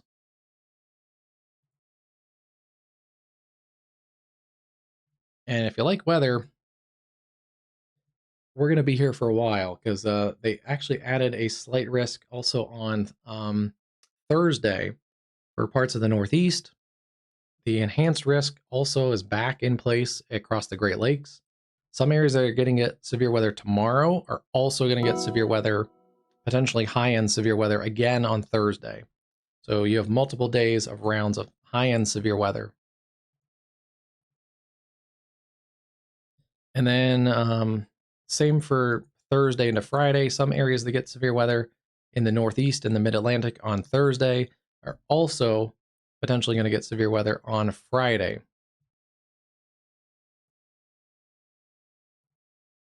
And as of that 1 o'clock update, they've also expanded the risk in the plains on Saturday. And right now we don't have a Sunday risk. So, yeah, probably live stream, very likely tomorrow, very likely Thursday, likely on Friday, possible on Saturday. So we could be going the next 4 or 5 days straight. Busy time of year with severe weather, but that's why we're here on WeatherCast Live, providing some life-saving information commercial free. So you get to stream us commercial free, and trying to cover some of these areas also that don't have as robust of storm coverage. Obviously, the Twin Cities and those areas do. But some of these areas in more rural country, there's people that live out here too, and they need weather warnings, and it is important. Some of that stronger storm there near Park Rapids, Breezy Point. They've issued a special weather statement for those areas around Bemidji, Minnesota, and up towards the Nebish and up towards the Red Bee area. So right now, not severe thunderstorms. It looks like some of the strongest storms may stick along 71 and south of there. Bemidji, I wouldn't be surprised gets a severe warning. I'm starting to wrap it up, Kelly. My voice is also done for the night. So I think I got to get a break and get a few hours of sleep before tomorrow. Yeah, and these are pushing into some less populated areas, even though I just said it was important. They're through the Twin Cities now, so that's a good sign. You can go to sleep in the Twin Cities. We also haven't had a tornado warning in a while, so that's also a sign. But yeah, I'm gonna wrap it up since we just went through the severe coverage for tomorrow or today, later today. Multiple rounds of severe weather across the upper Midwest and into the Great Lakes, and now down into the Missouri Valley as well. So yeah, we're gonna be busy tomorrow too. Thanks everyone for joining us, to the new subscribers and also to the amazing chat we've had today. Thank you guys. You help make us an awesome weather community, and growing the channel is important because it does get the algorithm out more, so we can give this information to life-saving information to people. And tomorrow, even if you're not in a severe risk, I know we covered a lot of people in the Dakotas and in the Fargo area. You're not in as much of a severe risk tomorrow. But if you know people that are further east into Minneapolis and St. Paul, into the Wisconsin area, Chicago, Iowa, all those areas, feel free to share our stream tomorrow when it goes live with friends and family that are in those locations. Yeah, new warning there, 60-mile-an-hour winds. We're not seeing any of those higher end wind warnings anymore. So I do feel confident leaving you guys in a decent place, that it's a fairly standard line of severe thunderstorms across central Minnesota. And we are pushing into also western Wisconsin. So thanks everyone so much. Thanks to our new subscribers. Welcome. And we'll see you on the next stream tomorrow and Thursday and Friday and Saturday and probably Sunday. Good night, everybody. Yeah, my voice is done for the day.